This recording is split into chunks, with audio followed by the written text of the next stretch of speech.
Kleypas Audio presents the unabridged recording of Tempt Me at Twilight by Lisa Kleypas, performed by Rosalind Landor. Chapter 1. London. The Rutledge Hotel, May 1852. Her chances of a decent marriage were about to be dashed, and all because of a ferret. Unfortunately, Poppy Hathaway had pursued Dodger halfway through the Rutledge Hotel before she recalled an important fact. To a ferret, a straight line included 6 zigs and 7 zags. "Dodger," Poppy said desperately, "come back! I'll give you a biscuit. Any of my hair ribbons, anything. Oh, I'm going to make a scarf out of you." As soon as she caught her sister's pet, Poppy swore she was going to alert the management of the Rutledge that Beatrix was harbouring wild creatures in their family suite, which was definitely against hotel policy. Of course, that might have caused the entire Hathaway clan to be forcibly removed from the premises. At the moment, Poppy didn't care. Dodger had stolen a love letter that had been sent to her from Michael Baining, and nothing in the world mattered except retrieving it. All the situation needed was for Dodger to hide the blasted thing in some public place where it would be discovered, and then Poppy's chances of marrying a respectable and perfectly wonderful young man would be forever lost. Dodger hurried through the luxurious hallways of the Rutledge Hotel in a sinuous lope, staying just out of reach. The letter was clamped in his long front teeth. As she dashed after him, Poppy prayed that she would not be seen. No matter how reputable the hotel, a respectable young woman should never have left her suite unescorted. However, Miss Marks, her companion, was still abed, and Beatrix had gone for an early morning ride with their sister Amelia. "You're going to pay for this, Dodger!" The mischievous creature thought everything in the world was for his own amusement. No basket or container could go without being overturned or investigated. No stocking or comb or handkerchief could be left alone. Dodger stole personal items and left them in heaps beneath chairs and sofas, and he took naps in drawers of clean clothes, and worst of all, he was so entertaining in his naughtiness that the entire Hathaway family was inclined to overlook his behaviour. Whenever Poppy objected to the ferret's outrageous antics, Beatrix was always apologetic, and promised that Dodger would never do it again, and she seemed genuinely surprised when Dodger didn't heed her earnest lectures, and because Poppy loved her younger sister, she had tried to endure living with the obnoxious pet. This time, however, Dodger had gone too far. The ferret paused at a corner, checked to make certain he was still being chased, and in his happy excitement he did a little war dance, a series of sideways hops that expressed pure delight. Even now, when Poppy wanted to murder him, she couldn't help but acknowledge that he was adorable. "You're still going to die," she told him, approaching him in as unthreatening a manner as possible. "Give me the letter, Dodger." The ferret streaked past a colonnaded light well that admitted sunshine from overhead and sent it down 3 floors to the mezzanine level. Grimly, Poppy wondered how far she was going to have to chase him. He could cover quite a lot of territory, and the Rutledge was massive, occupying 5 full blocks in the theatre district. "This," she muttered beneath her breath, "is what happens when you're a Hathaway. Misadventures, wild animals, house fires, curses, scandals." Poppy loved her family dearly, but she longed for the kind of quiet, normal life that didn't seem possible for a Hathaway. She wanted peace, predictability. Dodger ran through the doorway of the 3rd-floor steward's offices, which belonged to Mr. Brimley. The steward was an elderly man with a full white moustache, the ends neatly waxed into points. As the Hathaways had stayed at the Rutledge many times in the past, Poppy knew that Brimley reported every detail of what occurred on his floor to his superiors. If the steward found out what she was after, the letter would be confiscated, and Poppy's relationship with Michael would be exposed. And Michael's father, Lord Andover, would never approve of the match if there were even one whiff of impropriety attached to it. Poppy caught her breath and backed up against the wall as Brimley exited his offices with 2 of the Rutledge staff. "Go to the front office at once, Harkins," the steward was saying. "I want you to investigate the matter of Mr. W.'s room charges. He has a history of claiming the charges are incorrect when they are, in fact, accurate. From now on, I think it best to have him sign a receipt whenever a charge is made. Yes, Mr. Brimley." The three men proceeded along the hallway, away from Poppy. Cautiously, she crept to the doorway of the offices and peeked around the jamb. The two connected rooms appeared to be unoccupied. "Dodger!" she whispered urgently, and saw him scurry beneath a chair. "Dodger, do come here!" Which, of course, produced more excited hopping and dancing. Biting her lower lip, Poppy went across the threshold. The main office room was generously sized, furnished with a massive desk piled high with ledgers and papers. An armchair upholstered in burgundy leather had been pushed up against the desk, while another was positioned near an empty fireplace with a marble mantel. Dodger waited beside the desk, regarding Poppy with bright eyes. His whiskers twitched above the coveted letter. He held very still, holding Poppy's gaze as she inched toward him. "That's right," she soothed, extending her hand slowly. "What a good boy! A lovely boy. Wait right there, and I'll take the letter and carry you back to our suite and give you— Drat!" Just before she could grasp the letter, Dodger had slithered beneath the desk with it. Red with fury, Poppy glanced around the room in search of something, anything, to poke Dodger from his hiding place. Spying a candlestick in a silver holder on the mantel, she tried to pull it down, but the candle wouldn't budge. The silver holder had been affixed to the mantel. Before Poppy's astonished eyes, the entire back of the fireplace rotated noiselessly. She gasped at the mechanical wizardry of the door as it revolved with a smooth, automated motion. What had appeared to be solid brick was nothing but a textured facade. Gleefully, Dodger darted from the desk and went through the opening. "Bother!" Poppy said breathlessly. "Dodger, don't you dare!" But the ferret paid no heed, and to make matters worse, she could hear the rumble of Mr. Brimley's voice as he returned to the room. "Of course, Mr. Rutledge must be informed. Put it in the report, and by all means don't forget." With no time to consider her options or the consequences, Poppy dashed through the fireplace, and the door closed behind her. She was engulfed in near darkness as she waited, straining to hear what was happening inside the office. Apparently she had not been detected. Mr. Brimley continued his conversation, something about reports and housekeeping concerns. It occurred to Poppy that she might have to wait for a long time before the steward left the office again, or she would have to find another way out. Of course, she could simply go back through the fireplace and announce her presence to Mr. Brimley. However, she couldn't begin to imagine how much explaining she would have to do, and how embarrassing it would be. Turning, Poppy discerned that she was in a long passageway, with a source of diffused light coming from somewhere overhead. She looked upward. The passage was illuminated by a daylight shaft, similar to the ones that ancient Egyptians had used to determine the positioning of stars and planets. She could hear the ferret creeping somewhere nearby. "Well, Dodger," she muttered, "you got us into this. Why don't you help me find a door?" Obligingly, Dodger advanced along the passageway and disappeared into the shadows. Poppy heaved a sigh and followed. She refused to panic, having learned during the Hathaways' many brushes with calamity that losing one's head never helped a situation.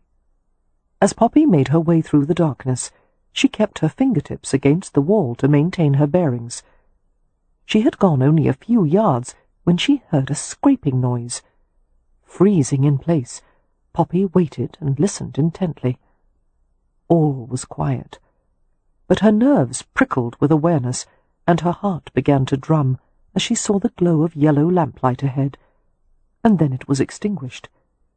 She was not alone in the passageway. The footsteps came closer, closer, with the swift purpose of a predator. Someone was heading right for her. Now, Poppy decided, was the appropriate time to panic.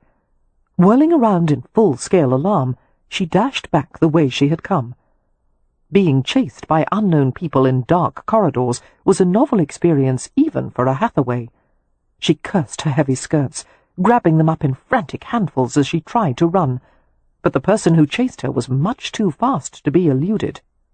A cry escaped her as she was caught up in a brutal, expert grip. It was a man, a large one, and he seized her in a way that arched her back against his chest. One of his hands pressed her head sharply to the side. "You should know," came a low, chilling voice close to her ear, "that with just a bit more pressure than this, I could snap your neck. Tell me your name, and what you're doing in here." Chapter 2. Poppy could scarcely think above the blood rush in her ears and the pain of his tight grasp. The stranger's chest was very hard behind her. "This is a mistake," she managed to say. "Please." He forced her head farther to the side until she felt a cruel pinch of the nerves in the joint between her neck and shoulder. "Your name," he insisted gently. "Poppy Hathaway," she gasped. "I'm so sorry. I didn't mean to—" "Poppy?" His hold loosened. "Yes." Why had he said her name as if he knew her? "Are you— You must be one of the hotel staff." He ignored the question. One of his hands coasted lightly over her arms and her front, as if he was searching for something. Her heart threshed like the wing beats of a small bird. "Don't!" she gasped between fragmented breaths, arching away from his touch. "Why are you in here?" He turned her to face him. No one of Poppy's acquaintance had ever handled her so familiarly. They were close enough to the overhead light-well that Poppy could see the outline of hard, lean features and the glitter of deep-set eyes. Fighting to catch her breath, Poppy winced at the sharp ache in her neck. She reached for it and tried to soothe the pain as she spoke. I was chasing a ferret, and the fireplace in Mr. Brimbley's office opened and we went through it, and then I tried to find another way out." Nonsensical as the explanation was, the stranger sorted through it efficiently. "A ferret? One of your sister's pets?" "Yes," she said, bewildered. She rubbed her neck and winced. "But how did you know? Have we met before? No, please, don't touch me. Ouch!" He had turned her around and had put his hand on the side of her neck. "Be still." His touch was deft and sure as he massaged the tender joint. "If you try to run from me, I'll only catch you again." Quivering, Poppy endured his kneading, probing fingers and wondered if she were at the mercy of a madman. He pressed harder, exacting a sensation that was neither pleasure nor pain, but some unfamiliar mingling of the two. She made a sound of distress, writhing helplessly. To her surprise, the burn of the pinched nerve eased, and her rigid muscles went lax with relief. She went still and let out a long breath, her head dropping. "Better?" he asked, using both hands now, his thumb stroking the back of her neck, slipping beneath the soft lace that trimmed the high-throated bodice of her dress. Thoroughly unnerved, Poppy tried to step away from him, but his hands clamped on her shoulders instantly. She cleared her throat and attempted a dignified tone. "Sir, I should like you to guide me out of here. My family will reward you. No questions will be—" "Of course."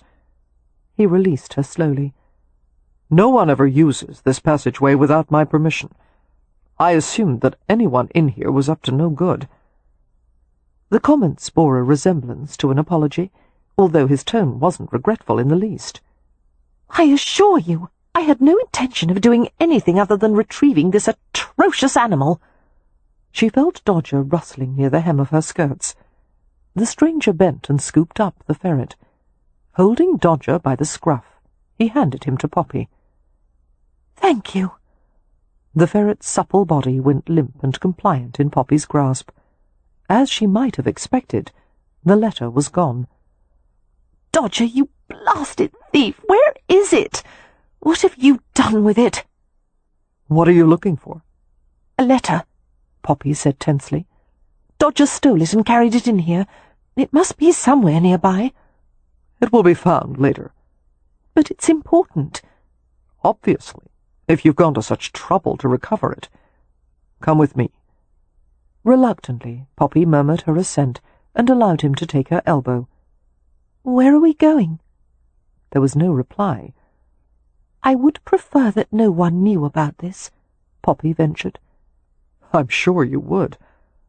May I rely on your discretion, sir? I must avoid scandal at all cost. Young women who wish to avoid scandal should probably stay in their hotel suites, he pointed out unhelpfully. I was perfectly content to stay in my room, Poppy protested.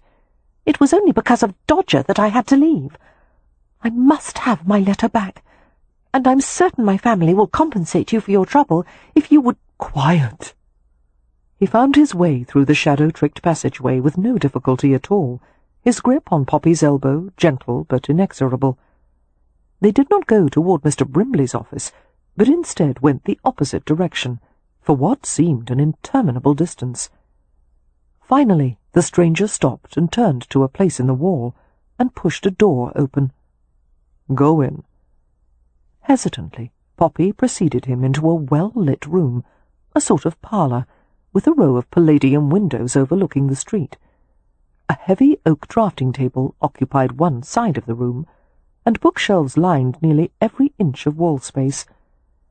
There was a pleasant and oddly familiar mixture of scents in the air, candle-wax and vellum and ink and book dust.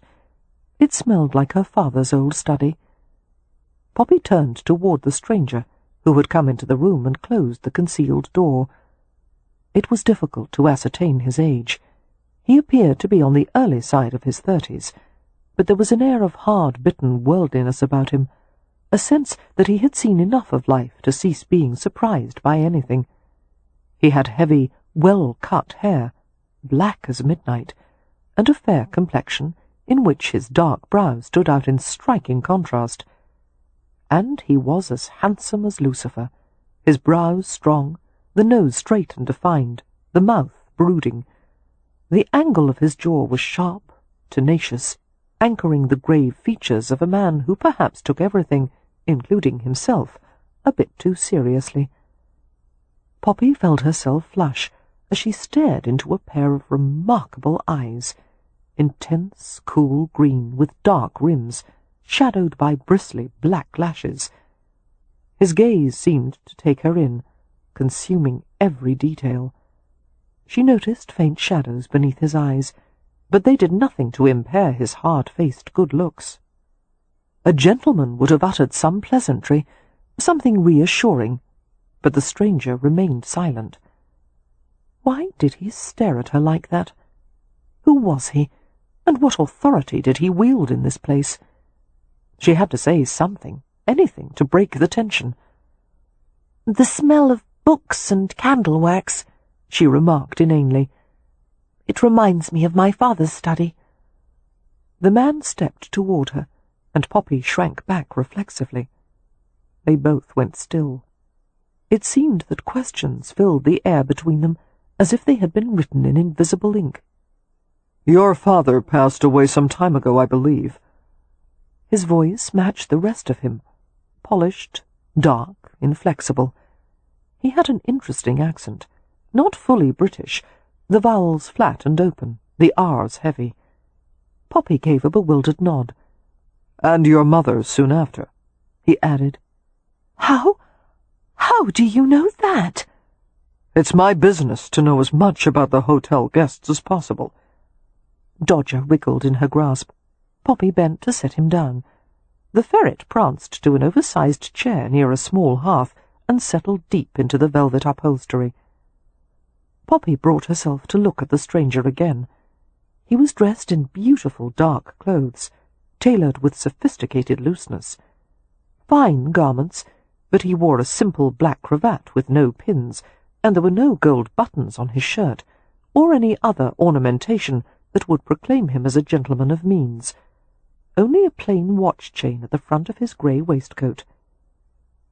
"You sound like an American," she said. "Buffalo, New York," he replied. but I've lived here for a while." "Are you employed by Mr. Rutledge?" she asked cautiously. A single nod was her answer. "You are one of his managers, I suppose?" His face was inscrutable. "Something like that." She began to inch toward the door. "Then I will leave you to your labours, Mr. "You'll need a proper companion to walk back with you." Poppy considered that. Should she ask him to send for her companion? No. Miss Marks was probably still sleeping. It had been a difficult night for her. Miss Marks was sometimes prone to nightmares that left her shaky and exhausted the next day. It didn't happen often, but when it did, Poppy and Beatrix tried to let her rest as much as possible afterward. The stranger contemplated her for a moment. "Shall I send for a housemaid to accompany you?" Poppy's first inclination was to agree, but she didn't want to wait here with him, even for a few minutes. She didn't trust him in the least. As he saw her indecision, his mouth twisted sardonically. "If I were going to molest you," he pointed out, "I would have done so by now." Her flush deepened at his bluntness.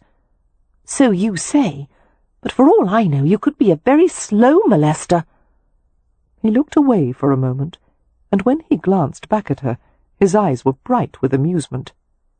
"You're safe, Miss Hathaway." His voice was rich with unspent laughter. "Really? Let me send for a maid." The glow of humour changed his face, imparting such warmth and charm that Poppy was almost startled. She felt her heart begin to pump some new and agreeable feeling through her body. As she watched him go to the bell-pull, Poppy recalled the problem of the missing letter. "Sir, while we wait, would you be so kind as to look for the letter that was lost in the passageway? I must have it back." "Why?" he asked, returning to her. "Personal reasons," Poppy said shortly. "Is it from a man?" She did her best to deliver the kind of withering glance she had seen Miss Marks give to importunate gentlemen. "That is none of your concern." "Everything that occurs in this hotel is my concern." He paused, studying her. "It is from a man, or you would have said otherwise." Frowning, Poppy turned her back to him. She went to look more closely at one of the many shelves lined with peculiar objects.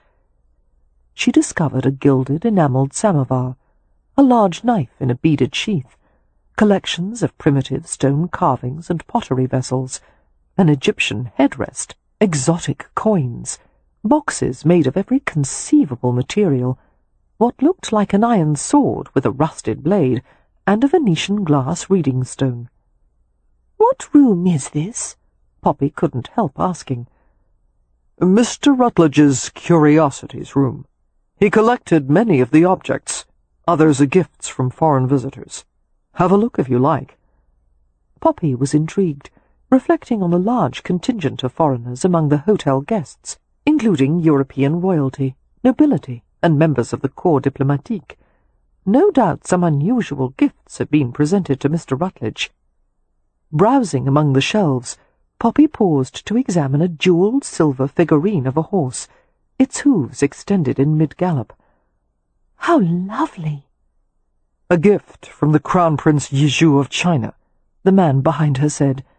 "A celestial horse." Fascinated, Poppy ran a fingertip along the figure's back. "Now the prince has been crowned as the Emperor Xian Feng," she said. "A rather ironic ruling name, isn't it?" Coming to stand beside her, the stranger glanced at her alertly. "Why do you say that?" "Because it means universal prosperity, and that is certainly not the case, considering the internal rebellions he is facing." "I'd say the challenges from Europe are an even greater danger to him at present." "Yes," Poppy said ruefully, nudging the figurine back into place. "One wonders how long Chinese sovereignty can last against such an onslaught." Her companion was standing close enough that she could detect the scents of pressed linen and shaving soap. He stared at her intently. "I know very few women who are able to discuss Far East politics." She felt colour rise in her cheeks. My family has rather unusual conversations around the supper table. At least, they're unusual in that my sisters and I always take part. My companion says it's perfectly all right to do that at home, but she has advised me not to appear too learned when I'm out in society. It tends to drive away suitors. You'll have to be careful, then, he said softly, smiling. It would be a shame for some intelligent comment to slip out at the wrong moment. Poppy was relieved when she heard a discreet tap at the door. The maid had come sooner than she had expected. The stranger went to answer. Opening the door a crack, he murmured something to the maid, who bobbed a curtsy and disappeared. "Where is she going?" Poppy asked, nonplussed. "She was supposed to escort me to my suite." "I sent her to fetch a tea tray." Poppy was momentarily speechless. "Sir, I can't have tea with you." "It won't take long. They'll send it up on one of the food lifts." "That doesn't matter, because even if I did have the time, I can't. I'm sure you are well aware of how improper it would be." "Nearly as improper as sneaking through the hotel unescorted," he agreed smoothly, and she scowled. "I was not sneaking, I was chasing a ferret." Hearing herself make such a ridiculous statement, she felt her colour rise. She attempted a dignified tone. "The situation was not at all of my making, and I will be in very serious trouble if I am not returned to my room soon. If we wait much longer, you may find yourself involved in a scandal, which I am certain Mr. Rutledge would not approve of." "True." "Then please call the maid back." "Too late. We'll have to wait until she comes with the tea." Poppy heaved a sigh. "This has been a most difficult morning." Glancing at the ferret, she saw bits of fluff and clumps of horsehair being tossed in the air, and she blanched. "No, Dodger!" "What is it?" the man asked, following as Poppy raced toward the busy ferret. "He's eating your chair," she said miserably, scooping up the ferret. "Or rather Mr. Rutledge's chair. He's trying to make a nest for himself. I'm so sorry." She stared at the gaping hole in the thick, luxurious velvet upholstery. "I promise you my family will pay for the damage." "It's all right," the man said. "There's a monthly allotment in the hotel budget for repairs." Lowering to her haunches, not an easy feat when one was wearing stay laces and stiffened petticoats, Poppy grabbed bits of fluff and tried to stuff them back into the hole. "If necessary, I will provide a written statement to explain how this happened." "What about your reputation?" the stranger asked gently, reaching down to pull her to a standing position. "My reputation is nothing compared to a man's livelihood. You might be sacked for this. You undoubtedly have a family to support, a wife and children, and whereas I could survive the disgrace, you might not be able to secure a new position." "That is very kind of you," he said, taking the ferret from Poppy's grasp and depositing him back on the chair. "But I have no family, and I can't be sacked." "Dodger!" Poppy said anxiously, as bits of fluff went flying again. Clearly the ferret was having a grand time.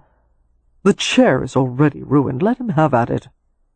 Poppy was bemused by the stranger's easy consignment of an expensive piece of hotel furniture to a ferret's mischief. "You," she said distinctly, "are not like the other managers here." "You're not like other young women." That elicited a wry smile from her. "So I've been told." The sky had turned the colour of pewter. A heavy drizzle fell to the gravel-covered paving blocks of the street, tamping down the pungent dust that had been stirred by passing vehicles. Taking care not to be seen from the street, Poppy went to the side of one window and watched pedestrians scatter. Some methodically unfolded umbrellas and continued walking. Costermongers crowded the thoroughfare, hawking their wares with impatient cries. They sold everything imaginable: ropes of onions and braces of dead game, teapots, flowers, matches, and caged larks and nightingales. This last presented frequent problems to the Hathaways, as Beatrix was determined to rescue every living creature she saw. Many a bird had been reluctantly purchased by their brother-in-law, Mr. Rowan, and set free at their country estate. Rowan swore that by now he had purchased half the aviary population in Hampshire. Turning from the window, Poppy saw that the stranger had settled his shoulder against one of the bookshelves and folded his arms across his chest. He was watching her, as if puzzling what to make of her. Despite his relaxed posture, Poppy had the unnerving sense that if she tried to bolt, he would catch her in an instant. "Why aren't you betrothed to anyone?" he asked with startling directness. "You've been out in society for 2-3 years?" "3," Poppy said, feeling more than a little defensive. "Your family is one of means. One would assume you have a generous dowry on the table. Your brother is a viscount, another advantage. Why haven't you married?" "Do you always ask such personal questions of people you've just met?" Poppy asked in amazement. "Not always, but I find you interesting." She considered the question he had put to her and shrugged. "I wouldn't want any of the gentlemen I've met during the past 3 years. None of them are remotely appealing." "What kind of man appeals to you?" "Someone with whom I could share a quiet, ordinary life." "Most young women dream of excitement and romance." She smiled wryly. "I suppose I have a great appreciation for the mundane." "Has it occurred to you that London is the wrong place to seek a quiet, ordinary life?" "Of course, but I'm not in a position to look in the right places." She should have stopped there. There was no need to explain more, but it was one of Poppy's failings that she loved conversation, and like Dodger facing a drawer full of garters, she couldn't resist indulging. "The problem began when my brother, Lord Ramsay, inherited the title." The stranger's brows lifted. "That was a problem?" "Oh, yes," Poppy said earnestly. "You see, none of the Hathaways were prepared for it. We were distant cousins of the previous Lord Ramsay. The title only came to Leo because of a series of untimely deaths. The Hathaways had no knowledge of etiquette. We knew nothing of the ways of the upper classes. We were happy in Primrose Place." She paused to sort through the comforting memories of her childhood, the cheerful cottage with its thatched roof, the flower garden where her father had tended his prized apothecary roses, the pair of lop-eared Belgian rabbits who had lived in a hutch near the back doorstep, the piles of books in every corner. Now the abandoned cottage was in ruins, and the garden lay fallow. "But there's never any going back, is there?" she said, rather than asked. She bent to regard an object on a lower shelf. "What is this?" "Oh, an astrolabe." She picked up an intricate brass disc that contained engraved plates, the rim notched with degrees of arc. "You know what an astrolabe is?" the stranger asked, following her. "Yes, of course. A tool used by astronomers and navigators, also astrologers." Poppy inspected the tiny star chart etched in one of the discs. "This is Persian. I would estimate it to be about 500 years old." 512, he said slowly. Poppy couldn't repress a satisfied grin. "My father was a medieval scholar. He had a collection of these. He even taught me how to make one out of wood, string, and a nail." She dialed the discs carefully. "What is the date of your birth?" The stranger hesitated before replying, as if he disliked having to give information about himself. "November the 1st. "Then you were born under Scorpius's reign," she said, turning the astrolabe over in her hands. "You believe in astrology?" he asked, his tone edged with derision. "Why shouldn't I?" "It has no scientific basis." "My father always encouraged me to be open-minded about such matters." She played a fingertip across the star chart and looked up at him with a sly smile. "Scorpions are quite ruthless, you know. That is why Artemis bid one of them to kill her foe Orion, and as a reward she set the scorpion up in the sky." "I'm not ruthless. I merely do whatever it takes to achieve my goals." "That's not ruthless?" Poppy asked, laughing. "The word implies cruelty." "And you're not cruel?" "Only when necessary." Poppy's amusement dissolved. "Cruelty is never necessary." "You haven't seen much of the world, if you can say that." Deciding not to pursue the subject, Poppy stood on her toes to view the contents of another shelf. It featured an intriguing collection of what looked like tin-plate toys. "What are these?" "Automata." "What are they for?" He reached up, lifted one of the painted metal objects, and gave it to her. Holding the machine by its circular base, Poppy examined it carefully. There were a group of tiny racehorses, each on its own track. Seeing the end of a pull cord on the side of the base, Poppy tugged it gently. That set off a series of inner mechanisms, including a flywheel, which sent the little horses spinning around the track as if they were racing. Poppy laughed in delight. "How clever! I wish my sister Beatrix could see this. Where did it come from?" "Mr. Rutledge fashions them in his spare time as a means of relaxing." "May I see another?" Poppy was enchanted by the objects, which were not toys so much as miniature feats of engineering. There was Admiral Nelson on a little tossing ship, a monkey climbing a banana tree, a cat playing with mice, and a lion-tamer who cracked his whip while the lion shook his head repeatedly. Seeming to enjoy Poppy's interest, the stranger showed her a picture on the wall, a tableau of couples waltzing at a ball. Before her wide eyes, the picture seemed to come to life, gentlemen guiding their partners smoothly across the floor. "Good heavens!" Poppy said in wonder. "How is it done?" "A clockwork mechanism." He removed the picture from the wall and displayed the open back. "There it is, attached to a flywheel by that drive band, and the pins work these wire levers, here, which in turn activate the other levers." "Remarkable!" In her enthusiasm, Poppy forgot to be guarded or cautious. "Obviously Mr. Rutledge is mechanically gifted. This brings to mind a biography I read recently about Roger Bacon, a Franciscan friar of the Middle Ages. My father was a great admirer of his work. Friar Bacon did a great deal of mechanical experimentation, which of course led some people to accuse him of sorcery. It was said that he once built a mechanical bronze head which—" Poppy stopped abruptly, realizing she had been chattering. "There, you see? This is what I do at balls and soirees. It's one of the reasons I'm not sought after." He had begun to smile. "I thought talking was encouraged at such affairs." "Not my sort of talking." Tap, tap, tap. They both turned at the sound. The maid had arrived. "I must go," Poppy said uneasily. "My companion will be very distressed if she wakes to find me missing." The dark-haired stranger contemplated her for what seemed a very long time. "I'm not finished with you yet," he said with stunning casualness, as if no one ever refused him anything, as if he planned to keep her with him for as long as he wished. Poppy took a deep breath.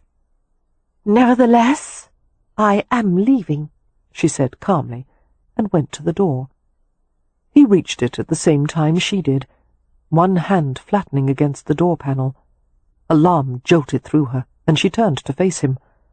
A swift, frantic throbbing awakened in her throat and wrists and the backs of her knees.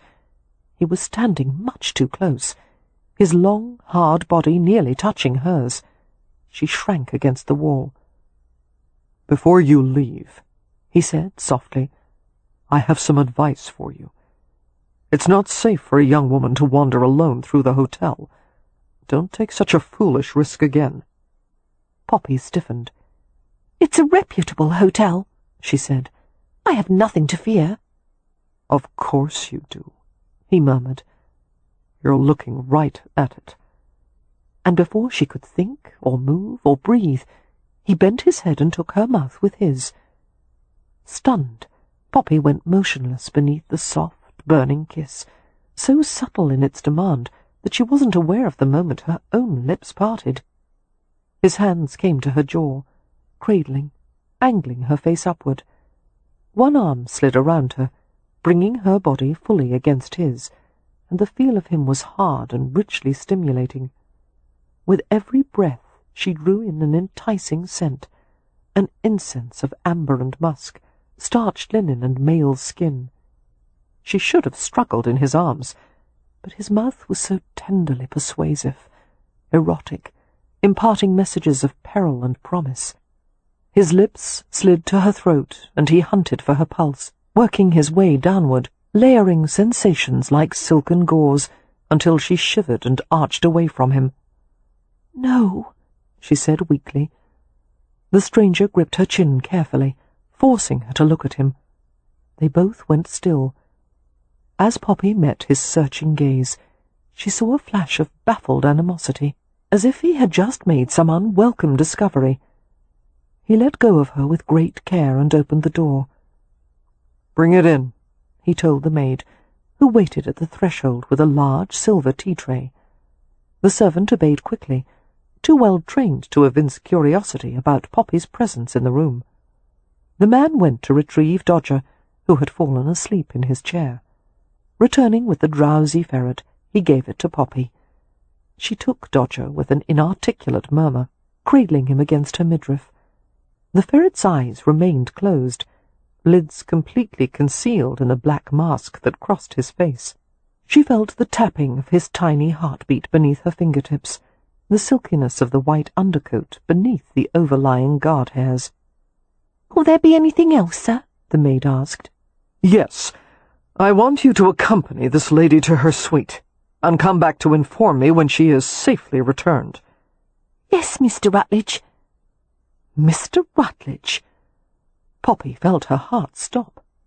She looked back at the stranger. Deviltry glittered in his green eyes. He seemed to relish her open astonishment. Harry Rutledge, the mysterious and reclusive owner of the hotel, who was nothing at all as she had imagined him to be. Bewildered and mortified, Poppy turned from him.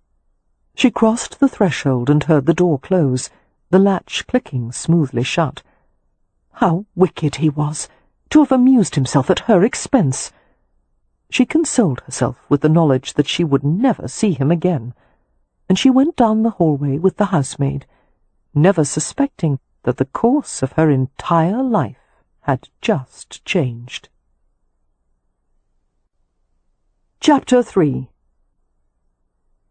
Harry went to stare at the fire in the hearth. "Poppy Hathaway," he whispered, as if it were a magical incantation. He had seen her from a distance on 2 occasions, once when she had been entering a carriage at the front of the hotel, and at a ball held at the Rutledge. Harry hadn't attended the event, but he had watched for a few minutes from a vantage point at an upper-floor balcony.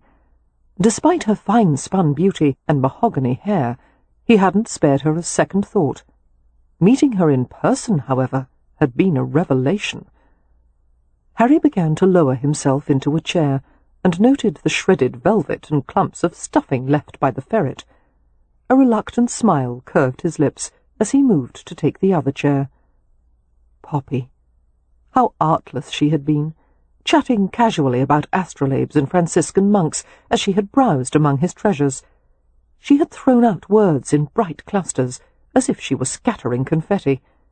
She had radiated a kind of cheery astuteness that should have been annoying, but instead it had given him unexpected pleasure. There was something about her, something.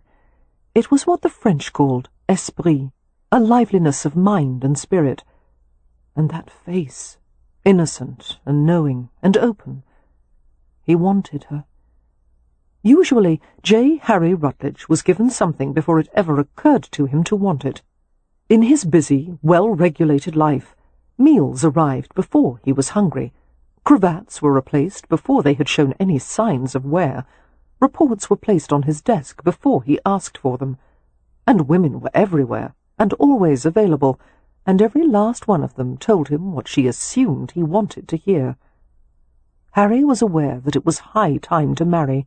At least, most of his acquaintances assured him that it was high time, although he suspected it was because they had all put that particular noose around their necks and wanted him to do the same. He had considered it without enthusiasm, but Poppy Hathaway was too compelling to resist. Reaching into his left coat sleeve, Harry tugged out Poppy's letter. It was addressed to her from the Honourable Michael Baining. He considered what he knew of the young man. Baining had attended Winchester, where his studious nature had acquitted him well.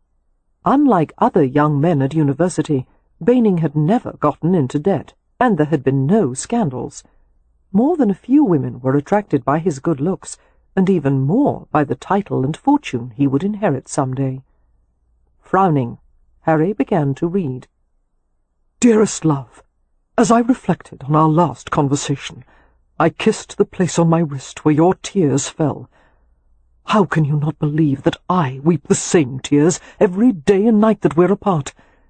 You have made it impossible for me to think of anyone or anything but you. I am mad with ardour for you. Don't doubt it in the least. If you will be patient only a bit longer, I will soon find the opportunity to approach my father. Once he understands how utterly and completely I adore you, I know he will give his approval to our union. We have a close bond, father and I, and he has indicated that he wishes to see me as happy in my marriage as he was with my mother, God rest her soul. How she would have enjoyed you, Poppy, your sensible, happy nature, your love of family and home. If only she were here to help persuade my father that there could be no better wife for me than you. Wait for me, Poppy, as I am waiting for you. I am, as always, forever under your spell, M. A quiet, scoffing breath escaped him. Harry stared into the hearth, his face still, his mind busy with schemes. A log broke, part of it falling from the grate with a plush pop, sending out fresh heat and white sparks. Baining wanted Poppy to wait. Unfathomable, when every cell in Harry's body was charged with impatient desire. Closing the note with the care of a man handling valuable currency, Harry slipped it into his coat pocket. Once Poppy was safely inside the family suite, she settled Dodger into his favourite sleeping place, a basket that her sister Beatrix had lined with soft cloth. The ferret remained asleep, as limp as a rag. Standing, Poppy leaned back against the wall and closed her eyes. A sigh ruffled upward from her lungs. Why had he done it? More importantly, why had she allowed it? It was not the way a man should have kissed an innocent girl. Poppy was mortified that she had landed herself in such a position, and even more that she had behaved in a way she would have judged harshly in someone else. And yet she felt very certain of her feelings for Michael. Why, then, had she responded to Harry Rutledge in such a way? Poppy wished she could ask someone, but her instincts warned that it was a matter best forgotten. Clearing the worried grimace from her face, Poppy tapped at her companion's door. "Miss Marks?" "I'm awake," came a wan voice. Poppy entered the small bedroom and found Miss Marks in her nightgown, standing at the washstand. Miss Marks looked dreadful, her complexion ashen, her quiet blue eyes shadowed the colour of bruises. Her light brown hair, usually braided and pinned in a scrupulous knot, was loose and tangled. After tilting a paper of medicinal powder to the back of her tongue, she took an unsteady gulp of water. "Oh, dear," Poppy said softly. "What can I do?" Miss Marks shook her head and then winced. "Nothing, Poppy. Thank you, you're very kind to ask." "More nightmares?" Poppy watched in concern as she went to a dresser and rummaged for stockings and garters and undergarments. "Yes, I shouldn't have slept so late, forgive me." "There's nothing to forgive. I only wish your dreams were more pleasant." "They are, most of the time." Miss Marks smiled faintly. "My best dreams are of being back at Ramsay House, with the elders in bloom, and the nuthatches nesting in the hedgerow. Everything peaceful and safe. How I miss it all." Poppy missed Ramsay House, too. London, with all its sophisticated delights and entertainments, could not hold a candle to Hampshire, and she was eager to see her older sister win, whose husband Merrypen was managing the Ramsay estate. "The season's almost over," Poppy said. "We'll be back there soon." "If I live that long," Miss Marks muttered. Poppy smiled sympathetically. "Why don't you return to bed? I'll fetch a cool cloth for your head." "No, I can't give in to it. I'm going to dress and have a cup of strong tea." "That's what I thought you'd say," Poppy commented wryly. Miss Marks had been steeped in the classic British temperament, possessing a deep suspicion of all things sentimental or carnal. She was a young woman, barely older than Poppy, with a preternatural composure that would have allowed her to face any disaster, whether divine or man-made, without blinking an eye.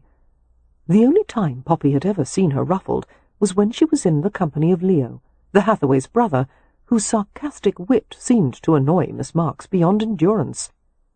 2 years earlier, Miss Marks had been hired as a governess, not to supplement the girls' academic learning, but to teach them the infinite variety of rules for young ladies who wished to navigate the hazards of upper society. Now her position was that of paid companion and chaperone. In the beginning, Poppy and Beatrix had been daunted by the challenge of learning so many social rules. "We'll make a game of it," Miss Marks had declared, and she had written a series of poems for the girls to memorize. For example, "If a lady you wish to be, behave with all formality. At supper, when you sit to eat, don't refer to beef as meat. Never gesture with your spoon, or use your fork as a harpoon. Please don't play with your food, and try to keep your voice subdued." When it came to taking public walks, "Don't go running in the street, and if a stranger you should meet, do not acknowledge him or her, but to your chaperone defer. When crossing mud, I beg, don't raise your skirts and show your leg. Instead, draw them slightly up and to the right, keeping ankles out of sight." For Beatrix, there were also special codas. "When paying calls, wear gloves and hat, and never bring a squirrel or rat, or any four-legged creatures who do not belong indoors with you." The unconventional approach had worked, giving Poppy and Beatrix enough confidence to participate in the season without disgracing themselves. The family had praised Miss Marks for her cleverness, all except for Leo, who had told her sardonically that Elizabeth Barrett Browning had nothing to fear, and Miss Marks had replied that she doubted Leo had sufficient mental aptitude to judge the merits of any kind of poetry at all. Poppy had no idea why her brother and Miss Marks displayed such antagonism toward each other. "I think they secretly like each other," Beatrix had said mildly. Poppy had been so astonished by the idea she had laughed.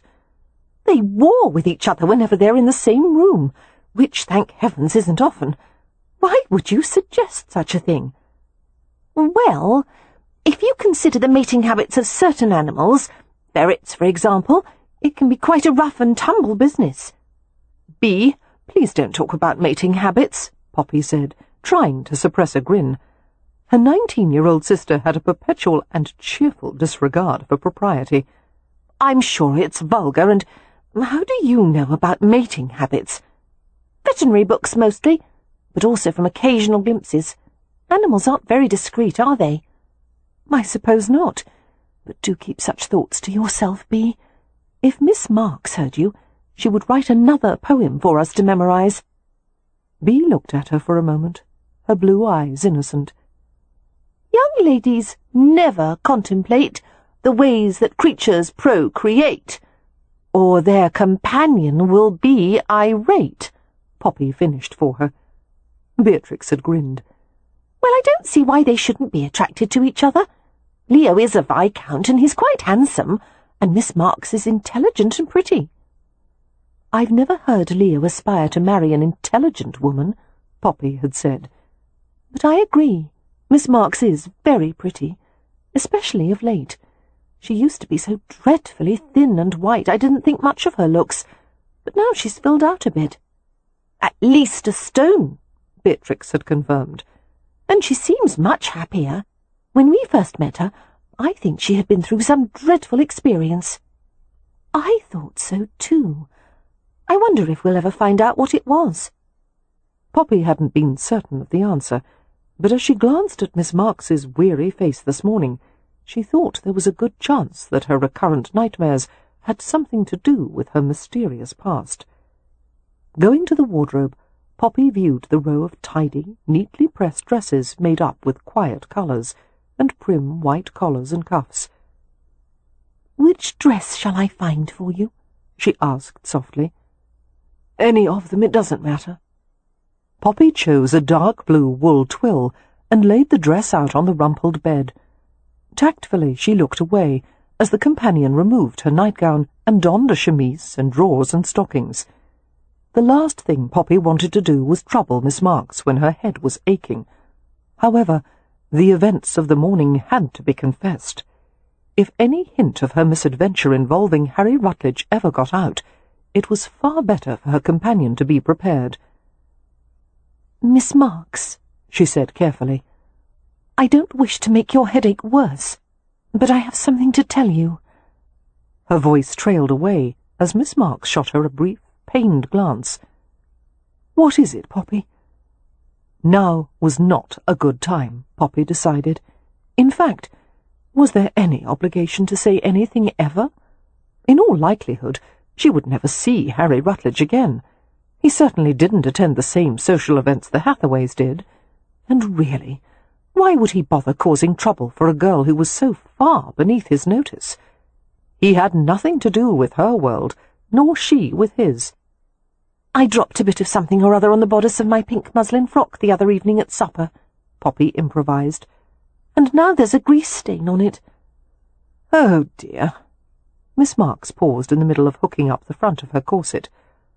"We'll mix a solution of hartshorn powder and water and sponge the stain. Hopefully that will take it out." "I think that's an excellent idea." And, feeling only the tiniest bit guilty, Poppy picked up Miss Marks's discarded nightgown and folded it. Chapter 4. Jake Valentine had been born of Filius Nullius, the Latin term for son of nobody. His mother Edith had been a maidservant for a well-to-do barrister in Oxford, and his father the self-same barrister. Contriving to rid himself of mother and son in one fell swoop, the barrister had bribed a loutish farmer to marry Edith. At the age of 10, having had enough of the farmer's bullying and beatings, Jake had left home for good and struck out for London. He had laboured in a blacksmith's forge for 10 years, gaining significant size and strength, as well as a reputation for hard work and trustworthiness. It had never occurred to Jake to want more for himself. He had been employed, and his belly had been full, and the world outside London held no interest for him. One day, however, a dark-haired man came to the blacksmith's shop and asked to speak to Jake. Intimidated by the gentleman's fine clothes and sophisticated bearing, Jake mumbled answers to a multitude of questions about his personal history and his work experience. And then the man astonished Jake by offering employment as his own valet, with many times the wages he was now getting. Suspiciously, Jake had asked why the man would hire a novice, largely uneducated and rough-cast in nature and appearance. "You could have your pick of the finest valets in London," Jake had pointed out. "Why someone like me?" "Because those valets are notorious gossips, and they're acquainted with the servants of leading families across England and the continent. You have a reputation for keeping your mouth shut, which I value far more than experience. Also, you look as though you could give a good account of yourself in a dust-up." Jake's eyes had narrowed. "Why would a valet need to fight?" The man had smiled. "You'll be doing errands for me. Some of them will be easy, some of them less so. Come, are you in or not?" And that was how Jake had come to work for J. Harry Rutledge, first as a valet and then as an assistant. Jake had never known anyone like Rutledge. eccentric, driven, manipulative, demanding. Rutledge had a shrewder understanding of human nature than anyone Jake had ever met. Within a few minutes of meeting someone, he had sized them up with complete accuracy. He knew how to make people do what he wanted, and he nearly always got his way. It seemed to Jake that Rutledge's brain never seemed to shut off, not even for the necessary act of sleeping. He was constantly active. Jake had seen him work out some problem in his head, while simultaneously writing a letter and carrying on a fully coherent conversation. His appetite for information was voracious, and he possessed a singular gift for recall. Once Rutledge saw or read or heard something, it was in his brain forever. People could never lie to him, and if they were foolish enough to try, he decimated them. Rutledge was not above gestures of kindness or consideration, and he rarely lost his temper. But Jake had never been certain how much, if at all, Rutledge cared for his fellow men. At his core, he was cold as a glacier, and as many things as Jake knew about Harry Rutledge, they were still essentially strangers. No matter. Jake would have died for the man. The hotelier had secured the loyalty of all his servants, who were made to work hard, but were given fair treatment and generous salaries. In return, they safeguarded his privacy zealously. Rutledge was acquainted with a great many people, but these friendships were rarely discussed, and he was highly selective about whom he admitted into his inner circle. Rutledge was besieged by women, of course. His rampaging energy often found outlet in the arms of some beauty or another, but at the first indication that a woman felt the merest flicker of affection, Jake was dispatched to her residence to deliver a letter that broke off all future communications. In other words, Jake was required to endure the tears, anger, or other messy emotions that Rutledge could not tolerate, and Jake would have felt sorry for the women, except that along with each letter, Rutledge usually included some monstrously expensive piece of jewellery that served to mollify any hurt feelings. There were certain areas of Rutledge's life where women were never allowed. He did not allow them to stay in his private apartments, nor did he let any of them into his curiosities room.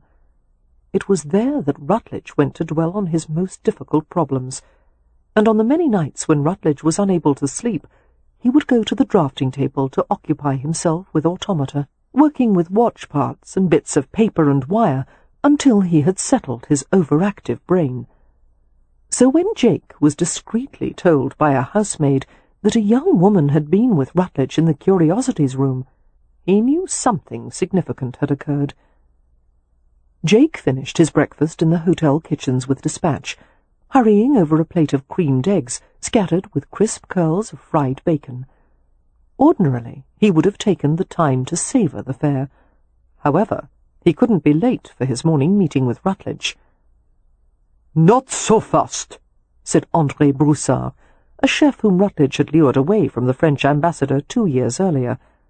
Broussard was the only employee in the hotel who possibly slept less than Rutledge. The young chef had been known to rise at 3 in the morning to begin preparing for a day's work, going to the morning markets to personally select the best produce. He was fair-haired and slight of build, but he possessed the discipline and will of an army commander. Pausing in the act of whisking a sauce, Broussard regarded Jake with amusement. "You might try chewing, Valentine." "I don't have time to chew," Jake replied, setting aside his napkin. "I'm due to get the morning list from Mr. Rutledge in—" He paused to consult his pocket watch. 2.5 minutes. "Ah, yes, the morning list." The chef proceeded to mimic his employer. "Valentine, I want you to arrange for a soirée in honor of the Portuguese ambassador to be held here on Tuesday, with a pyrotechnic display at the conclusion.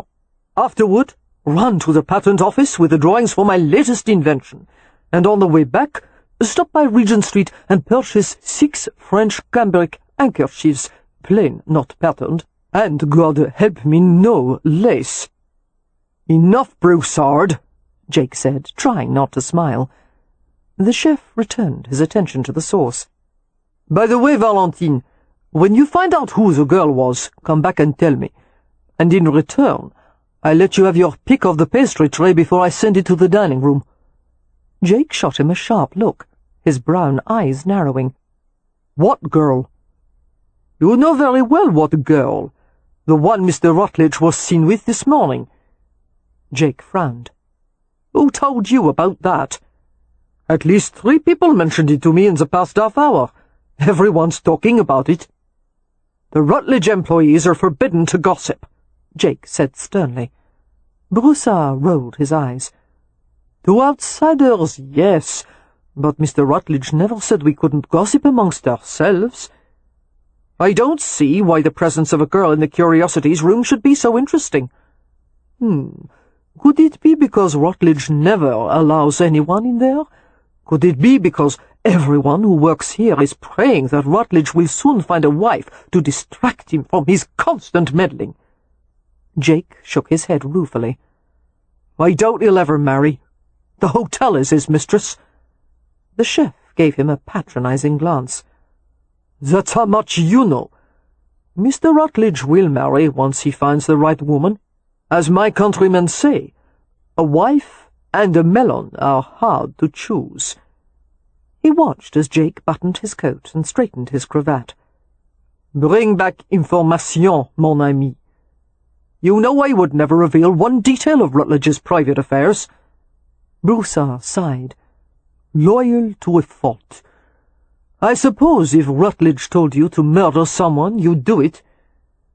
Although the question was asked in a light vein, the chef's grey eyes were alert, because no one, not even Jake, was entirely certain what Harry Rutledge was capable of, or how far Jake's allegiance would go. "He hasn't asked that of me," Jake replied, and paused to add with a flash of humour, "Yet." As Jake hurried to the private suite of unnumbered rooms on the 3rd floor, he passed many employees on the back stairs.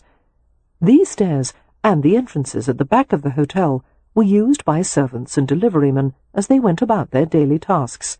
A few people tried to stop Jake with questions or concerns, but he shook his head and quickened his pace. Jake took care never to be late for his morning meetings with Rutledge.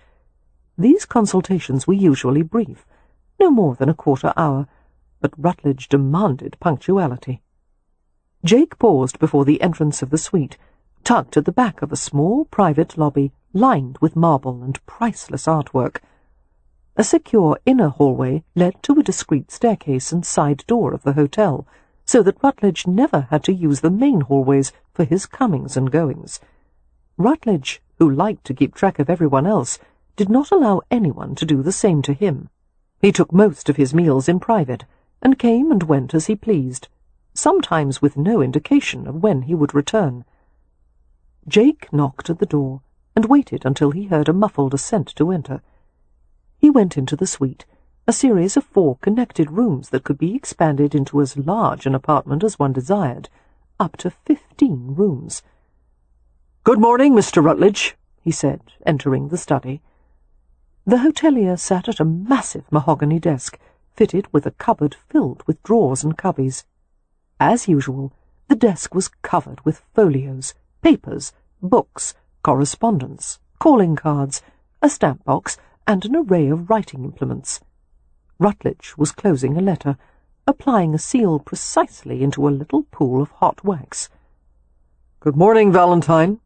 How did the staff meeting go?" Jake handed him the daily sheaf of manager reports. "Everything is going smoothly for the most part. There have been a few issues with the diplomatic contingent from Nagaraja." "Oh?" The tiny kingdom of Nagaraja, wedged between Burma and Siam, had just become a British ally. After offering to help the Nagarajans drive out the encroaching Siamese, Britain had now made the country one of its protectorates, which was akin to being pinned beneath a lion's paw and being informed by the lion that you were perfectly safe. Since the British were currently fighting the Burmese and annexing provinces right and left, the Nagarajans hoped desperately to remain self-governing. Toward that end, the kingdom had sent a trio of high-level envoys on a diplomatic mission to England, bearing costly gifts in tribute to Queen Victoria. "The reception manager," Jake said, "had to change their rooms 3 times when they first arrived yesterday afternoon." Rutledge's brows rose. "There was a problem with the rooms. Not the rooms themselves, the room numbers, which according to Nagarajan superstition were not auspicious. We finally settled them into Suite 218. However, not long afterward, the second-floor manager detected the odor of smoke coming from the suite. It seems they were conducting an arrival in a new land ceremony, which involved starting a small fire on a bronze plate. Unfortunately, the fire got out of hand and the carpet was scorched." A smile curved Rutledge's mouth. "As I recall, Nagarajans have ceremonies for nearly everything. See that an appropriate location is found for them to start as many sacred fires as they like, without burning the hotel down." "Yes, sir." Rutledge riffled through the manager's reports. "What's our current occupancy rate?" he asked without looking up. 95%. Excellent." Rutledge continued to peruse the reports. In the silence that followed, Jake let his gaze wander over the desk. He saw a letter addressed to Miss Poppy Hathaway from the Honourable Michael Baining. He wondered why it was in Rutledge's possession. Poppy Hathaway, one of the sisters of a family that stayed at the Rutledge during the London season. Like other families of the peerage who didn't own a residence in town, they were obligated either to let a furnished house or stay in a private hotel. The Hathaways had been loyal customers of the Rutledge for 3 years. Was it possible that Poppy was the girl Rutledge had been seen with that morning? "Valentine," the hotelier said in an off-hand manner, "one of the chairs in my curiosities room needs to be reupholstered. There was a slight mishap this morning." Jake usually knew better than to ask questions, but he couldn't resist. "What kind of mishap, sir?" "It was a ferret. I believe he was trying to make a nest in the cushions." A ferret? The Hathaways were definitely involved. "Is the creature still at large?" Jake asked. "No, it was retrieved."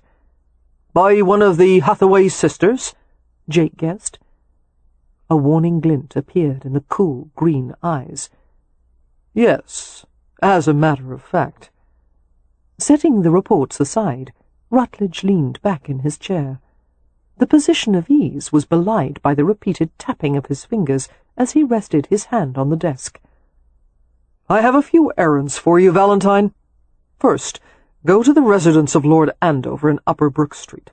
Arrange for a private meeting between myself and Andover within the next 2 days, preferably here. Make it clear that no one is to know about it, and impress upon Andover that the matter is one of great importance." "Yes, sir." Jake didn't think there would be any difficulty in making the arrangements. Whenever Harry Rutledge wanted to meet with someone, they complied without delay. "Lord Andover is the father of Mr. Michael Baining, isn't he?" "He is." What the devil was going on? Before Jake could respond, Rutledge went on with the list. "Next, take this." He handed Jake a narrow-bound folio tied with leather cord. "To Sir Gerald at the War Office. Place it directly into his hands. After that, go to Waterston and Son and buy a necklace or bracelet on my credit. Something nice, Valentine, and deliver it to Mrs. Rawlings at her residence." "With your compliments?" Jake asked hopefully. "No, with this note." Rutledge gave him a sealed letter. "I'm getting rid of her." Jake's face fell. God, another scene. "Sir, I'd rather go on an errand in East London and be pummeled by street thieves." Rutledge smiled. "That will probably happen later in the week." Jake gave his employer a speaking glance and left. Poppy was well aware that, in terms of marriageability, she had good points and bad points. In her favour, her family was wealthy, which meant she would have a handsome dowry. Not in her favour, the Hathaways were neither a distinguished family nor blue-blooded, in spite of Leo's title. In her favour, she was attractive. Not in her favour, she was chatty and awkward, often at the same time, and when she was nervous, both problems worsened. In her favour. The aristocracy could not afford to be as particular as they once had been. While the peerage's power slowly diminished, a class of industrialists and merchants was swiftly rising. Therefore, marriages between moneyed commoners and impoverished nobility occurred with increasing frequency.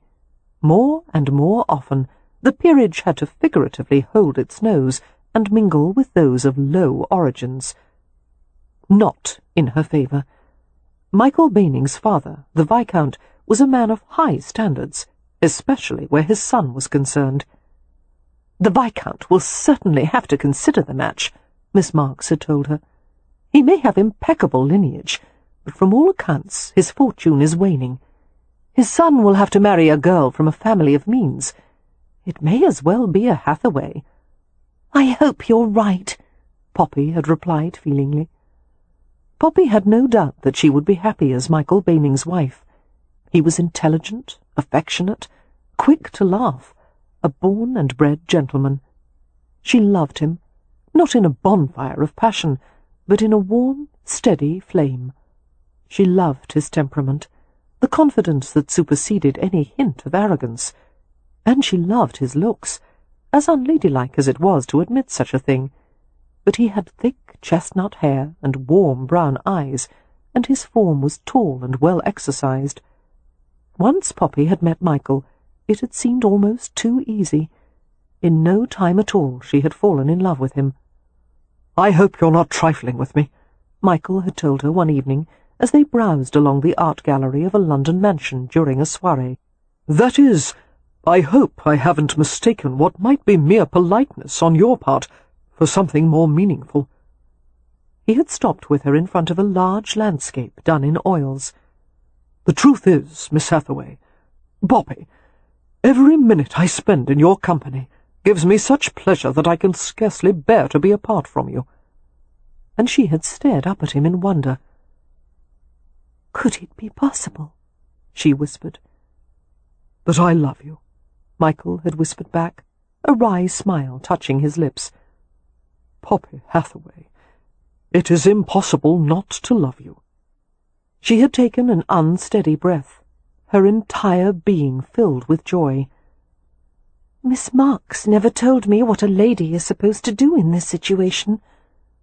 Michael had grinned and leaned a bit closer, as if imparting a highly confidential secret. "You're supposed to give me discreet encouragement." "I love you, too." "That's not discreet." His brown eyes sparkled. "But it's very nice to hear." The courtship had been beyond circumspect. Michael's father, Viscount Andover, was protective of his son. A good man, Michael had said, but stern, and Michael had asked for sufficient time to approach the Viscount and convince him of the rightness of the match. Poppy was entirely willing to give Michael however much time he needed. The rest of the Hathaways, however, were not quite as amenable. To them, Poppy was a treasure, and she deserved to be courted openly and with pride. "Shall I go and discuss the situation with Andover?" Cam Rowan had suggested one evening, as the family relaxed in the parlour of their hotel suite after supper. He lounged on the settee next to Amelia, who was holding their 6-month-old baby. When the baby grew up, his Gajo name, Gajo being the word that gypsies used for outsiders, would be Ronan Cole, but among the family he was called by his Romany name, Rye. Poppy and Miss Marks occupied the other settee, while Beatrix lounged on the floor by the hearth, playing idly with a pet hedgehog named Medusa. Dodger sulked nearby in his basket, having learned through hard experience that it was unwise to tangle with Medusa and her quills. Frowning contemplatively, Poppy looked up from her needlework. "I don't think that would help," she told her brother-in-law regretfully. "I know how persuasive you are, but Michael is very firm on how to handle his father." Cam appeared to be thinking the matter over. With his black hair worn a trifle too long, his gleaming dark honey complexion, and a diamond stud sparkling at one ear, Rowan looked far more like a pagan prince than a businessman who had garnered a fortune in manufacturing investments. Ever since he had married Amelia, Rowan had been the de facto head of the Hathaway family. No man alive would have been able to manage the unruly lot as adeptly as he did. His tribe, he called them. "Little sister," he said to Poppy, sounding relaxed even though his gaze was intent.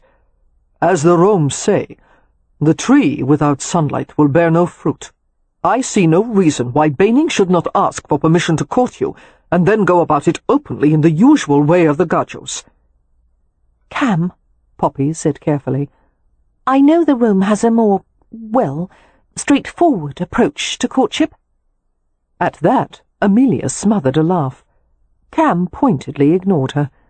Miss Marks looked perplexed, clearly having no idea that the Romany tradition of courtship often involved stealing a woman right out of her bed. "But you know as well as any of us," Poppy continued, "that it is a far more delicate process for the British peerage."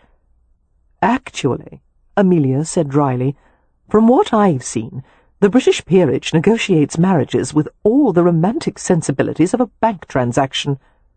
Poppy scowled at her older sister.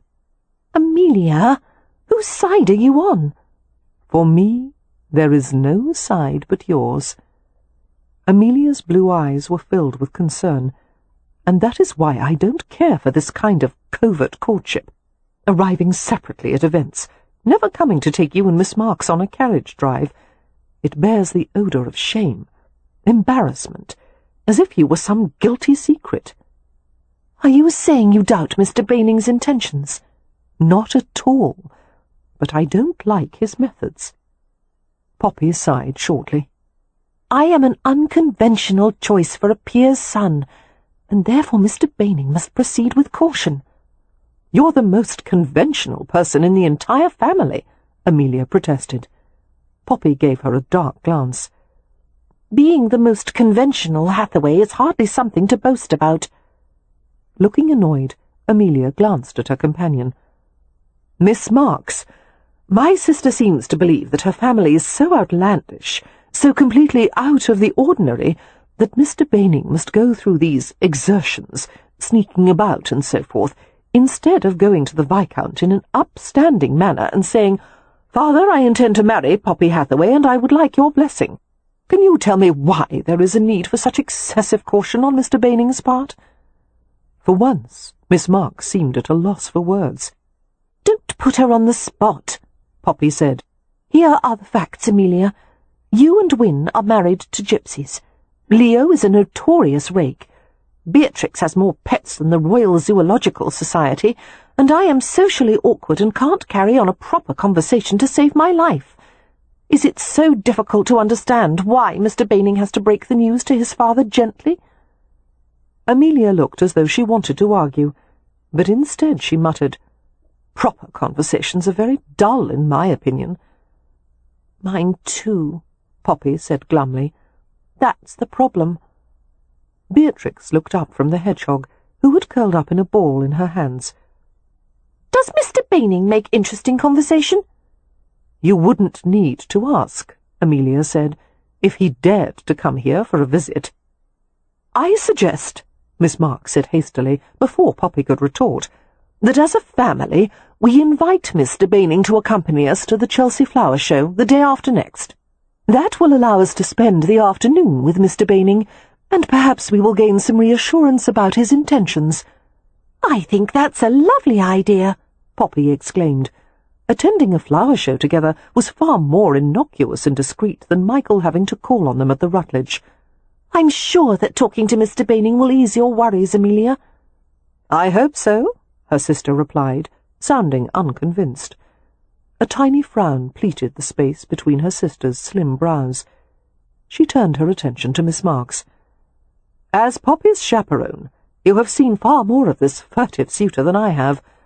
What is your opinion of him?"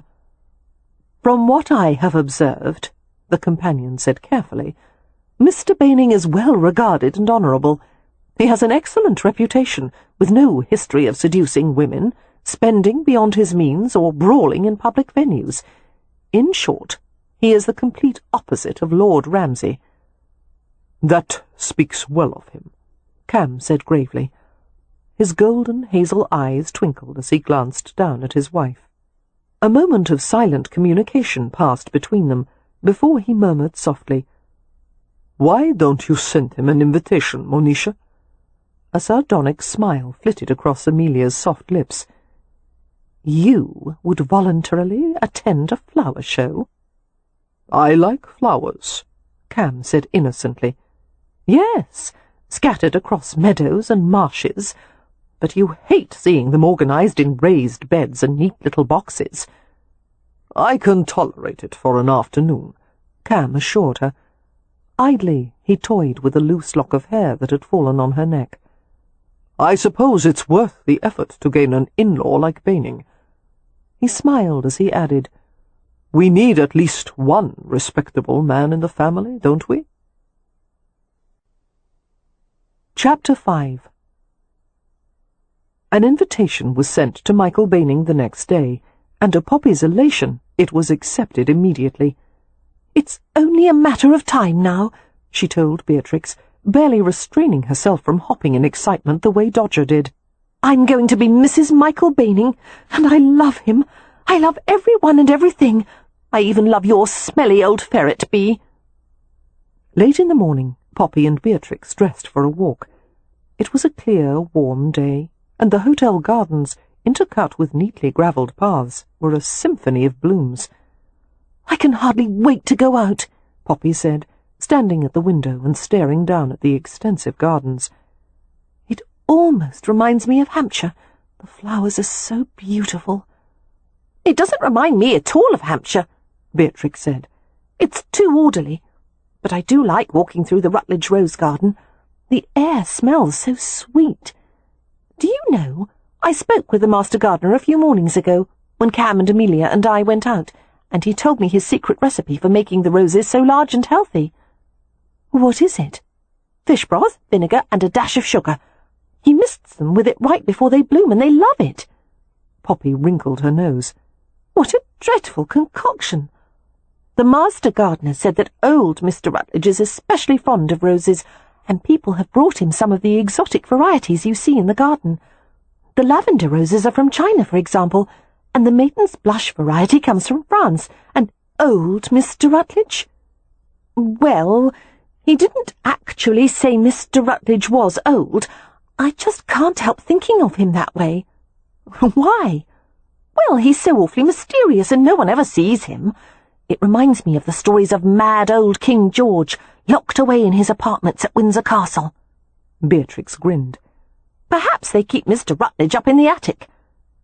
"Bee," Poppy whispered urgently, filled with an overwhelming urge to confide in her, "there's something I'm bursting to tell you, but it must remain a secret."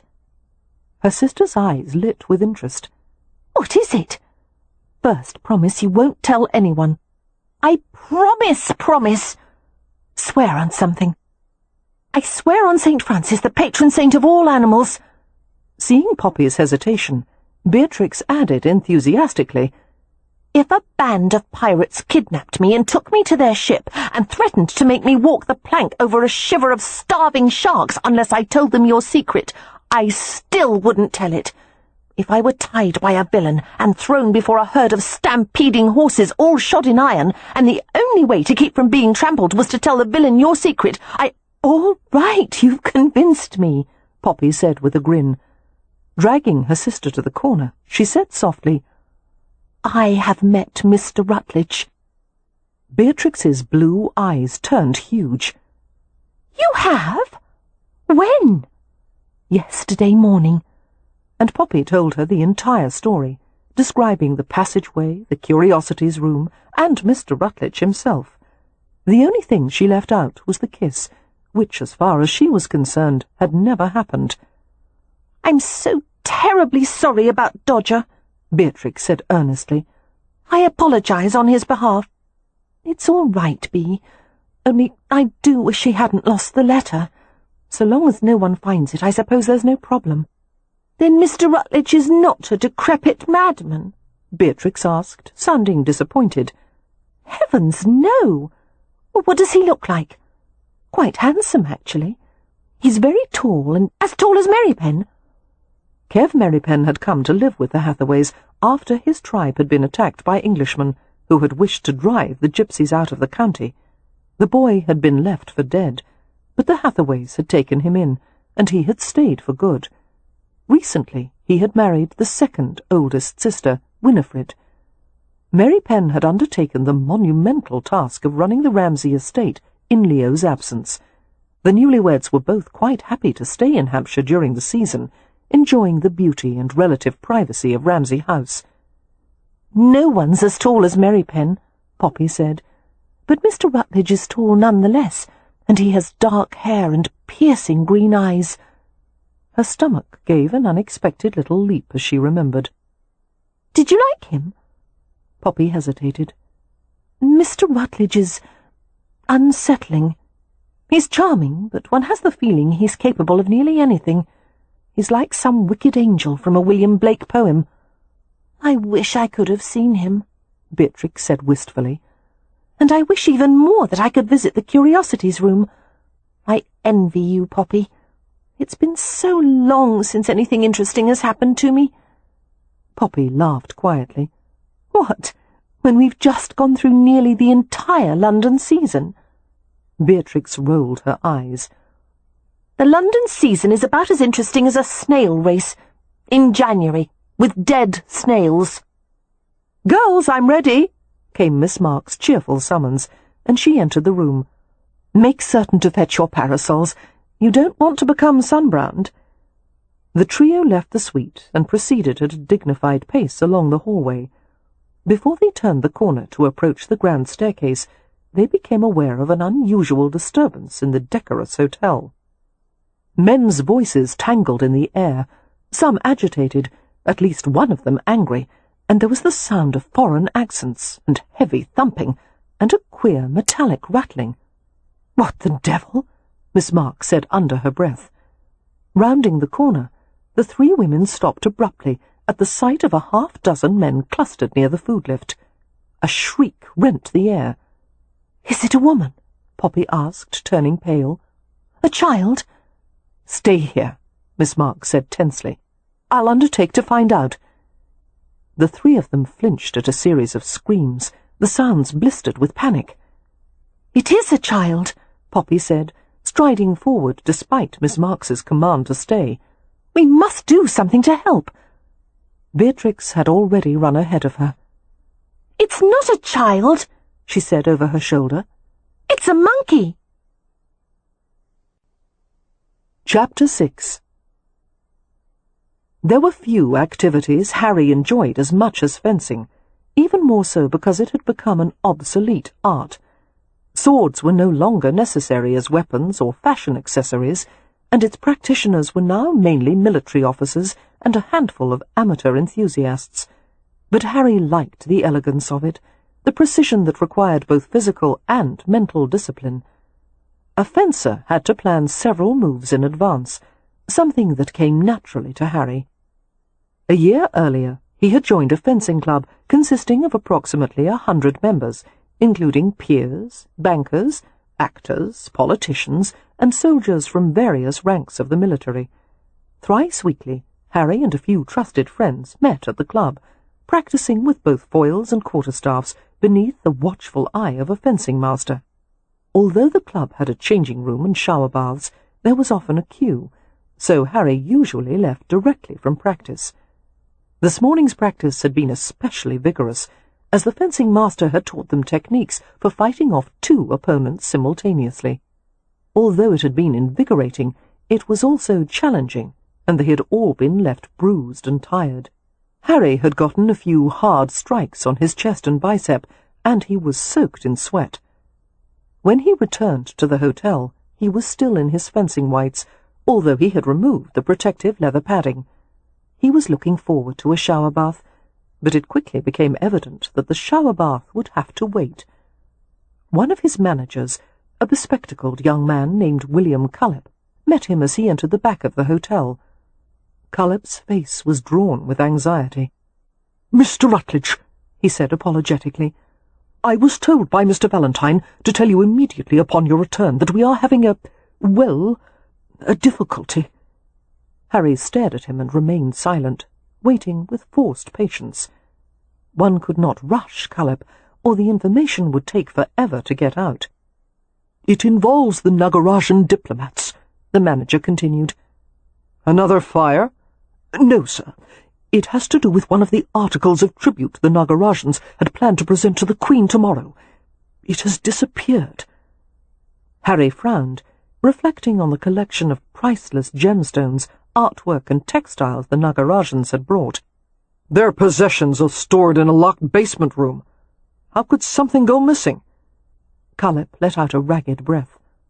"Well, sir, it has apparently left on its own." Harry's brows lifted. "What the hell is going on, Cullip?" "Among the items the Nagarajans brought for the Queen are a pair of rare animals, blue macaques, which are found only in the Nagarajan teak forest. They are to be housed at the Zoological Gardens at Regent's Park. Evidently each macaque was kept in its own crate, but somehow one of them learned to pick a lock and—" "The devil, you say?" Incredulity was rapidly crushed in outrage, yet somehow Harry managed to keep his voice quiet.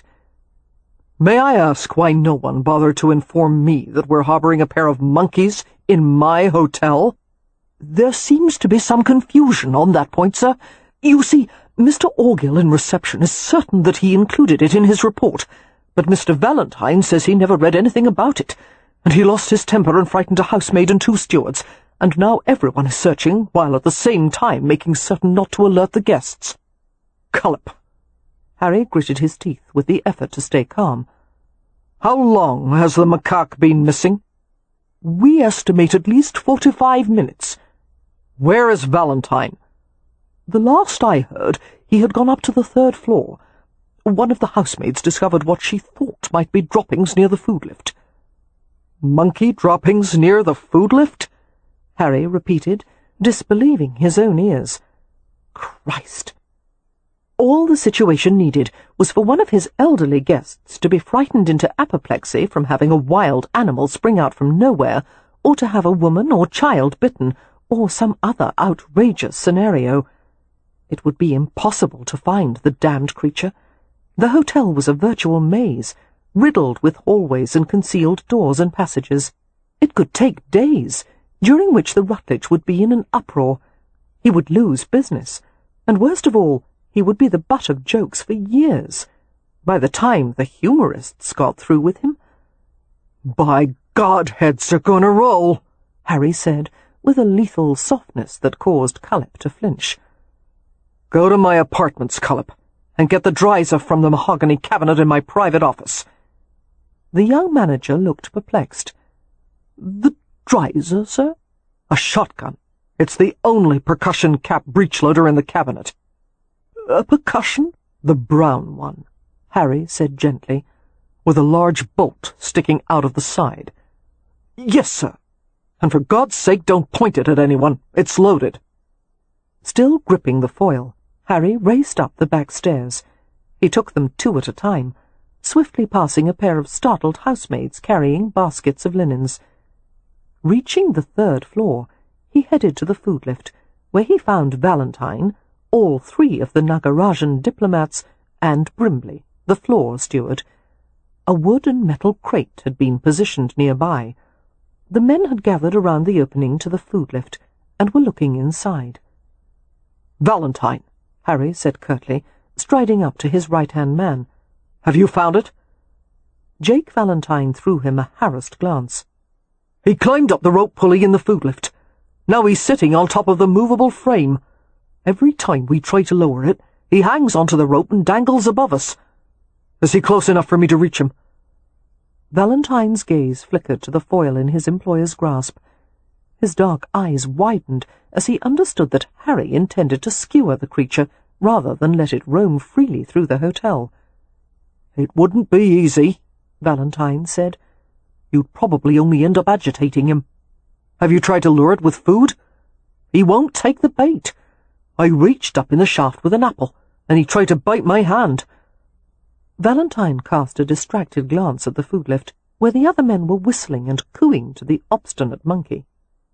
One of the Nagarajans, a slim, middle-aged man dressed in a light suit with a richly patterned cloth draped over both shoulders, stepped forward. His expression was fraught with distress. You are Mr. Rutledge? Good, yes.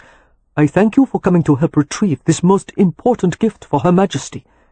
Very rare macaque, very special. It must not be harmed. Your name? Harry asked brusquely. Niran, the diplomat supplied. Mr. Niran, while I understand your concern for the animal, I have a responsibility to protect my guests. The Nagarajan glowered. If you damage our gift to the Queen, I fear it will not go well for you. Levelling a hard stare at the diplomat, Harry said evenly, If you don't find a way to get that animal out of my food lift and into that crate in 5 minutes, Niran, I'm going to make a kebab out of him. This statement produced a stare of purest indignation, and the Nagarajan rushed to the opening of the food lift. The monkey gave an excited hoot, followed by a series of grunts. I have no idea what a kebab is, Valentine said to no one in particular, but I don't think the monkey's going to like it. Before Harry could reply, Valentine caught sight of something behind him and he groaned. Guests, the assistant muttered. Damn it, Harry said beneath his breath, and turned to face the approaching guests, wondering what he was going to say to them. A trio of women rushed toward him, 2 of them in pursuit of a dark-haired girl. A small shock of recognition went through Harry as he recognized Catherine Marks and Poppy Hathaway. He guessed the third was Beatrix, who seemed determined to plough through him in her haste to reach the food lift. Harry moved to block her way. Good morning, miss. I'm afraid you can't go over there, nor would you want to. She stopped immediately, staring at him with eyes the same rich blue as her sister's. Catherine Marks regarded him with flinty composure, while Poppy took an extra breath, her cheeks infused with colour. You don't know my sister, sir, Poppy said. If there is a wild creature in the vicinity, she most definitely wants to see it. What makes you think there's a wild creature in my hotel?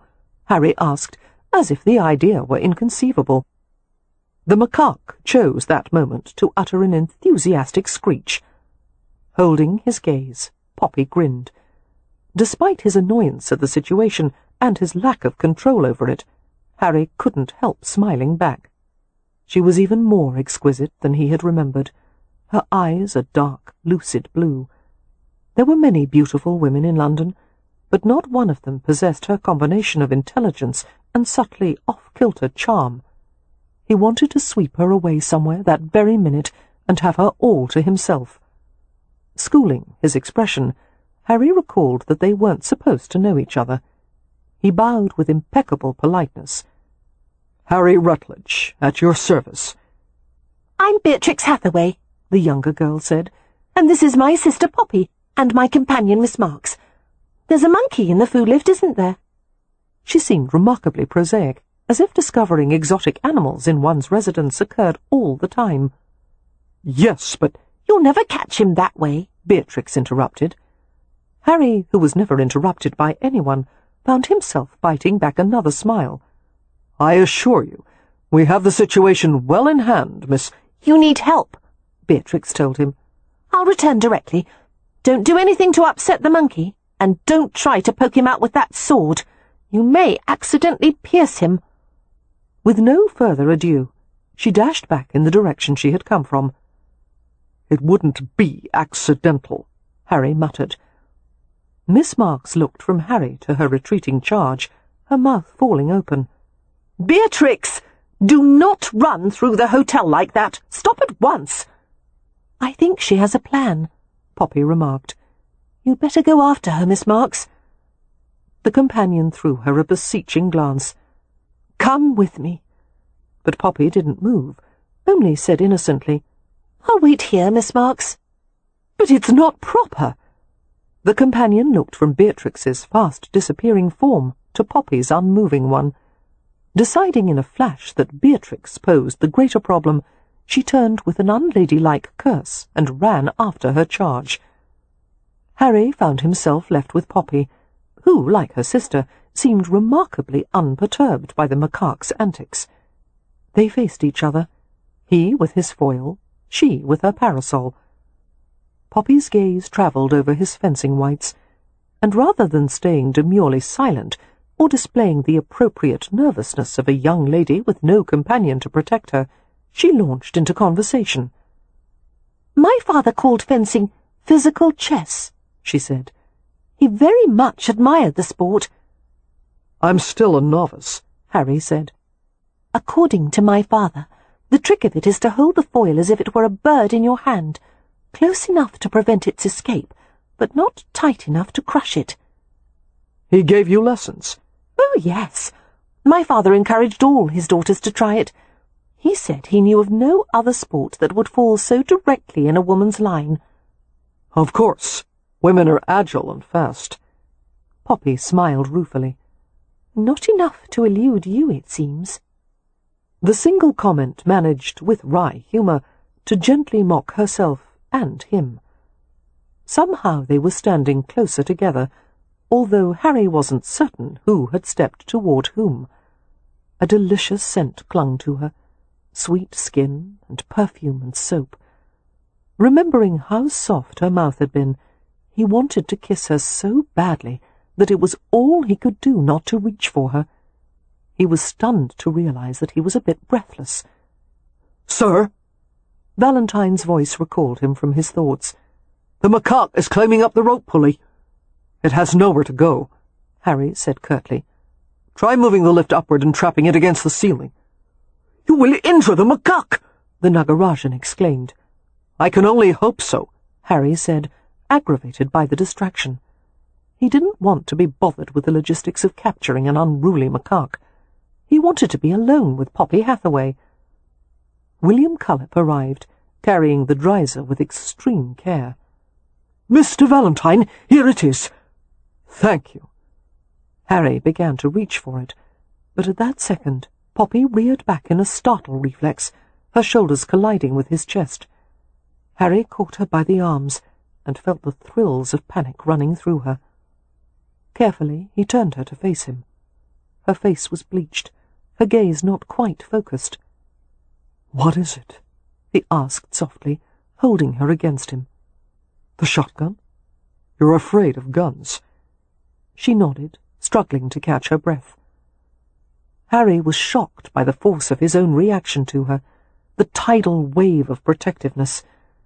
She was trembling and winded, one hand pressing on the centre of his chest. "It's all right," he murmured. He couldn't recall the last time anyone had sought comfort from him. Perhaps no one ever had. He wanted to draw her fully against him and soothe her. It seemed he had always wanted this, waited for it, without even knowing. In the same quiet tone, Harry murmured, "Cullip, the shotgun won't be needed. Take it back to the cabinet." "Yes, Mr. Rutledge." Poppy stayed in the shelter of his arm, her head down-bent. Her exposed ear looked so tender. The fragrance of her perfume teased him. He wanted to explore every part of her, hold her until she relaxed against him. "It's all right," he murmured again, stroking a circle on her back with his palm. "It's gone. I'm sorry you were frightened." "No, I'm sorry, Poppy drew back, her white face now infused with colour. "I'm not usually skittish. It was only the surprise. A long time ago." She stopped herself and fidgeted and muttered, "I'm not going to babble." Harry didn't want her to stop. He found everything about her endlessly interesting, although he couldn't explain why. She simply was. "Tell me," he said in a low voice. Poppy made a helpless gesture and gave him a wry glance as if to convey that she had warned him. "When I was a child, one of my favourite people in the world was my Uncle Howard, my father's brother. He had no wife or children of his own, so he lavished all his attention on us." A reminiscent smile touched her lips. "Uncle Howard was very patient with me. My chattering drove everyone else to distraction, but he always listened as if he had all the time in the world. One morning he came to visit us while Father went shooting with some of the village men. When they returned with a brace of birds, Uncle Howard and I went to the end of the lane to meet them. but someone's rifle discharged accidentally. I'm not certain if it was dropped or if the man was carrying it incorrectly. I remember the sound of it, a boom like thunder, and there were a few hard pinches on my arm and another on my shoulder. I turned to tell Uncle Howard, but he was crumpling very slowly to the ground. He'd been fatally wounded, and I had been hit by a few stray pellets. Poppy hesitated, her eyes glittering. There was blood all over him. I went to him and put my arms beneath his head and asked him what I should do, and he whispered that I must always be a good girl so that we could meet again in heaven some day. She cleared her throat and sighed shortly. Forgive me. I talk excessively. I shouldn't. No, Harry said, overwhelmed by a baffling and unfamiliar emotion, white-knuckled with it. I could listen to you all day. She blinked in surprise, jostled out of her melancholy. A shy grin rose to her lips. Aside from my Uncle Howard, you're the first man ever to say that to me. They were interrupted by exclamations from the men gathered around the rope lift, as the macaque climbed higher. Bloody hell, Harry muttered. Please, wait just a moment more, Poppy said to him earnestly. My sister is very good with animals. She'll have him out with no injury. She has experience with primates? Harry asked sardonically. Poppy considered that. We've just been through the London season. Does that count?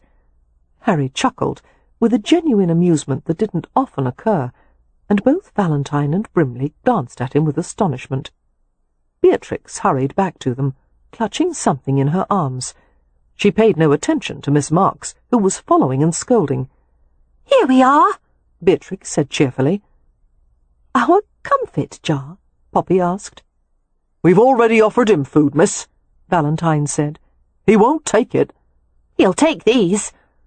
Beatrix strode confidently to the opening of the food lift. Let's send the jar up to him. Have you adulterated the sweets? Valentine asked hopefully. All three of the Nagarajan envoys exclaimed anxiously to the effect that they did not want the macaque to be drugged or poisoned. No, no, no, Beatrix said. He might fall down the shaft if I did that, and this precious animal must not be harmed. The foreigners subsided at her reassurance. How may I help thee? Poppy asked, approaching her. Her younger sister handed her a length of heavy silk cord. Tie this round the neck of the jar, please. Your knots are always much better than mine. A clove hitch, Poppy suggested, taking the twine. Yes, perfect.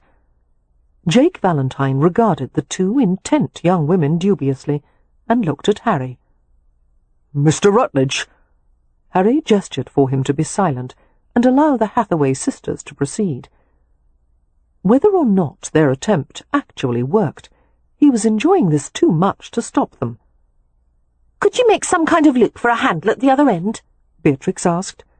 Poppy frowned. An overhand knot, perhaps? I'm not sure I remember how. Allow me, Harry volunteered, stepping forward. Poppy surrendered the end of the cord to him, her eyes twinkling. Harry tied the end of the cord into an elaborate rope ball, first wrapping it several times around his fingers, then passing the free end back and forth. Not above a bit of showmanship, he tightened the whole with a deft flourish. Nicely done, Poppy said. What knot is that? Ironically, Harry replied, it is known as the monkey fist. Poppy smiled. Is it really? No, you're teasing. I never tease about knots. A good knot is a thing of beauty. Harry gave the rope end to Beatrix and watched as she placed the jar atop the frame of the food lift cab. Then he realized what her plan was. Clever, he murmured. It may not work, Beatrix said. It depends on whether the monkey is more intelligent than we are. I'm rather afraid of the answer, Harry replied dryly. Reaching inside the food lift shaft, he pulled the rope slowly, sending the jar up to the macaque, while Beatrix kept hold of the silk cord. All was quiet. The group held their breath en masse as they waited. Thump! The monkey had descended to the top of the cab. A few inquiring hoots and grunts echoed through the shaft. A rattle, a silence, and then a sharp tug at the line. Offended screams filled the air, and heavy thumps shook the food lift. "We caught him!" Beatrix exclaimed. Harry took the line from her, while Valentine lowered the cab. "Please stand back, Miss Hathaway." "Let me do it," Beatrix urged. "The macaque is much more likely to spring at you than me. Animals trust me." "Nevertheless, I can't risk one of my guests being injured." Poppy and Miss Marks both drew Beatrix away from the food lift opening. They all gasped as a large blue-black macaque appeared, his eyes huge and bright above a hairless muzzle, his head comically tufted with a shock of fur. The monkey was stocky and powerful in appearance, with hardly any tail to speak of.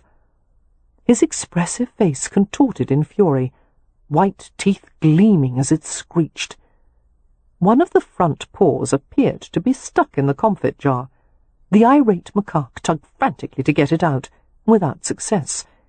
His own clenched fist was the reason for his captivity. He refused to let go of the comfits, even to remove his paw from the jar. "Oh, isn't he beautiful?" Beatrix enthused. "Perhaps to a female macaque," Poppy said dubiously. Harry held the cord attached to the jar with one hand, his fencing foil with the other. The macaque was larger than he had expected, capable of inflicting considerable damage, and it was clearly considering whom to attack first. "Come on, old fellow," Harry murmured, attempting to lead the monkey to the open crate. Beatrix reached into her pocket, pulled out a few comfits, and went to toss them into the crate. "There you are, greedy boy," she said to the macaque. "Your treats are in there. Go on and don't make such a fuss." Miraculously, the monkey obeyed, dragging his jar with him. After casting a baleful glance at Harry, he entered his crate and scooped up the scattered comfits with his free paw. "Give me the jar," Beatrix said patiently, tugging at the twine, and she pulled it out of the crate. She tossed a last handful of comfits to the monkey and closed the door. The Nagarajans hastened to lock it. "I want it triple-chained," Harry said to Valentine, "and the other monkey's crate chained as well, and then I want them delivered directly to Regent's Park." "Yes, sir." Poppy went to her sister, hugging her in an open display of affection. "Well done, Bee," she exclaimed. "How did you know the monkey wouldn't let go of the comfits in his hand?" "Because it is a well-known fact that monkeys are nearly as greedy as people," Beatrix said, and Poppy laughed. "Girls," Miss Marks said in a low voice, trying to hush them, draw them away. "This is unseemly. We must go." "Yes, of course," Poppy said. "I'm sorry, Miss Marks. We'll go on with our walk."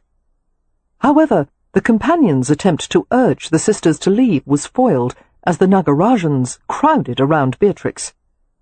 "You have done us a very great service," the head diplomat Niran told the girl. "Very great indeed.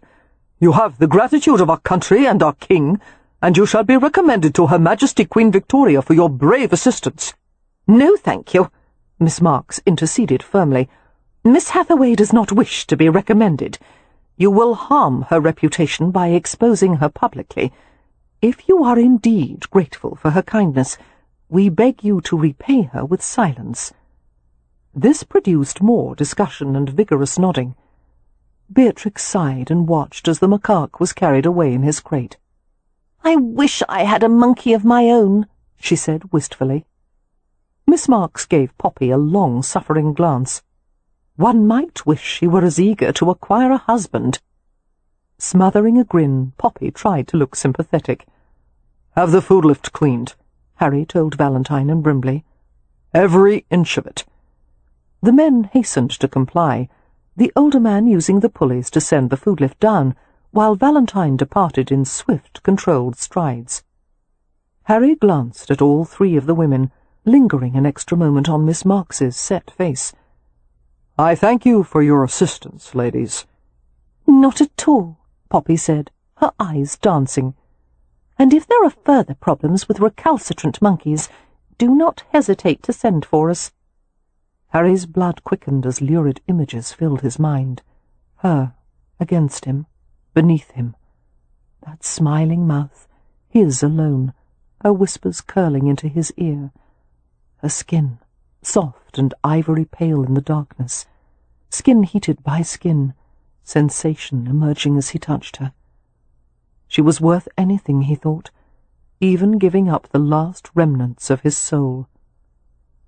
"Good day," he heard himself say, his voice husky but polite, and he forced himself to walk away. For now. Chapter 7. "Now I understand what you meant earlier," Beatrix said to Poppy, when Miss Marks had gone on some undisclosed errand. Poppy had settled in her bed, while Beatrix had washed Dodger and was now drying him with a towel before the hearth. "What you were trying to say about Mr. Rutledge," she continued. "No wonder you found him unsettling." She paused to grin at the happy ferret, who was wriggling on a warm towel. "Dodger, you do like to be clean, don't you? You smell so lovely after a good washing." "You always say that, and he always smells the same." Poppy raised on an elbow and watched them, her hair spilling around her shoulders. She felt too restless to nap. "Then you found Mr. Rutledge unsettling too?" "No, but I understand why you do. He watches you like one of those ambushing sort of predators, the kind that lie in wait before they spring." "How dramatic!" Poppy said with a dismissive laugh. "He's not a predator, Bee. He's only a man." Beatrix made no reply, only made a project of smoothing Dodger's fur. As she leaned over him, he strained upward and kissed her nose affectionately. "Poppy," she murmured, "no matter how Miss Marks tries to civilize me, and I do try to listen to her, I still have my own way of looking at the world. To me, people are scarcely different from animals. We're all God's creatures, aren't we? When I meet someone, I know immediately what animal they would be. When we first met Cam, for example, I knew he was a fox." "I suppose Cam is somewhat fox-like," Poppy said, amused. "What is Merry Pen? A bear?" "No, unquestionably a horse. And Amelia is a hen." "I would say an owl." "Yes, but don't you remember when one of our hens in Hampshire chased after a cow that had strayed too close to the nest? That's Amelia." Poppy grinned. "You're right." "And Wyn is a swan." "Am I also a bird? A lark? A robin?" "Nope, you're a rabbit." "A rabbit?" Poppy made a face. "I don't like that." "Why am I a rabbit?" "Oh, rabbits are beautiful, soft animals who love to be cuddled. They're very sociable, but they're happiest in pairs." "But they're timid," Poppy protested. "Not always. They're brave enough to be companions to many other creatures, even cats and dogs." "Well," Poppy said in resignation, "it's better than being a hedgehog, I suppose." "Miss Marks is a hedgehog," Beatrix said in a matter-of-fact tone that made Poppy grin. "And you're a ferret, aren't you, Bee?" "Yes, but I was leading to a point." "Sorry, go on." "I was going to say that Mr. Rutledge is a cat, a solitary hunter, with an apparent taste for rabbit." Poppy blinked in bewilderment. "You think he is interested in—" "Oh, but Bee, I'm not at all. And I don't think I'll ever see him again. I hope you're right." Settling on her side, Poppy watched her sister in the flickering glow of the hearth, while a chill of uneasiness penetrated the very marrow of her bones. Not because she feared Harry Rutledge, because she liked him. Catherine Marks knew that Harry was up to something. He was always up to something. He certainly had no intention of inquiring after her welfare. He didn't give a damn about her. He considered most people, including Catherine, a waste of his time. Whatever mysterious mechanism sent Harry Rutledge's blood pumping through his veins, it wasn't a heart. In the years of their acquaintance, Catherine had never asked anything of him. Once Harry did someone a favour, it went into the invisible ledger he carried around in that infernally clever brain, and it was only a matter of time until he demanded repayment with interest. People feared him for good reason.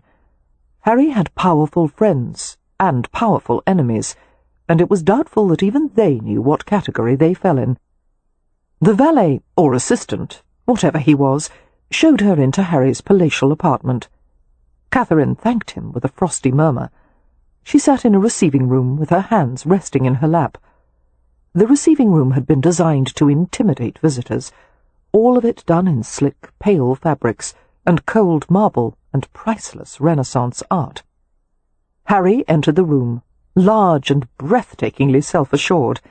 As always, he was elegantly dressed and meticulously groomed.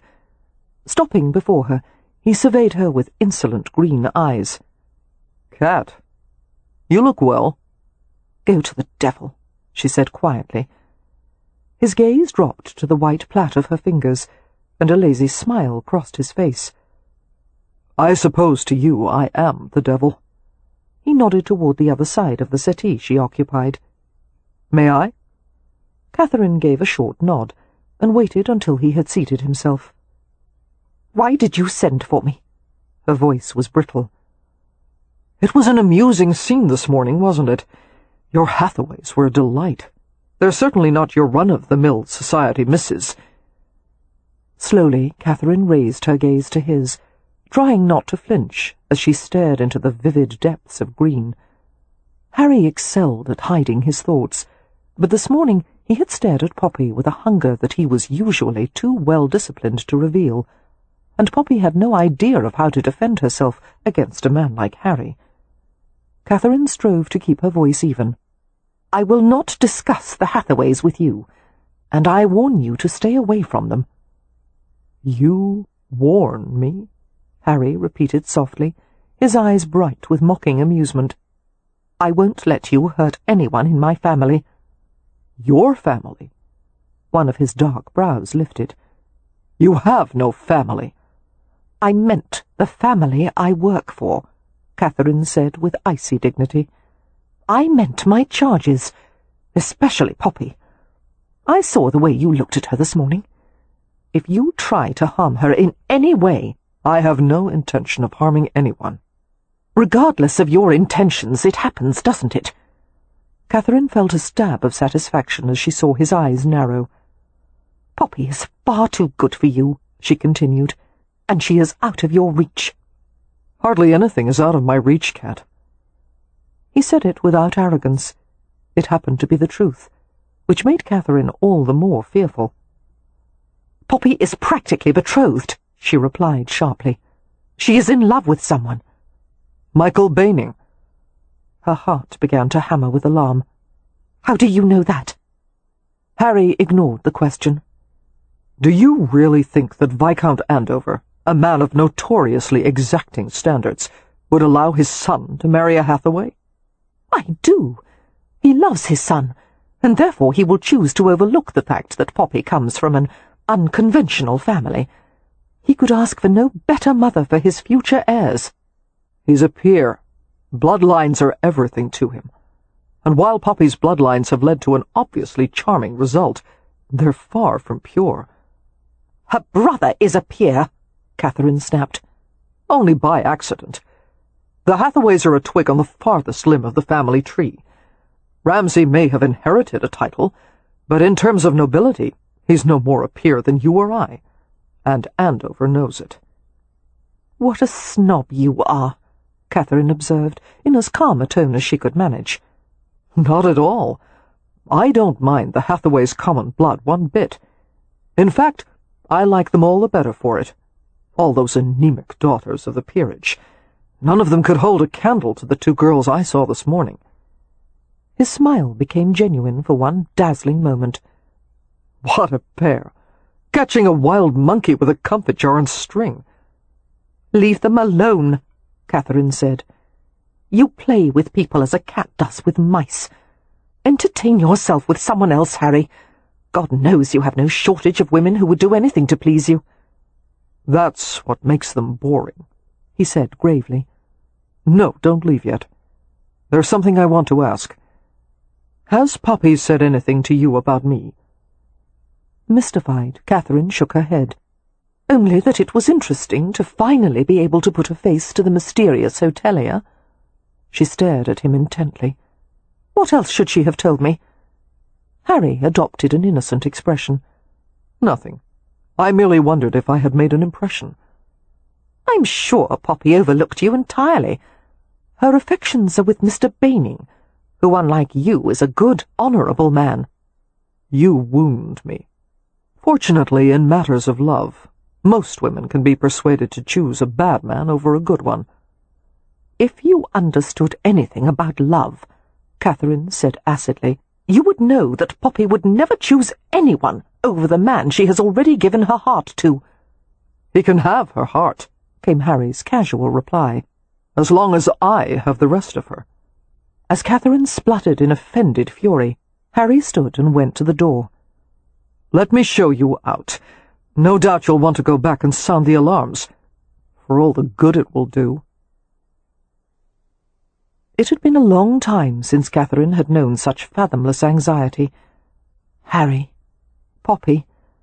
Could he really have designs on her, or had he simply decided to torture Catherine with a cruel jest?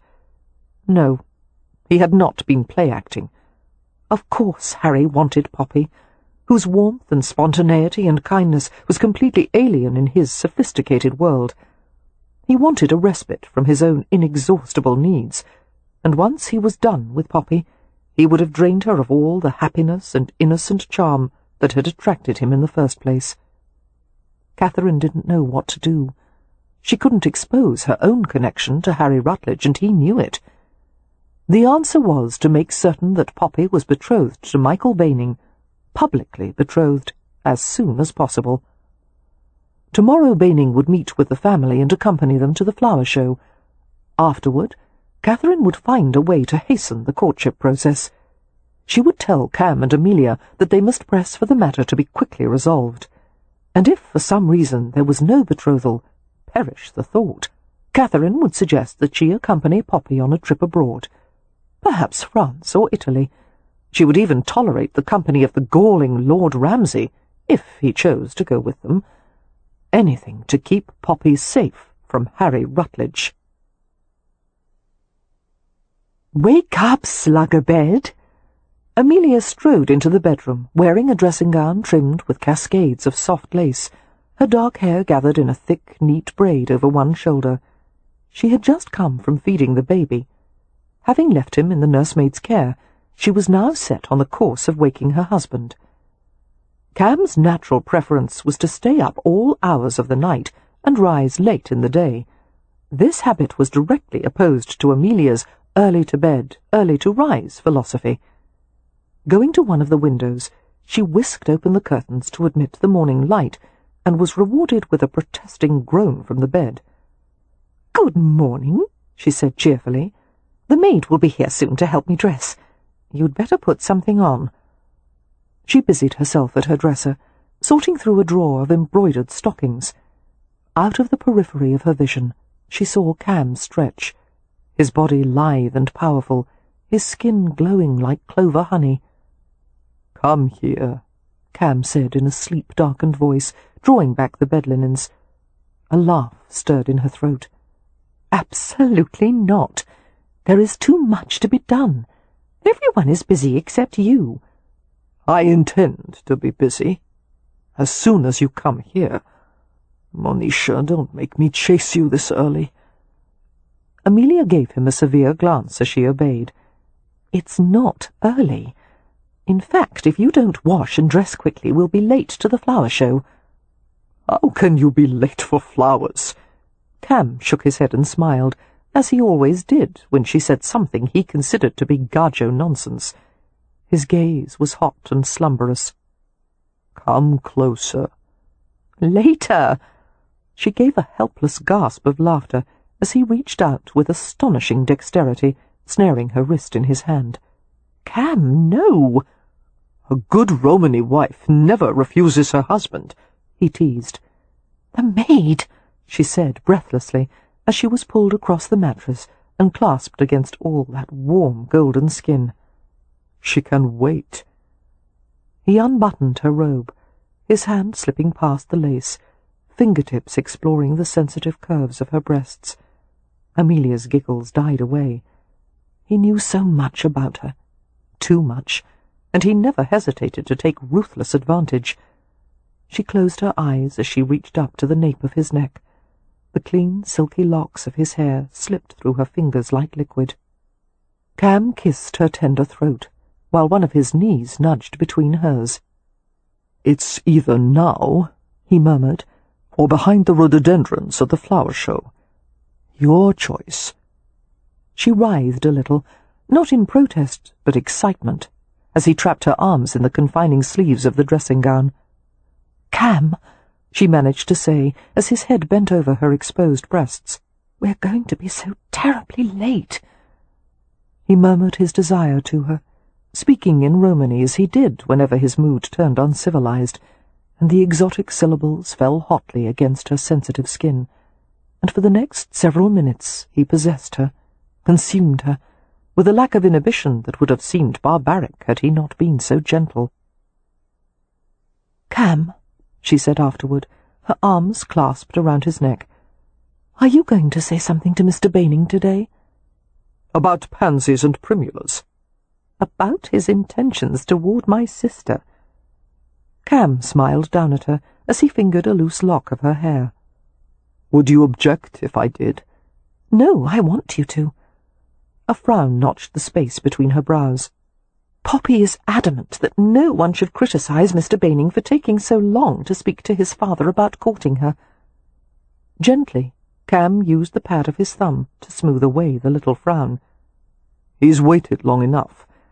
The Rome say of a man like Baining, he would like to eat fish, but he would not like to get in the water."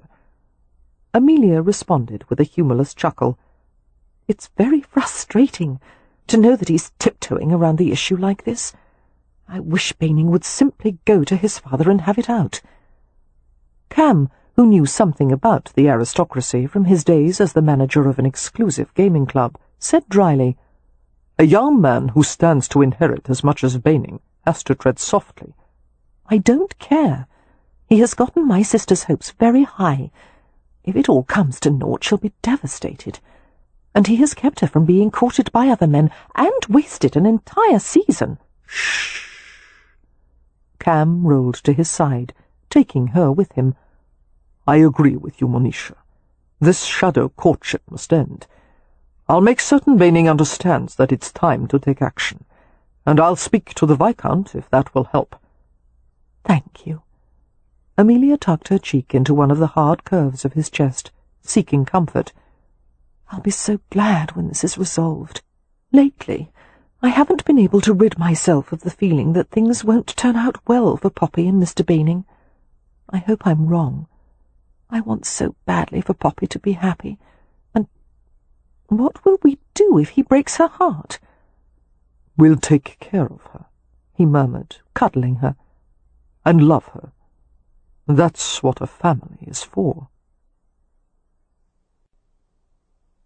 Chapter 8. Poppy was light-headed with nerves and excitement. Michael would soon arrive to accompany the family to the flower show. After all their subterfuge, this was the first step toward an openly acknowledged courtship.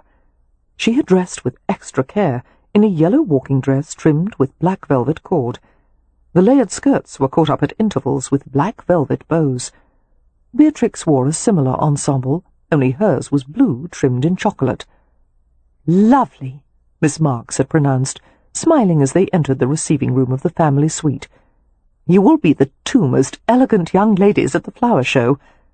She reached up to Poppy's upswept curls and anchored a pin more securely. "And I predict that Mr. Baining will not be able to take his gaze off you," she added. "He's a bit late," Poppy said tensely. "It's not like him. I hope he hasn't met with some difficulty. He will arrive soon, I'm sure." Cam and Amelia entered the room, the latter looking radiant in pink, her small waist cinched with a bronze leather belt that matched her walking boots. "What a lovely day for an outing," Amelia said, her blue eyes twinkling, "though I doubt you will even notice the flowers, Poppy." Putting a hand to her midriff, Poppy let out an unsteady sigh. "This is all so nerve-wracking." "I know, dear." Amelia went to embrace her. "This makes me indescribably grateful that I never had to go through the London season. I would never have had your patience. Really, they should levy a tax on London bachelors until they marry. That would hasten the entire courtship process." "I don't see why people have to marry at all," Beatrix said. "There was no one to marry Adam and Eve, was there? They lived together naturally. Why should any of us bother with a wedding if they didn't?" Poppy gave a nervous laugh. "When Mr. Baining is here," she said, "let's not bring up any outlandish debate topics, Bee. I'm afraid he's not used to our way of, our colourful discussions," Miss Marks suggested. Amelia grinned. "Don't worry, Poppy. We'll be so staid and proper we'll be absolute bores." "Thank you," Poppy said fervently. "Do I have to be boring too?" Beatrix asked Miss Marks, who nodded emphatically.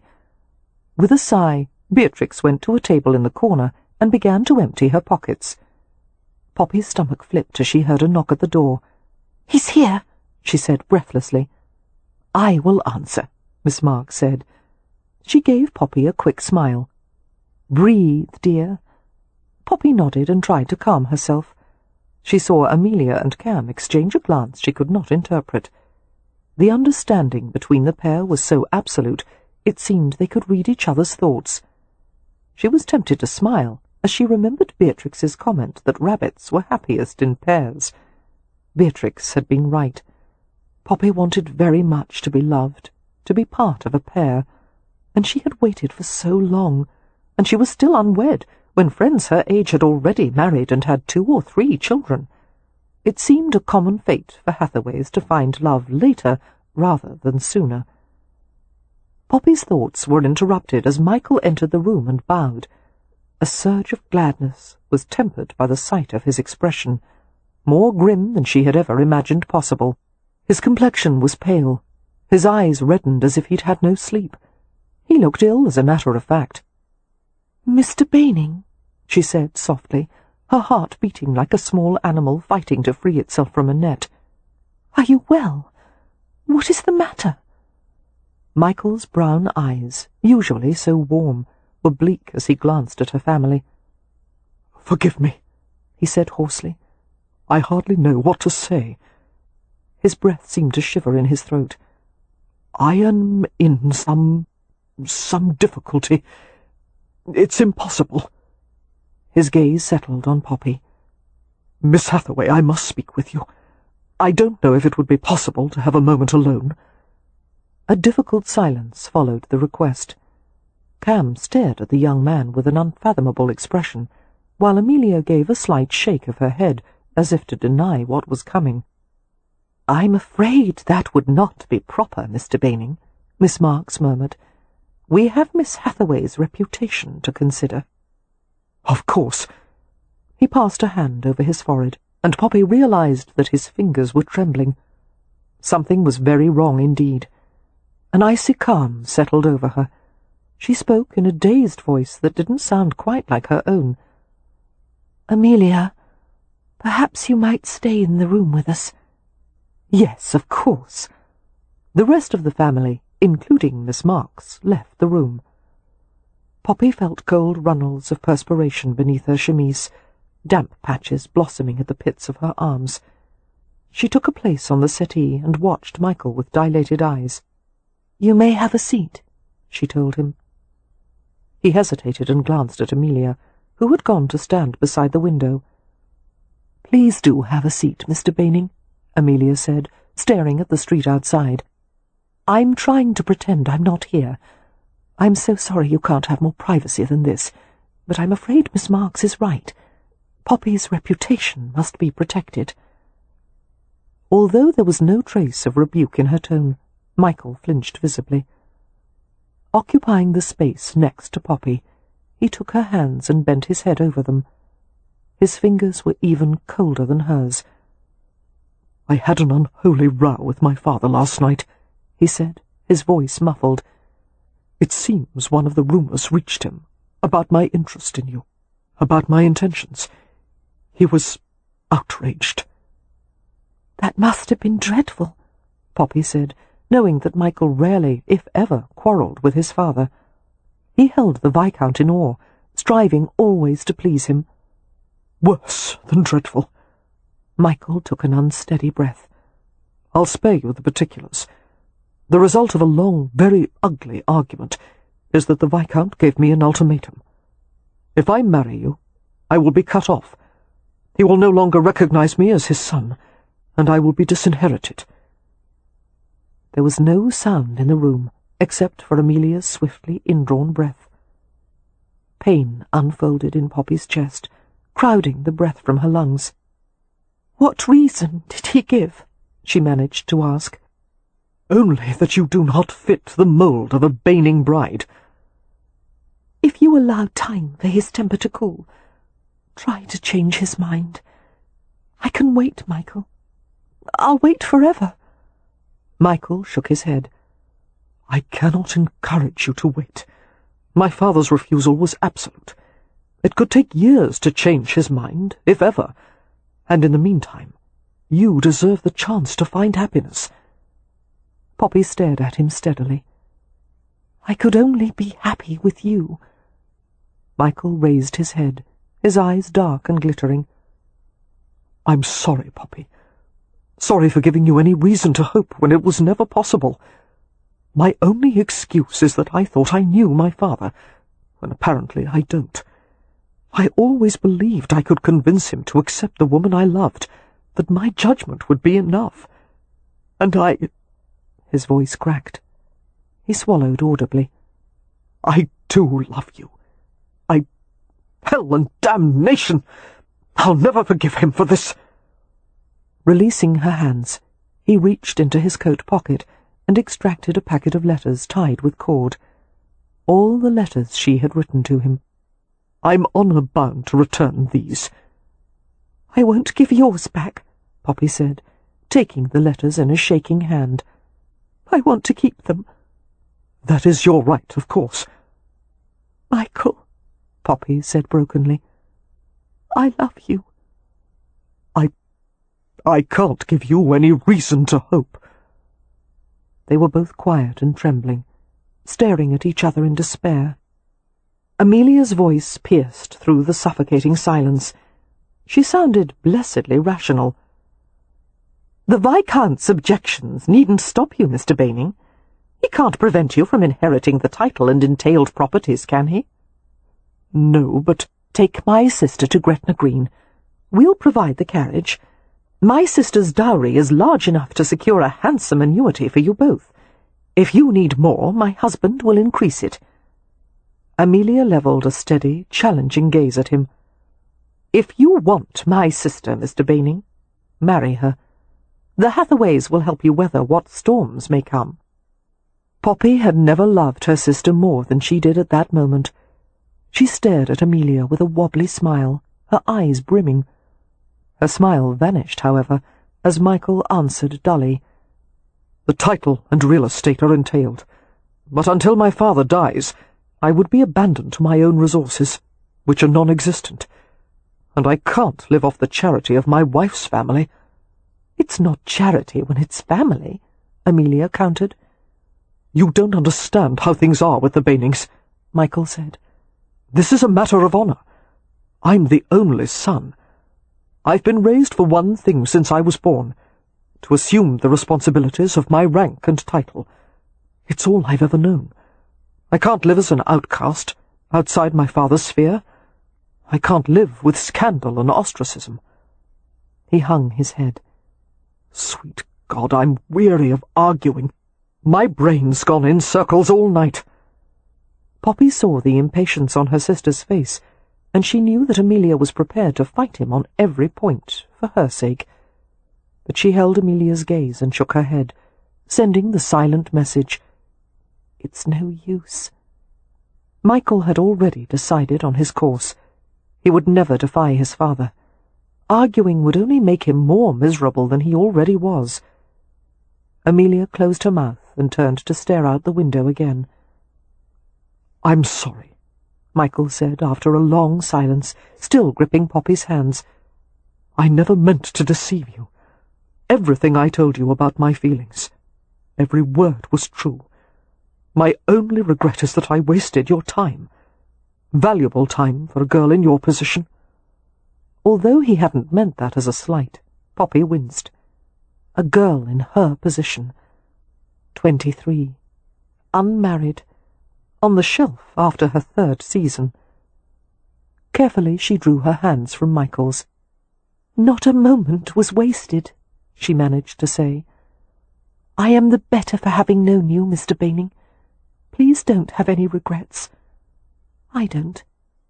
"Poppy," he said in an aching voice that nearly undid her. She was terrified that she might burst into tears. "Please go." "If I could make you understand." "I understand, I do. And I will be perfectly—" She broke off and swallowed hard. "Please go. Please." She was aware of Amelia coming forward, murmuring something to Michael, efficiently shepherding him out of the suite before Poppy lost her composure. Dear Amelia, who did not hesitate to take charge of a man much larger than herself. A hen chasing a cow, Poppy thought, and she let out a watery giggle, even as hot tears began to slide from her eyes. After closing the door firmly, Amelia sat beside Poppy and reached out to grasp her shoulders. She stared into Poppy's blurred eyes.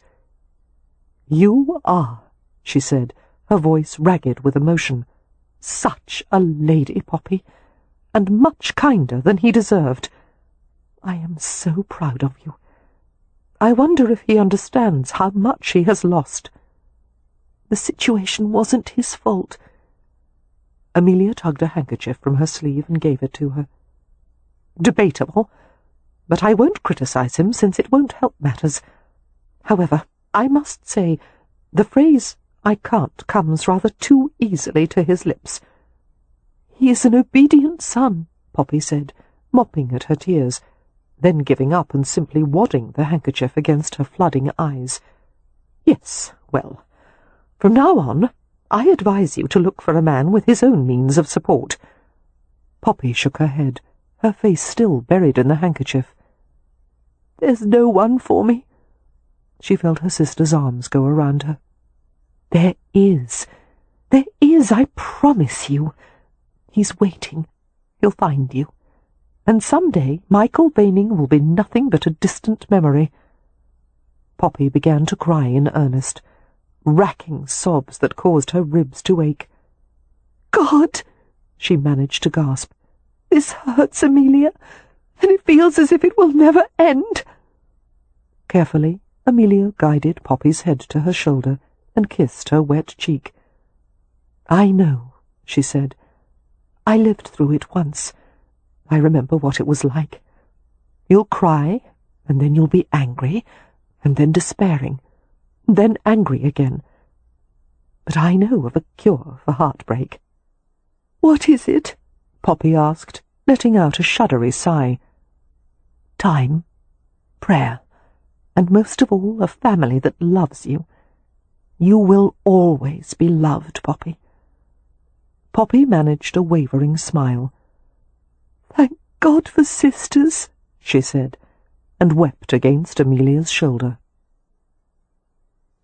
Much later that night, there came a determined knock at the door of Harry Rutledge's private apartment. Jake Valentine paused in the act of laying out fresh clothes and polished black shoes for the morning. He went to answer the door, and was confronted by a vaguely familiar-looking woman. She was small and slight, with light brown hair and blue-grey eyes, and a pair of round spectacles perched on her nose. He considered her for a moment, trying to place her. "May I help you?" "I wish to see Mr. Rutledge." "I'm afraid he's not at home." Her mouth twisted at the well-worn phrase, used by servants when the master didn't wish to be disturbed. She spoke to him with scalding contempt. "Do you mean not at home in the sense that he doesn't want to see me, or not at home as in he's actually gone?" "Either way," Jake said implacably. "You won't see him tonight. But the truth is, he really isn't here. Is there a message I may convey to him?" "Yes. Tell him that I hope he rots in hell for what he did to Poppy Hathaway, and then tell him that if he goes near her, I'll murder him." Jake responded with a complete lack of alarm, due to the fact that death threats against Harry were a more or less common occurrence. "And you are?" "Just give him the message," she said curtly. "He'll know who it's from." 2 days after Michael Baining had visited the hotel, the Hathaways' brother Leo, Lord Ramsay, came to call. Like other men about town, Leo leased a small Mayfair terrace during the season, and at the end of June retreated to his estate in the country. Although Leo could easily have chosen to live with the family at the Rutledge, he preferred privacy. No one could deny that Leo was a handsome man, tall and broad-shouldered, with dark brown hair and striking eyes. Unlike his sisters, his eyes were a light shade of blue, glacier-coloured with dark rims. Haunting, world-weary.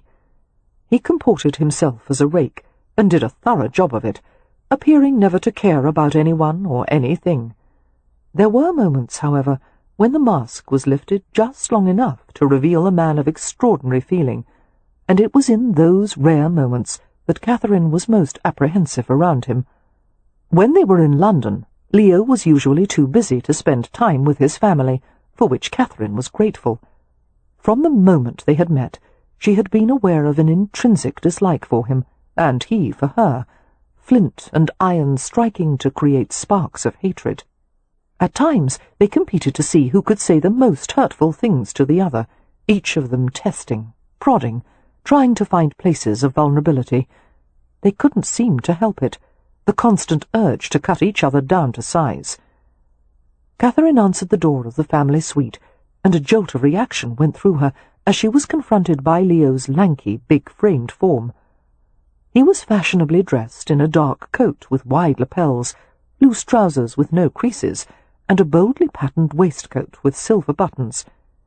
He surveyed her with his wintry eyes, an arrogant smile tilting the corners of his lips. "Good afternoon, Marks."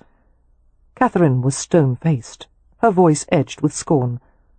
"Lord Ramsay, I'm surprised you could tear yourself away from your amusements long enough to visit your sister." Leo gave her a look of bemused mockery. "What have I done to earn a scolding? You know, Marks, if you ever learned to hold your tongue, your chances of attracting a man would rise exponentially." Her eyes narrowed. "Why would I want to attract a man? I have yet to see anything they're good for." "If for nothing else," Leo said, "you need us to help produce more women." He paused. "How is my sister?" "Heartbroken." Leo's mouth turned grim. "Let me in, Marks. I want to see her." Catherine took a grudging step aside. Leo went into the receiving room and found Poppy sitting alone with a book. He gave her an assessing glance. His normally bright-eyed sister was pale and drawn. She seemed unutterably weary, temporarily aged by grief. Fury welled inside him. There were few people that mattered to him in the world, but Poppy was one of them. It was unfair that the people who longed for love the most, searched the hardest for it, found it so elusive, and there seemed no good reason why Poppy, the prettiest girl in London, shouldn't have been married by now. But Leo had gone through lists of acquaintances in his mind, pondering whether any of them would do for his sister, and none of them was remotely suitable. If one had the right temperament, he was an idiot or in his dotage, and then there were the lechers, the spendthrifts, and the reprobates. God help him. The peerage was a deplorable collection of male specimens, and he included himself in that estimation. "Hello, sis," Leo said gently, approaching her. "Where are the others?"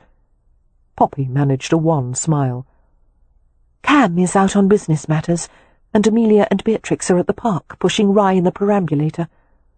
She moved her feet to make room for him on the settee. "How are you, Leo?" "Never mind that.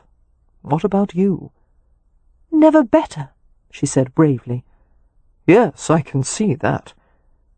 Leo sat and reached for Poppy, gathering her close. He held her, patting her back, until he heard her sniffle. "That bastard," he said quietly. "Shall I kill him for you?" "No," she said in a congested voice. "It wasn't his fault. He sincerely wanted to marry me. His intentions were good." He kissed the top of her head. "Don't ever trust men with good intentions. They'll always disappoint you." Refusing to smile at his quip, Poppy drew back to look at him. "I want to go home, Leo," she said plaintively. "Of course you do, darling. But you can't yet." She blinked. "Why not?" "Yes, why not?" Catherine Marks asked tartly, sitting in a nearby chair. Leo paused to send a brief scowl in the companion's direction before returning his attention to Poppy. "Rumours are flying," he said bluntly. "Last night I went to a drum, given by the wife of the Spanish ambassador. One of those things you go to only to be able to say you went, and I couldn't count the number of times I was asked about you and Baining. Everyone seems to think that you were in love with Baining, and that he rejected you because his father thinks you're not good enough." "That's the truth." "Poppy, this is London society, where the truth can get you into trouble. If you tell one truth, you'll have to tell another truth, and another to keep covering up." That elicited a genuine smile from her. "Are you trying to give me advice, Leo?" "Yes, and although I always tell you to ignore my advice, this time you'd better take it. The last significant event of the season is a ball held by Lord and Lady Norbury next week." "We have just written our regrets," Catherine informed him. "Poppy does not wish to attend." Leo glanced at her sharply. "Have the regrets been sent?" "No, but—" "Tear them up, then. That's an order." Leo saw her narrow frame stiffen, and he got a perverse pleasure from the sight. "But, Leo," Poppy protested, "I don't want to go to a ball. People might be watching to see if I—" "They will certainly be watching," Leo said, "like a flock of vultures, which is why you have to attend, because if you don't, you'll be shredded by the gossips and mocked without mercy when next season begins." "I don't care," Poppy said. "I'll never go through another season again." "You may change your mind, and I want you to have the choice, which is why you're going to the ball, Poppy. You'll wear your prettiest dress and blue ribbons in your hair and show them all that you don't give a damn about Michael Baining. You're going to dance and laugh and hold your head high." "Leo," Poppy groaned, "I don't know if I can." "Of course you can. Your pride demands it." "I don't have any reason to be proud." "I don't either," Leo said. "But that doesn't stop me, does it?" He glanced from Poppy's reluctant expression to Catherine's unreadable one. "Tell her I'm right, damn it," he told her.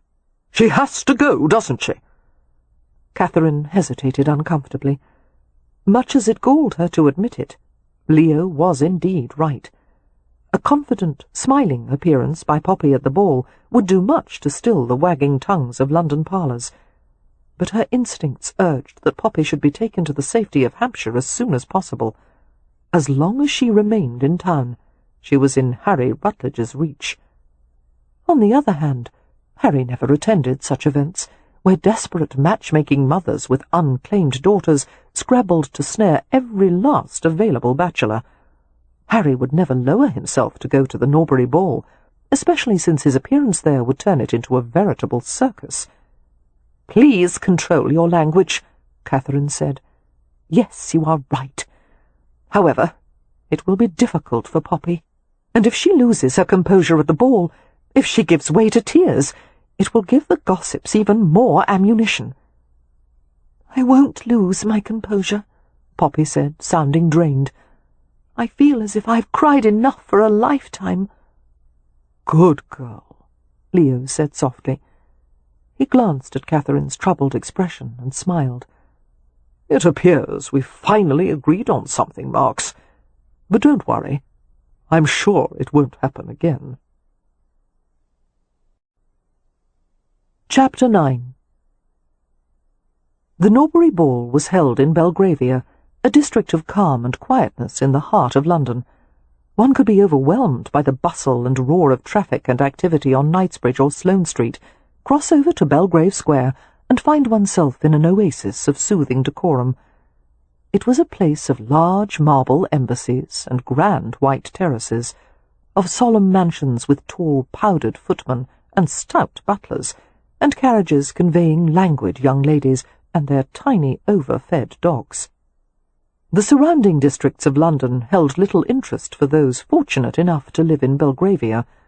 Conversations were largely about local matters, who had taken a particular house, or what nearby street needed repairs, or what events had taken place at a neighbouring residence. To Poppy's dismay, Cam and Amelia had agreed with Leo's assessment of the situation. A show of pride and unconcern was called for, if Poppy wished to stem the tide of gossip concerning Michael Baining's rejection. "The Gadji has a long memory of these matters," Cam had said sardonically. "God knows why they attach such importance to things of no consequence, but they do." "It's only one evening," Amelia had told Poppy in concern. "Do you think you could manage an appearance, dear?" "Yes," Poppy had agreed dully. "If you are there, I can manage it." However, as she ascended the front steps to the mansion's portico, Poppy was swamped with regret and dread. The glass of wine she'd had to bolster her courage had pooled like acid in her stomach, and her corset had been laced too tightly. She wore a white dress, layers of draped satin and pale blue illusion. Her waist was cinched with a belt of satin folds, the bodice deep and scooped, and trimmed with another delicate froth of blue. After arranging her hair in a mass of pinned-up curls, Amelia had threaded a thin blue ribbon through it. Leo had arrived, as promised, to accompany the family to the ball. He held out his arm for Poppy and escorted her up the stairs, while the family followed en masse. They entered the overheated house, which was filled with flowers, music, and the din of hundreds of simultaneous conversations. Doors had been removed from their hinges to allow for the circulation of guests from the ballroom to the supper and card rooms. The Hathaways waited in a receiving line in the entrance hall. "Look how dignified and polite they all are," Leo said, observing the crowd. "I can't stay long. Someone might influence me." "You promised you would stay until after the first set," Poppy reminded him. Her brother sighed. "For you I will, but I despise these affairs." "As do I," Miss Marks surprised them all by saying grimly, surveying the gathering as if it were enemy territory. "My God! Something else we agree on." Leo gave the companion a half-mocking, half-uneasy glance. "We have to stop doing this, Marks. My stomach is starting to turn." "Please do not say that word," she snapped. "Stomach? Why not?" "It is indelicate to refer to your anatomy." She gave his tall form a disdainful glance. "And I assure you, no one has any interest in it." "You think not? I'll have you know, Marks, that scores of women have remarked on my—" "Ramsay," Cam interrupted, giving him a warning glance. When they had made it through the entrance hall, the family dispersed to make the rounds. Leo and Cam went to the card rooms, while the women headed to the supper tables. Amelia was instantly captured by a small group of chattering matrons. "I can't eat," Poppy commented, glancing with revulsion at the long buffet of cold joints, beef, ham, and lobster salads. "I'm starved," Beatrix said apologetically. "Do you mind if I have something?" "Not at all. We'll wait with you." "Have a spoonful of salad," Miss Marks murmured to Poppy, "for appearance's sake. And smile. Like this." Poppy attempted to turn the corners of her mouth upward. Beatrix regarded her doubtfully. "No, that's not pretty at all. You look like a salmon." "I feel like a salmon," Poppy said. "One that's been boiled, shredded, and potted." As the guests queued at the buffet, footmen filled their plates and carried them to nearby tables. Poppy was still waiting in line when she was approached by Lady Belinda Walscourt, a pretty young woman she had befriended during the season.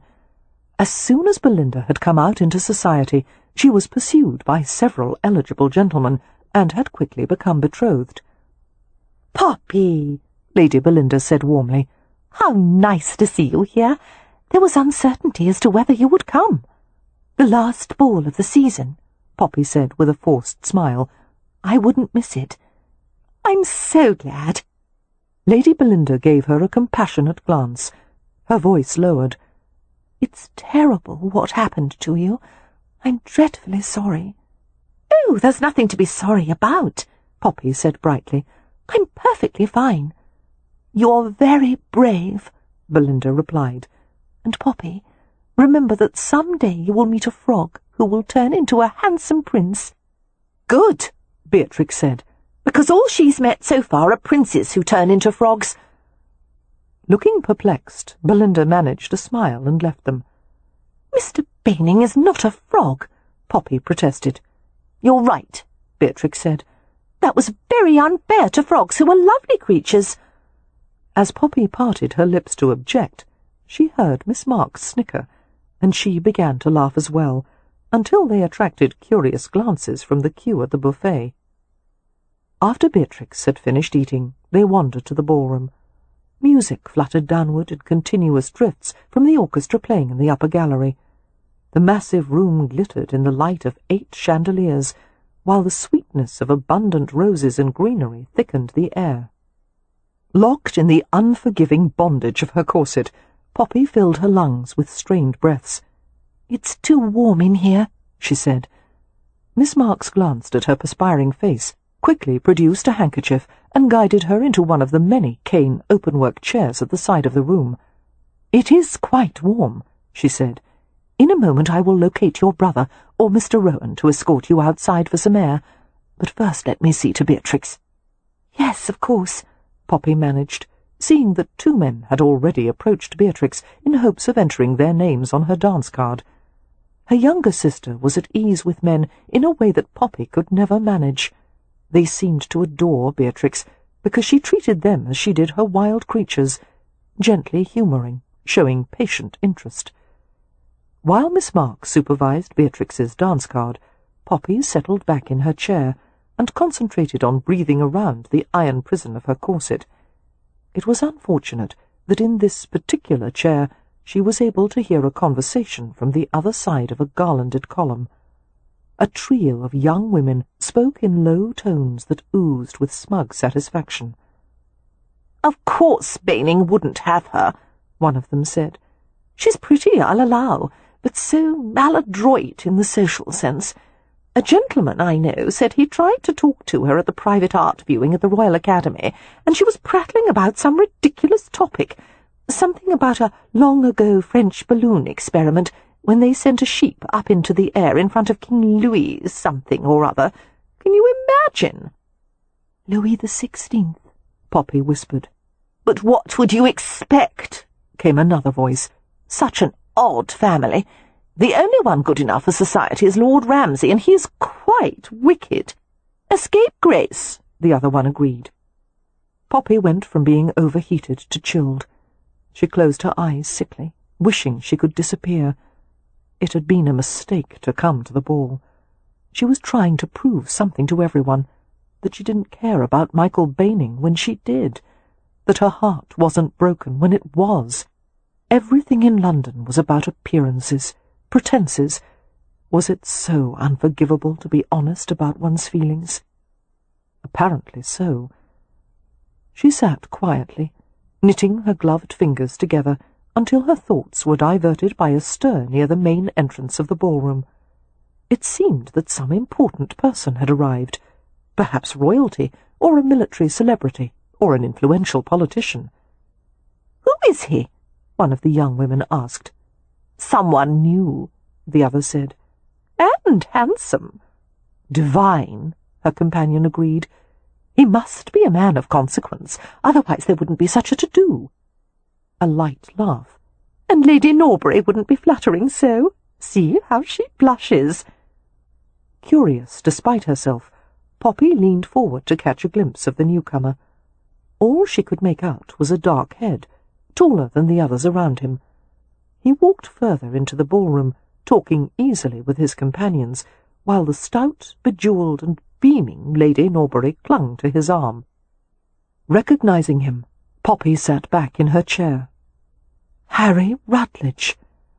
She couldn't fathom why he would be here, or why that made her smile. Probably because she couldn't help recalling the last time she had seen him, dressed in fencing whites, trying to skewer a misbehaving monkey. Tonight, Harry was forbiddingly handsome, in full evening attire and a crisp white cravat, and he moved and conversed with the same charismatic ease that he appeared to do everything. Miss Marks returned to Poppy, while Beatrix and a fair-haired man disappeared into the whirl of waltzing couples. "How do you—" she began, but stopped with a sharply indrawn breath. "Damn and blast!" she whispered. "He's here." It was the first time Poppy had ever heard her companion curse. Surprised by Miss Marks's reaction to Harry Rutledge's presence at the ball, Poppy frowned. "I noticed, but why do you—" She broke off as she followed the direction of her companion's gaze. Miss Marks wasn't looking at Harry Rutledge. She was looking at Michael Baining. An explosion of pain filled Poppy's chest as she saw her former suitor across the room, slim and handsome, his gaze fixed on her. He had rejected her, exposed her to public mockery, and then he had come to a ball. Was he searching for a new girl to court now? Perhaps he had assumed that while he danced with eager young women in Belgravia, Poppy would be hiding in her hotel suite, weeping into her pillow, which was precisely what she wanted to be doing. "Oh, God!" Poppy whispered, staring into Miss Marks's concerned face. "Don't let him talk to me." "He won't make a scene," her companion said softly. "Quite the opposite. A pleasantry or two will smooth the situation over for both of you." "You don't understand," Poppy said hoarsely. "I can't do pleasantries right now. I can't face him. Please, Miss Marks." "I'll send him away," her companion said softly, squaring her narrow shoulders.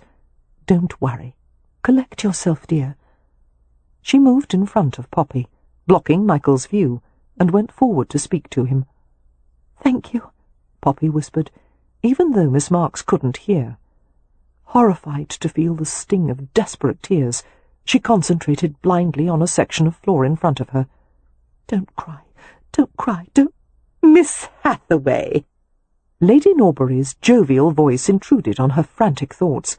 "This gentleman has requested an introduction, you fortunate girl. It is my honour and delight to present Mr. Harry Rutledge, the hotelier." A pair of highly polished black shoes came into her vision. Poppy glanced miserably up into his vivid green eyes. Harry bowed, holding her gaze.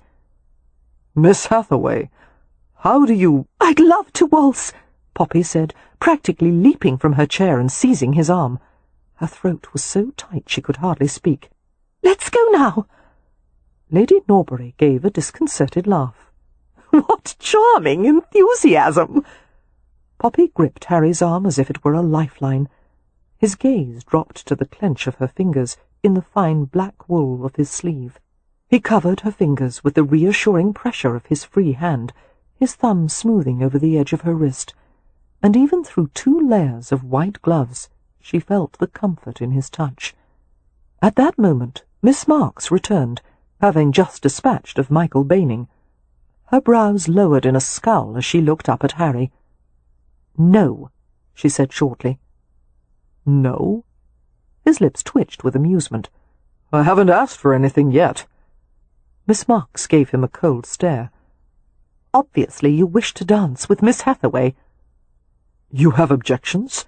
he asked innocently. "Several," Miss Marks said, her manner so curt that both Lady Norbury and Poppy gave her looks of askance. "Miss Marks," Lady Norbury said, "I can vouch for this gentleman's character with all assurance." The companion pressed her lips into a hyphen. She surveyed Poppy's glittering eyes and flushed face, seeming to understand how close she was to losing her composure. "When the dance is finished," she told Poppy grimly. "You will take his left arm, insist that he conduct you directly back to me, here, and then he will take his leave. Understood?" "Yes," Poppy whispered, glancing over Harry's broad shoulder. Michael was staring at her from across the room, his face ashen. The situation was hideous. Poppy wanted to run from the ballroom. Instead, she would have to dance. Harry led Poppy toward the crowd of waltzing couples and settled his gloved hand at her waist. She reached for him, one palm light and trembling at his shoulder, her other hand gripped securely in his. In one astute glance, Harry took in the entire scene. Poppy's unshed tears, Michael Baning's set face, and the slew of curious gazes encompassing them. "How can I help?" he asked gently. "Take me away," she said, "as far as possible from here. Timbuktu." Harry looked sympathetic and amused. "I don't think they're letting in Europeans these days." He drew Poppy into the current of dancers, swift counter-clockwise turns in a clockwise pattern, and the only way to keep from stumbling was to follow him without hesitation. Poppy was profoundly grateful to have something to focus on besides Michael. As she might have expected, Harry Rutledge was an excellent dancer. Poppy relaxed into his smooth, strong lead. "Thank you," she said. "You're probably wondering why I—" "No, I don't wonder. It was written on your face, and Baning's for everyone to see. You're not very good at subterfuge, are you?" "I've never needed to be." To Poppy's horror, her throat clenched and her eyes stung. She was about to burst into tears in front of everyone. As she tried to take a steadying breath, the corset squeezed her lungs, and she felt dizzy. "Mr. Rutledge," she wheezed, "could you take me out to the terrace for some air?" "Certainly." His voice was reassuringly calm. "One more circuit around the room and we'll slip out." In other circumstances, Poppy might have taken pleasure in the sureness of his lead, the music that gilded the air. She stared fixedly at the dark face of her unlikely rescuer. He was dazzling in the elegant clothes, his heavy dark hair brushed back in disciplined layers. But his eyes were underpinned by the ever-present hint of shadows, windows to a restless soul. He didn't sleep enough, she thought, and wondered if anyone ever dared mention it to him. Even through the haze of numb desolation, it occurred to Poppy that by asking her to dance, Harry Rutledge had singled her out in what could have been construed by many as a declaration of interest. But that couldn't be true. "Why?" she asked faintly, without thinking. "Why what?" "Why did you ask me to dance?" Harry hesitated, as if torn between the necessity of tact and the inclination toward honesty. He settled on the latter. "Because I wanted to hold you." Thrown into confusion, Poppy focused on the simple knot of his white cravat. At another time, in another situation, she would have been extraordinarily flattered. At the moment, however, she was too absorbed in her despair over Michael. With sneak-thief adroitness, Harry extricated her from the aggregate of dancers and led her to the row of French doors opening onto the terrace. She followed blindly, hardly caring if they were seen or not. The air outside was a brace of coolness, dry and sharp in her lungs. Poppy breathed in rapid gasps, grateful to have escaped the smothering atmosphere of the ballroom. Hot tears slid from her eyes. "Here," Harry said, guiding her to the far side of the balcony, which extended nearly the full width of the mansion. The lawn below was a quiet ocean. Harry brought Poppy to a shadowed corner. Reaching inside his coat pocket, he found a pressed square of fine linen and gave it to her. Poppy blotted her eyes. "I can't begin to tell you," she said unsteadily, "how very sorry I am. You were so kind in asking me to dance, and now you're keeping company with a watering pot." Looking amused and sympathetic, Harry leaned an elbow on the balcony railing as he faced her. His quietness relieved her. He waited patiently, as if he understood that no words could be an adequate plaster for her bruised spirit. Poppy let out a slow breath, feeling soothed by the coolness of the night and the blessed lack of noise. "Mr. Baining was going to offer for me," she told Harry. She blew her nose with a childlike gust. "But he changed his mind." Harry studied her, his eyes cat-like in the darkness. "What reason did he give?" "His father didn't approve of the match." "And that surprises you?" "Yes," she said defensively, "because he made promises to me."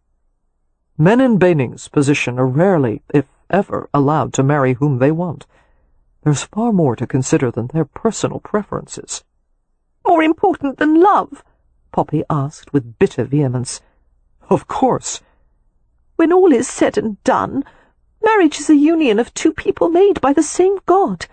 Nothing more, nothing less. Does that sound naive?" "Yes," he said flatly.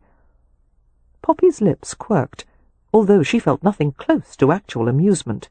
"I'm sure I've read too many fairy tales. The prince is supposed to slay the dragon, defeat the villain and marry the servant girl and carry her off to his castle." "Fairy tales are best read as entertainment," Harry said, "not as a guide to life." He removed his gloves methodically and tucked them into one of his coat pockets. Resting both his forearms on the railing, he sent her a sideways glance. "What does the servant girl do when the prince abandons her?" "She goes home." Poppy's fingers tightened on the damp ball of the handkerchief. "I'm not suited for London and all its illusions. I want to return to Hampshire where I can rusticate in peace." "For how long?" "Forever." "And marry a farmer?" he asked sceptically. "Perhaps." Poppy dried the residue of her tears. "I would make a wonderful farm wife. I'm good with cows. I know how to make hotchpotch, and I would appreciate the peace and quiet for my reading." "Hotchpotch? What is that?" Harry seemed to have undue interest in the subject, his head inclined toward hers. "A harvest vegetable broth." "How did you learn to make it?" "My mother." Poppy lowered her voice as if imparting highly confidential information. "The secret," she said wisely, "is a splash of ale."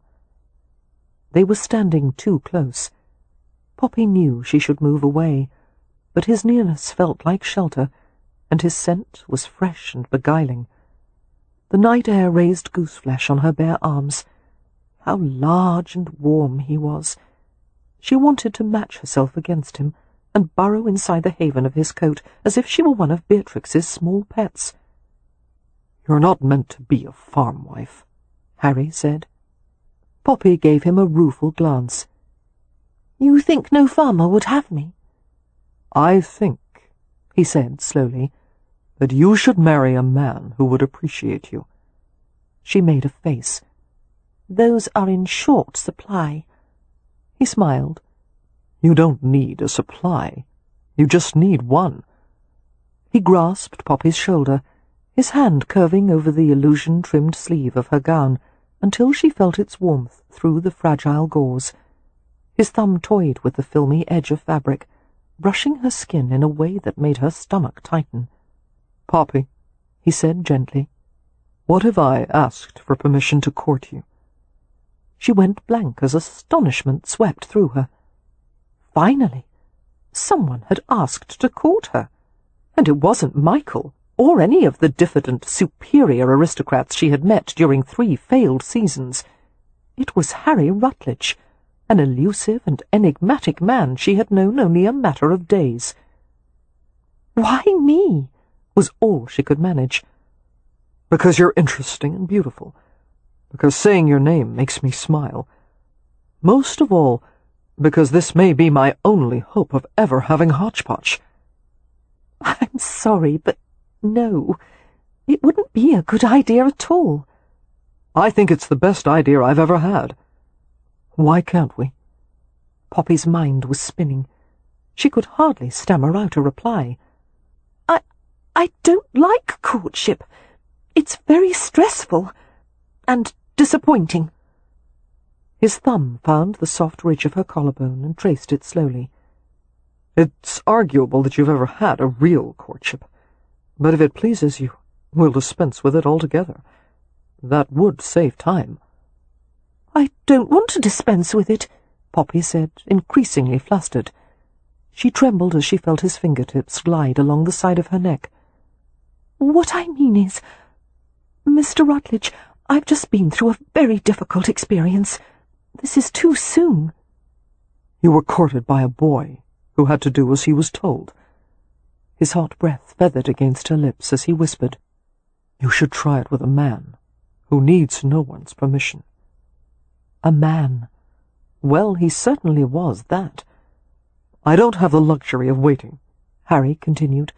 "Not when you're so hell-bent on going back to Hampshire. You're the reason I'm here tonight, Poppy. Believe me, I wouldn't have come otherwise." "You don't like balls?" "I do, but the ones I attend are given by a far different crowd." Poppy couldn't imagine what crowd he was referring to, or what kind of people he usually associated with. Harry Rutledge was too much of a mystery, too experienced, too overwhelming in every way. He could never offer the quiet, ordinary, sane life she longed for. "Mr. Rutledge, please don't take this as an affront, but you don't have the qualities I seek in a husband." "How do you know? I have some excellent qualities you haven't even seen yet." Poppy gave a shaky laugh. "I think you could talk a fish out of its skin," she told him. "But still, I don't—" She stopped with a gasp as he ducked his head and stole an off-centre kiss from her lips, as if her laughter was something he could taste. She felt the imprint of his mouth even after he drew back, her excited nerves reluctant to release the sensation. "Spend an afternoon with me," he urged. "Tomorrow?" "No, Mr. Rutledge, I'm—" "Harry." "Harry, I can't." "An hour?" he whispered. He bent to her again, and she turned her face away in confusion. He sought her neck instead, his lips brushing the vulnerable flesh with half-open kisses. No one had ever done such a thing, even Michael. Who would have thought it would feel so delicious? Dazed, Poppy let her head fall back, her body accepting the steady support of his arms. He searched her throat with devastating care, touching his tongue to her pulse. His hand cradled her nape, the pad of his thumb tracing the satiny edge of her hairline. As her balance faltered, she reached around his neck. He was so gentle, teasing colour to the surface of her skin, chasing little shivers with his mouth. Blindly she followed, wanting the taste of him. As she angled her face toward his, her lips grazed the close-shaven surface of his jaw. His breath caught. "You should never cry over a man," he said against her cheek. His voice was soft, dark, like smoked honey. "No one is worth your tears." Before she could answer, he caught her mouth in a full, open kiss. Poppy went weak, melting against him as he kissed her slowly. The tip of his tongue entered, played gently, and the feel of it was so strange and intimate and tantalizing that a wild tremor ran through her. His mouth lifted at once. "I'm sorry." His voice was like raw velvet. "Did I frighten you?" Poppy couldn't seem to think of an answer. It wasn't that he had frightened her, more that he had given her a glimpse of a vast erotic territory she had never encountered before. Even in her inexperience, she comprehended that this man had the power to turn her inside out with pleasure, and that was not something she had ever considered or bargained for. She tried to swallow the heartbeat that had ascended in her throat. Her lips felt stung and swollen. Her body throbbed in unfamiliar places. Harry framed her face in his hands, his thumb stroking her crimson cheeks. "The waltz is over by now. Your companion is going to turn on me like a rat terrier for bringing you back late." "She's very protective," Poppy managed to say. "She should be." Harry lowered his hands, setting her free. Poppy stumbled, her knees astonishingly weak. Harry grabbed her in a swift reflex, pulling her back against him, Easy. She heard him laugh softly. My fault. I shouldn't have kissed you like that. You're right, she said, her sense of humour tentatively reasserting itself. I should give you a set-down, slap you or something. What is the usual response from ladies you've taken liberties with? They encourage me to do it again, Harry suggested in such a helpful manner that Poppy couldn't help smiling. No, she said, I'm not going to encourage you. They faced each other in darkness, relieved only by the slivers of light shed by upper-floor windows. A capricious life was, Poppy thought. She should have been dancing with Michael tonight, but now she was Michael's cast-off, and she was standing outside the ballroom, in the shadows with a stranger. Interesting that she could be so in love with one man, and yet find another so compelling. But Harry Rutledge was one of the most fascinating people she had ever met, with so many layers of charm and drive and ruthlessness that she couldn't fathom what kind of man he really was. She wondered what he was like in his private moments. She was almost sorry she would never find out.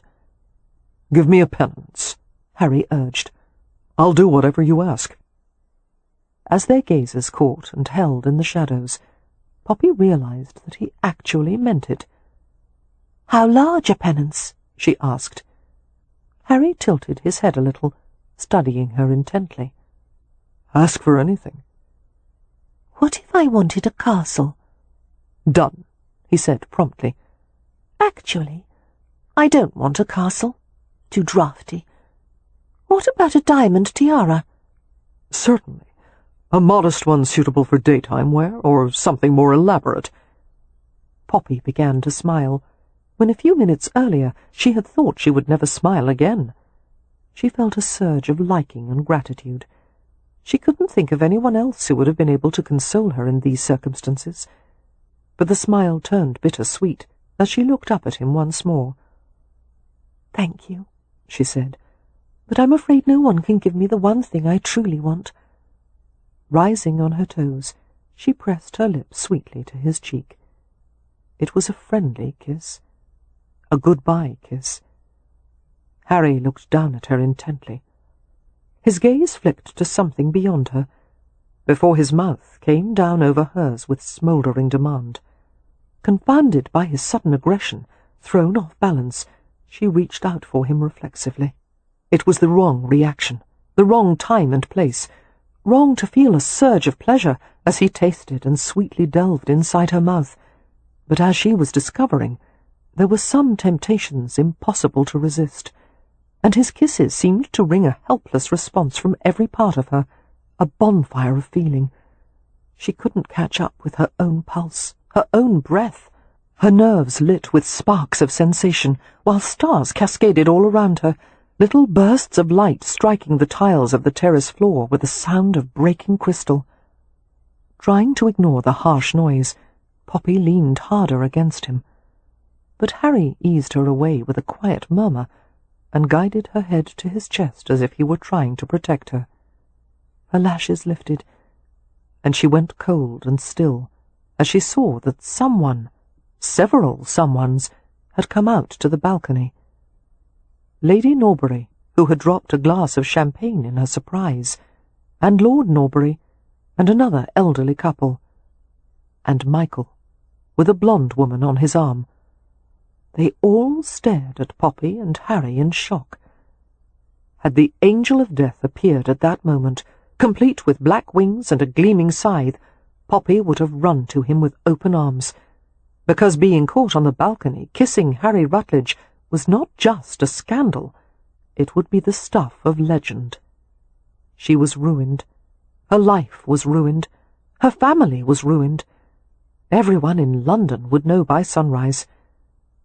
Dumbstruck by the sheer awfulness of the situation, Poppy looked helplessly up at Harry, and for one confusing moment she thought she saw a flicker of predatory satisfaction in his eyes. But then his expression changed. "This might be difficult to explain," he said. Chapter 10. As Leo made his way through the Norbury mansion, he was privately amused as he saw some of his friends, young lords whose debauchery had put even his past exploits to shame, now starched and buttoned up and impeccably mannered. Not for the first time, Leo reflected how unfair it was that men were allowed to get away with so much more than women. This business of manners, for example. He had seen his sisters struggling to remember hundreds of inane points of etiquette that were expected of upper-class society, whereas Leo's main interest in the rules of etiquette was how to break them, and he, as a man with a title, was unfailingly excused for nearly anything. Ladies at a supper party were criticised behind their backs if they used the wrong fork for the fish course, while a man could drink to excess or make some off-colour remark, and everyone pretended not to notice. Nonchalantly, Leo entered the ballroom and stood to the side of the triple-width doorway, surveying the scene. Dull, dull, dull. There was the ever-present row of virgins and their chaperones, and clusters of gossiping women that reminded him of nothing so much as a hen-yard. His attention was snared by the sight of Catherine Marks, standing in the corner and watching as Beatrix and her partner danced. Marks looked tense as usual, her slender, dark-clad figure as straight as a ramrod. She never missed an opportunity to disdain Leo and treat him as if he had all the intellectual prowess of an oyster, and she was resistant to any attempts at charm or humour. Like any sensible man, Leo did his best to avoid her, but to his chagrin, Leo couldn't stop himself from wondering what Catherine Marks would look like after a good, thorough tupping. Her spectacles cast aside, her silky hair loose and tumbled, her pale body released from the contraption of stays and laces. Suddenly, nothing at the ball seemed quite so interesting as his sister's companion. Leo decided to go bother her. He sauntered to her. "Hello, Marks. How is "Where have you been?" she whispered violently. Her eyes were flashing furiously behind her spectacles. "In the card-room, and then I had a plate of supper. Where else should I have been?" "You were supposed to have been helping with Poppy." "Helping with what? I promised I would dance with her, and here I am." Leo paused and glanced around them. "Where is she?" "I don't know." He frowned. "How can you not know? You mean to say you've lost her?" "The last time I saw Poppy was approximately 10 minutes ago, when she went to dance with Mr. Rutledge." "The hotel owner? He never appears at these things." "He did this evening," Miss Marks said grimly, keeping her tone low. "And now they've disappeared. Together. You must find her, my lord, now. She is in danger of being ruined." "Why haven't you gone after her?" "Someone has to keep an eye on Beatrix, or she'll disappear as well. Besides, I didn't want to draw attention to Poppy's absence. Go find her and be quick about it." Leo scowled. "Marks, in case you hadn't noticed, other servants don't snap out orders to their masters, so if you don't mind—" "You're not my master," she had the nerve to say, glaring insolently at him. Oh, I'd like to be, Leo thought, in a quick, angry flush of arousal, every hair on his body standing erect, along with a certain feature of his anatomy.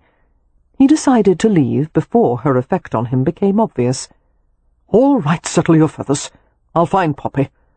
"Start looking in all the places where you would take a woman to compromise her. There can't be that many." "Yes, there can. You'd be amazed at the variety of places I've—" "Please," she muttered. "I'm feeling nauseous enough at the moment." Casting an assessing glance around the ballroom, Leo spied the row of French doors at the far end. He headed for the balcony, trying to go as fast as possible without appearing to be in a hurry. It was his cursed luck to be snared in 2 separate conversations on the way, one with a friend who wanted his opinion of a certain lady, the other with a dowager who thought the punch was off and wanted to know if he'd tried it. Finally, Leo made it to one of the doors and slipped outside. His eyes widened as he beheld an astonishing tableau. Poppy, clasped in the arms of a tall, black-haired man, being watched by a small group of people who had come onto the balcony through another set of doors, and one of them was Michael Baining, who looked sick with jealousy and outrage. The black-haired man lifted his head, murmured something to Poppy, and levelled a cool glance at Michael Baining. A glance of triumph. It only lasted a moment, but Leo saw it and recognized it for what it was. "Holy hell," Leo whispered. His sister was in considerable trouble. When a Hathaway caused a scandal, they never did it by half measures. By the time Leo steered Poppy back into the ballroom and collected Miss Marks and Beatrix, the story of what had happened had started to spread. In no time at all, Cam and Amelia had found them, and the family drew together in a protective cluster around Poppy. "What happened?" Cam asked, looking deceptively relaxed, his hazel eyes alert. "Harry Rutledge happened," Leo muttered. "I'll explain everything shortly. For now, let's leave here as quickly as possible and meet Rutledge at the hotel." Amelia leaned close to murmur into Poppy's scarlet ear, "It's all right, dear. Whatever it is, we'll fix it." "You can't," Poppy whispered. "No one can." Leo looked past his sisters and saw the subdued uproar of the crowd. Everyone was staring at them. "It's like watching an ocean wave," he remarked. "One can literally see the scandal sweep through the room." Cam looked sardonic and resigned. "Gajos," he muttered. "Leo, why don't you take your sister and Miss Marks in your carriage? Amelia and I will make our farewells to the Norburys." In a daze of wretchedness, Poppy allowed Leo to usher her outside to his carriage. All of them was silent until the vehicle had pulled away from the mansion with a sharp lurch. Beatrix was the first to speak. "Have you been compromised, Poppy?" she asked with concern, "as Wynne was last year?" "Yes, she has," Leo replied, while Poppy let out a little moan. "It's a bad habit our family's gotten into. Marks, you'd better write a poem about it." "This disaster could have been avoided," the companion told him tersely, "had you found her sooner." "It could also have been avoided if you hadn't lost her in the first place," Leo shot back. "I'm responsible," Poppy broke in, her voice muffled against Leo's shoulder. "I went off with Mr. Rutledge. I had just seen Mr. Baining in the ballroom, and I was distraught, and Mr. Rutledge asked me to dance, but I needed air, and we went out to the balcony." "No, I'm responsible," Miss Marks said, looking equally as upset. "I let you dance with him." "It does no good to assign blame," Leo said. "What's done is done. But if anyone is responsible, it's Rutledge, who apparently came to the ball on a hunting expedition." "What?" Poppy lifted her head and looked at him in bewilderment. "You think he—" "No, it was an accident, Leo. Mr. Rutledge didn't intend to compromise me." "It was deliberate," Miss Marks said. "Harry Rutledge never gets caught doing anything. If he was seen in a compromising situation, it was because he wanted to be seen." Leo looked at her alertly. "How do you know so much about Rutledge?" The companion flushed. It seemed to require an effort for her to hold his gaze. "His reputation, of course." Leo's attention was diverted as Poppy buried her face against his shoulder. "I'm going to die of humiliation," she said. "No, you won't," Leo replied. "I'm an expert on humiliation, and if it were fatal, I'd have died a dozen times by now." "You can't die a dozen times." "You can if you're a Buddhist," Beatrix said helpfully. Leo smoothed Poppy's shining hair. "I hope Harry Rutledge is," he said. "Why?" Beatrix asked. "Because there's nothing I'd rather do than kill him repeatedly." Harry received Leo and Cam Rowan in his private library. Any other family in the situation would have been predictable. They would have demanded that he do the right thing, and terms of compensation would be discussed, and arrangements would have been made.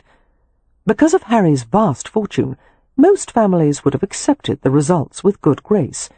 He wasn't a peer, but he was a man of influence and means. However, Harry knew better than to expect a predictable response to the situation from either Leo or Cam. They were not conventional, and they would have to be dealt with carefully. That being said, Harry wasn't worried in the least. He had negotiated over matters of far greater consequence than a woman's honour. Pondering the events of the night, Harry was filled with immoral triumph. No, not triumph. Elation. It was all turning out to be so much easier than he had expected, especially with Michael Baining's unanticipated appearance at the Norbury ball. The idiot had practically handed Poppy to Harry on a silver platter, and when an opportunity presented itself, Harry took it. Besides, Harry felt he deserved Poppy. Any man who allowed scruples to get in the way of having a woman like her was a fool. He recalled the way she had looked in the ballroom, pale and fragile and distraught. When Harry had approached her, there had been no mistaking the relief in her expression. She had turned to him. She had let him take her away. And as Harry had brought her outside to the terrace, his satisfaction had been quickly supplanted by an entirely new sensation, the desire to ease someone else's pain. The fact that he had helped to bring about her heartbreak in the first place was regrettable, but the end justified the means, and once she was his, he would do more for her, take better care of her, than Michael Baining ever could. Now he had to deal with Poppy's family, who were understandably outraged that he had compromised her. That didn't worry him in the slightest. He had no doubt of his ability to persuade Poppy to marry him, and no matter how much the Hathaways objected, they would ultimately have to come to terms. Marrying him was the only real way to redeem Poppy's honour. Everyone knew it. Keeping his expression neutral, Harry offered wine as Leo and Cam entered the library, but they refused. Leo went to the fireplace mantel and leaned beside it with his arms folded across his chest. Cam went to a leather-upholstered chair and settled into it, stretching out his long legs and crossing them at the ankles. Harry wasn't deceived by their comfortable postures.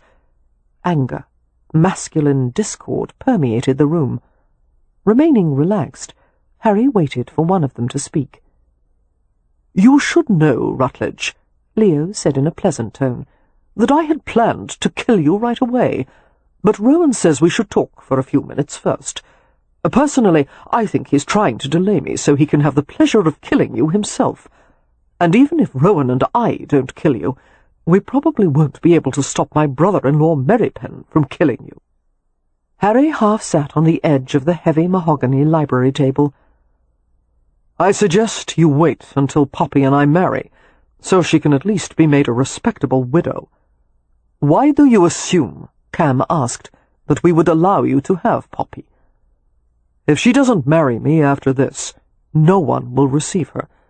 For that matter, I doubt any of the rest of your family would be welcome in London parlours." "I don't think we're welcome as it is," Cam replied, his hazel eyes narrowed. "Rutledge," Leo said with deceptive casualness, "before I came into the title, the Hathaways lived outside London society for so many years that we couldn't give a monkey's arse as to whether we're received or not. Poppy doesn't have to marry anyone, for any reason other than her own desire to do so, and Poppy is of the opinion that you and she would never suit." "The opinions of women are frequently changed," Harry said. "Let me talk to your sister tomorrow. I'll convince her to make the best of the situation." "Before you convince her," Cam said, "you're going to have to convince us, because what little I know about you makes me damned uneasy." Of course, Cam Rowan would have some knowledge of him.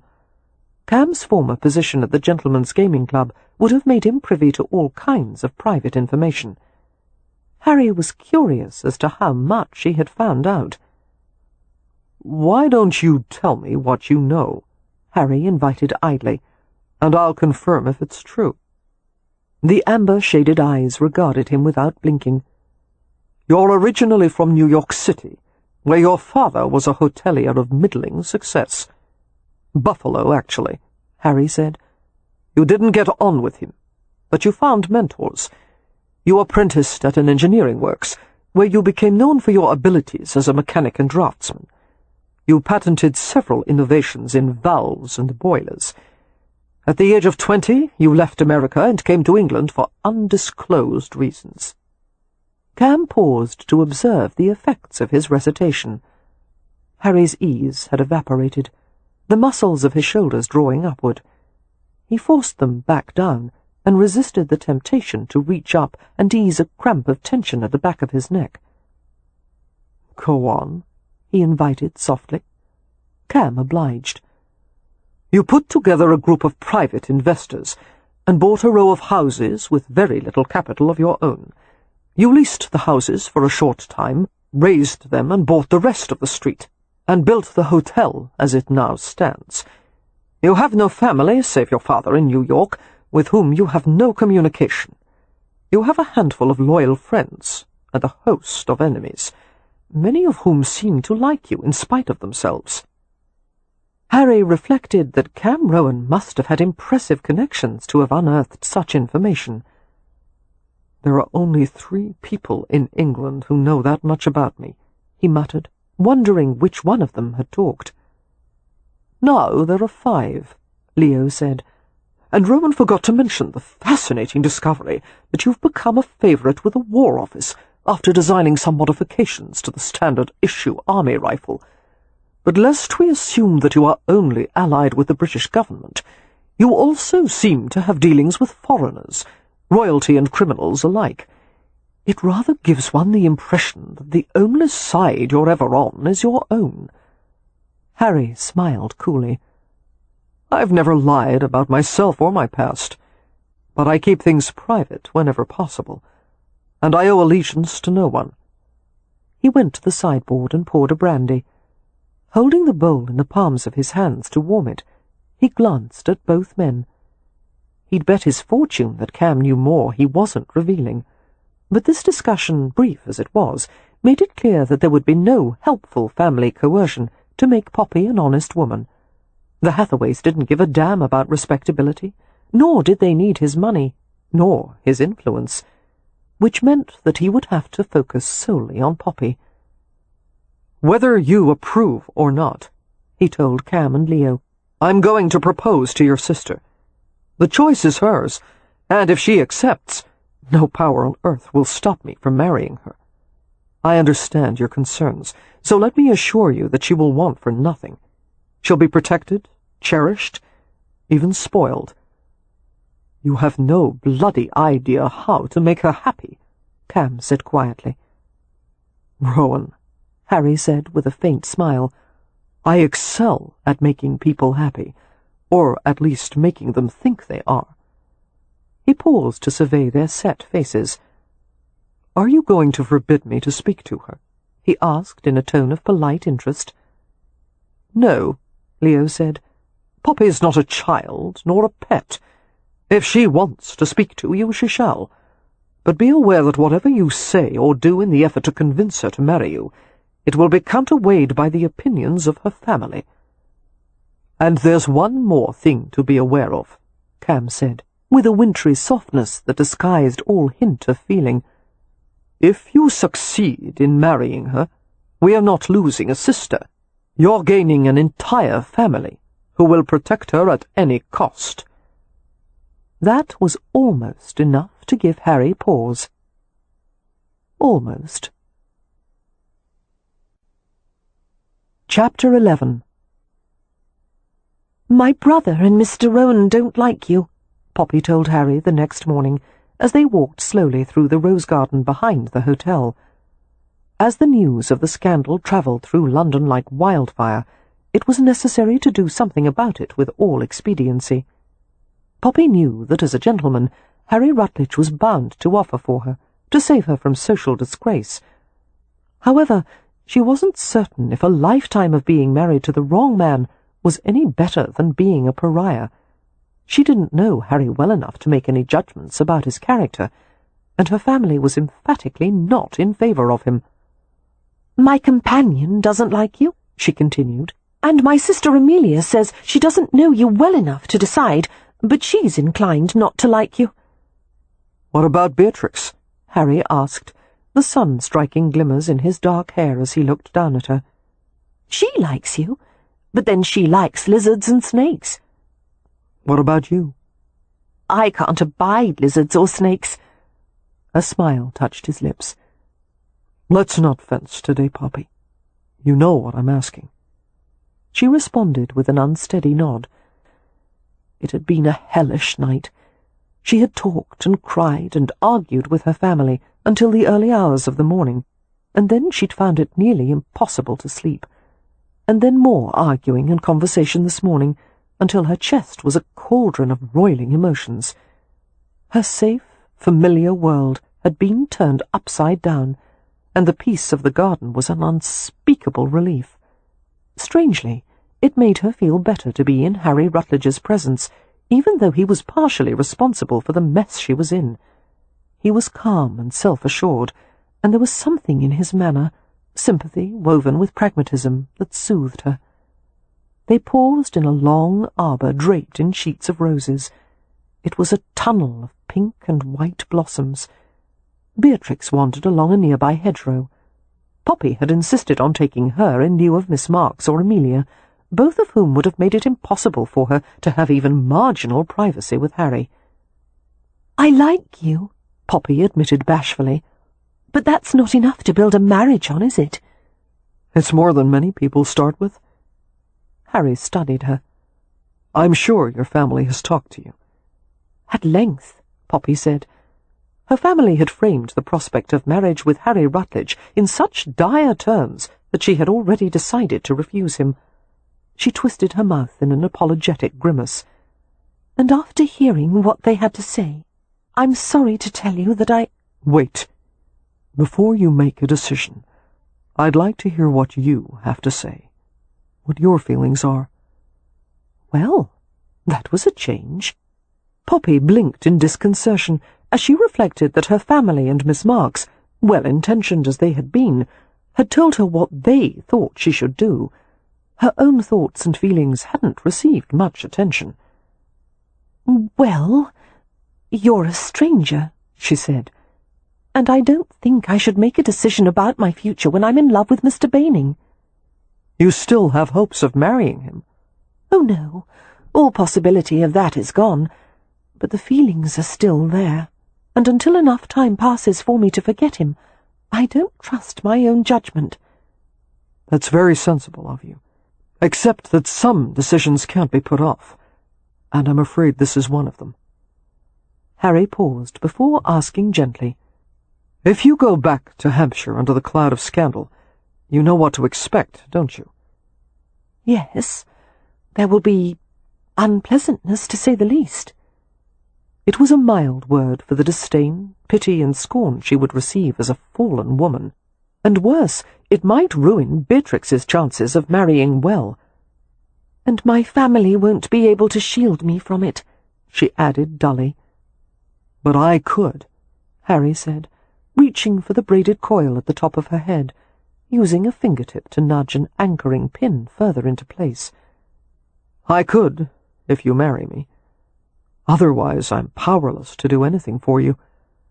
And no matter how anyone else advises you, Poppy, you're the one who will bear the brunt of the scandal." Poppy tried, but couldn't quite manage a weary smile. "So much for my dreams of a quiet, ordinary life. My choice is either to live as a social outcast or as the wife of a hotelier." "Is the latter choice so unappealing?" "It's not what I've always hoped for," she said frankly. Harry absorbed that, considered it, while reaching out to skim his fingers over clusters of pink roses. "It wouldn't be a peaceful existence in a country cottage," he acknowledged. "We would live at the hotel most of the year, but there are times we could go to the country. If you want a house in Hampshire as a wedding present, it's yours, and a carriage of your own and a team of 4 at your disposal." Exactly what they said he'd do, Poppy thought, and sent him a wry glance. "Are you trying to bribe me, Harry?" "Yes. Is it working?" His hopeful tone made her smile. "No, although it was a very good effort." Hearing the rustling of foliage, Poppy called out, "Beatrix, are you there?" 2 rows away," came her sister's cheerful reply. "Medusa found some worms." "Lovely." Harry gave Poppy a bemused glance. "Who, or should I say what, is Medusa?" "Hedgehog," she replied. "Medusa's getting a bit plump, and Beatrix is exercising her." To Harry's credit, he remained composed as he remarked, "You know, I pay my staff a fortune to keep those out of the garden." "Oh, have no fear. Medusa is merely a guest hedgehog. She would never run away from Beatrix." "Guest hedgehog," Harry repeated, a smile working across his mouth. He paced a few impatient steps before turning to face her. A new urgency filtered through his voice. "Poppy, tell me what your worries are, and I'll try to answer them. There must be some terms we can come to." "You are persistent," she said. "They told me you would be." "I'm everything they told you and worse," Harry said without hesitation. "But what they didn't tell you is that you are the most desirable and fascinating woman I've ever met, and I would do anything to have you." It was insanely flattering to have a man like Harry Rutledge pursuing her, especially after the hurt inflicted by Michael Baining. Poppy flushed with cheek-stinging pleasure, as if she'd been lying too long in the sun. She found herself thinking, "Perhaps I'll consider it, just for a moment, in a purely hypothetical sense. Harry Rutledge and me." "I have questions," she said. "Ask away." Poppy decided to be blunt. "Are you dangerous? Everyone says you are." "To you? No." "To others?" Harry shrugged innocently. "I'm a hotelier. How dangerous could I be?" Poppy gave him a dubious glance, not at all deceived. "I may be gullible, Harry, but I'm not brainless. You know the rumours. You're well aware of your reputation. Are you as unscrupulous as you're made out to be?" Harry was quiet for a long moment, his gaze fixed on a distant cluster of blossoms. The sun threw its light into the filter of branches, scattering leaf shadows over the pair in the arbour. Eventually, he lifted his head and looked at her directly, his eyes greener than the sun-struck rose-leaves. "I'm not a gentleman," he said, "not by birth and not by character. Very few men can afford to be honourable while trying to make a success of themselves. I don't lie, but I rarely tell everything I know. I'm not a religious man, nor a spiritual one. I act in my own interests, and I make no secret of it. However, I always keep my side of a bargain. I don't cheat, and I pay my debts." Pausing, Harry fished in his coat pocket, pulled out a penknife, and reached up to cut a rose in full bloom. After neatly severing the stem, he occupied himself with stripping the thorns with the sharp little blade. "I would never use physical force against a woman, or anyone weaker than myself. I don't smoke, take snuff, or chew tobacco. I always hold my liquor. I don't sleep well, and I can make a clock from scratch." Removing the last thorn, he handed the rose to her, and slipped the knife back into his pocket. Poppy concentrated on the satiny pink rose, running her fingers along the top edges of the petals. "My full name is J. Harry Rutledge," she heard him say. "My mother is the only one who ever called me J, which is why I don't like it. She left my father and me when I was very young. I never saw her again." Poppy looked at him with wide eyes, understanding that this was a sensitive subject he rarely, if ever, discussed.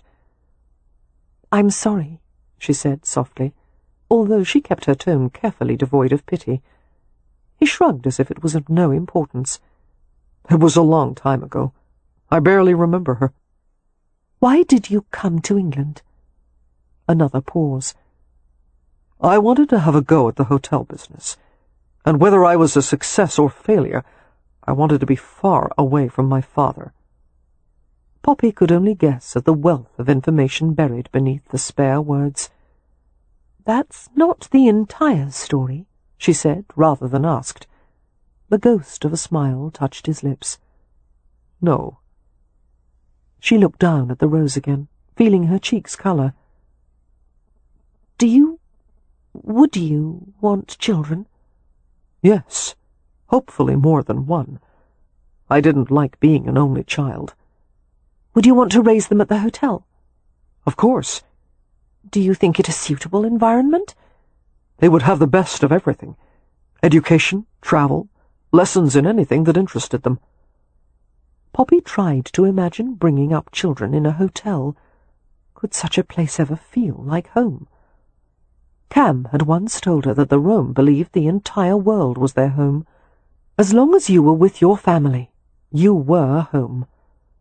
She looked at Harry, wondering what it would be like to live intimately with him. He seemed so self-contained and invulnerable. It was hard to think of him doing ordinary things, such as shaving or having his hair trimmed, or staying in bed with a head cold. "Would you keep your wedding vows?" she asked. Harry held her gaze. "I wouldn't make them otherwise."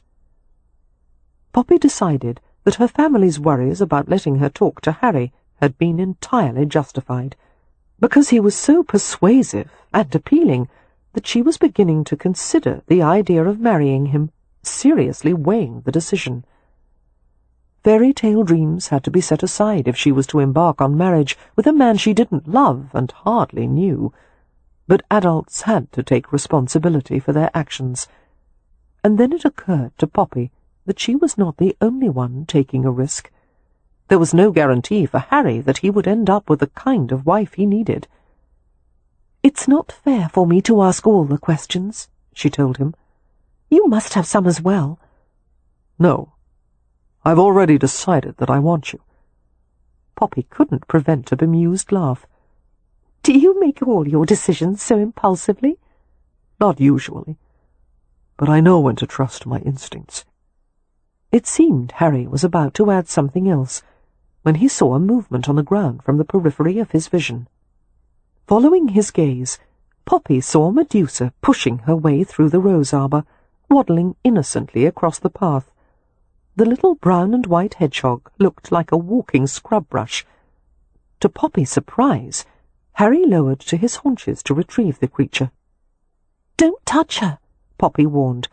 "She'll roll into a ball and sink her quills into you."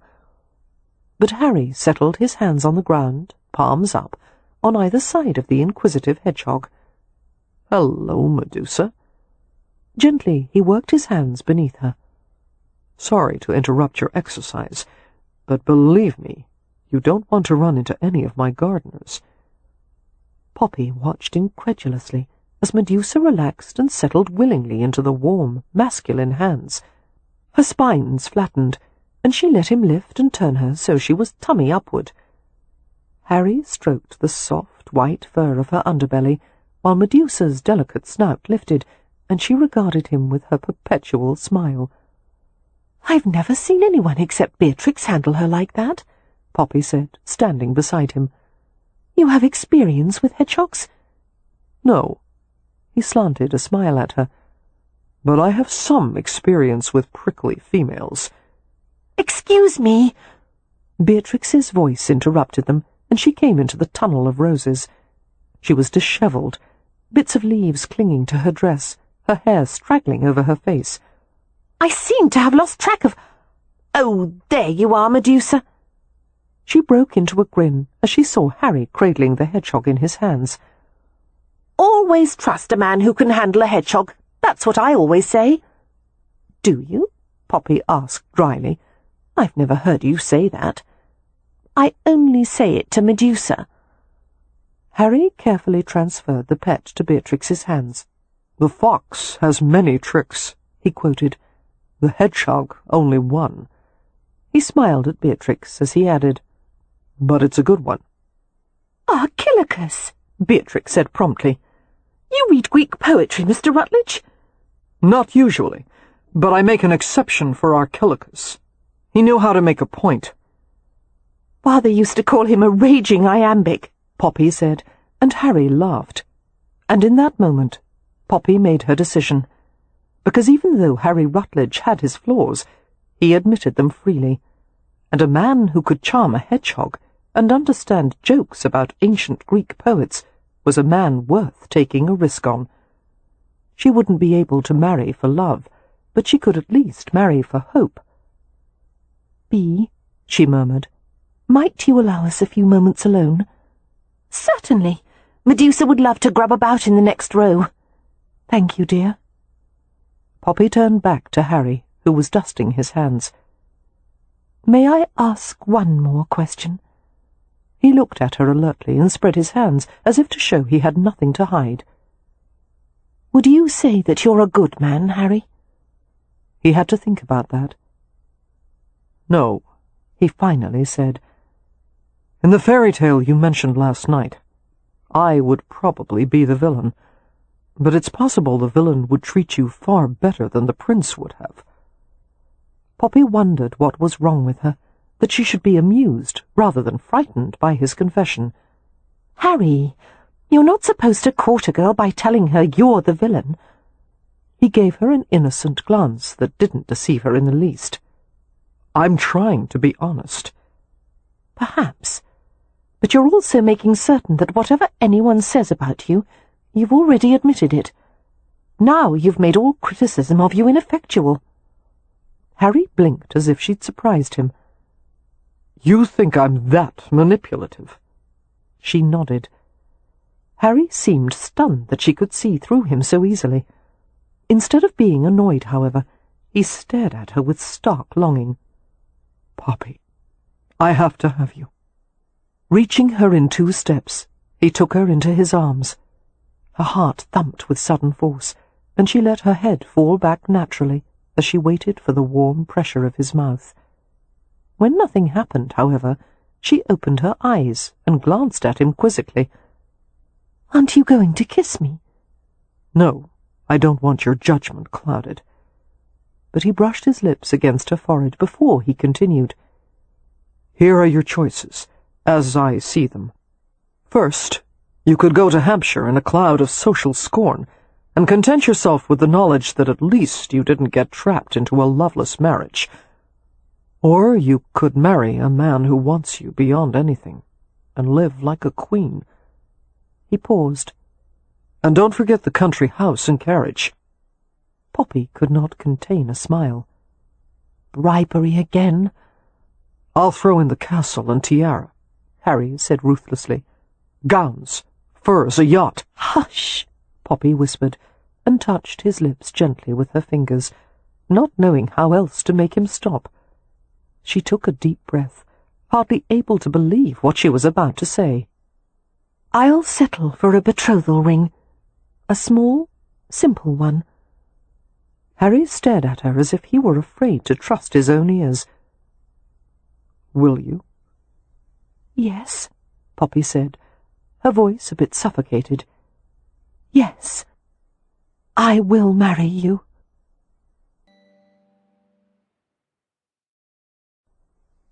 Chapter 12. This was the phrase of Poppy's wedding day. "It's not too late to change your mind."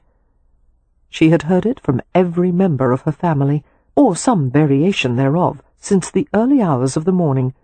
That was, she'd heard it from everyone except Beatrix, who thankfully didn't share the Hathaways' general animosity toward Harry. In fact, Poppy had asked Beatrix why she hadn't objected to the betrothal. "I think it might turn out to be a good pairing," Beatrix said. "You do? Why? A rabbit and a cat can live together peaceably. But first the rabbit has to assert itself, charge the cat a time or two, and then they become friends." "Thank you," Poppy said dryly. "I'll have to remember that, although I dare say Harry will be surprised when I knock him over like a 9-pin. The wedding and the reception afterward would be as large and heavily attended as humanly possible, as if Harry intended for half of London to witness the ceremony. As a result, Poppy would spend most of her wedding day amidst a sea of strangers. She had hoped that she and Harry might become better acquainted in the 3 weeks of their betrothal, but she had scarcely seen him, except for the 2 occasions when he had come to take her on a drive, and Miss Marks, who had accompanied them, had glowered so fiercely that it had embarrassed and infuriated Poppy. The day before the wedding, her sister Wynne and brother-in-law Merrypen had arrived. To Poppy's relief, Wynne had elected to remain neutral on the controversy of the marriage. She and Poppy sat together in a richly appointed hotel suite, talking over the matter at length, and just as in the days of their childhood, Wynne assumed the role of peacemaker. The light from a fringed lamp slid over Wynne's blonde hair in a brilliant varnish. "If you like him, Poppy," she said gently, "if you've found things to esteem in him, then I'm sure I will too. I wish Amelia felt that way, and Miss Marks too, for that matter. They're both so, well, opinionated, that I can hardly discuss anything with either of them." Wynne smiled. "Remember, Amelia has taken care of all of us for a very long time, and it's not easy for her to relinquish her role as our protector. But she will. Remember when Leo and I left for France, how difficult it was for her to see us off, how afraid she was for us. I think she was more afraid for France." "Well, France survived the Hathaways," Wynne said, smiling, "and you will survive becoming Harry Rutledge's wife on the morrow.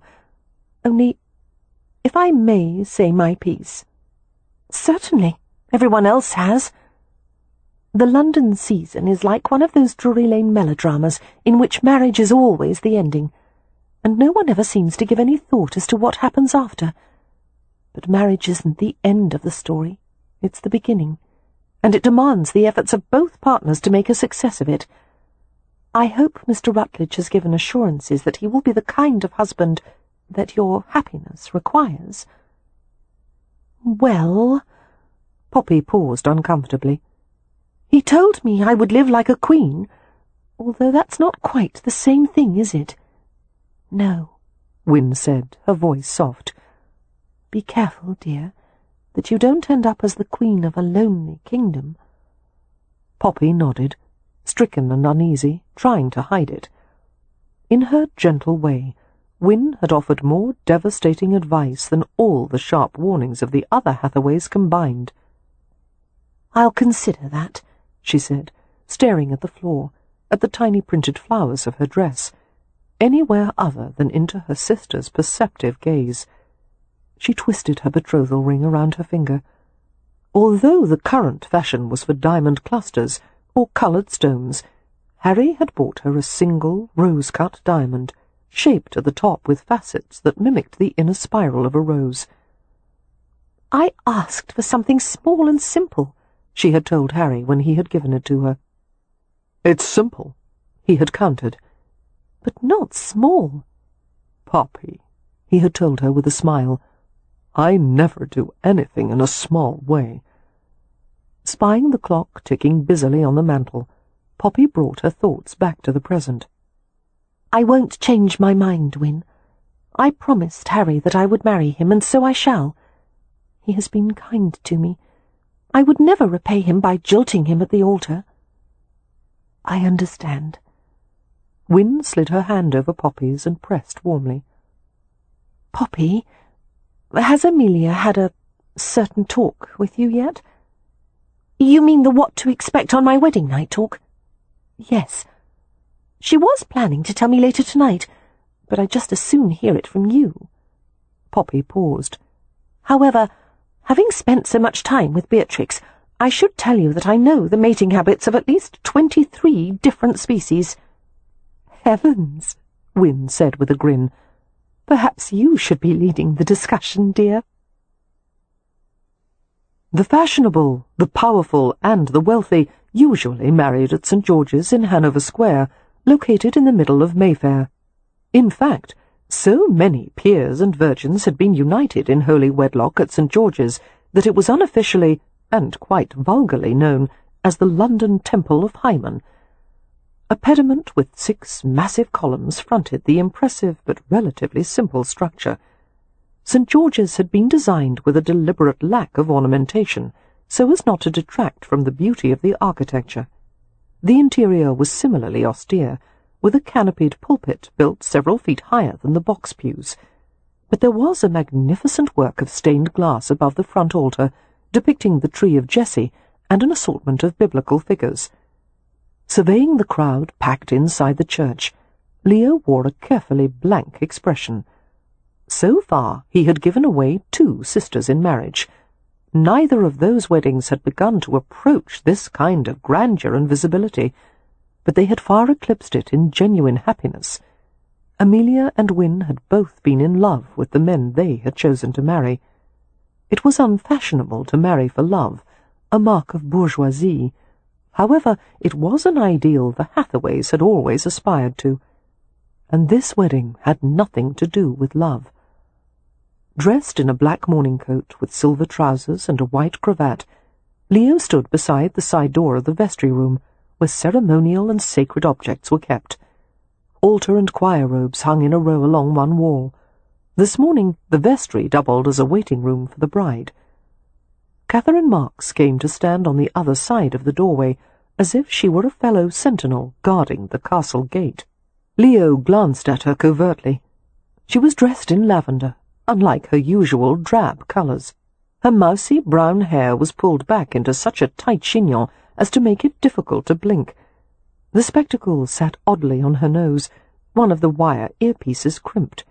It gave her the appearance of a befuddled owl. "What are you looking at?" she asked testily. "Your spectacles are crooked," Leo said, trying not to smile. She scowled. "I tried to fix them, but it only made them worse." "Give them to me." Before she could object, he took them from her face and began to fiddle with the bent wire. She spluttered in protest. "My lord, I didn't ask you to— If you damage them—" "How did you bend the earpiece?" Leo asked, patiently straightening the wire. "I dropped them on the floor, and as I was searching I stepped on them." "Near-sighted, are you?" "Quite." Having reshaped the earpiece, Leo scrutinized the spectacles carefully. "There." He began to give them to her, and paused as he stared into her eyes, all blue, green, and grey, contained in distinct dark rims, brilliant, warm, changeable, like opals. Why had he never noticed them before? Awareness chased over him, making his skin prickle as if exposed to a sudden change in temperature.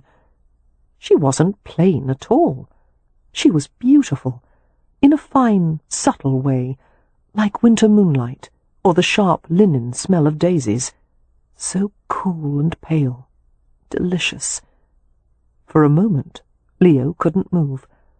Marks was similarly still, locked with him in a moment of peculiar intimacy. She snatched the spectacles from him and replaced them firmly on her nose. "This is a mistake," she said. "You shouldn't have let it happen." Struggling through layers of amusement and stimulation, Leo gathered that she was referring to his sister's wedding. He sent her an irritable glance. "What do you suggest I do, Marks? Send Poppy to a nunnery? She has the right to marry whom she pleases." "Even if it ends in disaster." "It won't end in disaster. It will end in estrangement. And I've told Poppy as much. But she's bound and determined to marry him. I always thought Poppy was too sensible to make this kind of mistake."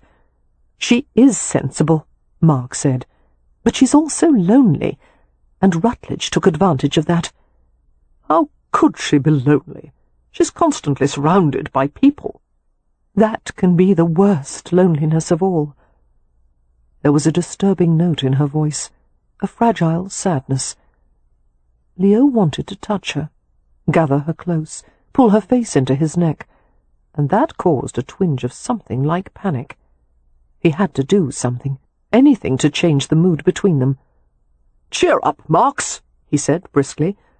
"I'm sure that someday you, too, will find that one special person you can torment for the rest of your life."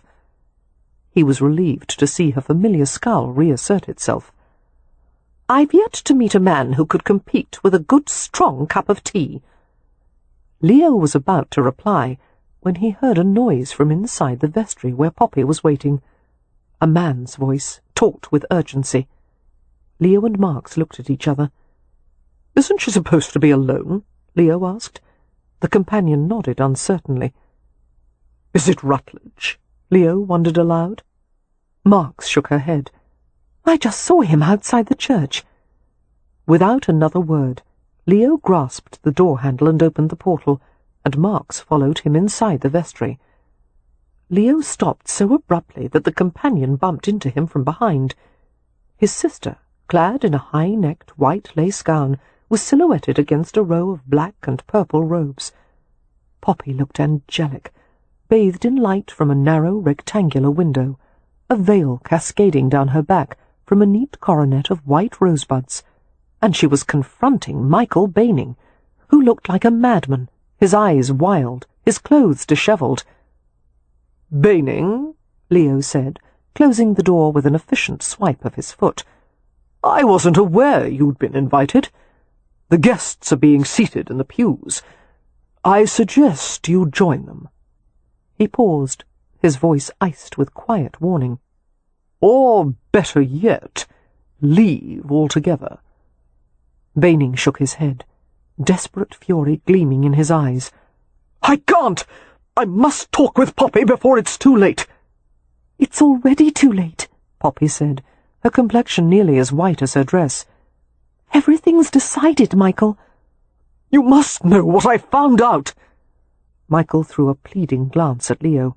"Let me have just a moment alone with her." Leo shook his head. He was not without sympathy for Baining, but he couldn't see that any good would come of this. "Sorry, old fellow, but someone has to think of appearances.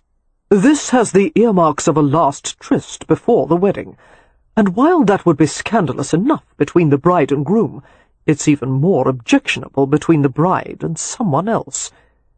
He was aware of Marks coming to stand beside him. "Let him speak," the companion said. Leo threw her an exasperated glance. "Blast it, Marks! Do you ever tire of telling me what to do?" "When you stop needing my advice," she said, "I'll stop giving it." Poppy hadn't taken her gaze off Michael. It was like something from a dream, a nightmare, having him come to her when she was dressed in her wedding gown, minutes away from marrying another man. Dread filled her. She didn't want to hear what Michael had to say, but neither could she turn him away. "Why are you here?" she managed to ask. Michael looked anguished and imploring. He held out something, a letter. "Do you recognize this?" Taking the letter in lace-gloved fingers, Poppy stared at it closely. "The love letter," she said, bewildered. "I lost it. Where did you find it?" "My father. Harry Rutledge gave it to him." Michael raked a hand through his hair with distracted roughness. "That bastard went to my father and exposed our relationship. He put the worst possible light on it. Rutledge turned my father against us before I ever had a chance to explain our side of it." Poppy turned even colder, and her mouth went dry, and her heart laboured with slow, painful thumps. At the same time, her brain was working too fast, racing through a chain of conclusions, each more unpleasant than the last. The door opened, and all of them turned to watch as someone else entered the vestry. "Of course," Poppy heard Leo say dourly. "The drama only needed you to be complete." Harry came into the small, overcrowded room, looking suave and astonishingly calm. He approached Poppy, his green eyes cool. He wore his self-control like impenetrable armour. "Hello, darling." He reached out to run a hand lightly over the transparent lace of her veil. Even though he hadn't touched her directly, Poppy stiffened. "It's bad luck," she whispered through dry lips, "for you to see me before the ceremony." "Fortunately," Harry said, "I'm not superstitious." Poppy was filled with confusion, anger, and a dull ache of horror. Staring up into Harry's face, she saw no trace of remorse in his expression. "In the fairy tale," he had told her, "I would probably be the villain." It was true, and she was about to marry him. "I told her what you did," Michael said to Harry. "How you made it impossible for us to marry." "I didn't make it impossible," Harry said. I merely made it difficult." How young and noble and vulnerable Michael appeared, a wronged hero, and how large and cruel and contemptuous Harry was. Poppy couldn't believe she had ever found him charming, that she had liked him, that she had thought some form of happiness would be possible with him. "She was yours if you'd truly wanted her," Harry continued, a pitiless smile touching his lips. "But I wanted her more." Michael launched at him with a choked cry, his fist raised. "No!" Poppy gasped, and Leo started forward. Harry was faster, however, seizing Michael's arm and twisting it behind his back. Expertly he shoved him up against the door. "Stop it!" Poppy said, rushing to them, hitting Harry's shoulder and back with her fist. "Let him go! Don't do this!"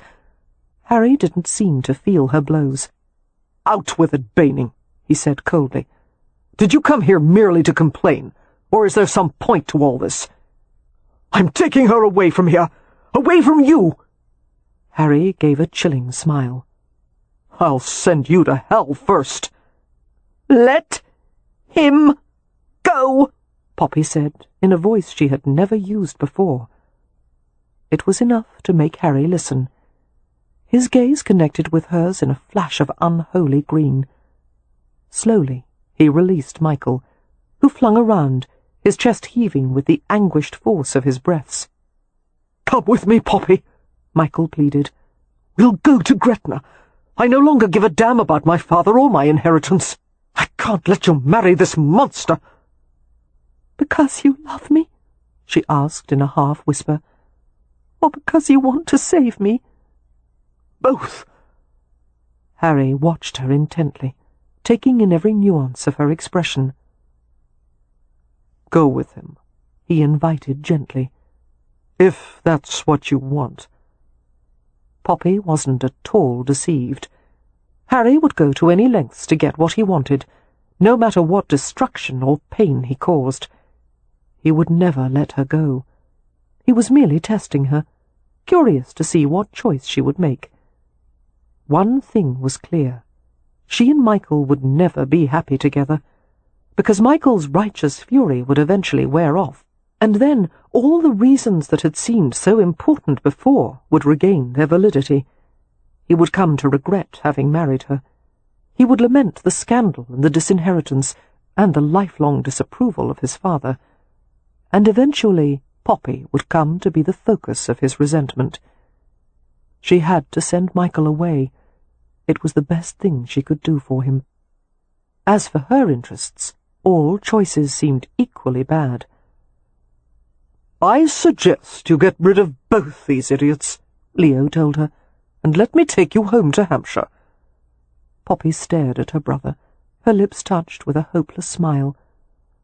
"What kind of life would I have in Hampshire after this, Leo?" Her only reply was grim silence. Poppy turned her attention to Miss Marks, who looked anguished. In their shared gaze, Poppy saw that her companion understood her precarious situation more accurately than the men did. Women were judged and condemned far more harshly than men in these matters. Poppy's elusive dream of a simple, peaceful life had already vanished. If she didn't go through with the wedding, she would never marry, never have children, never have a place in society. The only thing left was to make the best of her situation. She faced Michael with unyielding resolve. "You must go," she said. His face contorted. "Poppy, I haven't lost you. You're not saying—" "Go," she insisted. Her gaze switched to her brother. "Leo, please escort Miss Marks to her seat in the congregation. The wedding will start soon, and I need to speak to Mr. Rutledge alone." Michael stared at her in disbelief. "Poppy, you can't marry him. Listen to me." "It's over, Baining," Leo said quietly. "There's no undoing the part you've played in this bloody mess. Let my sister deal with it as she chooses." "Christ!" Michael lurched toward the door like a drunken man. Poppy longed to comfort him, to follow him, to reassure him of her love. Instead, she stayed in the vestry with Harry Rutledge. After what seemed an eternity, the other three left, and Poppy and Harry faced each other. It was clear he was indifferent to the fact that she now knew him for what he was. Harry wanted neither forgiveness nor redemption. He regretted nothing. A lifetime, Poppy thought, with a man I can never trust. To marry a villain, or never to marry at all. To be Harry Rutledge's wife, or live as an object of disgrace. To have mothers scold their children for speaking to her, as if their innocence would be contaminated by her presence. To be propositioned by men who thought she was immoral or desperate. That was her future if she didn't become his wife. "Well?" Harry asked quietly. "Will you go through with it, or not?" Poppy felt foolish standing there in her bridal finery, bedecked in flowers and a veil, all of it symbolizing hope and innocence, when there was none left. She longed to tear off her betrothal ring and throw it at him. She wanted to crumple to the floor like a hat someone had stepped on. A brief thought came to her that she wanted to send for Amelia, who would take charge of the situation and manage everything, except that Poppy was no longer a child whose life could be managed. She stared into Harry's implacable face and hard eyes. He looked mocking, supremely confident that he'd won. No doubt he assumed he'd be able to run circles around her for the rest of their lives. To be sure, she had underestimated him. But he had underestimated her, too. All of Poppy's sorrow and misery and helpless anger swirled together in some new, bitter amalgam. She was surprised by the calmness of her own voice as she spoke to him. "I will never forget that you took away the man I loved and put yourself in his place. I'm not certain I can ever forgive you for that. The only thing I am absolutely certain of is that I will never love you. Do you still want to marry me?" "Yes," Harry said without hesitation. "I've never wanted to be loved, and God knows no one's done it yet." Chapter 13. Poppy had forbidden Leo to tell the rest of the family about what had happened with Michael Baining before the wedding. "You may tell them anything you wish after the breakfast," she said, "but for my sake, please keep quiet until then. I won't be able to endure all those rituals, the breakfast, the wedding cake, the toasts, if I have to look into their eyes and know that they know." Leo looked angry. "You expect me to take you to the front of this church and give you to Rutledge for reasons I don't understand?" "You don't have to understand. Just help me through this." "I don't want to help if it results in you becoming Mrs. Harry Rutledge." But because she had asked it of him, Leo had played his part in the elaborate ceremony with grim-faced dignity. With a shake of his head, he had offered his arm, and they had followed Beatrix to the front of the church, where Harry Rutledge was waiting. The service was mercifully short and unemotional. There was only one moment when Poppy felt a sharp pang of unease, as the minister said, "If any man can show any just cause why they may not lawfully be joined together, let him now speak, or else hereafter forever hold his peace." It seemed the whole world stilled for the 2 or 3 seconds that followed his pronouncement. Poppy's pulse quickened. She realized she expected, hoped, to hear Michael's vehement protest ring out through the church. But there was only silence. Michael had gone. The ceremony went on. Harry's hand was warm as it closed around her cold one. They repeated their vows, and the minister gave the ring to Harry, who slid it firmly onto Poppy's finger. Harry's voice was quiet and steady. "With this ring I thee wed, with my body I thee worship, and with all my worldly goods I thee endow." Poppy didn't meet his gaze, but instead stared at the gleaming circlet on her finger. To her relief, there was no kiss to follow. The custom of kissing the bride was in bad taste, a plebeian practice that was never done at St. George's.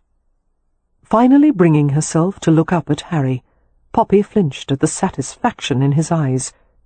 She took his arm, and they walked back down the aisle together, toward the future and a fate that seemed anything but benevolent. Harry knew that Poppy thought of him as a monster. He acknowledged that his methods had been unfair, selfish, but there had been no other way to have Poppy as his wife, and he couldn't work up even a second's worth of regret for having taken her away from Baining. Perhaps he was amoral, but it was the only way he knew to make his way in the world. Poppy was his now, and he would make certain that she would not be sorry for having married him.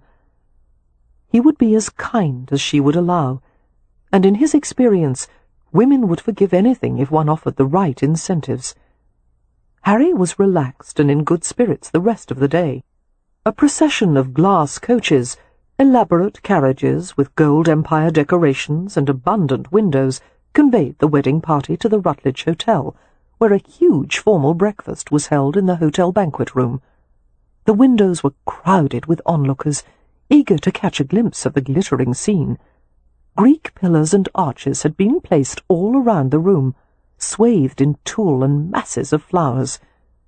A regiment of servants brought out silver platters and trays of champagne, and the guests settled in their chairs to enjoy the repast.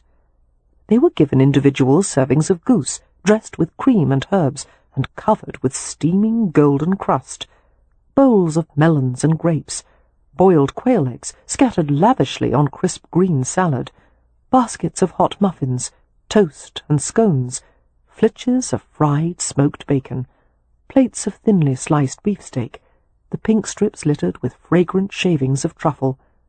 3 wedding cakes were brought out, thickly iced and stuffed with fruit. As was the custom, Poppy was served first, and Harry could only guess at the effort it took for her to eat and smile. If anyone noticed that the bride was subdued, it was assumed that the event was overwhelming for her, or perhaps that, like all brides, she was nervously anticipating the wedding night. Poppy's family regarded her with protective concern, especially Amelia, who seemed to sense that something was wrong. Harry was fascinated by the Hathaways, the mysterious connections between them, as if they shared some collective secret. One could almost see the wordless understanding that passed between them. Although Harry knew a great deal about people, he knew nothing about being part of a family. After Harry's mother had run off with one of her lovers, his father had tried to get rid of every remaining trace of her existence, and he had done his best to forget that he even had a son, leaving Harry to the hotel staff and a succession of tutors. Harry had few memories of his mother, only that she had been beautiful and had golden hair. It seemed she had always been going out, away from him, forever elusive. He remembered crying for her once, clutching his hands in her velvet skirts, and she had tried to make him let go, laughing softly at his persistence. In the wake of his parents' abandonment, Harry had taken his meals in the kitchen with the hotel employees.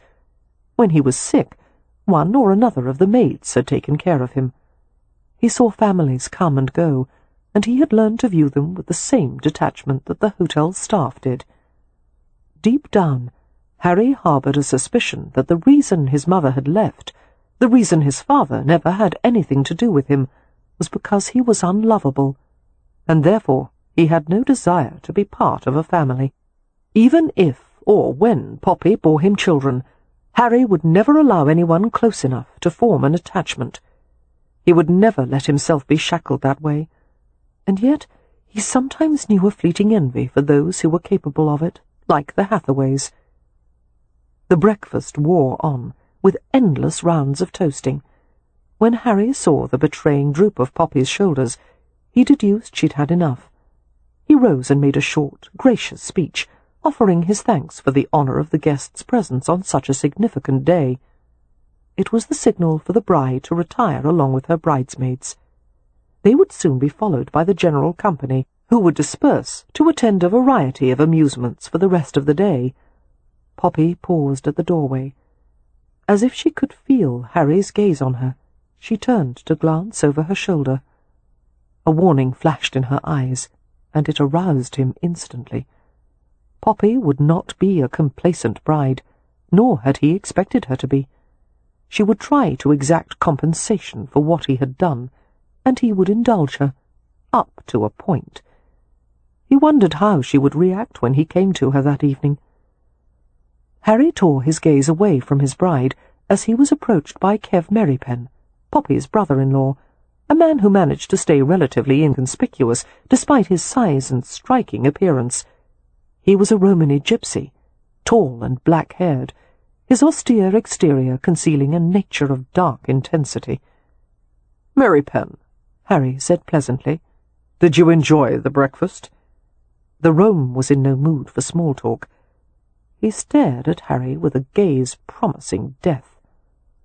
"Something is wrong," he said.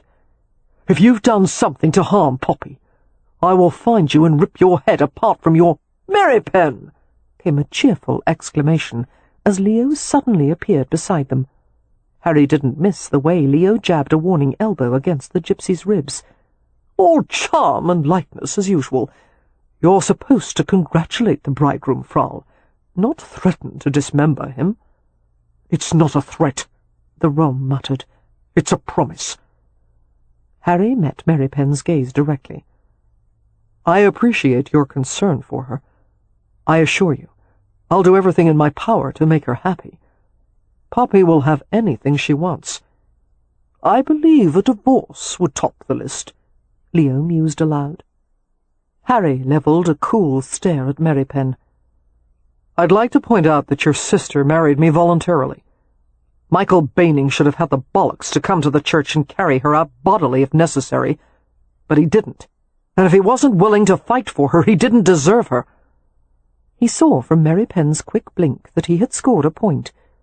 "Moreover, after going through these exertions to marry Poppy, the last thing I would do is mistreat her."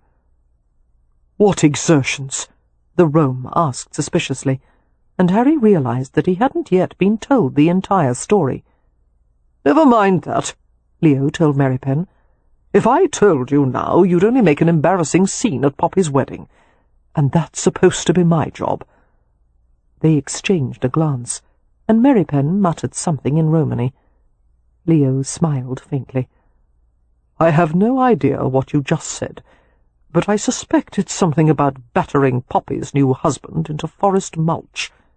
He paused. "Later, old fellow," he said. A look of grim understanding passed between them. Merrypen gave him a curt nod and left without another word to Harry. "And that was one of his good moods," Leo remarked, staring after his brother-in-law with rueful affection. He returned his attention to Harry. Suddenly, his eyes were filled with a world-weariness that should have taken lifetimes to acquire. "I'm afraid no amount of discussion would ease Merrypen's concern. He's lived with the family since he was a boy, and my sister's welfare is everything to him." "I will take care of her," Harry said. "I'm sure you'll try, and whether you believe it or not, I hope you succeed." "Thank you." Leo focused on him with an astute gaze that would have troubled a man with a conscience. "Incidentally, I'm not going with the family when they depart for Hampshire on the morrow." "Business in London?" Harry asked politely. "Yes, a few last parliamentary obligations, and a bit of architectural dabbling, a hobby of mine. But mainly I'm staying for Poppy's sake. You see, I expect she'll want to leave you quite soon, and I intend to escort her home." Harry smiled contemptuously, amused by his new brother-in-law's effrontery. Did Leo have any idea how many ways Harry could ruin him, and how easily it could be done? "Tread carefully," Harry said softly. It was a sign of either naivete or courage that Leo didn't flinch. He actually smiled, though there was no humour in it. "There's something you don't seem to understand, Rutledge. You've managed to acquire Poppy, but you don't have what it takes to keep her. Therefore, I won't be far away. I'll be there when she needs me.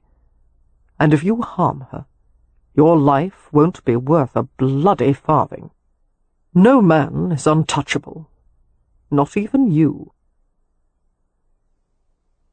After a maid had helped Poppy change from her wedding garments into a simple dressing gown, she brought a glass of iced champagne and tactfully left.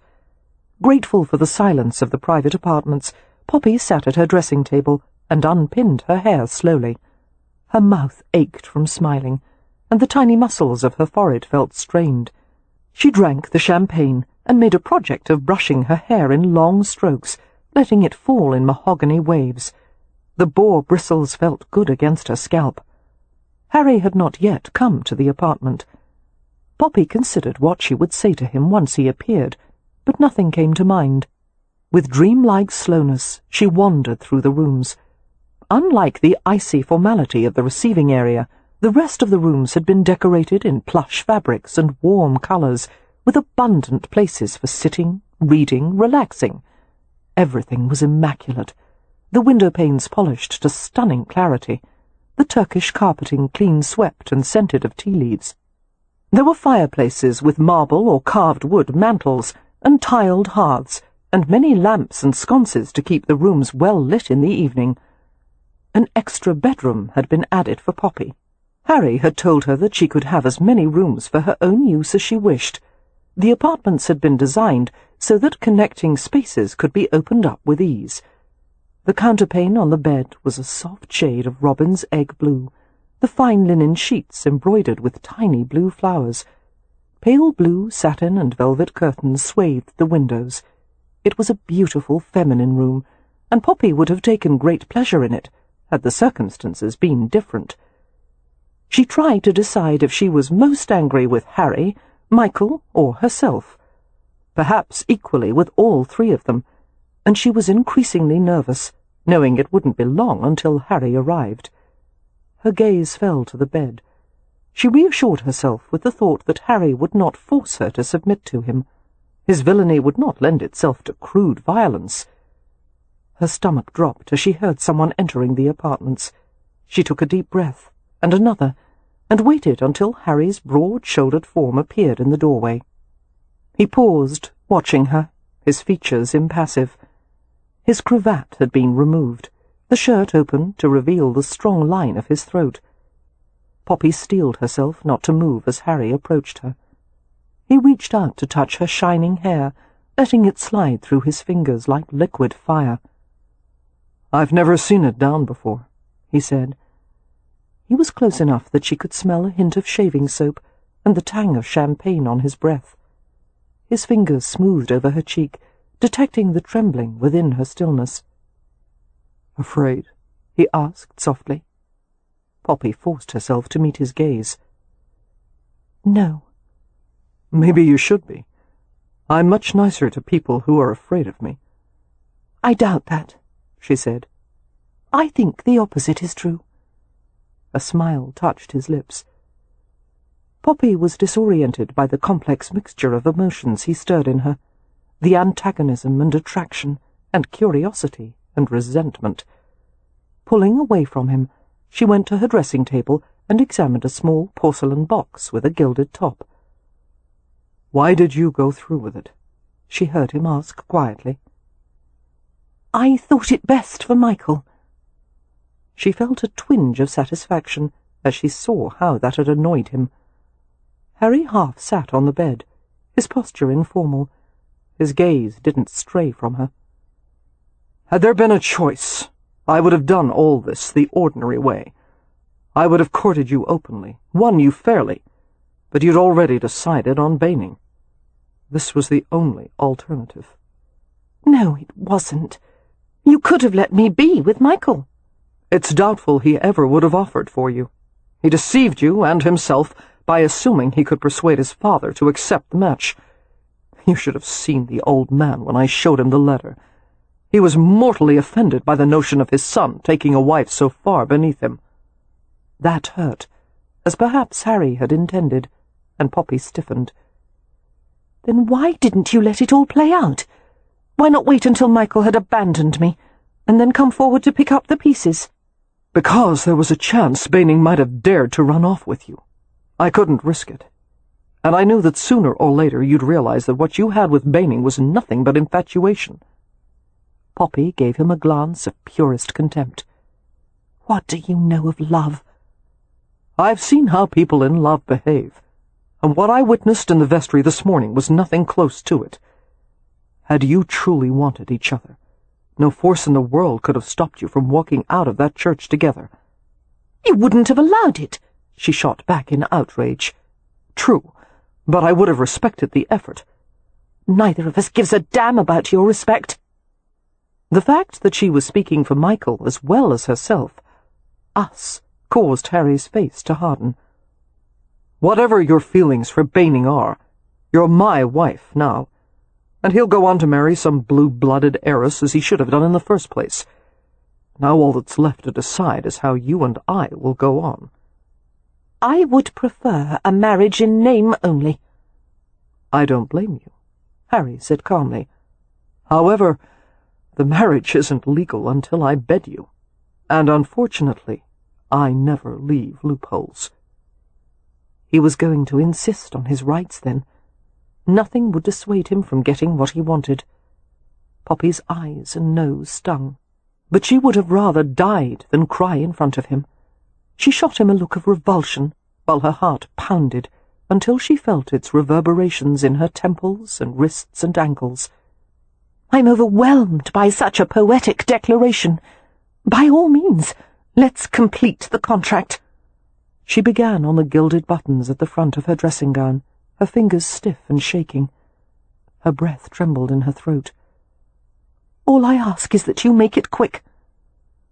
Harry pushed away from the bed with graceful ease and came to her.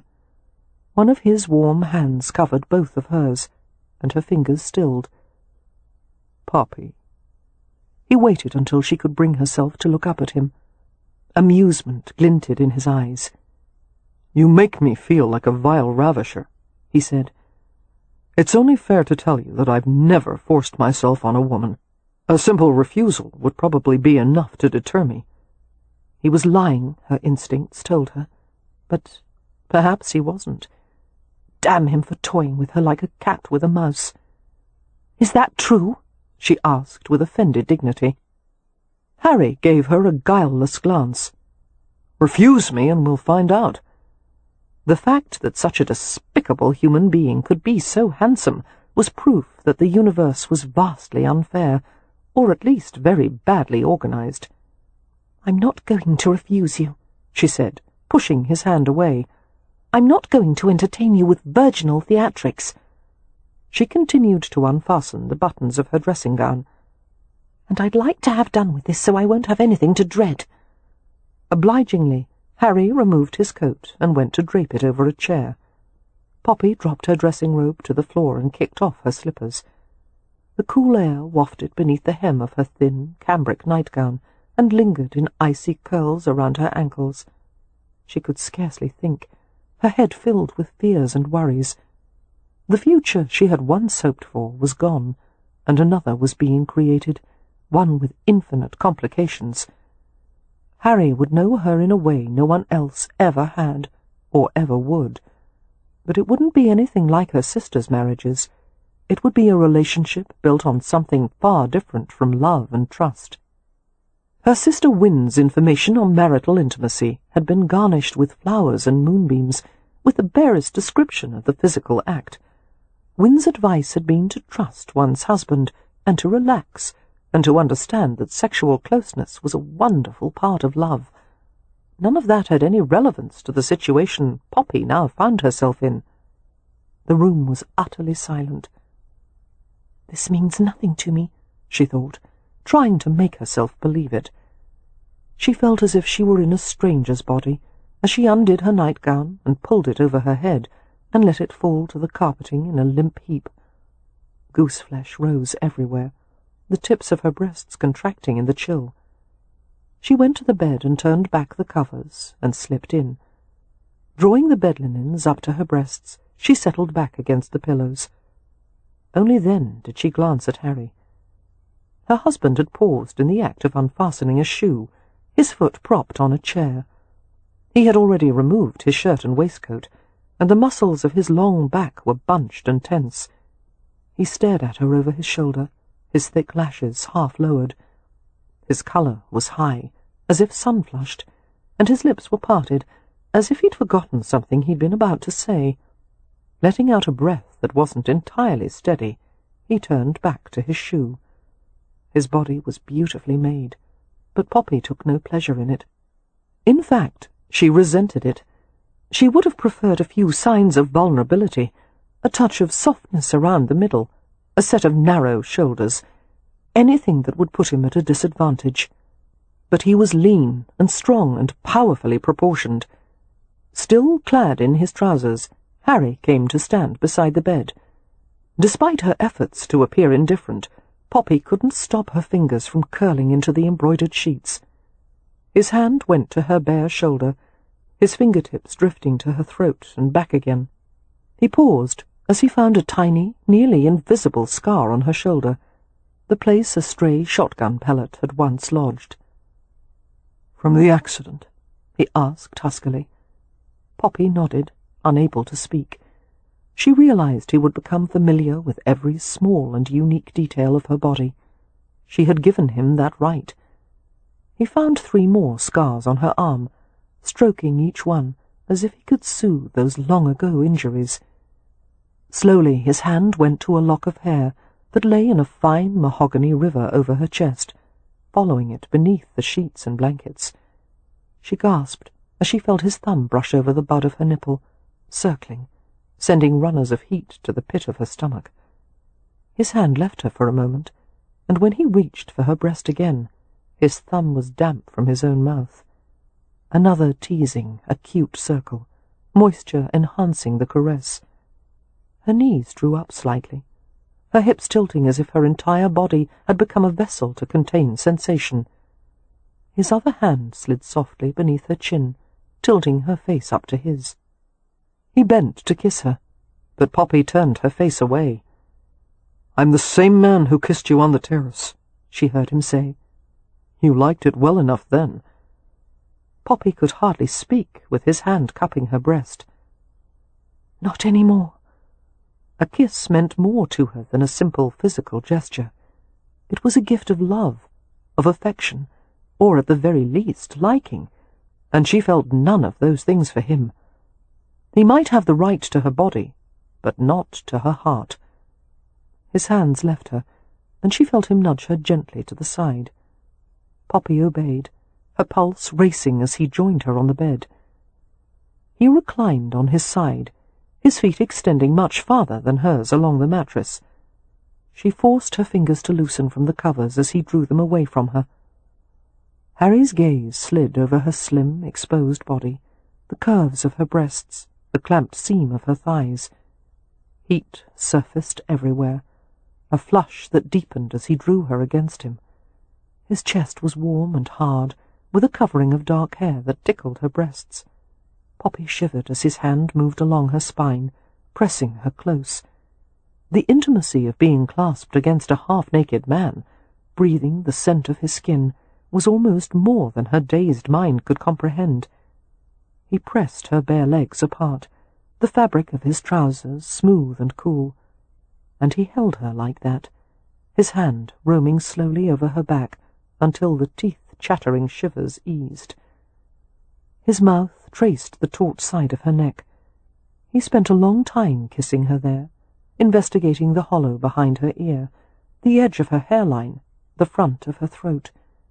His tongue found the hectic throb of her pulse, lingering until she gasped and tried to push him away. His arms tightened, one hand coming to the bare curve of her bottom, keeping her against him. "Don't you like that?" he asked against her throat. "No," Poppy said, trying to work her arms between them. Harry pressed her back to the mattress, his eyes bright with diabolical amusement. "You're not going to admit to liking any of this, are you?" She shook her head. His hand cradled the side of her face, his thumb brushing her closed lips. "Poppy, if there's nothing else about me that pleases you, at least give this a chance." "I can't. Not when I remember that I should be doing this with him." As angry and resentful as she was, Poppy couldn't quite bring herself to say Michael's name. As it was, it provoked even more of a reaction from Harry than she'd expected.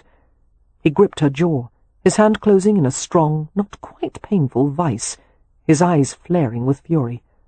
She stared back at him defiantly, almost willing him to do something awful, to prove that he was as contemptible as she thought him.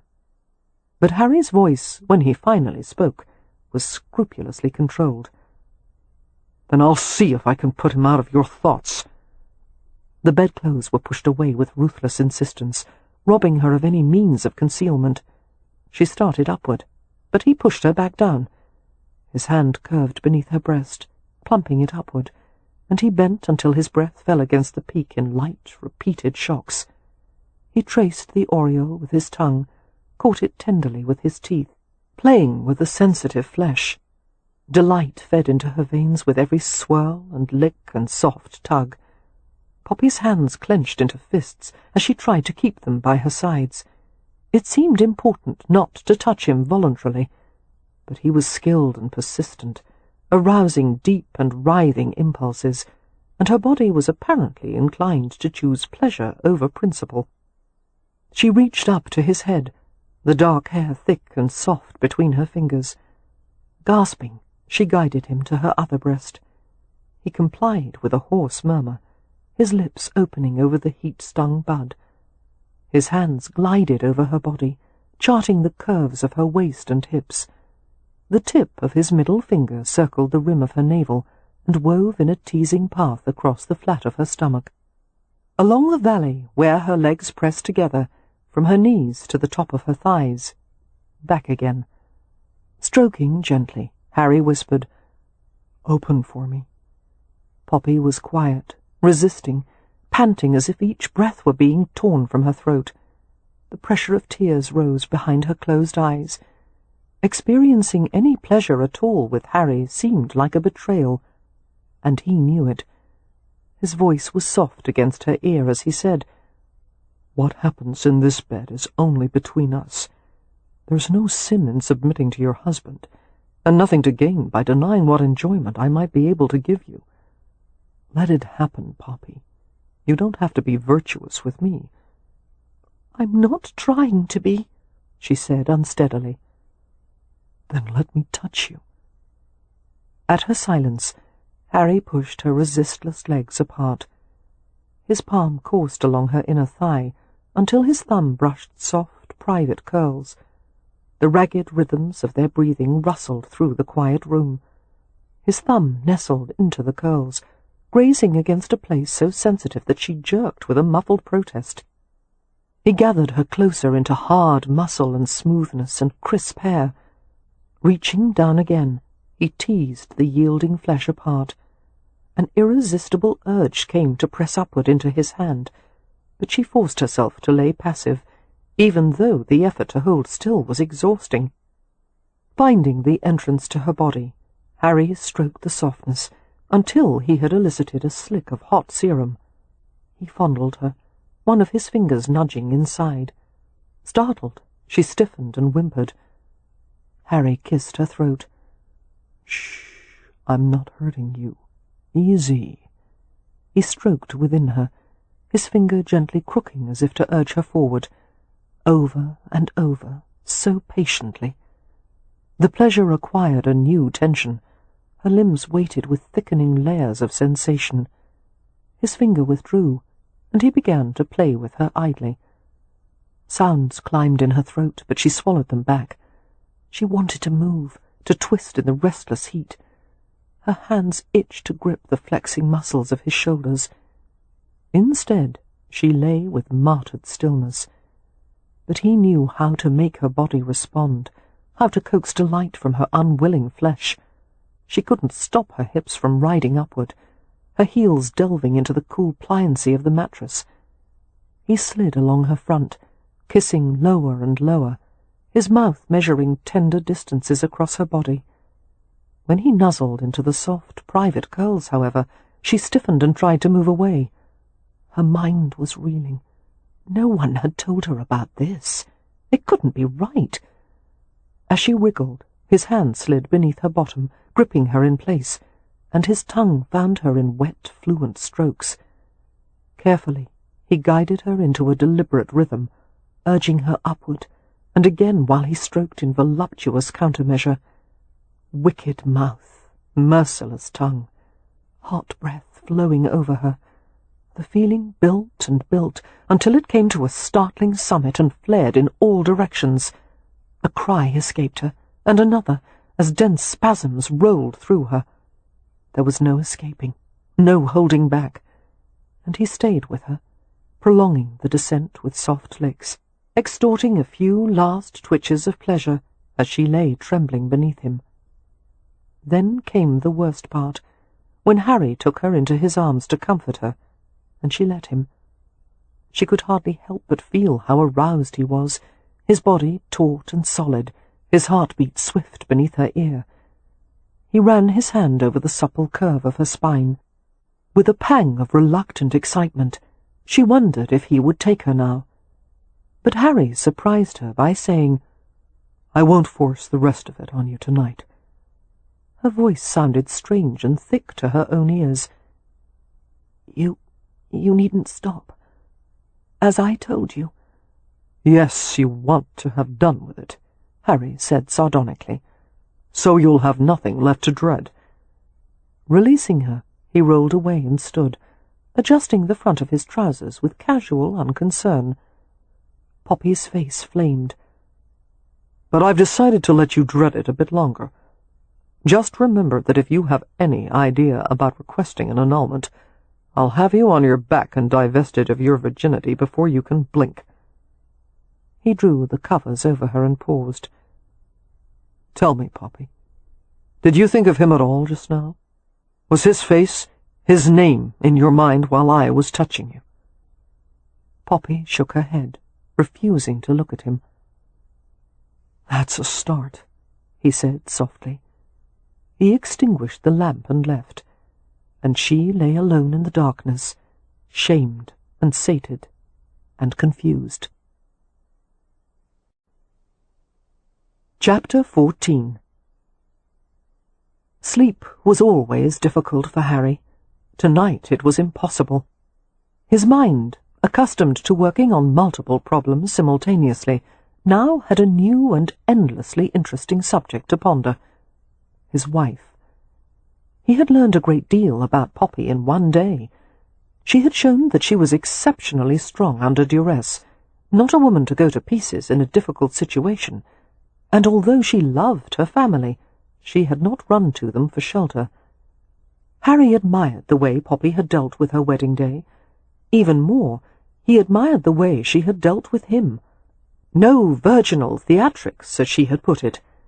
He thought of those blistering minutes before he had left her, when she had been sweet and yielding, her beautiful body blazing in response. Aroused and restless, Harry lay in his bedroom, on the other side of the apartment from hers. The thought of Poppy sleeping in the place where he lived was more than sufficient to keep him awake. No woman had ever stayed in his apartments before.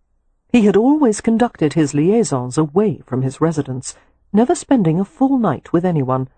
It made him uncomfortable, the notion of actually sleeping in a bed with another person.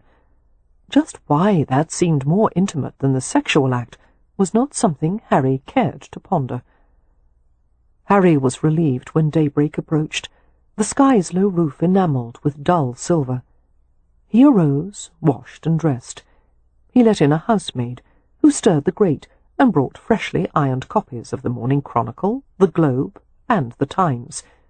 As per their usual routine, the floor-waiter would arrive with breakfast, and then Jake Valentine would deliver the manager's reports and take his morning list. "Will Mrs. Rutledge want breakfast as well, sir?" the maid asked. Harry wondered how long Poppy would sleep. "Tap on her door and ask." "Yes, sir." He saw the way the maid's gaze darted from the direction of his bedroom to Poppy's. Although it was common for upper-class couples to maintain separate bedrooms, the maid evinced a touch of surprise before she schooled her expression. Vaguely annoyed, Harry watched her leave the dining area. He heard the housemaid's murmur and Poppy's reply. The muffled sound of his wife's voice caused a pleasant ripple of awareness across his nerves. The housemaid returned to the dining area. "I'll be bringing a tray for Mrs. Rutledge as well. Will there be anything else, sir?" Harry shook his head, returning his attention to the paper as she left. He tried to read an article at least 3 times before finally giving up and staring in the direction of Poppy's room. Finally she appeared, wearing a dressing gown made of blue taffeta, heavily embroidered with flowers. Her hair was loose, the brown locks shot with gleaming fire. Her expression was neutral, her eyes guarded. He wanted to peel the intricately stitched garment away from her, kiss her exposed body until she was flushed and panting. "Good morning," Poppy murmured, not quite meeting his gaze. Harry stood and waited until she came to the small table. It didn't escape him that she tried to avoid being touched by him as he seated her. Patience, he reminded himself. "Did you sleep well?" he asked. "Yes, thank you." It was clear that politeness rather than concern motivated her to ask, "And you?" "Well enough." Poppy glanced at the variety of papers on the table. Picking one up, she held it so that any view of her face was obstructed as she read. Since it appeared that she was not inclined to converse, Harry occupied himself with another paper. The silence was broken only by the rustling of flimsy news pages. Breakfast was brought in, and 2 housemaids set out porcelain plates and flatware and crystal glasses. Harry saw that Poppy had asked for crumpets, their flat, porous tops gently steaming. He began on his own breakfast of poached eggs on toast, cutting into the condensed yellow yolks and spreading the soft insides across the crisp bread. "There's no need for you to awaken early if you don't wish," he said, sprinkling a pinch of salt over his eggs. "Many ladies of London sleep until noon." "I like to rise when the day begins." "Like a good farm wife," Harry said, casting her a brief smile. But Poppy showed no reaction to the reminder, only applied herself to drizzling honey over the crumpets. Harry paused with his fork held in mid-air, mesmerized by the sight of her slim fingers twirling the honey stick, meticulously filling each hole with thick amber liquid. Realizing that he was staring, Harry took a bite of his breakfast. Poppy replaced the honey stick in a small silver pot. Discovering a stray drop of sweetness on the tip of her thumb, she lifted it to her lips and sucked it clean. Harry choked a little, reached for his tea and took a swallow. The liquid scalded his tongue, causing him to flinch and curse. Poppy gave him an odd look. "Is there anything the matter?" Nothing, except that watching his wife eating breakfast was the most erotic act he had ever seen. "Nothing at all," Harry said scratchily. "Tea's hot." When he dared to look at Poppy again, she was consuming a fresh strawberry, holding it by the green stem. Her lips rounded in a luscious pucker as she bit neatly into the ripe flesh of the fruit. Christ! He moved uncomfortably in his chair, while all the unsatisfied desire of the previous night reawakened with a vengeance. Poppy ate 2 more berries, nibbling slowly, while Harry tried to ignore her. Heat collected beneath his clothing, and he used a napkin to blot his forehead. Poppy lifted a bite of honey-soaked crumpet to her mouth and gave him a perplexed glance. "Are you feeling well?" "It's over warm in here," Harry said irritably, while lurid thoughts went through his mind, thoughts involving honey and soft feminine skin and moist pink. A knock came at the door. "Come in," Harry said curtly, eager for any kind of distraction. Jake Valentine entered the apartments more cautiously than usual, looking a bit surprised as he saw Poppy sitting at the breakfast table.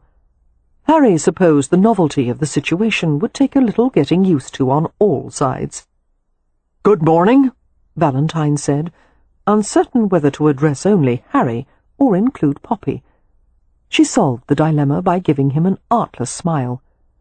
"Good morning, Mr. Valentine. I hope there are no fugitive monkeys in the hotel today." Valentine grinned. Not that I'm aware of, Mrs. Rutledge, but the day's still young. Harry experienced a new sensation, a poisonous resentment that crept all through his body. Was it jealousy? It had to be. He tried to suppress the feeling, but it lingered in the pit of his stomach. He wanted Poppy to smile at him like that. He wanted her playfulness, her charm, her attention. Stirring a lump of sugar into his tea, Harry said coolly, "Tell me about the staff meeting." "Nothing to report, really." Valentine handed him the sheaf of paper. "The sommelier asked that you approve a list of wines, and Mrs. Pennywhistle raised the problem of cutlery and flatware disappearing from trays when guests request food in their room." Harry's eyes narrowed. "It's not an issue in the dining room?" "No, sir. It seems that few guests are inclined to take the flatware straight from the dining room, but in the privacy of their own rooms— well, the other morning an entire breakfast service went missing. As a result, Mrs. Pennywhistle proposed that we purchase a set of tinware to be used strictly for private dining." "My guests using tin knives and forks?" Harry shook his head emphatically. "No, we'll have to find some other way of discouraging petty thievery. We're not a damned coaching inn." "That's what I thought you'd say." Valentine watched Harry leaf through the top few pages. "Mrs. Pennywhistle said that whenever Mrs. Rutledge prefers, she would be honoured to escort her around the hotel offices and kitchens and introduce her to the staff." "I don't think—" Harry began. "That would be lovely," Poppy interrupted. "Please tell her that I will be ready after breakfast." "There's no need," Harry said. "It's not as if you'll have a hand in running the place." Poppy turned to him with a polite smile. "I would never dream of interfering, but since this is my new home, I would like to become more familiar with it." "It's not a home," Harry said. Their gazes met. "Of course it is," Poppy said. "People live here. Don't you consider it your home?" Jake Valentine shifted his weight uncomfortably. "If you'll give me my morning list, Mr. Rutledge—" Harry barely heard him. He continued to stare at his wife, wondering why the question seemed important to her. He tried to explain his reasoning. "The mere fact of people living here doesn't make it a home." "You have no feelings of domestic affection for this place?" Poppy asked. "Well," Valentine said awkwardly, "I'll go now." Neither of them took notice of his hasty departure. "It's a place I happen to own," Harry said. "I value it for practical reasons, but I attach no sentiment to it." Her blue eyes searched his, curious and perceptive, oddly compassionate. No one ever looked at him that way before. It made his nerves prickle defensively. "You've spent all your life in hotels, haven't you?" she murmured. "Never a house with a yard and a tree." Harry was unable to fathom why any of that should signify. He brushed away the subject and tried to reassert his control. "Let me be clear, Poppy. This is a business, and my employees are not to be treated as relations or even as friends, or you'll create a management problem. Do you understand?" "Yes," she said, still staring at him. "I'm beginning to." This time it was Harry's turn to lift the newspaper, avoiding her gaze. Uneasiness stirred within him. He did not want any form of understanding from her. He merely wanted to enjoy her, browse over her as he did his room of treasures.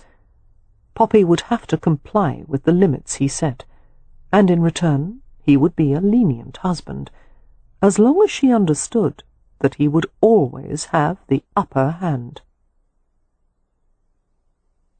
"Everyone," Mrs. Pennywhistle, the head housekeeper, said emphatically, "from myself down to the laundry maids, is so very delighted that Mr. Rutledge has finally found a bride, and on behalf of the entire staff, we hope you will feel welcome here. You have 300 people available to serve your every need." Poppy was touched by the woman's obvious sincerity. The housekeeper was a tall, broad-shouldered woman with a ruddy complexion, and an air of barely suppressed liveliness. "I promise you," Poppy said with a smile, "I won't require the assistance of 300 people, although I will need your help in finding a lady's maid. I've never needed one before, but now, without my sisters and my companion—" "Certainly. We have a few girls among the staff who could be easily trained for such a purpose. You may interview them, and if none seems suitable, we will advertise." "Thank you." "I expect that from time to time you may wish to view the housekeeping accounts and ledgers, and the supply lists and inventory. I am at your disposal, of course." "You are very kind," Poppy said. "I am glad of the chance to meet some of the hotel staff, and to see some of the places I was never able to visit as a guest. The kitchens especially." "Our chef, Monsieur Broussard, will be in raptures to show you his kitchen and boast of his achievements."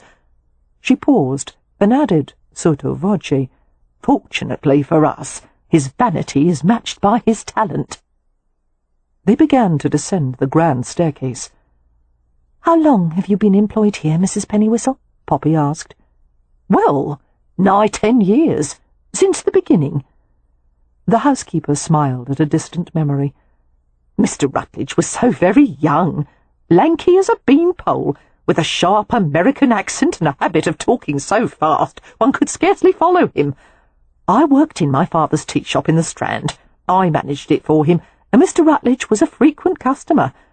One day he came in and offered me the position I currently hold. Although the hotel was still only a row of private houses, nothing compared to what it is now. Of course I said yes." "Why, of course. Didn't your father want you to stay at his shop?" "Yes, but he had my sisters to help him, and there was something about Mr. Rutledge that I've never seen in any man before or since. An extraordinary force of character. He is very persuasive." "I've noticed," Poppy said dryly. "People want to follow him, or to be part of whatever it is he's involved in. It's why he was able to accomplish all this." Mrs. Pennywhistle gestured at their surroundings. "At such an early age!" It occurred to Poppy that she could learn much about her husband from those who worked for him. She hoped at least a few of them would be as willing to talk as Mrs. Pennywhistle. "Is he a demanding master?" The housekeeper chuckled. "Oh, yes, but fair and always reasonable." They went to the front office, where two men, one elderly, one in his middle years, were conferring over an enormous ledger, which lay open across an oak desk. "Gentlemen," the housekeeper said, "I am touring Mrs. Rutledge around the hotel. Mrs. Rutledge, may I present Mr. Miles, our general manager, and Mr. Lufton, the concierge?" They bowed respectfully, regarding Poppy as if she were a visiting monarch. The younger of the two, Mr. Miles, beamed and blushed until the top of his balding head was pink. "Mrs. Rutledge, it is a very great honour indeed. May we offer our sincere congratulations on your marriage?" "Most sincere," Mr. Lufton chimed in. "You are the answer to our prayers. We wish you and Mr. Rutledge every happiness." Slightly taken aback by their enthusiasm, Poppy smiled and nodded to each of them in turn. "Thank you, gentlemen." They proceeded to show her the office, which housed a long row of arrivals ledgers, managers' logs, books containing histories and customs of foreign countries, dictionaries for various languages, maps of all kinds, and floor plans of the hotel. The plans, tacked on a wall, were marked in pencil to indicate which rooms were vacant or under repair. 2 leather-bound books had been set apart from the rest, one red, one black. "What are these volumes?" Poppy asked. The men glanced at each other, and Mr. Lufton replied cautiously, "There are very rare occasions on which a guest has proved so, well, difficult, impossible," Mr. Miles chimed in, "that regrettably we must enter them in the Black Book, which means they are no longer precisely welcome. Undesirable," Mr. Miles added, "and we are unable to allow them back." "Ever," Mr. Miles said emphatically. Amused, Poppy nodded. "I see. And the purpose of the Red Book?" Mr. Lufton proceeded to explain. That is for certain guests who are a bit more demanding than usual. Problem guests, Mr. Miles clarified. Those who have special requests, Mr. Lufton continued, or don't like their rooms cleaned at certain times. Those who insist on bringing pets, things of that sort. We don't discourage them from staying, but we do make a note of their peculiarities. Poppy picked up the red book and cast a mischievous glance at the housekeeper. I wouldn't be surprised if the Hathaways were mentioned a few times in this book. Silence greeted her comment. Seeing the frozen looks on their faces, Poppy began to laugh. I knew it. Where is my family mentioned? She opened the book and glanced over a few pages at random. The two men were instantly distressed, hovering as if searching for an opportunity to seize the book. Mrs. Rutledge, please, you mustn't. I am sure you're not in there, Mr. Miles said anxiously. I'm sure we are, Poppy countered with a grin. In fact, we probably have our own chapter. Yes, I mean, no, Mrs. Rutledge, I beg of you. Very well, Poppy said, surrendering the red book. The men sighed with relief. However, she said, I may borrow this book some day. I'm sure it would make excellent reading material. If you are done teasing these poor gentlemen, Mrs. Rutledge, the housekeeper said, her eyes twinkling, I see that many of our employees have gathered outside the door to meet you. Lovely. Poppy went to the reception area, where she was introduced to housemaids, floor managers, maintenance staff, and hotel valets. She repeated everyone's name, trying to memorize as many of them as possible, and she asked questions about their duties. They responded eagerly to her interest, volunteering information about the various parts of England they had come from, and how long they had worked at the Rutledge. Poppy reflected that despite the many occasions she had stayed at the hotel as a guest, she had never given much thought to the employees. They had always been nameless and faceless, moving in the background with quiet efficiency. Now she felt immediate kinship with them. She was part of the hotel just as they were, all of them existing in Harry Rutledge's sphere. After the first week of living with Harry, it was clear to Poppy that her husband kept a schedule that would have killed a normal man. The only time she was sure to see him was in the mornings at breakfast, but he was busy the rest of the day, often missing supper and seldom retiring before midnight. Harry liked to occupy himself with 2 or more things at once, making lists and plans, arranging meetings, reconciling arguments, doing favours. He was constantly approached by people who wanted him to apply his brilliant mind to some problem or another. People visited him at all hours, and it seemed a quarter hour couldn't pass without someone, usually Jake Valentine, tapping on the apartment door.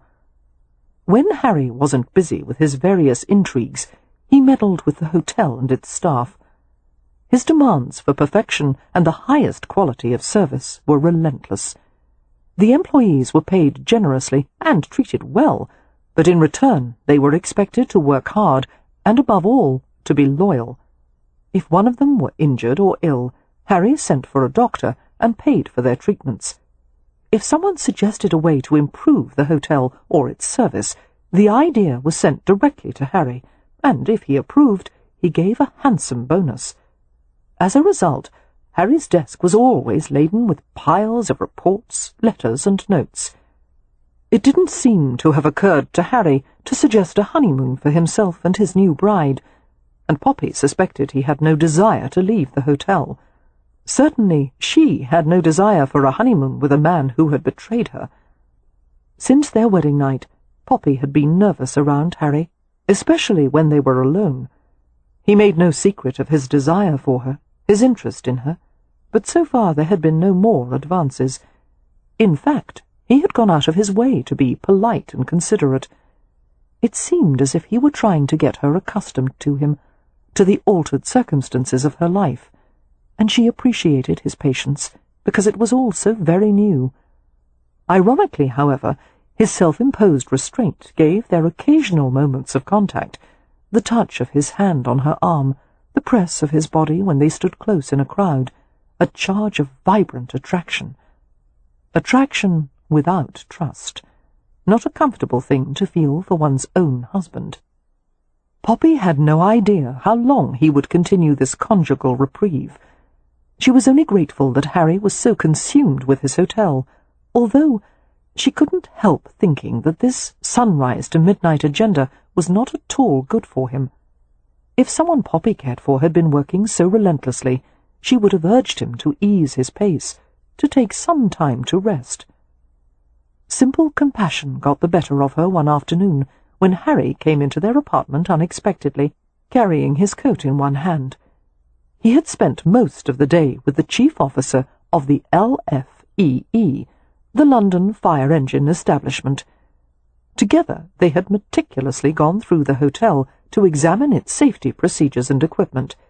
If, heaven forbid, a fire should ever break out at the Rutledge, the employees had been trained to help as many guests as possible leave the building expediently. Escape ladders were routinely counted and inspected, and floor plans and exit routes were examined. Fire marks had been mortared onto the outside of the building to designate it as one the LFEE had been paid to protect. As Harry entered the apartment, Poppy saw that the day had been especially demanding. His face was etched with weariness. He paused at the sight of Poppy curled in the corner of the settee, reading a book balanced on her drawn-up knees. "How was the luncheon?" Harry asked. Poppy had been invited to join a group of well-to-do young matrons who held an annual charity bazaar. "It went nicely, thank you. They are a pleasant group, although they do seem a bit too fond of forming committees. I've always thought a committee takes a month to accomplish something a single person could have done in 10 minutes. Harry smiled. "The goal of such groups isn't to be efficient. It's to have something to occupy their time." Poppy took a closer look at him, and her eyes widened. "What happened to your clothes?" Harry's white linen shirt and dark blue silk waistcoat had been streaked with soot. There were more black smudges on his hands, and one on the edge of his jaw. "I was testing one of the safety ladders." "You climbed down a ladder outside the building?" Poppy was amazed that he would have taken such an unnecessary risk. "Couldn't you have asked someone else to do it? Mr. Valentine, perhaps?"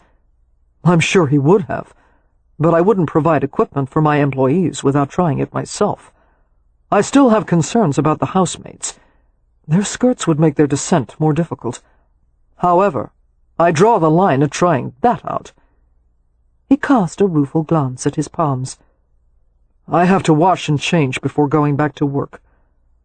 Poppy returned her attention to her book, but she was intensely aware of the quiet sounds coming from the other room, the opening of drawers, the splash of water and soap, the thud of a discarded shoe. She thought of him being unclothed at that very moment, and a dart of warmth went through her stomach. Harry came back into the room, clean and impeccable as before, except— "A smudge," Poppy said, conscious of a flutter of amusement. "You missed a spot." Harry glanced down over his front. "Where?" "Your jaw. No, not that side." She picked up a napkin and gestured for him to come to her. Harry leaned over the back of the settee, his face descending toward hers. He held very still as she wiped the soot from his jaw. The scent of his skin drifted to her, fresh and clean, with a slight smoky tinge like cedarwood. Wishing to prolong the moment, Poppy stared into his fathomless green eyes. They were shadowed from lack of sleep. Good heavens, did the man ever pause for even a moment? "Why don't you sit with me?" Poppy asked impulsively. Harry blinked, clearly thrown off guard by the invitation. "Now?" "Yes, now." "I can't, there's too much to—" "Have you eaten today, aside from a few bites at breakfast?" Harry shook his head. "I haven't had time." Poppy pointed to the place on the settee beside her in wordless demand. To her surprise, Harry actually obeyed. He came around the end of the settee and sat in the corner, staring at her. One of his dark brows arched questioningly. Reaching for the tray beside her, Poppy lifted a plate laden with sandwiches, tarts, and biscuits. "The kitchen sent up far too much for one person. Have the rest." "I'm really not—" "Here," she insisted, pushing the plate into his hands. Harry took a sandwich and began to consume it slowly. Taking her own teacup from the tray, Poppy poured fresh tea and added a spoonful of sugar. She gave it to Harry. "What are you reading?" he asked, glancing at the book in her lap. "A novel by a naturalist author. As of yet I can't find anything resembling a plot, but the descriptions of the countryside are quite lyrical." She paused, watching him drain the teacup. "Do you like novels?" He shook his head. "I usually read for information, not entertainment." "You disapprove of reading for pleasure?" "No, it's just that I don't often manage to find the time for it." "Perhaps that's why you don't sleep well. You need an interlude between work and bedtime." There was a dry, perfectly timed pause before Harry asked, "What would you suggest?" Aware of his meaning, Poppy felt a bloom of colour emerge from head to toe, and Harry seemed to enjoy her discomfiture, not in a mocking way, but as if he found her charming. "Everyone in my family loves novels," Poppy finally said, pushing the conversation back into line. "We gather in the parlour nearly every evening, and one of us reads aloud. Win is the best at it. She invents a different voice for each character." "I'd like to hear you read," Harry said. Poppy shook her head. "I'm not half as entertaining as Win. I put everyone to sleep." "Yes," Harry said. "You have the voice of a scholar's daughter." Before she could take offence, he added, "Soothing, never grates, soft." He was extraordinarily tired, she realized, so much that even the effort to string words together was defeating him. "I should go," he muttered, rubbing his eyes. "Finish your sandwiches first," Poppy said authoritatively. He picked up a sandwich obediently. While he ate, Poppy paged through the book until she found what she wanted, a description of walking through the countryside, under skies filled with fleecy clouds, past almond trees in blossom, and white campion nestled beside quiet brooks. She read in a measured tone, occasionally stealing a glance at Harry while he polished off the entire plate of sandwiches. And then he settled deeper into the corner, more relaxed than she had ever seen him. She read a few pages more, about walking past hedges and meadows, through a wood dressed with a counterpane of fallen leaves, while soft, pale sunshine gave way to a quiet rain. And when she finally reached the end of the chapter, she looked at Harry once more. He was asleep. His chest rose and fell in an even rhythm, his long lashes fanned against his skin. One hand was palm down against his chest, while the other lay half-opened at his side, the strong fingers partially curled. "Never fails," Poppy murmured with a private grin.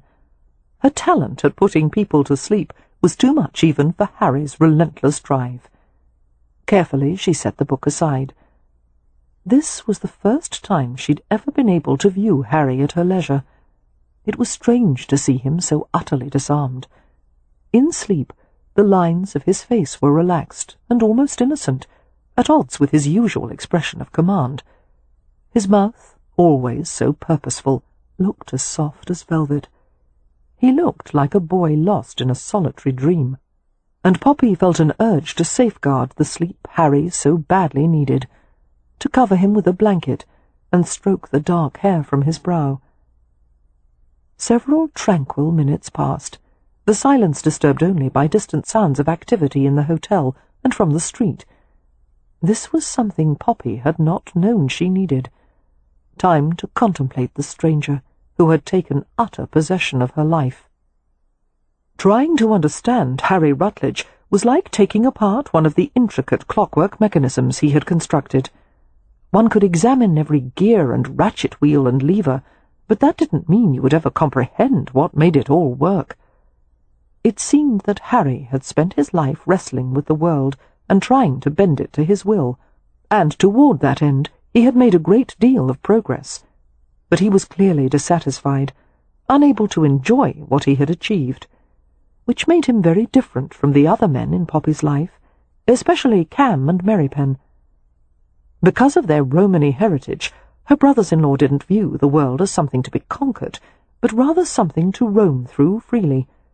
And then there was Leo, who preferred to view life as an objective observer instead of as an active participant.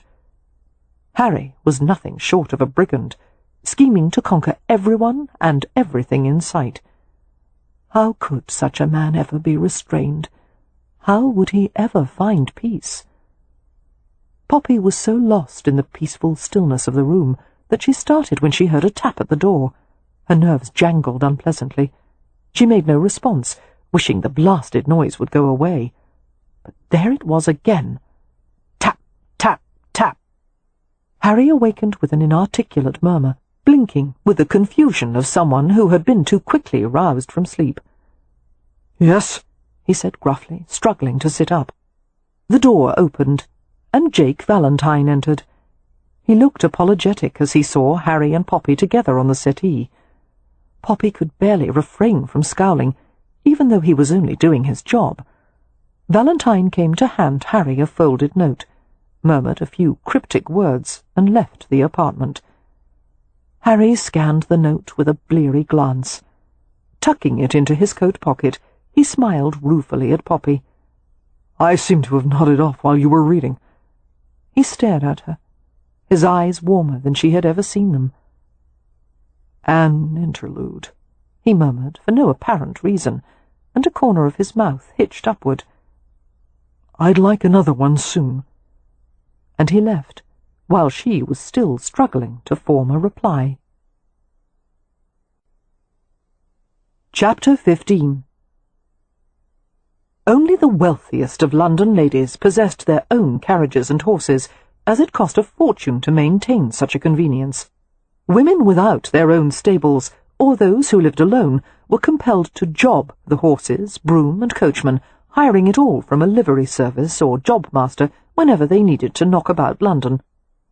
Harry had insisted that Poppy must have her own carriage and pair, and had sent for a designer from a carriage works to come to the hotel.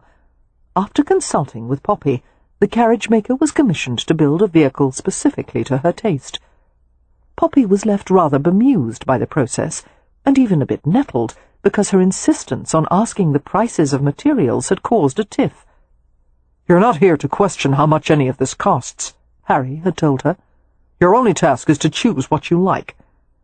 But in Poppy's experience, that had always been part of choosing something, viewing what was available and then comparing costs until one arrived at something that was neither the most expensive nor the least. Harry, however, seemed to view this approach as an affront, as if she were questioning his ability to provide for her. Finally, it was decided that the outside would be done in elegant black lacquer, the inside upholstered in green velvet and beige leather with brass bead trim, and the interior panelling would feature decorative paintwork. There would be green silk curtains and Venetian blinds in lieu of mahogany shutters, Morocco leather sleeping cushions, decorative welting on the outside steps, plated carriage lamps and matching door handles. It had never occurred to Poppy that there would be so much to decide. She spent what was left of the afternoon in the kitchen with the chef, Monsieur Broussard, the pastry chef, Mr. Rupert, and Mrs. Pennywhistle. Broussard was involved in the creation of a new dessert, or, more aptly, trying to recreate a dessert he had remembered from childhood. "My great-aunt Albertine always made this with no recipe," Broussard explained ruefully, as he pulled a bain-marie, or water-bath, from the oven. Nestled inside were a half-dozen perfect little steaming apple puddings. "I watched her every time, but it has all slipped from my mind. 15 times I have tried it, and still it's not perfect. But quand on veut, on peut." "When one wants, one can," Poppy translated. "Exactement." Broussard carefully removed the dishes from the hot water. Chef Rupert drizzled cream sauce over each pudding and topped them with delicate pastry leaves. "Shall we?" he asked, handing out spoons. Solemnly, Poppy, Mrs. Pennywhistle, and the two chefs Each took a pudding and sampled it. Poppy's mouth was filled with cream, soft tart apple, and crisply imploding pastry. She closed her eyes to better enjoy the textures and flavours, and she heard satisfied sighs from Mrs. Pennywhistle and Chef Rupert. "Still not right," Monsieur Broussard fretted, scowling at the dish of pudding as if it were deliberately being obstinate. "I don't care if it's not right," the housekeeper said. "That is the best thing I've ever tasted in my life." She turned to Poppy. "Don't you agree, Mrs. Rutledge?" "I think it's what angels must eat in heaven," Poppy said, digging into the pudding. Chef Rupert had already shoved another spoonful into his mouth. "Maybe a touch more lemon and cinnamon," Monsieur Broussard mused. "Mrs. Rutledge." Poppy twisted to see who had spoken her name. Her smile dimmed as she saw Jake Valentine entering the kitchen. It wasn't that she didn't like him. In fact, Valentine had been very personable and kind. However, he seemed to have been appointed as a watchdog, enforcing Harry's mandate that Poppy should refrain from keeping company with the employees. Mr. Valentine looked no happier than Poppy as he spoke. "Mrs. Rutledge, I've been sent to remind you that you have an appointment at the dressmaker's." "I do? Now?" Poppy looked at him blankly. "I don't remember making an appointment." "It was made for you, at Mr. Rutledge's request." "Oh."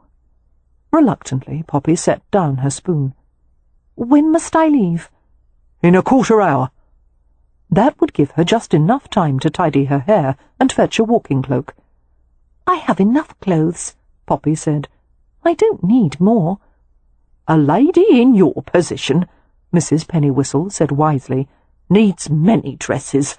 I've heard it said that fashionable ladies never wear the same frock twice." Poppy rolled her eyes. "I've heard that as well, and I think it's ridiculous. Why should it matter if a lady is seen in the same frock twice? Except to provide evidence that her husband is wealthy enough to buy her more clothes than a person needs." The housekeeper smiled sympathetically. "Shall I walk with you to your apartments, Mrs. Rutledge?" "No, thank you. I'll go along the servants' hallway. None of the guests will see me." Valentine said, "You shouldn't go unescorted." Poppy heaved an impatient sigh. "Mr. Valentine?" "Yes?" "I want to walk to my apartment by myself. If I can't even do that, this entire hotel will start to feel like a prison." He nodded with reluctant understanding. "Thank you." Murmuring goodbye to the chefs and the housekeeper, Poppy left the kitchen. Jake Valentine shifted his weight uncomfortably as the other three glared at him. "I'm sorry," he muttered, "but Mr. Rutledge has decided that his wife shouldn't fraternise with the employees. He says it makes all of us less productive, and there are more suitable ways for her to occupy herself." Although Mrs. Pennywhistle was usually disinclined to criticise the master, her face grew taut with annoyance. "Doing what?" she asked curtly. "Shopping for things she neither needs nor wants? Reading fashion periodicals by herself? Riding in the park with a footman in attendance? No doubt there are many fashion plate wives who would be more than pleased by such a shallow existence. But that lonely young woman is from a close family, and she is accustomed to a great deal of affection. She needs someone to do things with, a companion, and she needs a husband." "She has a husband," Jake protested. The housekeeper's eyes narrowed. "Have you noticed nothing odd about their relationship, Valentine?" "No, and it's not appropriate for us to discuss it." Monsieur Broussard regarded Mrs. Pennywhistle with keen interest. "I'm French," he said. "I have no problem discussing it." Mrs. Pennywhistle lowered her voice, mindful of the scullery maids who were washing pots in the adjoining room. "There is some doubt as to whether they've had conjugal relations yet."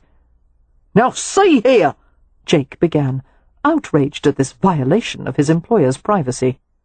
"Have some of this, mon ami," Broussard said, shoving a pastry plate at him. As Jake sat and picked up a spoon, the chef gave Mrs. Pennywhistle an encouraging glance. "What gives us the impression that he has not yet Sample the watercress. Watercress? Jake repeated incredulously. Cresson.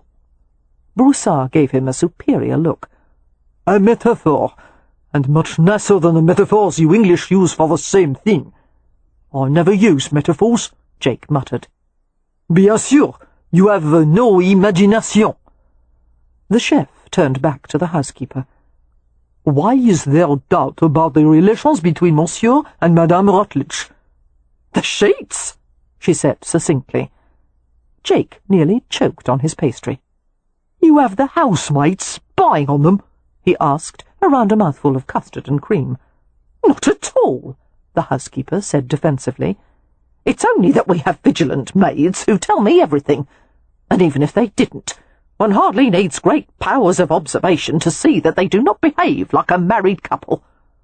The chef looked deeply concerned. You think there's a problem with his carrot? Watercress? Carrot? Is everything food to you? Jake demanded. The chef shrugged. Oui? Well, Jake said testily, there is a string of Rutledge's past mistresses who would undoubtedly testify there is nothing wrong with his carrot. Alors, he is a virile man, she is a beautiful woman. Why are they not making salad together? Jake paused, with the spoon raised halfway to his lips, as he recalled the business with the letter from Baining and the secret meeting between Harry Rutledge and Viscount Andover. I think, he said uncomfortably, that to win her hand in marriage, Mr. Rutledge may have, well, manipulated events to make things turn out the way he wanted, without taking her feelings into consideration. The other three looked at him blankly. Chef Rupert was the first to speak. But he does that to everyone. Apparently Mrs. Rutledge doesn't like it, Jake muttered. Mrs. Pennywhistle leaned her chin on her hand and tapped her jaw thoughtfully. I believe she would be a good influence on him, were she ever inclined to try. Nothing, Jake said decisively, will ever change Harry Rutledge. Still, the housekeeper mused, I think the two of them may need a bit of help. From whom? Chef Rupert asked. From all of us, the housekeeper replied. It's all to our benefit if the master is happy, isn't it? No, Jake said firmly. I've never known anyone more ill-equipped for happiness. He wouldn't know what to do with it. All the more reason he should try it, Mrs. Pennywhistle declared. Jake gave her a warning glance. We are not going to meddle in Mr. Rutledge's personal life. I forbid it. Chapter 16. Sitting at her dressing table, Poppy brushed powder on her nose and applied rose-petal salve to her lips. That night she and Harry were to attend a supper given in one of the private dining rooms, a highly formal affair attended by foreign diplomats and government officials to honour the visiting monarch of Prussia, King Frederick William IV. Mrs. Pennywhistle had shown Poppy the menu, and Poppy had remarked wryly that with 10 courses she expected the supper would last half the night. Poppy was dressed in her best gown, a violet silk that shimmered with tones of blue and pink as the light moved over it. The unique colour had been achieved with a new synthetic dye, and it was so striking that little ornamentation was needed. The bodice was intricately wrapped, leaving the tops of her shoulders bare, and the full, layered skirts rustled softly as she moved. Just as she set down the powder-brush, Harry came to the doorway and surveyed her leisurely. There was ownership in his gaze. "No woman will compare to you tonight," he murmured. Poppy smiled and murmured her thanks. "You look very fine," she said, although fine seemed an entirely inadequate word to describe her husband. Harry was severely handsome in the formal scheme of black and white, his cravat crisp and showy, his shoes highly polished. He wore the elegant clothes with unself-conscious ease, so debonair and beguiling that it was easy to forget how calculating he was. "Is it time to go downstairs yet?" Poppy asked. Pulling a watch from his pocket, Harry consulted it. 14 No, 13 minutes. Her brows lifted as she saw how battered and scratched the watch was. My goodness, you must have carried that for a long time. He hesitated before showing it to her. Poppy took the object carefully. The watch was small but heavy in her palm, the gold casing warm from his body. Flipping it open, she saw that the scarred and scratched metal had not been inscribed or adorned in any way. Where did it come from? She asked. Harry tucked the watch into his pocket. His expression was inscrutable. From my father, when I told him I was leaving for London. He said his father had given it to him years before, with the advice that when he became a success, he should celebrate by purchasing a much finer watch. And so my father passed it on to me with the same counsel. But you've never bought one for yourself? Harry shook his head. A perplexed smile touched her lips. I would say that you've had more than enough success to merit a new watch. Not yet. She thought he must be joking, but there was no humour in his expression. Perturbed and fascinated, Poppy wondered how much more wealth he intended to gain, how much power he wanted to accrue, before he considered it enough. Perhaps there was no such thing as enough for Harry Rutledge. She was distracted from her thoughts as he pulled something from one of his coat pockets, a flat, rectangular leather case. "A present," Harry said, giving it to her. Her eyes rounded with surprise. "You didn't need to give me anything. Thank you. I didn't expect—" "Oh!" This last as she opened the case and beheld a diamond necklace arranged on the velvet lining like a pool of glittering fire. It was a heavy garland of sparkling flowers and quatrefoil links. "Do you like it?" Harry asked casually. "Yes, of course. It's breathtaking." Poppy had never imagined owning such jewellery. The only necklace she possessed was a single pearl on a chain. Shall I wear it tonight?" "I think it would be appropriate with that gown." Harry took the necklace from the case, stood behind Poppy, and fastened it gently around her neck. The cold weight of the diamonds and the warm brush of his fingers at her nape elicited a shiver. He remained behind her, his hands settling lightly on the curves of her neck, moving in a warm stroke to the tops of her shoulders. "Lovely," he murmured, "although nothing is as beautiful as your bare skin." Poppy stared into the looking-glass, not at her flushed face, but at his hands on her skin. They were both still, watching their shared reflection as if they were two forms encased in ice. His hands moved sensitively, as if he were touching a priceless work of art. With the tip of his middle finger, he traced the line of her collarbone to the hollow at the base of her throat. Feeling agitated, Poppy pulled away from his hands and stood to face him, coming around the little chair. "Thank you," she managed to say.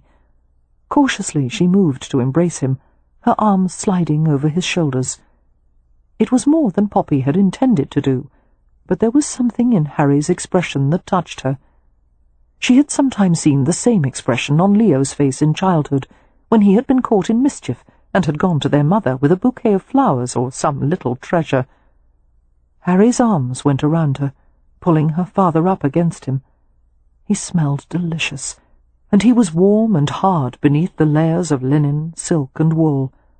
The soft gust of his breath against her neck was ragged at the finish. Closing her eyes, Poppy let herself lean against him. He kissed the side of her throat, working up to the juncture of her neck and jaw. She felt warm from the bottom of her feet to the top of her head. She found something surprising in the embrace, a sense of security. They fit nicely together, softness and hardness, pliancy and tension. It seemed that every curve of her was perfectly reconciled with his masculine contours. She wouldn't have minded standing against him, with him for a while longer. But Harry chose to take more than had been offered. His hand went to the side of her head, easing her back at just the right angle to kiss her. His mouth descended swiftly. Poppy arched and twisted away from him, nearly causing an awkward collision of their heads. She turned to face him, refusal stamped on her expression. The evasion seemed to have stunned Harry. Sparks of wrath kindled in his eyes, as if she had been vastly unfair. "It seems the ban on virginal theatrics has been lifted," Poppy replied with stilted dignity. "I don't think it's theatrical to pull away when I don't want to be kissed." "A diamond necklace for one kiss? Is that such a bad bargain?" Her cheeks went scarlet. "I appreciate your generosity, but you're wrong to think that you can buy or bargain for my favours. I'm not a mistress, Harry." "Obviously, because in return for such a necklace, a mistress would go to that bed, lie there willingly, and offer to do whatever I wanted." "I've never denied you your marital rights," she said. "If you wish, I'll go to that bed willingly and do whatever you want this very moment, but not because you gave me a necklace, as if it were part of some transaction." Far from being appeased, Harry regarded her with gathering outrage. "The thought of you laid out like a martyr on the sacrificial altar is not what I had in mind." "Why isn't it enough that I'm willing to submit to you?" Poppy asked, her own temper flaring. "Why must I be eager to lie with you when you're not the husband I wanted?" The very second the words left her lips, Poppy regretted them. But it was too late. Harry's eyes turned to ice. His lips parted, and she braced herself, knowing he was about to say something decimating.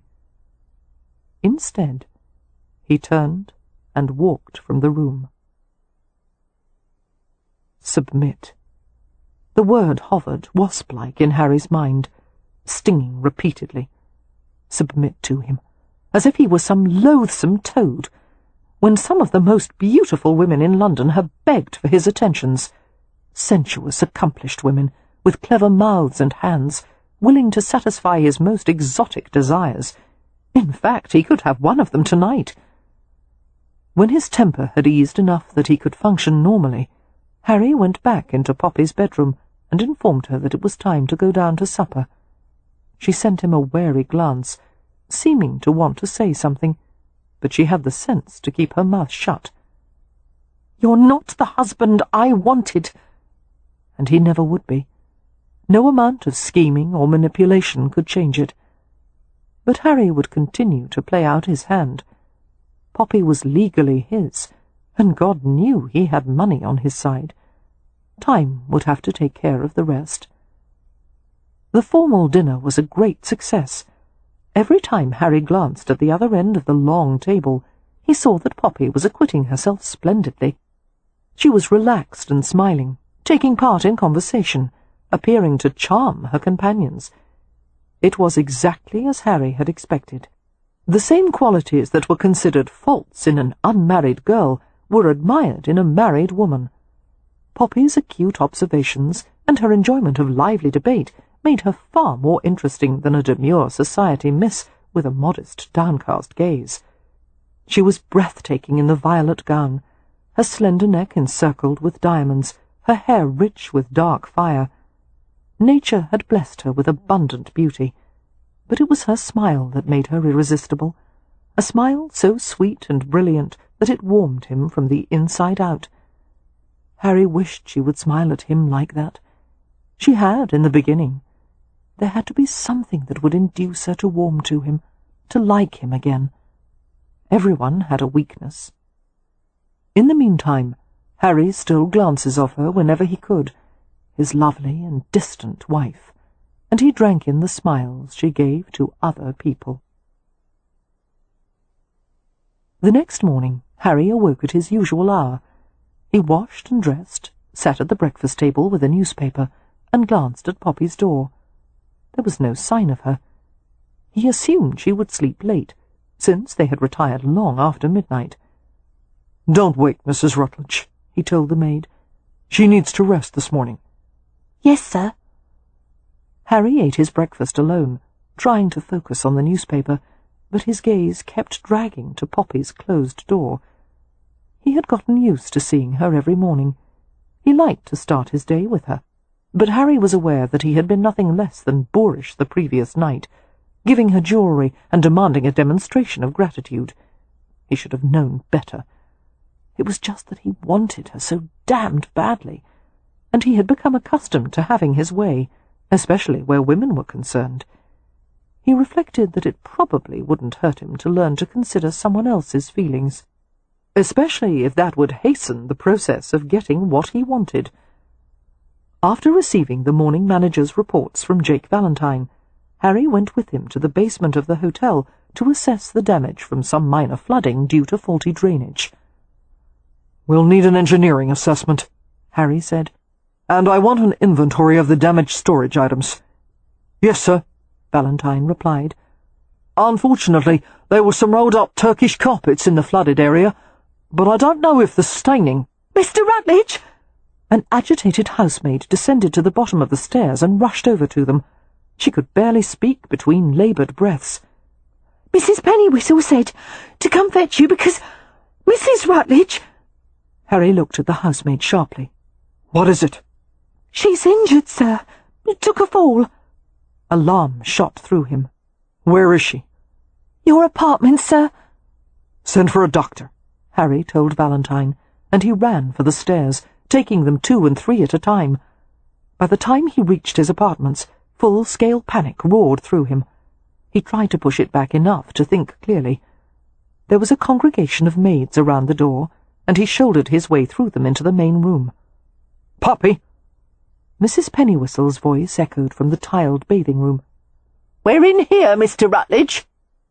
Harry reached the bathing room in 3 strides, his stomach lurching in fear as he saw Poppy on the floor, reclining against the housekeeper's supportive arms. Toweling had been draped over her for modesty's sake, but her limbs were naked and vulnerable-looking, in contrast to the hard grey tiling. Harry dropped to his haunches beside her. "What happened, Poppy?" "I'm sorry."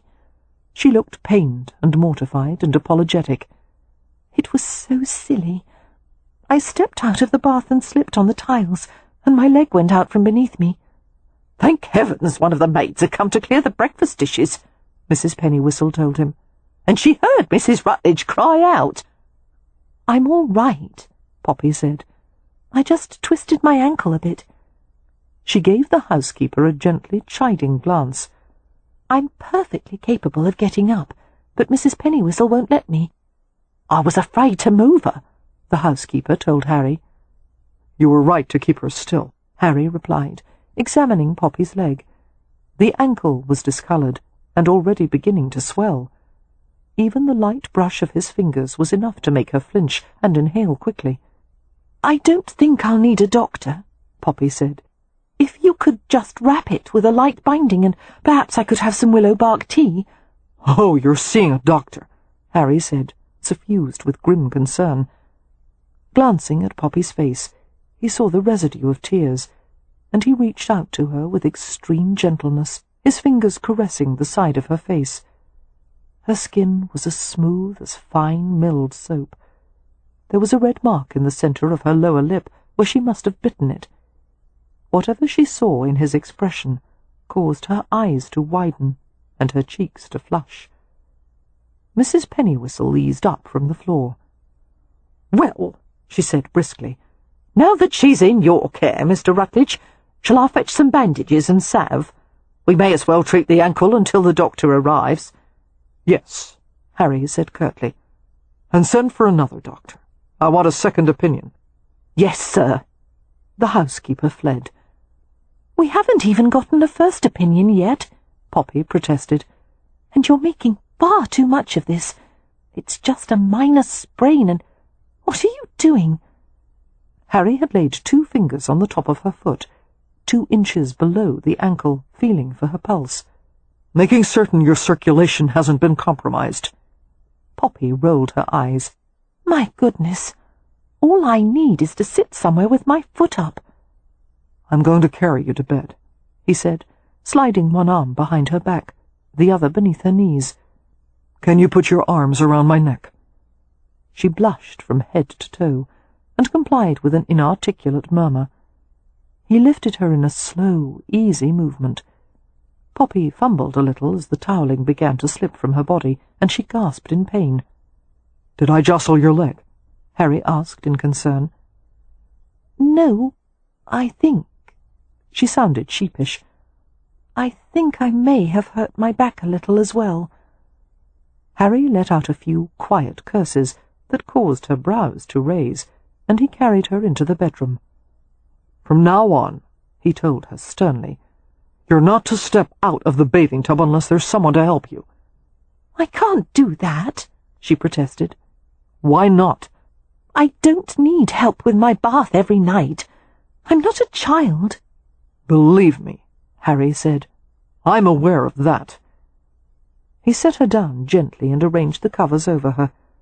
After easing the damp towel away from her, he adjusted her pillows. "Where are your nightgowns?" "The bottom dresser drawer."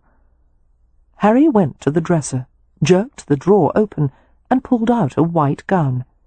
Returning to the bed, he helped Poppy into the nightgown, his face tautening with concern as she winced with every movement. She needed something for the pain. She needed a doctor. Why the hell was it so quiet in the apartment? He wanted people running, fetching things. He wanted action. After tucking the covers around Poppy, he left the room in rapid strides. 3 maids were still in the hallway, talking amongst themselves. Harry scowled, and the maids blanched simultaneously. "Sir?" one of them asked nervously. "Why are you all standing here?" he demanded. "And where is Mrs. Pennywhistle? I want one of you to find her immediately, and tell her to hurry. And I want the other 2 of you to start fetching things." "What kind of things, sir?" one of them quavered. "Things for Mrs. Rutledge. A hot water bottle, ice, laudanum, a pot of tea, a book. I don't give a damn. Just start bringing things." The 2 maids scampered away like terrified squirrels. A half-minute passed, and still no one appeared. Where the devil was the doctor? Why was everyone so bloody slow? He heard Poppy calling for him, and he turned on his heels and raced back into the apartments. He was at her bedside in an instant. Poppy was huddled in a small, motionless heap. "Harry?" Her voice came from beneath the bedclothes. "Are you yelling at people?" "No," he said instantly. "Good, because this is not a serious situation, and it certainly doesn't merit—" "It's serious to me." Poppy pushed the covers away from her strained face and looked at him as if he was someone she had met before but couldn't quite place. A faint smile touched her lips. Tentatively, her hand crept to Harry's, her small fingers curving around his palm. That simple clasp did something strange to Harry's heartbeat. His pulse drove in erratic surges, and his chest turned hot with some unknown emotion. He took her entire hand in his, their palms gently pressing. He wanted to hold her in his arms, not in passion, but to give comfort, even though his embrace was the last thing she wanted.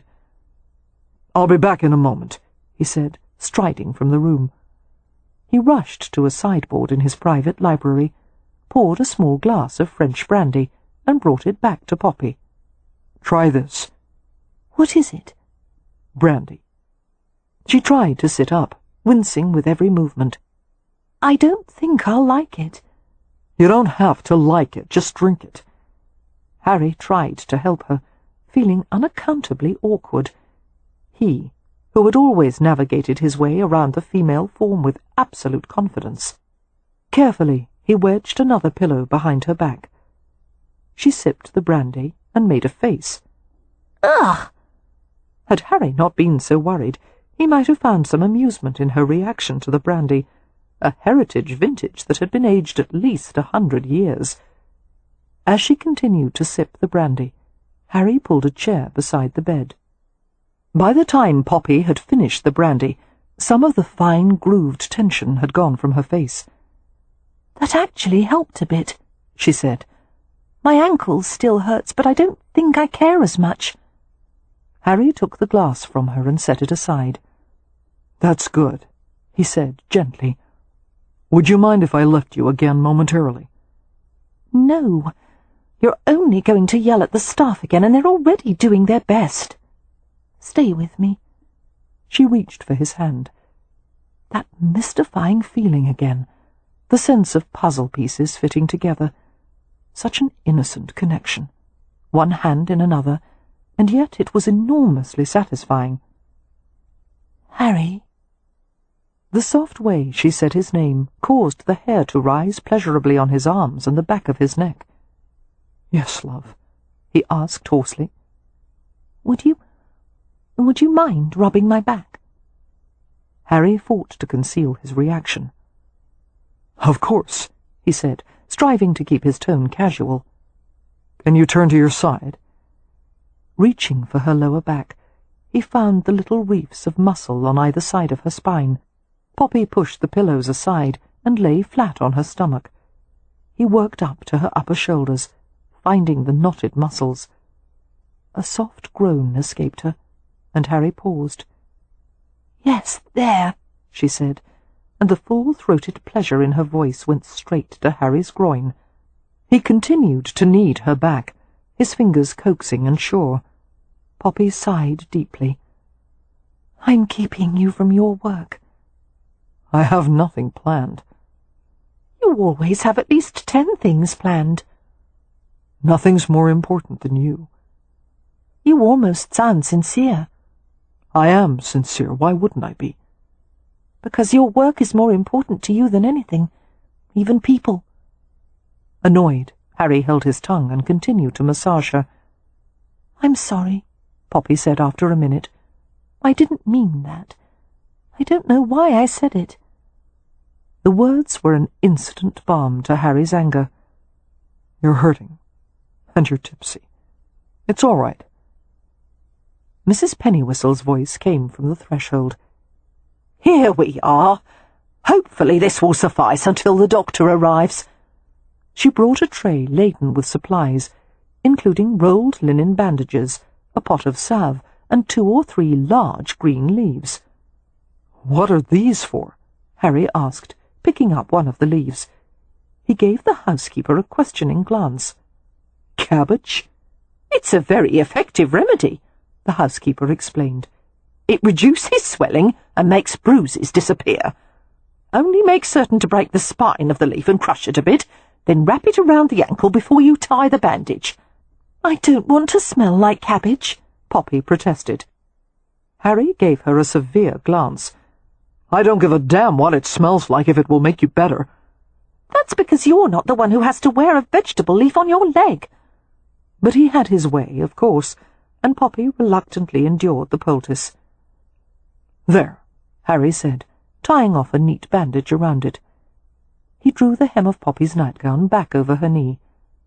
"Mrs. Pennywhistle, if you wouldn't mind." "Yes, I'll see if the doctor's arrived," the housekeeper said, "and I'll have a brief talk with the housemaids. For some reason they're piling the strangest assortment of objects near the doorway." The doctor had indeed arrived. Stoic soul that he was, he ignored Harry's muttered comment that he hoped the doctor didn't always take so long when there was a medical emergency, or half his patients would probably expire before he ever crossed the threshold. After examining Poppy's ankle, the doctor diagnosed a light sprain, and he prescribed cold compresses for the swelling. He left a bottle of tonic for the pain, a pot of liniment for the pulled muscle in her shoulder, and advised that above all Mrs. Rutledge must rest. Were it not for her discomfort, Poppy would have actually enjoyed the rest of the day. Apparently, Harry had decided that she should be waited on hand and foot. Chef Broussard sent up a tray of pastry, fresh fruit and creamed eggs. Mrs. Pennywhistle brought a selection of cushions to make her more comfortable. Harry had dispatched a footman to the bookshop, and the servant had returned with an armload of new publications. Soon thereafter, a maid brought Poppy a tray of neat boxes tied with ribbons. Opening them, Poppy discovered that one was filled with toffee, another with boiled sweets, and another with Turkish delight. Best of all, one box was filled with a new confection called eating chocolates that had been all the rage at the London exhibition. "Where did these come from?" Poppy asked Harry, when he returned to her room after a brief visit to the front offices. "From the sweet shop?" "No, these." Poppy showed him the eating chocolates. "No one can get them. The makers, Fellows and Son, have closed their shop while they move to a new location. The ladies at the philanthropic luncheon were talking about it." "I sent Valentine to the Fellows' residence to ask them to make a special batch for you." Harry smiled as he saw the paper twists scattered across the counterpane. "I see you've sampled them." "Have one," Poppy said generously. Harry shook his head. "I don't like sweets." But he bent down obligingly as she gestured for him to come closer. She reached out to him, her fingers catching the knot of his necktie. Harry's smile faded as Poppy exerted gentle tension, drawing him down. He was suspended over her, an impending weight of muscle and masculine drive. As her sugared breath blew against his lips, she sensed the deep tremor within him, and she was aware of a new equilibrium between them, a balance of will and curiosity. Harry held still, letting her do as she wished. She tugged him closer, until her mouth brushed his. The contact was brief but vital, striking a glow of heat. Poppy released him carefully, and Harry drew back. "You won't kiss me for diamonds," he said, his voice slightly raspy. "But you will for chocolates?" Poppy nodded. As Harry turned his face away, she saw his cheek tauten with a smile. "I'll put in a daily order, then." Chapter 17. Accustomed as Harry was to arranging everyone's schedule, he seemed to take it for granted that Poppy would allow him to do the same for her. When she told him that she preferred to make her own decisions about planning her days, Harry had countered that if she insisted on socializing with the hotel employees, he would find better uses for her time. "I like to spend time with them," Poppy protested. "I can't treat everyone who lives and works here as nothing more than cogs in a machine." "The hotel has been run this way for years," Harry said. "It's not going to change. As I've told you before, you'll create a management problem. From now on, no more visiting the kitchen. No more chats with the master gardener while he prunes the roses. No cups of tea with the housekeeper." Poppy frowned. "Does it ever occur to you that your employees are people with thoughts and feelings? Have you thought to ask Mrs. Pennywhistle if her hand injury has healed?" Harry frowned. "Hand injury?" "Yes. She accidentally closed her fingers in the door. And when was the last time Mr. Valentine went on holiday?" Harry's expression went blank. 3 years, Poppy said. "Even the housemaids go on holiday to see their families or go to the country, but Mr. Valentine is so devoted to his job that he forgoes all his personal time, and you've probably never offered a word of praise or thanks for it." "I pay him a salary," Harry said indignantly. "Why the devil are you so interested in the personal lives of the hotel staff?" "Because I can't live with people and see them day to day and not care about them." "Then you can bloody well start with me." "You want me to care about you?" Her incredulous tone seemed to exasperate him. "I want you to behave like a wife." "Then stop trying to control me as you do everyone else. You've allowed me no choice in anything, not even the choice of whether or not to marry you in the first place." "And there's the heart of the matter," Harry said. "You'll never stop trying to punish me for taking you away from Michael Baining. Has it occurred to you that it wasn't nearly as great a loss to him as it was to you?" Poppy's eyes narrowed suspiciously. "What do you mean?" "He's found consolation from any number of women since the wedding. He's fast becoming known as the biggest whoremonger in town." "I don't believe you," Poppy said, turning ashen. It wasn't possible. She couldn't conceive of Michael, her Michael, behaving in such a way. "It's all over London," Harry said ruthlessly. "He drinks, gambles, and squanders money, and the devil knows how many bawdy-house diseases he's caught by now. It might console you that the Viscount is probably regretting his decision to forbid the match between you and his son. At this rate, Baining won't live long enough to inherit the title." "You're lying." Ask your brother. You should thank me, because as much as you despise me, I'm a better bargain than Michael Baining." "I should thank you?" Poppy asked thickly. "After what you've done to Michael?" A dazed smile crossed her lips, and she shook her head. She put her hands to her temples, as if to stave off an encroaching headache. "I need to see him. I must speak to him." She broke off as he seized her arms in a harsh grip that was just short of painful. "Try," Harry said softly, "and you'll both regret it." Shoving his hands away, Poppy stared at his hard features and thought, "This is the man I'm married to." Unable to endure one more minute of proximity to his wife, Harry left for the fencing club. He was going to find someone, anyone, who wanted to practice, and he was going to fight until his muscles were sore and his frustration was spent. He was sick with need, half mad with it, but he didn't want Poppy to accept him out of duty. He wanted her willing. He wanted her warm and welcoming, the way she would have been with Michael Baining. Harry would be damned if he'd take anything less. There had never been a woman he'd wanted and hadn't gotten, until now. Why did his skills fail him when it came to seducing his own wife? It was becoming clear that as his craving for Poppy increased, his ability to charm her was decreasing at a proportionate rate. The one brief kiss she'd given him had been more pleasurable than entire nights Harry had spent with other women. He could try to ease his needs with someone else, but that wouldn't begin to satisfy him. He wanted something that only Poppy seemed able to provide.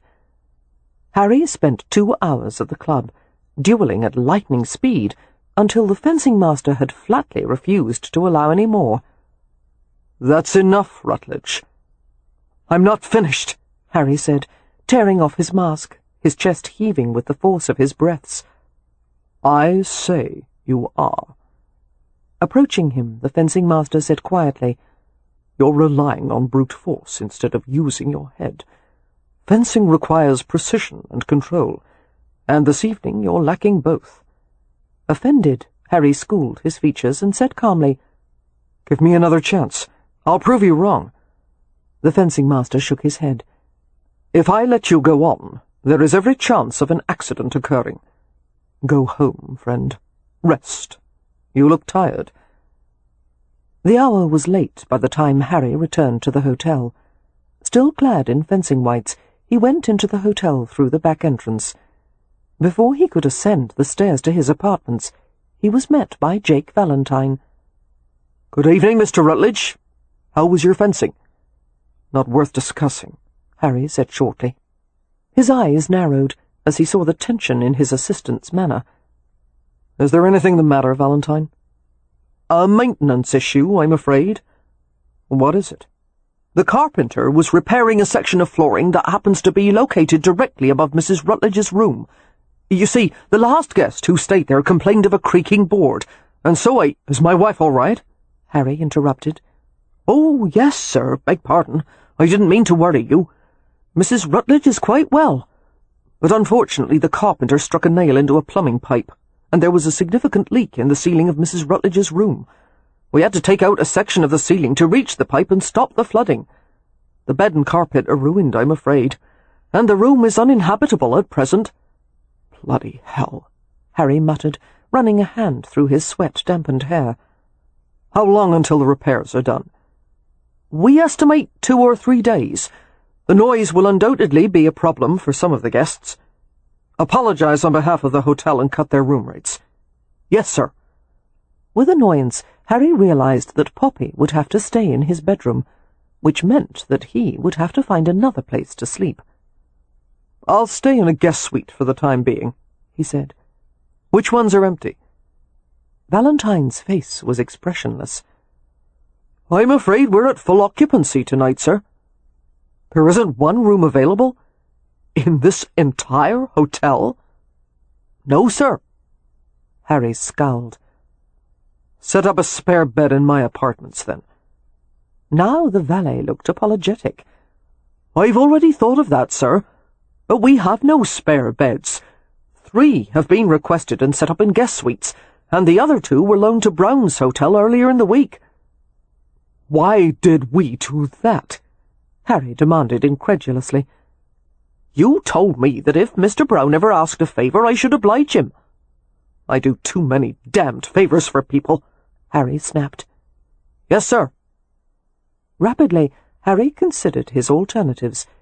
He could check into another hotel. He could prevail on a friend to allow him to stay overnight. But as he glanced at Valentine's implacable face, he knew how that would appear, and he'd go hang before he gave anyone reason to speculate he wasn't sleeping with his own wife. With a mumbled curse, he brushed by the valet and headed up the private staircase, his overworked leg muscles aching in vicious protest. The apartment was ominously silent. Was Poppy asleep? No, a lamp had been lit in his room. His heart began to thud heavily as he followed the soft spill of light through the hallway. Reaching the doorway of his room, he looked inside. Poppy was in his bed, an open book in her lap. Harry filled his gaze with her, taking in the demure white nightgown, the frills of lace on her sleeves, the rope of shiny, braided hair trailing over one shoulder. Her cheeks were stained with a high flush. She looked soft and sweet and clean, her knees drawn up beneath the covers. Violent desire surged through him. Harry was afraid to move, afraid he might actually leap on her with no thought given to her virginal sensibilities. Appalled by the extent of his own need, Harry fought to restrain it. He tore his gaze away and stared hard at the floor, willing himself back into control. "My bedroom was damaged," he heard Poppy say awkwardly. "The ceiling—" "I heard." His voice was low and rough. "I'm so sorry to inconvenience you." "It's not your fault." Harry brought himself to look at her again. A mistake. She was so pretty, so vulnerable, her slender throat rippling with a visible swallow. He wanted to ravish her. His body felt thick and hot with arousal, a merciless pulse pounding all through him. "Is there somewhere else you can sleep?"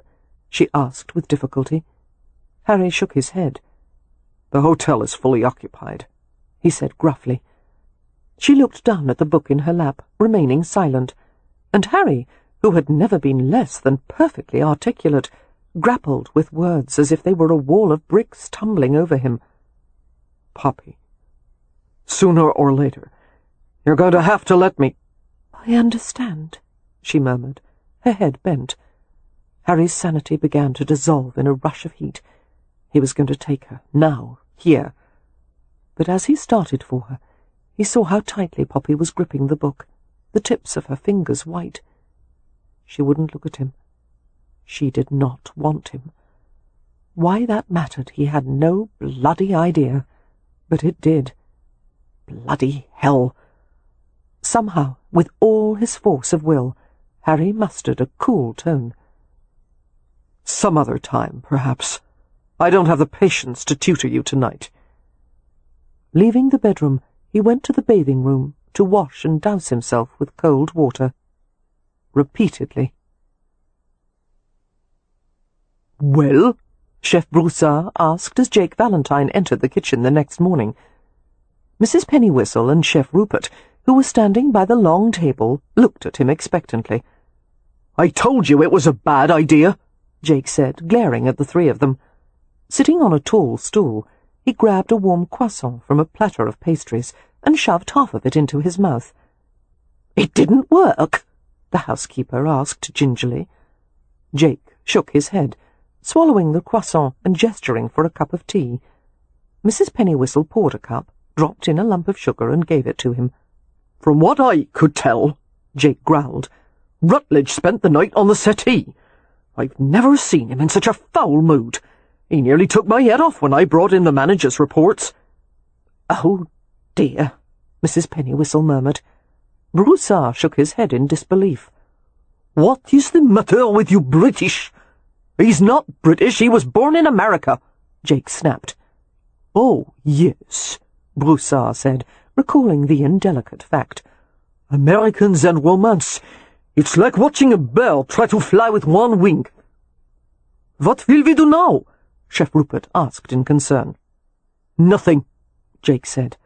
"Not only is our meddling not helped, it's made the situation worse. They're scarcely speaking to each other." Poppy went through the day in a state of gloom, unable to stop worrying about Michael, knowing there was nothing she could do for him. Although his unhappiness was not her fault, and given the same choices, she wouldn't change anything she'd done, Poppy felt responsible all the same, as if, by marrying Harry, she had assumed a portion of his guilt, except that Harry was incapable of feeling guilty about anything. Poppy thought it would make things far less complicated if she could simply bring herself to hate Harry, but in spite of his innumerous flaws, something about him touched her, even now. His determined solitude, his refusal to make emotional connections to the people around him, or even to think of the hotel as his home. These things were alien to Poppy. How, in heaven's name, when all she had ever wanted was someone to share affection and intimacy with, had she ended up with a man who was capable of neither? All Harry wanted was the use of her body, and the illusion of a marriage. Well, she had much more to give than that, and he would have to take all of her, or nothing. In the evening, Harry came to the apartments to have dinner with Poppy.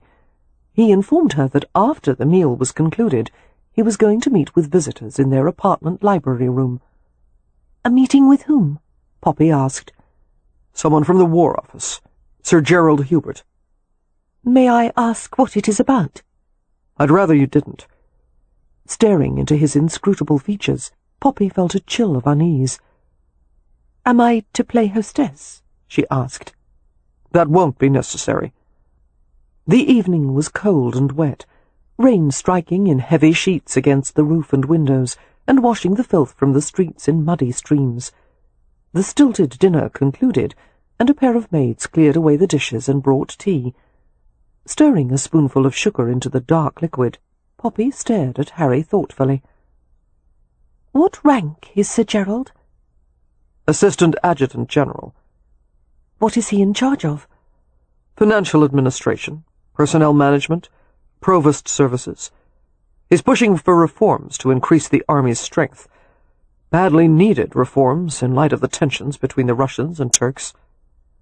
"If a war starts, will Britain be drawn into it?" "Almost certainly. But it's possible that diplomacy will resolve the issue before it comes to war." "Possible, but not likely." Harry smiled cynically. "War is always more profitable than diplomacy." Poppy sipped her tea. "My brother-in-law Cam told me that you improved the design of the standard army rifle, and now the War Office is indebted to you." Harry shook his head to indicate that it had been nothing.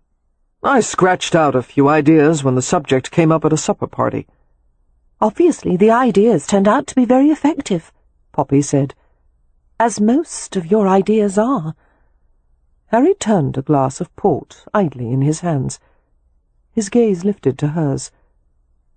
"Are you trying to ask something, Poppy?" "I don't know. Yes. It seems likely that Sir Gerald will want to discuss weaponry with you, won't he?" "Undoubtedly. He is bringing Mr. Edward Kinloch, who owns an arms manufactory." Seeing her expression, Harry gave her a quizzical glance. "You don't approve?" "I think a brain as clever as yours should be put to better use than coming up with more efficient ways to kill people." Before Harry could reply, there came a knock at the door, and the visitors were announced. Harry stood and helped Poppy rise from her chair, and she went with him to welcome his guests. Sir Gerald was a large and stocky man, his florid face supported by a scaffolding of thick white whiskers. He wore a silver-grey military coat trimmed with regimental buttons. The scent of tobacco smoke and heavy cologne wafted from him with each movement. "An honour, Mrs. Rutledge," he said with a bow. "I see the reports of your beauty are not at all exaggerated." Poppy forced a smile. "Thank you, Sir Gerald." Harry, standing beside her, introduced the other man. "Mr. Edward Kinloch." Kinloch bowed impatiently. Clearly, meeting Harry Rutledge's wife was an unwelcome distraction. He wanted to get about the business at hand. Everything about him, the narrow, dark suit of clothes, the ungenerous tightness of his smile, the guarded eyes, even the flat hair subjugated by a gleaming layer of pomade, spoke of rigid containment. "Madam." "Welcome, gentlemen," Poppy murmured. "I will leave you to your discussion. May I send for refreshments?" "Why, thank you," Sir Gerald began, but Kinloch interrupted. "That is very gracious of you, Mrs. Rutledge, but it won't be necessary." Sir Gerald's jowls drooped in disappointment. "Very well," Poppy said pleasantly. "I will take my leave. I bid you good evening." Harry showed the visitors to his library, while Poppy stared after them. She didn't like her husband's visitors, and she especially didn't like the subject they intended to discuss. Most of all, she loathed the idea of her husband's diabolical cleverness being applied to improve the art of war. Retreating to her room, Poppy tried to read, but her mind kept returning to the conversation that was taking place in the library. Finally, she gave up the attempt and set the book aside. She argued silently with herself. Eavesdropping was wrong, but really, in the spectrum of sin, how bad was it? What if one eavesdropped for a good reason? What if there was a beneficial result of the eavesdropping, such as preventing another person from making a mistake? Furthermore, wasn't it her duty as Harry's wife to be his helpmate whenever possible? Yes, he might need her advice, and certainly the best way to be helpful was to find out what he was discussing with his guests. Poppy tiptoed across the apartment to the library door, which had been left slightly ajar. Keeping herself tucked out of sight, she listened. "You can feel the recoil power in the kick of the gun against your shoulder," Harry was saying in a matter-of-fact tone. "There might be a way to turn that to practical effect, using the recoil to draw in another bullet. Or better yet, I could devise a metallic casing that contains powder, bullet, and primer all in one. The recoil force would automatically eject the casing and draw in another, so the weapon could fire repeatedly. And it would have far more power and precision than any firearm yet developed." His statements were met with silence.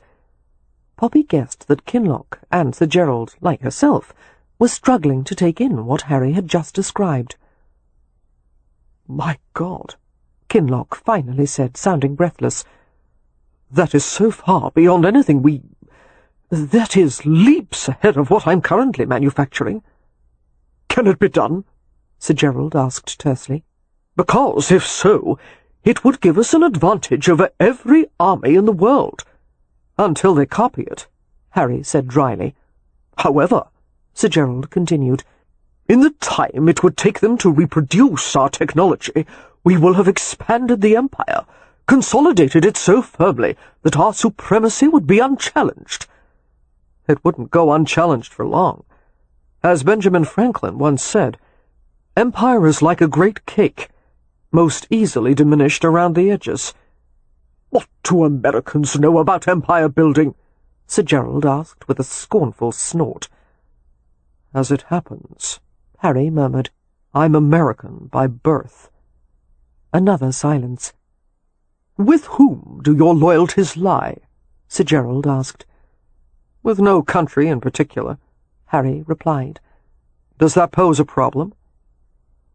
"Not if you'll give us the rights to the weapon design, and license it exclusively to Kinloch." "Rutledge," came Kinloch's hard, eager voice, "how long would it take for you to develop these ideas and create a prototype?" "I have no idea." Harry sounded amused by the other men's fervour. "When I have spare time, I'll work on it, but I can't promise you—" "Spare time?" Now Kinloch was indignant. "A fortune rests on this, not to mention the future of the Empire. By God, if I had your abilities, I wouldn't rest until I had brought this idea to fruition." Poppy felt ill as she heard the naked greed in his voice. Kinloch wanted profits. Sir Gerald wanted power. And if Harry obliged them— She couldn't bear to listen any longer. As the men continued to talk, she slipped away silently. Chapter 18. After bidding farewell to Sir Gerald and Edward Kinloch, Harry turned and set his back against the inside door of his apartments. The prospect of designing the new gun and integrated bullet casings would ordinarily have been an interesting challenge. At present, however, it was nothing but an annoying distraction. There was only one problem he was interested in solving, and it had nothing to do with mechanical wizardry.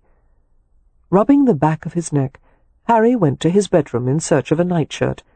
Although he usually slept naked, it would hardly be comfortable to do so on the settee. The prospect of spending another night there caused him to question his own sanity.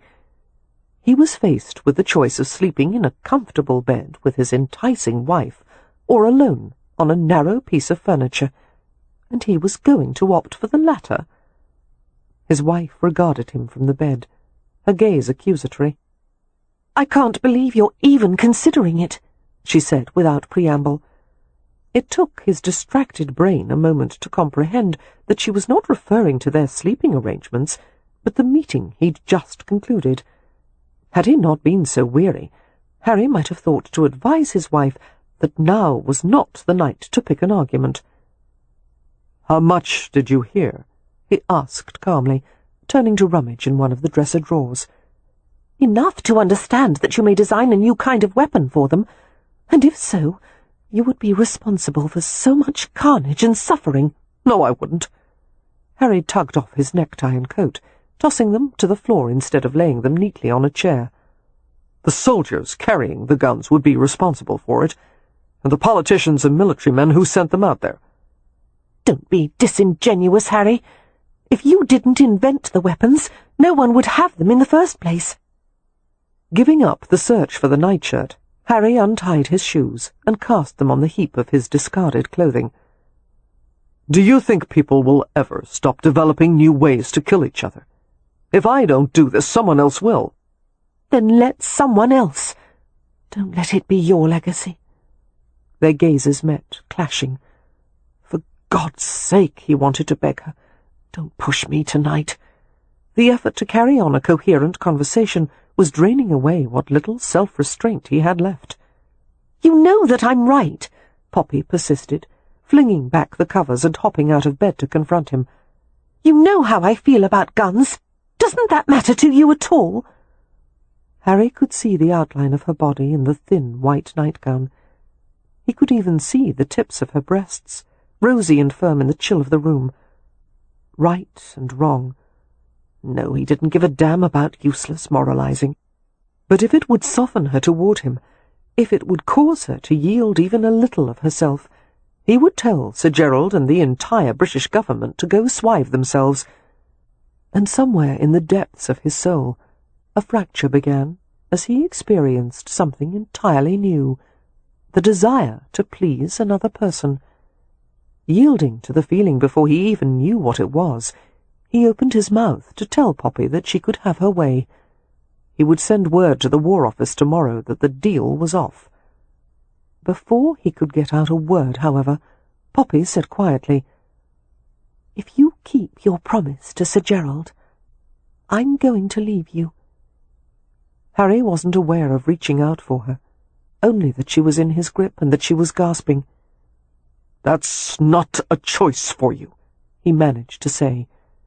"You can't make me stay if I don't want to," she said. "And I won't compromise on this, Harry. You will do as I ask, or I will leave." All hell broke loose inside him. Leave him, would she? Not in this life or the next. She thought him a monster. Well, he would prove her right. He would be everything she thought him and worse.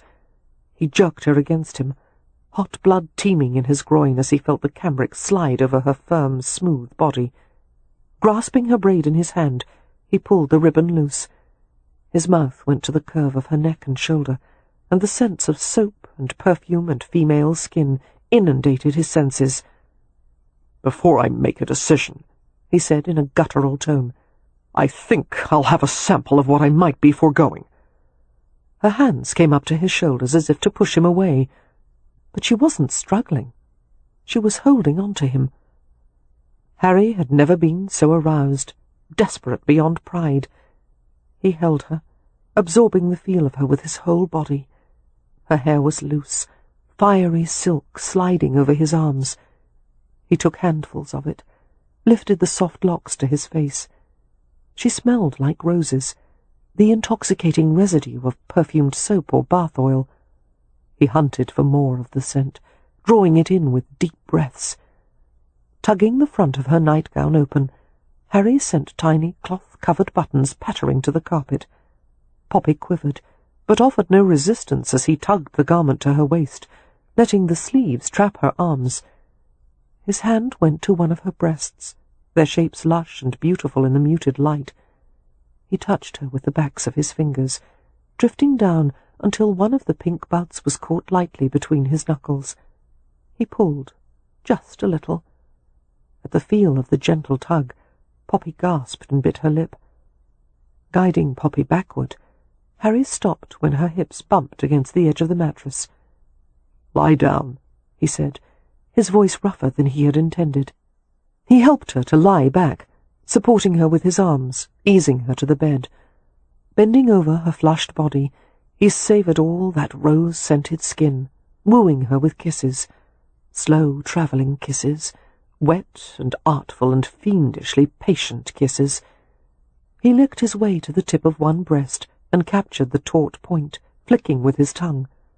Poppy moaned, her body drawing into a helpless arch as he suckled her for long minutes. Easing the muslin gown away from her, Harry dropped it to the floor. He stared at her, with equal parts of hunger and reverence. She was unspeakably beautiful, reclining in sweet abandon before him, lost, aroused, uncertain. Her gaze was distant, as if she were trying to encompass too many sensations at once. Harry tore off the rest of his clothing and lowered over her. "Touch me," he was mortified to hear himself rasp, something he had never asked of anyone before. Slowly, her arms lifted, one hand sliding around his neck. Her fingers laced through the shorter locks that curled slightly against his nape.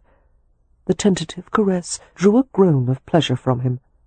He lay beside her, easing a hand between her thighs. Accustomed as he was to fine, intricate things, to delicate mechanisms, Harry was sensitive to every subtle response of her body. He discovered where and how she most liked to be stroked, what aroused her, what made her wet. Following the moisture, he slipped a finger inside, and she accepted it easily. When he tried to add another, however, she flinched and instinctively reached down to push his hand away. Withdrawing, he caressed her with a gentle palm, coaxing her to relax. Pressing her back on the bed, Harry loomed over her. He heard her breathing quicken as he settled between her thighs, but he didn't try to enter her, only let her feel the pressure of him, the length fitting against the soft, feminine rise. He knew how to tease, how to make her want him. He moved in the gentlest imitation of a thrust, sliding along dampness and sweetly vulnerable flesh, and then he rotated his hips slowly, every movement a syllable that added to a greater meaning. Her lashes half lowered, and there was a faint, intent pull between her fine brows. She wanted what he was giving her. She wanted the tension and torment and relief. Desire had brought a mist of perspiration over her skin, until the scent of roses deepened and acquired a hint of musk, so wildly arousing and heady that he could have let himself go right then. But he rolled to his side, away from the enticing cradle of her hips. He slid his hand over her mound and slipped his fingers inside her again, his touch coaxing and careful. This time her body relaxed and welcomed him. Kissing her throat, he caught the vibration of every moan against his lips. A faint, rhythmic clenching began around his knuckles as he thrust his fingers in her oh so gently. Every time she took them to the hilt, he let the heel of his hand brush her intimately. She panted and began to lift upward repeatedly. "Yes," Harry whispered, letting his hot breath fill the shell of her ear. "Yes." When I'm inside you, this is how you move. Show me what you want, and I'll give it to you. As much as you need, as long as you want." She clamped on his fingers, tightening, convulsing, coming in erotic shivers. He teased out every last, luscious ripple, relishing her climax, lost in the feel of her. Levering his body over hers, he pushed her thighs wide and lowered between them. Before her sated flesh had begun to close, he centered himself where she was wet and ready for him. He stopped thinking altogether. He pushed into the resisting ring, finding it even more difficult than he'd expected, despite the abundant moisture. Poppy whimpered in pained surprise, her body stiffening. "Hold on to me," Harry said hoarsely. She obeyed, her arms coming around his neck. He reached down and pulled her hips upward, trying to make it easier for her as he pressed deeper, harder, her flesh unbelievably tight and hot and sweet, and he gave her more, unable to help himself, until he was fully buried in the soft heat of her. "Oh, God," he whispered, shaking with the effort to hold still, to let her adjust around him. Every nerve clamoured for movement, for the sliding, teasing friction that would bring him release. He nudged gently, but Poppy grimaced, her legs straining on either side of his. He waited longer, caressing her with his hands. "Don't stop," she choked.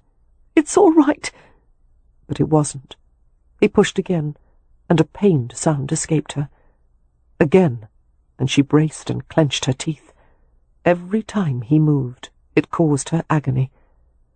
Resisting her tight grip on his neck, Harry drew back far enough to look at her face.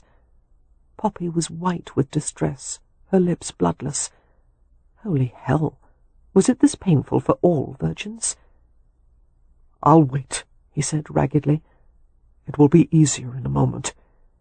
She nodded, her mouth stiff, her eyes tightly shut, and they both held still and fast while he tried to soothe her. But nothing changed. Despite Poppy's compliance, this was sheer misery for her. Harry buried his face in her hair and cursed, and he withdrew, despite the vicious protest of his loins, when every impulse screamed for him to hammer into her. She couldn't stifle a gasp of relief as the painful intrusion was removed. Hearing the sound, Harry nearly exploded with murderous frustration. He heard her murmur his name, her voice questioning. Ignoring her, Harry left the bed and staggered toward the bathing room. He braced his hands on the tiled wall and closed his eyes, struggling for self-control. After a few minutes, he drew water and washed himself. He found smears of blood. Poppy's blood. That was only to be expected, but the sight of it made him want to howl.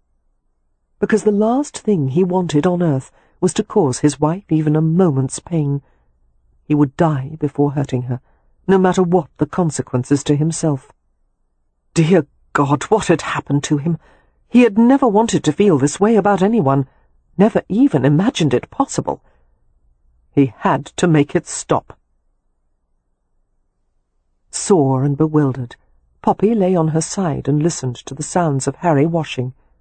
It burned where he had taken her. The residue of blood was sticky between her thighs. She wanted to leave the bed and wash as well, but the thought of performing such an intimate task in front of Harry— no, she wasn't ready for that yet, and she was unsure, because even in her innocence she knew that he had not finished making love to her. But why? Had there been something she should have done? Had she made some kind of mistake?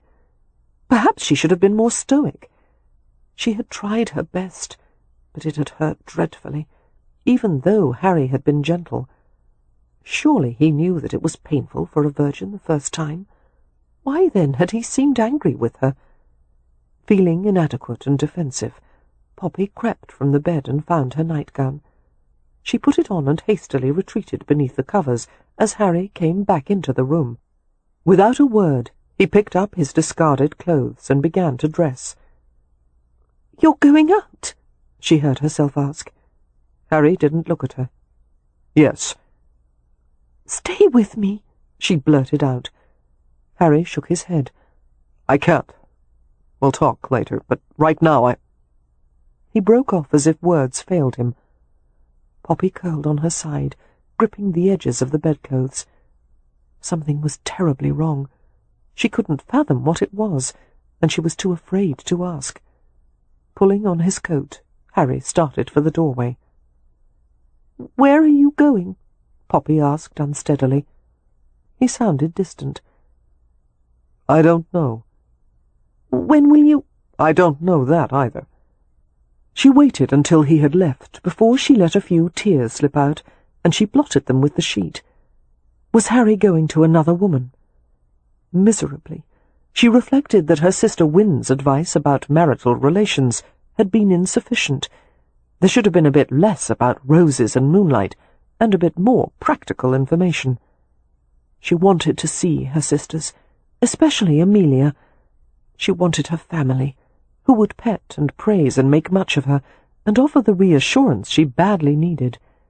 It was more than a little disheartening to have failed at marriage after a mere 3 weeks.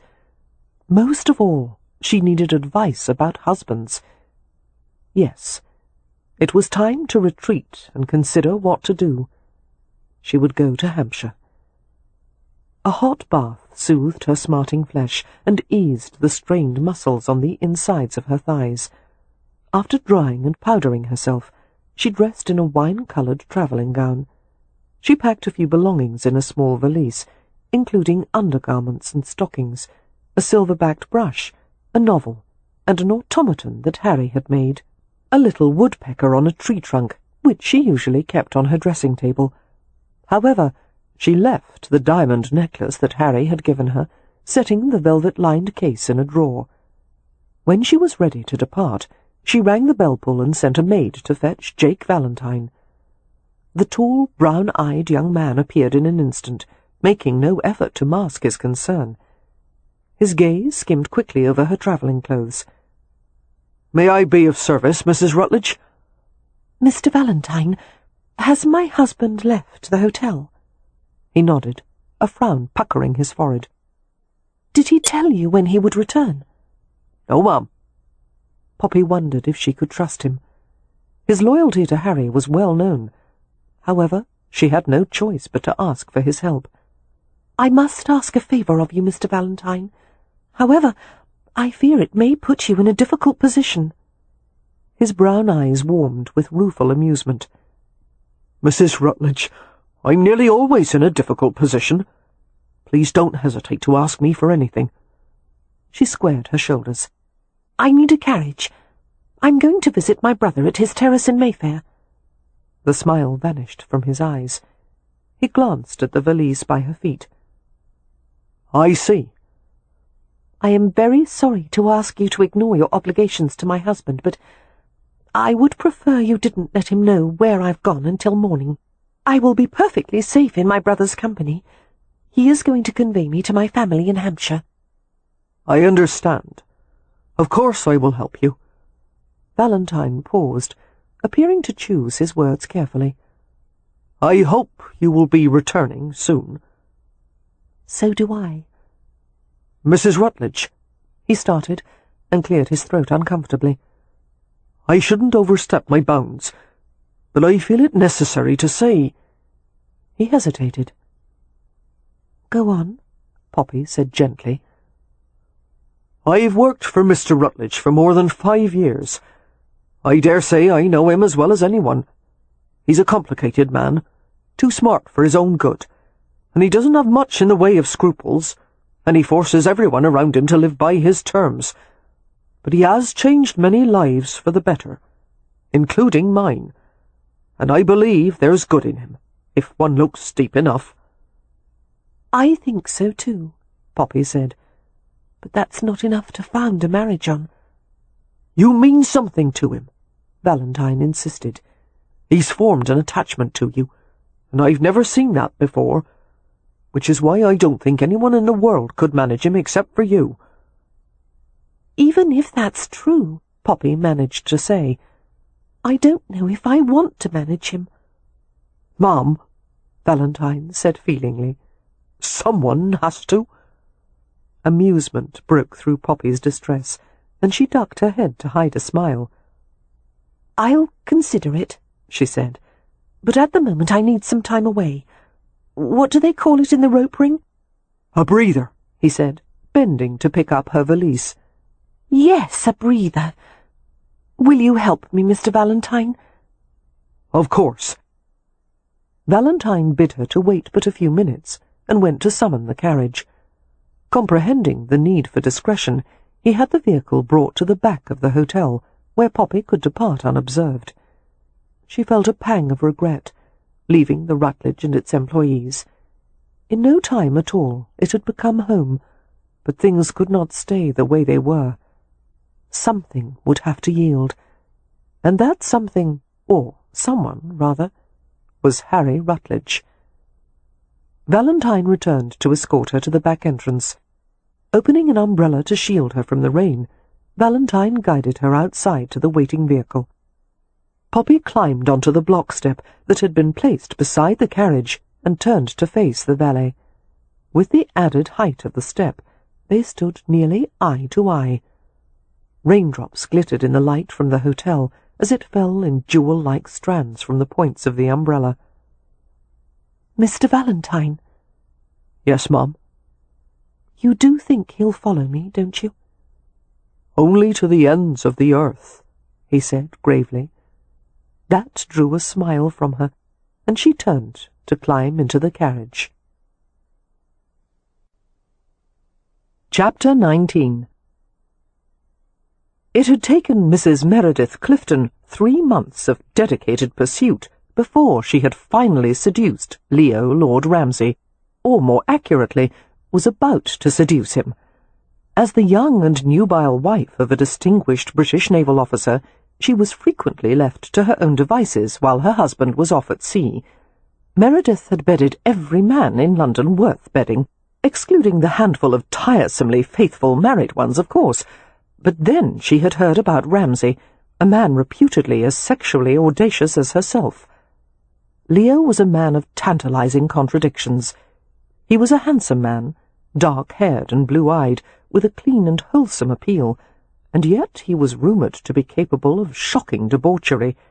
He was cruel but gentle, callous but perceptive, selfish but charming, and from what she had heard, he was a vastly accomplished lover. Now, in Leo's bedroom, Meredith stood quietly while he undressed her. He took his time about unfastening the row of buttons at her back. Sidling back, she let the backs of her fingers brush his trousers. The feel of him caused her to purr. She heard Leo laugh, and he pushed her exploring hand away. "Patience, Meredith." "You can't know how much I've anticipated this night." "That's a shame. I'm terrible in bed." Gently he spread her dress open. She shivered as she felt the exploratory stroke of his fingertips on her upper back. "You're teasing, my lord." "You'll find out soon, won't you?" He brushed aside the wisps of hair at her nape and kissed her there, letting his tongue brush her skin. That light, erotic touch caused Meredith to gasp. "Are you ever serious about anything?" she managed to ask. "No. I found that life is far kinder to shallow people." Turning her, Leo drew her up against his tall, well-muscled frame, and in one long, slow blaze of a kiss, Meredith realized that she had finally met a predator more seductive, less inhibited, than anyone she had ever met. His sensual power was no less potent for being completely devoid of emotion or tenderness. This was pure, unashamed physicality. Consumed in the kiss, Meredith gave an agitated little cry when he stopped. "The door," Leo said. Another tentative knock. "Ignore it," Meredith said, trying to slide her arms around his lean waist. "I can't. My servants won't let me ignore them. Believe me, I've tried." Releasing her, Leo went to the door, opened it a crack, and said curtly, "There had better be a fire or a felony in progress, or I swear you'll be sacked." Another murmur from the servant, and Leo's tone changed, the arrogant drawl vanishing. "Good God! Tell her I'll be down at once. Get her some tea or something." Raking his hand through the short, dark brown layers of his hair, he went to a wardrobe and began to hunt through a row of jackets. "I'm afraid you'll have to ring for a maid to help you dress, Meredith. When you're ready, my servants will make certain you're escorted out to your carriage at the back." Her mouth fell open. "What? Why?" "My sister has arrived unexpectedly." Pausing in his search, Leo threw an apologetic glance over his shoulder. "Another time, perhaps?" "Most certainly not," Meredith said indignantly. "Now." "Impossible." He pulled out a coat and shrugged into it. "My sister needs me." "I need you. Tell her to return tomorrow, and if you don't send her away, you'll never have another chance with me." Leo smiled.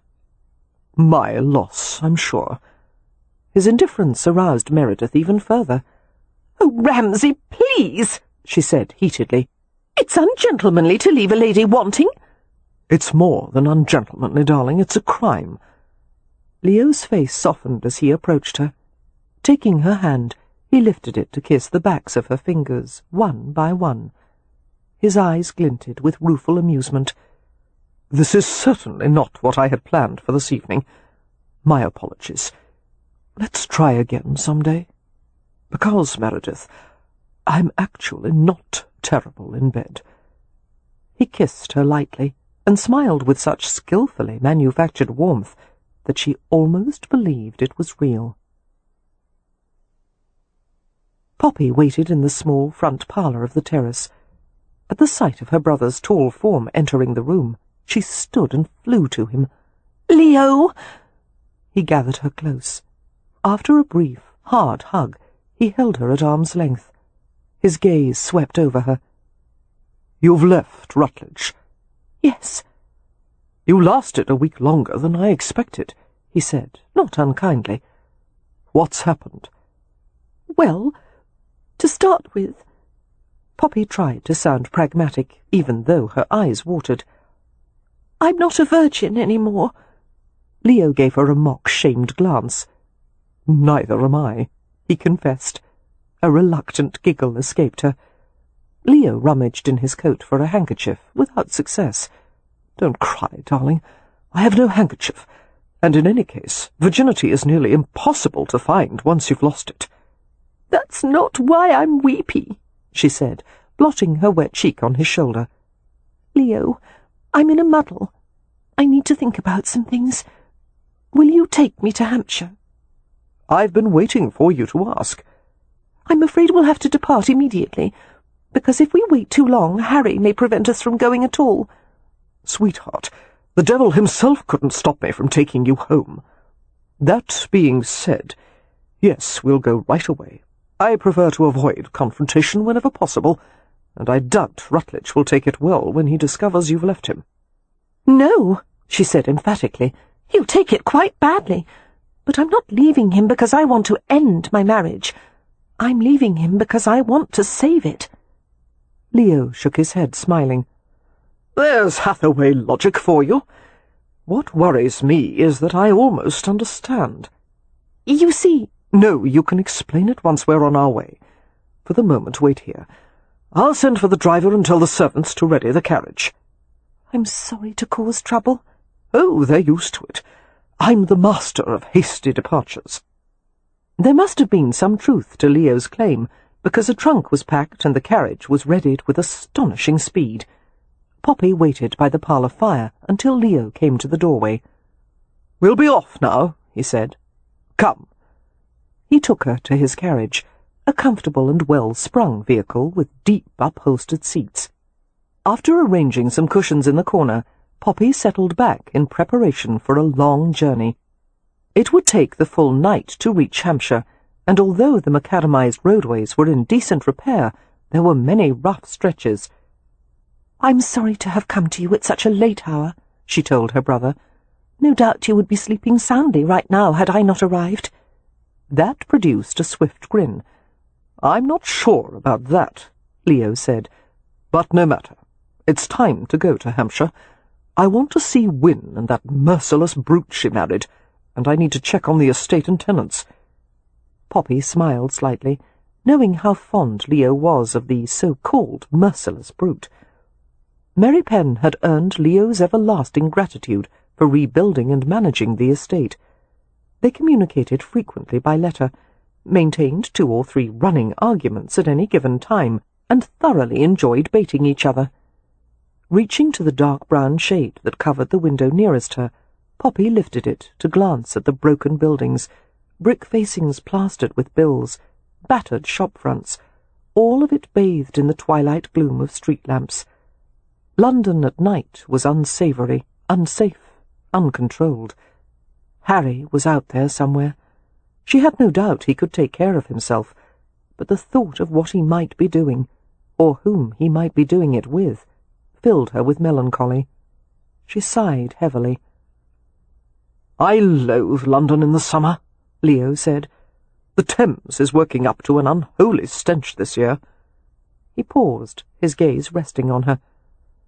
"I suppose that look on your face isn't caused by worry over public sanitation. Tell me what you're thinking, sis." Harry left the hotel tonight after— Poppy broke off, unable to find a word to describe just what it was they had done. I don't know how long he'll stay out, but at best we're only about 10 or 12 hours ahead of him. Of course he may decide not to follow me, which would be rather anticlimactic, but also a relief. Still— "He'll follow," Leo said flatly, "but you won't have to see him if you don't wish it."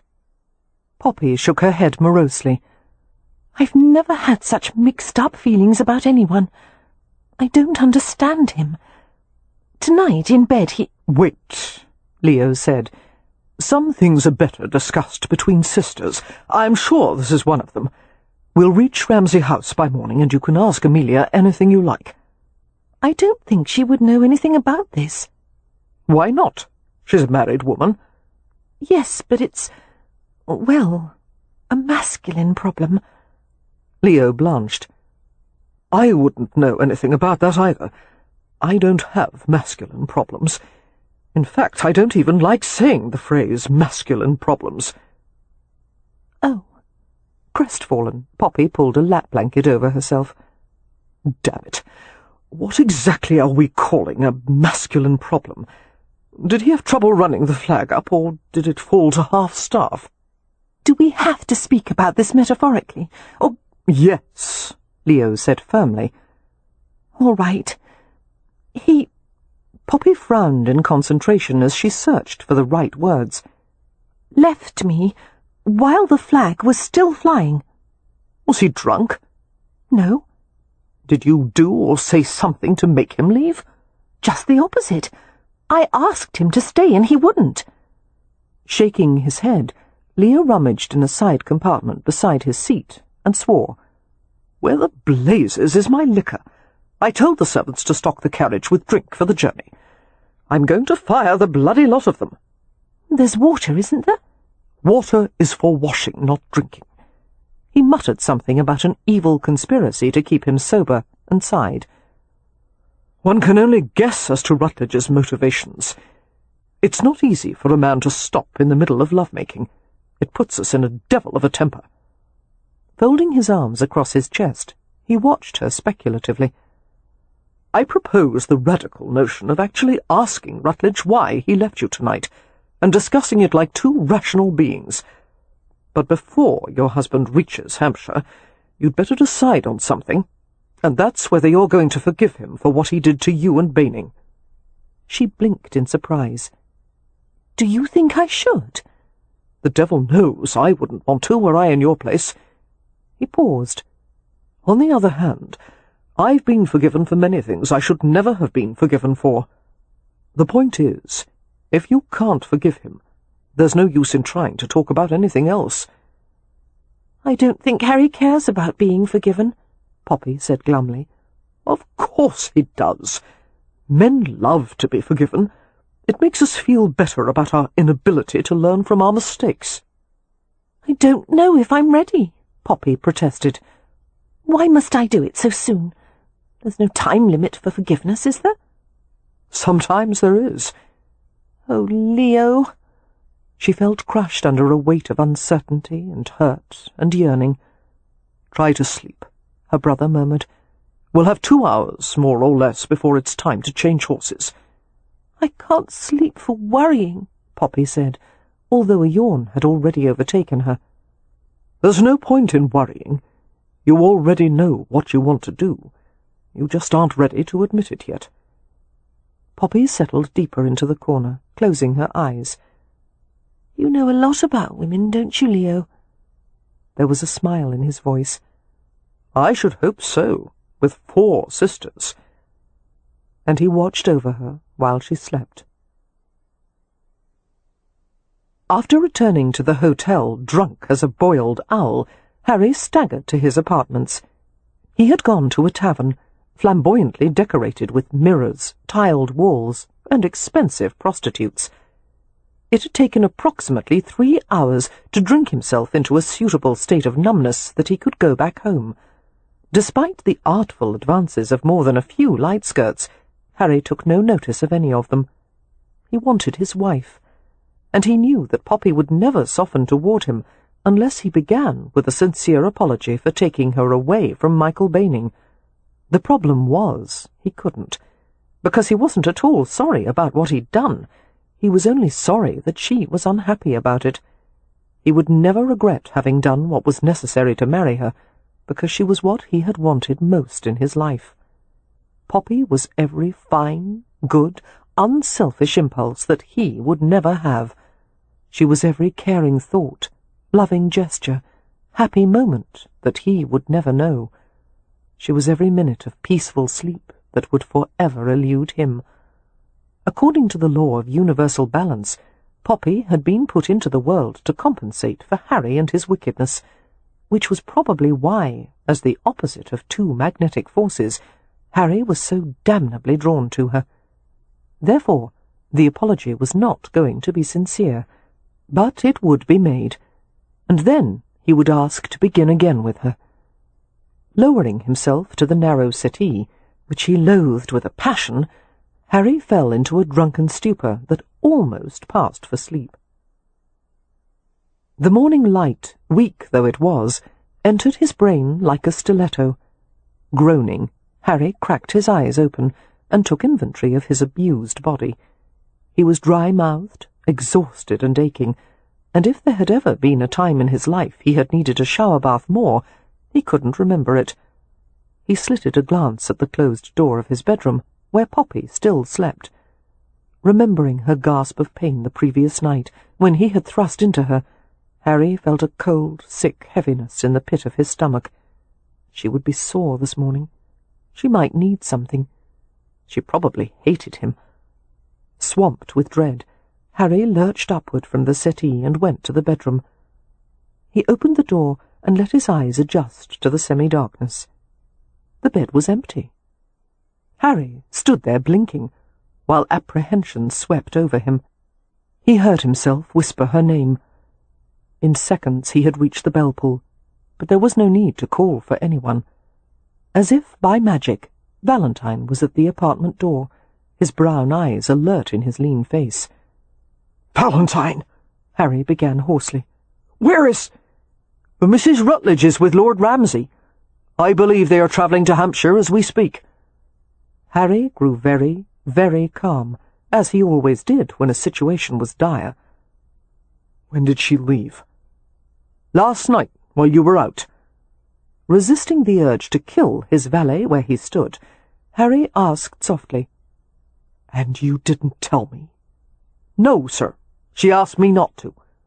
Valentine paused, looking momentarily bemused, as if he too couldn't believe that Harry hadn't already killed him. "I have a carriage and team ready if you intend to—" "Yes, I intend to." Harry's tone was as crisp as the strike of a chisel through granite. "Pack my clothes. I'm leaving within the half-hour." Rage hovered nearby, so powerful that Harry could scarcely own it as his. But he shoved the feeling aside and kept it at bay. Giving in to it would accomplish nothing. The undertaking for now was to wash and shave, change his clothes, and deal with the situation. Any hint of concern or contrition burned to ashes. Any hope of being kind or gentlemanly had gone. He would keep Poppy no matter how he had to do it. He would lay out the law, and when he was through, she would never dare leave him again. Poppy awakened from a jolting sleep and sat up, rubbing her eyes. Leo was dozing in the seat opposite hers, his broad shoulders hunched, and one arm curled behind his head as he leaned against a panelled wall. Nudging aside the little curtain over one of the windows, Poppy saw her beloved Hampshire, sun-crossed, green, peaceful. She had been in London too long. She had forgotten how beautiful the world could be. The carriage passed flushes of poppies and ox-eye daisies, and vibrant stands of lavender. The landscape was rich with wet meadows and chalk streams. Brilliant blue kingfishers and darts swifted through the sky, while green woodpeckers rattled the trees. "Almost there," she whispered. Leo awakened, yawning and stretching. His eyes narrowed in a protesting squint as he lifted a cloth panel for a glimpse of the passing countryside. "Isn't it wonderful?" Poppy asked, smiling. "Have you ever seen such views?" Her brother dropped the panel. "Sheep, grass, thrilling." Before long the carriage reached the Ramsay lands and passed the gatekeeper's house, which had been constructed of blue-grey brick and cream stone. Owing to recent and extensive renovations, the landscape and manor were new-looking, although the house had retained its haphazard charm. The estate was not a large one, certainly nothing compared to the massive neighbouring estate owned by Lord Westcliff. But it was a jewel, the land fertile and varied, with fields irrigated by channels that had been dug from a nearby stream to the upper fields. Before Leo had inherited the title, the estate had fallen into decay and disrepair, abandoned by many of the tenants. Now, however, it had been turned into a thriving and progressive enterprise, mostly due to the efforts of Kev Merrypen, and Leo, though he was almost embarrassed to admit it, had come to care about the estate, and was doing his best to acquire the vast amounts of knowledge necessary to make it run efficiently. Ramsay House was a cheerful combination of architectural styles. Originally an Elizabethan manor house, it had been altered as successive generations had grafted on additions and wings. The result was an asymmetrical building with bristling chimney stacks and rows of leaded glass windows and a grey slate roof with hips and bays. Inside there were interesting niches and nooks, odd-shaped rooms, hidden doors and staircases, all adding to an eccentric charm that perfectly suited the Hathaway family. Roses in bloom hugged the exterior of the house. Behind the manor, white gravelled walking paths led to gardens and fruit orchards. Stables and a livestock yard were set to one side of the manor, while at a farther distance there was a timber yard in full production. The carriage stopped on the front drive before a set of timbered doors with glass insets. By the time the footman had gone to alert the household of their arrival, and Leo had assisted Poppy from the vehicle, Wynne had come running from the house. She flung herself at Leo. He grinned and caught her easily, swinging her around. "Dear Poppy," Wynne exclaimed, "I missed you dreadfully." "What about me?" Leo asked, still holding her.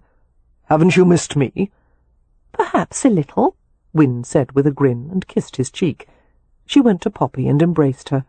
"How long will you stay?" "I'm not sure," Poppy said. "Where is everyone?" Leo asked. Wynne kept her slender arm around Poppy's back as she turned to reply. "Cam is visiting Lord Westcliff at Stonycross Park. Amelia is inside with the baby. Beatrix is roaming the woods, and Merrypen is with some of the tenants, lecturing them on new techniques of hoeing." The word caught Leo's attention. "I know all about that. If you don't want to go to a brothel, there are certain districts of London—" "Hoeing, Leo," Wynne said. "Breaking ground with farm implements." "Oh, well, I know nothing about that." "You'll find out a great deal about it once Merrypen learns you're here." Wynne tried to look severe, although her eyes were twinkling. "I do hope you'll behave, Leo." "Of course I will. We're in the country. There's nothing else to do."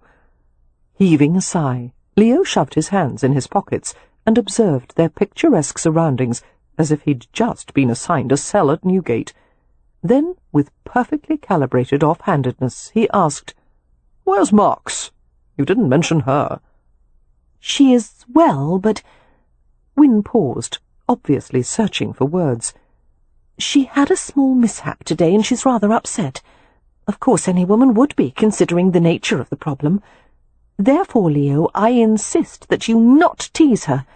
And if you do, Merrypen has already said that he will give you such a drubbing." "Oh, please.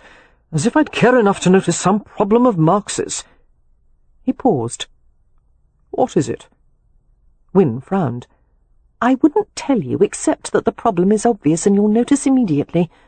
You see, Miss Marks dyes her hair, which I never knew before, but apparently—" "Dyes her hair?" Poppy repeated in surprise. "But why? She's not old." "I have no idea. She won't explain why. But there are some unfortunate women who start to grey in their 20s, and perhaps she's one of them." "Poor thing," Poppy said. "It must embarrass her. She's certainly taken great pains to keep it secret." "Yes, poor thing," Leo said, sounding not at all sympathetic. In fact, his eyes fairly danced with glee. "Tell us what happened, Wynne." "We think the London apothecary who mixed her usual solution must have gotten the proportions wrong, because when she applied the dye this morning, the result was, well, distressing." "Did it fall out?" Leo asked. "Is she bald?" "No, not at all. It's just that her hair is green." To look at Leo's face, one would think it was Christmas morning. "What shade of green?" "Leo, hush," Wynne said urgently. "You're not to torment her. It's been a very trying experience. We mixed a peroxide paste to take the green out, and I don't know if it worked or not. Amelia was helping her to wash it a little while ago. And no matter what the result is, you are to say nothing." "You're telling me that tonight Marks will be sitting at the supper table with hair that matches the asparagus, and I'm not supposed to remark on it?" He snorted.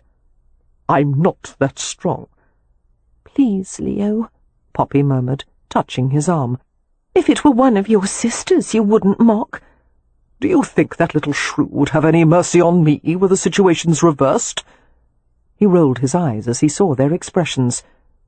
"Very well. I'll try not to jeer, but I make no promises." Leo sauntered toward the house in no apparent hurry. He didn't deceive either of his sisters. "How long do you think it will take him to find her?" Poppy asked Wynne. 2, perhaps 3 minutes, Wynne replied, and they both sighed.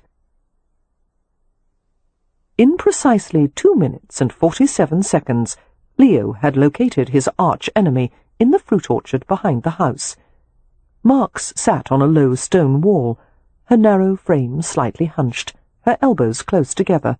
She had some kind of cloth wrapped around her head, a knotted turban that concealed her hair entirely.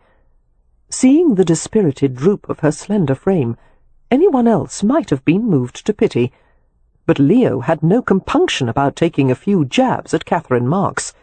From the beginning of their acquaintance, she had never missed an opportunity to nag, insult, or deflate him. On the few occasions he had said something charming or nice, purely as an experiment, of course, she wilfully misinterpreted him. Leo had never understood why they had started off on such bad footing, or why she was so determined to hate him, and even more perplexing, why it mattered. Prickly, narrow-minded, sharp-tongued, secretive woman, with her stern mouth and haughty little nose, she deserved green hair, and she deserved to be mocked for it. The time for revenge was at hand.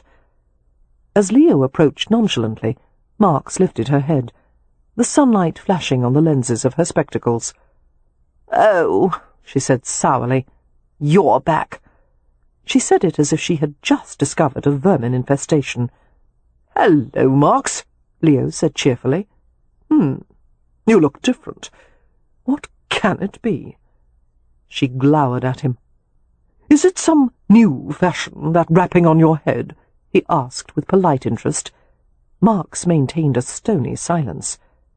The moment was delicious. He knew, and she knew that he knew, and mortified colour was creeping over her face.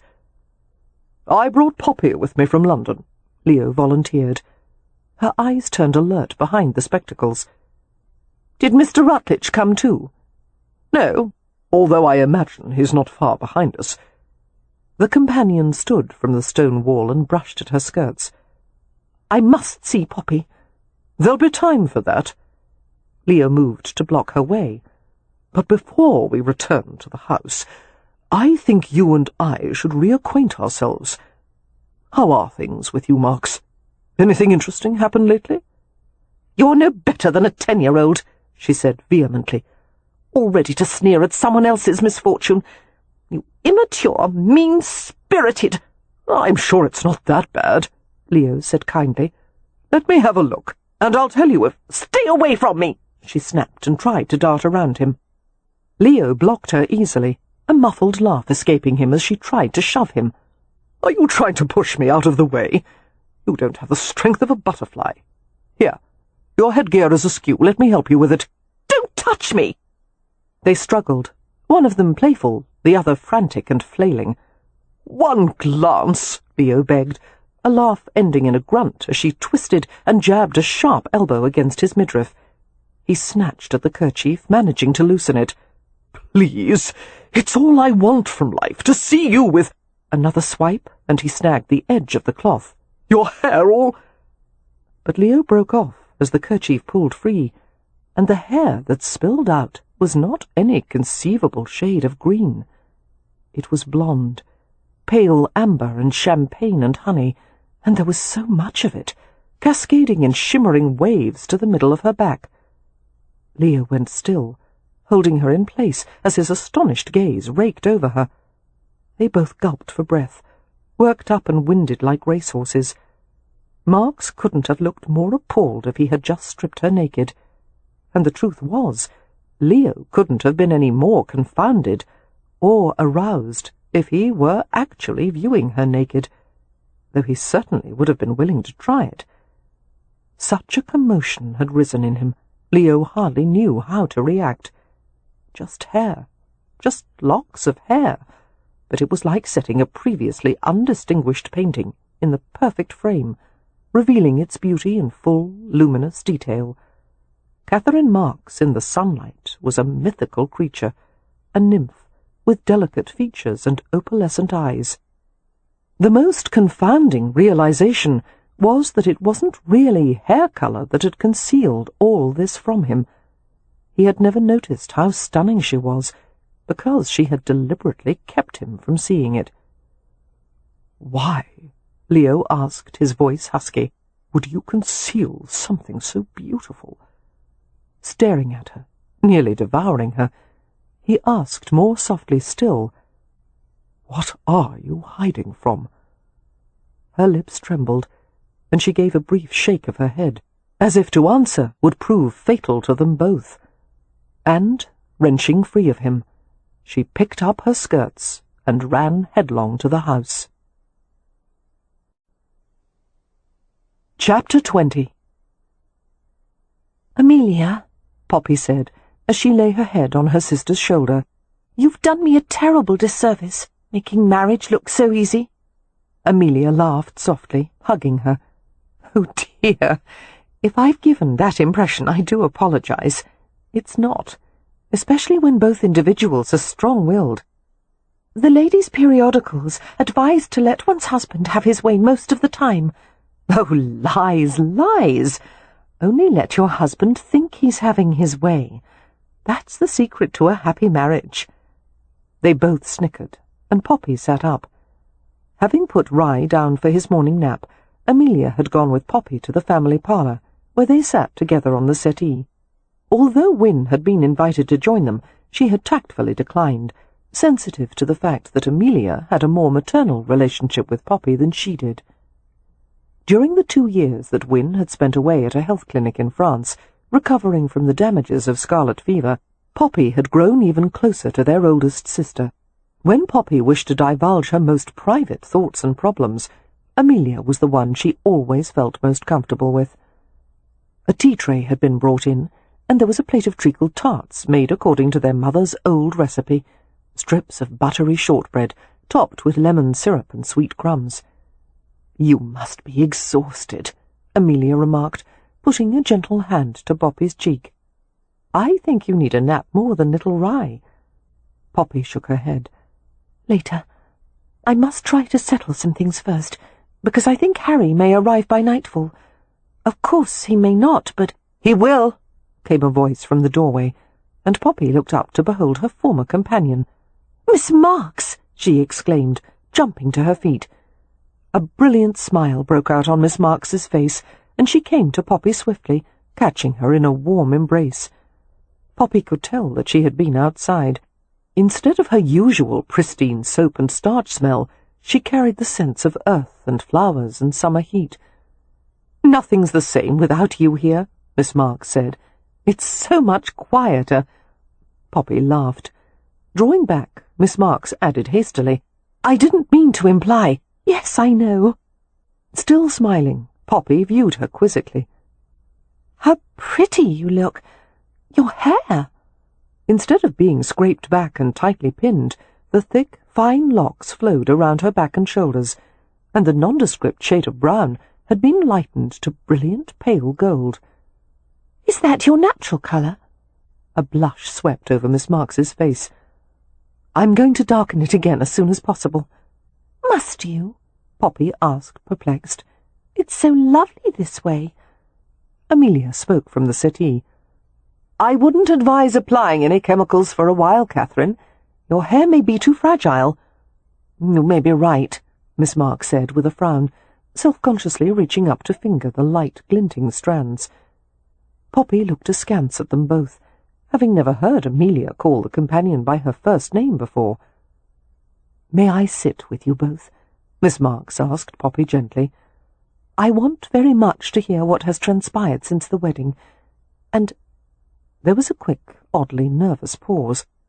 "I have some things to tell you that I believe are relevant to your situation." "Please do," Poppy said. Throwing a quick glance at Amelia, she saw that her older sister was already aware of what Miss Marks intended to tell her. They sat together, the sisters on the settee, and Catherine Marks on a nearby chair. A long, supple shape streaked through the doorway and paused. It was Dodger, who caught sight of Poppy, did a few hops of joy, and raced to her. "Dodger!" Poppy exclaimed, almost happy to see the ferret. He loped to her, regarded her with bright eyes, and chirped happily as she petted him. After a moment, he left her lap and stole toward Miss Marks. The companion glanced at him sternly. "Don't come near me, you loathsome weasel!" Undeterred, he stopped by her feet and executed a slow roll, showing her his belly. It was a source of amusement to the Hathaways that Dodger adored Miss Marks, no matter that she despised him. "Go away," she told him, but the love-struck ferret continued his efforts to entice her. Sighing, she reached down and removed one of her shoes, a sturdy black leather affair that laced up to the ankle. "It's the only way to keep him quiet," she said dourly. Immediately the ferret's chatter ceased, and he buried his head inside the shoe. Suppressing a grin, Amelia turned her attention to Poppy. "Did you have a row with Harry?" she asked gently. "Not really. Well, it began as one, but—" Poppy felt a wash of heat over her face. "Ever since the wedding we've done nothing more than circle around each other. And then, last evening, it seemed that we would finally—" The words seemed to bottle up in her throat, and she had to force them out in a jumble. "I'm so afraid it will always be this way, this push and pull. I think he cares for me, but he doesn't want me to care for him. It's as if he both wants and fears affection, and that leaves me in an impossible position." She let out a shaky, mirthless laugh, and looked at her sister with a helpless grimace, as if to ask, "What can be done with such a man?" Instead of replying, Amelia turned her gaze to Miss Marks. The companion appeared vulnerable, uneasy, turmoil churning beneath the veneer of composure. "Poppy, I may be able to shed some light on the situation, on what makes Harry so unreachable." Startled by the familiar way she had referred to Harry, Poppy stared at her without blinking. "You have some knowledge of my husband, Miss Marks?" "Please call me Catherine. I would like very much for you to consider me as a friend." The fair-haired woman drew in a tense breath. "I was acquainted with him in the past." "What?" Poppy asked faintly. "I should have told you before. I'm sorry. It's not something I can speak of easily." Poppy was silent with amazement. It wasn't often that someone she had known for a long time was suddenly revealed in a new and surprising way. A connection between Miss Marks and Harry? That was profoundly unnerving, especially since both of them had kept it secret. She suffered a chill of confusion as an awful thought occurred to her. "Oh, God! Were you and Harry—" "No, nothing like that. But it's a complicated story, and I'm not certain how to— Well, let me start by telling you what I know about Harry." Poppy responded with a dazed nod. "Harry's father, Arthur Rutledge, was an exceptionally ambitious man," Catherine said. "He built a hotel in Buffalo, New York, around the time they had started to expand the port and the harbour, and he made a moderate success of it, although he was by all accounts a poor manager, proud and obstinate and domineering. Arthur didn't marry until he was in his 40s. He chose a local beauty, Nicolette, known for her high spirits and charm. She was less than half his age, and they had little in common. I don't know if Nicolette married him solely for his money, or if there was affection between them at the beginning. Unfortunately, Harry was born a bit too early on in the marriage. There was a great deal of speculation as to whether or not Arthur was the father. I think the rumours helped to bring about an estrangement. Whatever the cause, the marriage turned bitter. After Harry's birth, Nicolette was indiscreet in her affairs, until finally she ran away to England with one of her lovers. Harry was 4 years old at the time. Her expression turned pensive. She was so deep in thought, in fact, that she didn't appear to notice that the ferret had crawled into her lap. Harry's parents had taken little enough notice of him before. After Nicolette left, however, he was utterly neglected. Worse than neglected, he was deliberately isolated. Arthur put him in a kind of invisible prison. The hotel staff was instructed to have as little to do with the boy as possible. He was often locked alone in his room. Even when he took his meals in the kitchen, the employees were afraid to talk to him for fear of reprisal. Arthur had made certain that Harry was given food, clothing, and education. No one could say Harry was being maltreated, you see, because he wasn't beaten or starved. But there are ways to break someone's spirit other than physical punishment. "But why?"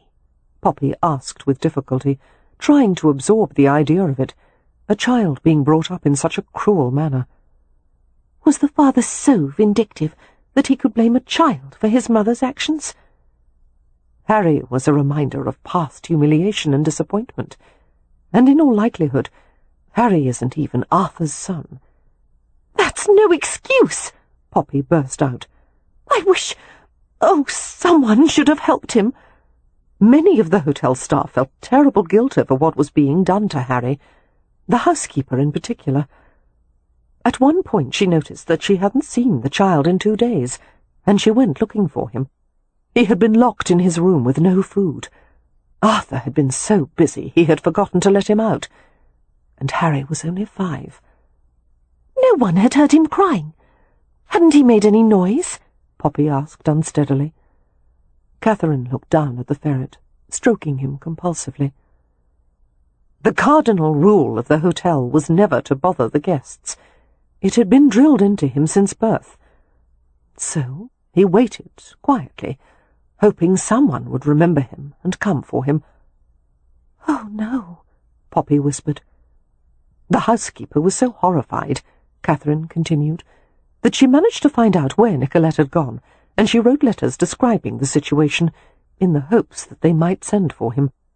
Anything, even living with a mother like Nicolette, would be better than the terrible isolation that was imposed on Harry. But Nicolette never sent for him. Not until much later, when it was too late for Harry. Too late for everyone, as it turned out. Nicolette took ill with a wasting disease. It was a long, slow decline, but when the end approached, it progressed quickly. She wanted to see what had become of her son before she died, and so she wrote asking him to come. He left for London on the next available ship. He was an adult by then, 20 years of age or so. I don't know what his motives for seeing his mother were. No doubt he had many questions. I suspect there was always an uncertainty in his mind as to whether she had left because of him. She paused, momentarily preoccupied with her own thoughts. Most often, children blame themselves for how they are treated. "But it wasn't his fault," Poppy exclaimed, her heart wrenched with compassion. "He was only a little boy. No child deserves to be abandoned." "I doubt anyone has ever said as much to Harry," Catherine said. "He won't discuss it." "What did his mother say when he found her?" Catherine looked away for a moment, seeming unable to speak. She stared at the curled-up ferret in her lap, stroking his sleek fur. Eventually she managed to reply in a strained voice, her gaze still averted. "She died the day before he reached London." Her fingers twined into a tight basket. "For ever eluding him. I suppose to Harry, any hope of finding answers, any hope of affection, died along with her." The three women were silent. Poppy was overwhelmed. What would it do to a child to be raised in such a barren and loveless environment? It must have seemed as if the world itself had betrayed him. What a cruel burden to carry. "I will never love you," she had told him on their wedding day, and his reply, "I've never wanted to be loved, and God knows no one's done it yet." Poppy closed her eyes sickly. This was not a problem to be solved in a conversation, or in a day, or even a year. This was a wound to the soul. "I wanted to tell you before," she heard Catherine say, "but I was afraid it might have inclined you more strongly in Harry's favour. You've always been so easily moved to compassion, and the truth is, Harry won't ever want your sympathy, and probably not your love. I don't think it likely that he can become the kind of husband you deserve." Poppy looked at her through tear-hazed eyes. "Then why are you telling me this?" "Because even though I've always believed that Harry is incapable of love, I'm not entirely sure. I've never been sure about anything regarding Harry." "Miss Marks," Poppy began, and checked herself. "Catherine, what is the association between you and he? How is it that you know all this about him?" A curious series of expressions crossed Catherine's face. Anxiety, sorrow, pleading. She began to tremble visibly, until the ferret in her lap awoke and hiccuped. As the silence drew out, Poppy threw a questioning glance at Amelia, who gave her a subtle nod as if to say, "Be patient." Catherine removed her spectacles and polished the perspiration-misted edges of the lenses. Her entire face had gone damp with nervousness, the fine skin gleaming with the lustre of a pearl. "A few years after Nicolette came to England with her paramour," she said, "she had another child, a daughter." Poppy was left to make the connection on her own. She found herself pressing her knuckles gently against her mouth. "You?" she eventually managed to get out. Catherine lifted her face, the spectacles still in her hand. A poetic, fine-boned face, but there was something direct and decisive in the lovely symmetry of her features.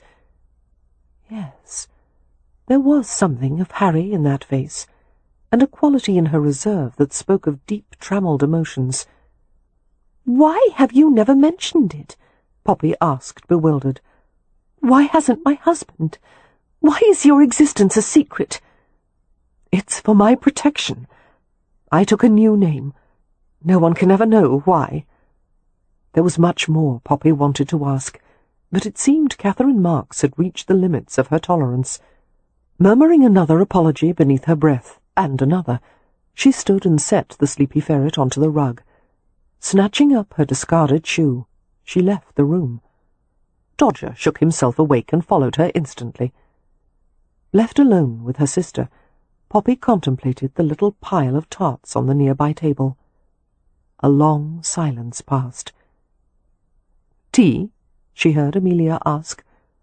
Poppy responded with a distracted nod. After the tea was poured, they both reached for tarts, using their fingers to cradle the heavy strips of pastry, biting carefully. Tart lemon, sugar syrup, the pie crust velvety and crumbly. It was one of the tastes of their childhood. Poppy washed it down with a sip of hot, milky tea. "Things that remind me of our parents," Poppy said absently. "And that lovely cottage in Primrose Place. They always make me feel better, like eating these tarts, and flower-print curtains, and reading Aesop's fables." "The smell of apothecary roses," Amelia reminisced. "Watching the rain fall from the thatched eaves. And remember when Leo caught fireflies in jars, and we tried to use them as candlelight for supper?" Poppy smiled. "I remember never being able to find the cake pan, because Beatrix was forever making it into a bed for her pets." Amelia gave an unladylike snort of laughter. "What about the time one of the chickens was so frightened by the neighbour's dog it lost all its feathers, and Bee got Mother to knit a little sweater for it?" Poppy spluttered in her tea. "I was mortified. Everyone in the village came to see our bald chicken strutting around in a sweater." "As far as I know," Amelia said with a grin, "Leo's never eaten poultry since. He says he can't have something for dinner if there's a chance it once wore clothes." Poppy sighed. "I never realized how wonderful our childhood was. I wanted us to be ordinary, so people wouldn't refer to us as those peculiar Hathaways." She licked a tacky spot of syrup from a fingertip and glanced ruefully at Amelia. "We are never going to be ordinary, are we?" "No, dear. Although, I must confess, I've never fully understood your desire for an ordinary life. To me, the word implies dullness." "To me, it means safety, knowing what to expect. There have been so many terrible surprises for us, Amelia. Mother and Father dying, and the scarlet fever, and the house burning." "And you believe you would have been safe with Mr. Baining?" Amelia asked gently. "I thought so." Poppy shook her head in amusement. "I was so certain that I would be content with him. But in retrospect, I can't help thinking. Michael didn't fight for me, did he? Harry said something to him on the morning of our wedding, right in front of me. She was yours if you'd wanted her, but I wanted her more. And even though I hated what Harry had done, part of me liked it that Harry didn't think of me as being beneath him." Drawing her feet up onto the settee, Amelia regarded her with fond concern. "I suppose you know already that the family can't let you go back with Harry until we're satisfied that he will be kind to you." "But he has been," Poppy said, and she told Amelia about the day when she had sprained her ankle, and Harry had taken care of her. "He was thoughtful and gentle and, well, loving. And if that was a glimpse of who Harry really is, She stopped and traced the edge of her teacup, staring intently into the empty bowl of it. "Leo said something to me on the way here, that I had to decide whether or not to forgive Harry for the way our marriage started. I think I must, Amelia, for my own sake as well as Harry's." "To err is human," Amelia said. "To forgive, absolutely galling. But yes, I think it's a good idea." "The problem is, that Harry, the one who took care of me that day, doesn't surface nearly often enough." He keeps himself ridiculously busy, and he meddles with everyone and everything in that blasted hotel to avoid having to think about anything personal. If I could get him away from the Rutledge to some quiet, peaceful place, and just keep him in bed for a week, Amelia suggested, her eyes twinkling. Glancing at her sister in surprise, Poppy flushed and tried to stifle a laugh. It might do wonders for your marriage, Amelia continued. It's lovely to talk to your husband after you've been to bed together. They just lie there, feeling grateful, and say yes to everything. I wonder if I could convince Harry to stay here with me for a few days, Poppy mused. Is the gamekeeper's cottage in the woods still empty? Yes, but the caretaker's house is much nicer, and at a more convenient distance from the house. I wish— Poppy hesitated. But it would be impossible. Harry would never agree to stay away from the hotel so long. Make it a condition of your returning to London with him, Amelia suggested. Seduce him. For heaven's sake, Poppy, it's not that difficult. I don't know anything about it, Poppy protested. Yes, you do. Seduction is merely encouraging a man to do something he already wants to do. Poppy gave her a bemused glance. I don't understand why you're giving me this advice now, when you were so against the marriage in the first place. Well, now that you're married, there's not much anyone can do except try to make the best of it. A thoughtful pause. Sometimes when you're making the best of a situation, it turns out far better than you could have hoped for. Only you, Poppy said, could make seducing a man sound like the most pragmatic option. Amelia grinned and reached for another tart. What I mean to suggest is, why don't you try making a headlong dash at him? Try to make a real go of it. Show him what kind of marriage you want. Charge at him, Poppy murmured. Like a rabbit at a cat. Amelia gave her a perplexed glance. Poppy smiled. Something Beatrix advised me to do early on. Perhaps she's wiser than the rest of us. I wouldn't doubt it. Lifting her free hand, Amelia pushed aside the edge of a white lace curtain, sunlight falling over her shining sable hair, gilding her fine features. A laugh escaped her. I can see her now, coming back from her ramble in the wood. She'll be thrilled to discover that you and Leo are here. And it appears she's carrying something in her apron. Lord, it could be anything. Lovely, wild girl. Catherine has done wonders with her, but you know she'll never be more than half tame. Amelia said this without worry or censure, merely accepting Beatrix for what she was, trusting that fate would be kind. Undoubtedly that was Cam's influence. He'd always had the good sense to give the Hathaways as much freedom as possible, making room for their eccentricities, whereas someone else might have crushed them. The Ramsay estate was their safe harbour, their haven, where the rest of the world dared not intrude. And Harry would be there soon. Chapter 21. Harry's journey to Hampshire had been long, dull, and uncomfortable, with no companionship except his own smouldering thoughts. He had tried to rest, but as a man who found sleep difficult in even the best of circumstances, trying to doze in a jolting carriage in the daytime was impossible. He had occupied himself with making up extravagant threats to bully his wife into obedience. Then he had fantasized about what he would do to Poppy in her chastised state, until those thoughts had made him aroused and aggravated. Damn her! He would not be left. Harry had never been given to introspection, finding the territory of his own heart too treacherous and tricky to examine. But it was impossible to forget the earlier time in his life, when every bit of softness and pleasure and hope had disappeared, and he'd had to fend for himself. Survival had meant never allowing himself to need another person again. Harry tried to divert his thoughts by staring at the passing scenery, the summer sky still light as the hour approached 9. Of all the places in England he had visited, he had not yet gone to Hampshire. They were travelling south of the Downs, toward the thick wood and fertile grasslands near the New Forest and Southampton. The prosperous market town of Stony Cross was located in one of the most picturesque regions of England, but the town and its environs possessed something more than mere scenic appeal, a mystical quality, something difficult to put his finger on. It seemed they were travelling to a place out of time, the ancient woods harbouring creatures that could only exist in myth. As evening deepened, mist collected in the valley and crept across the roads in an otherworldly haze.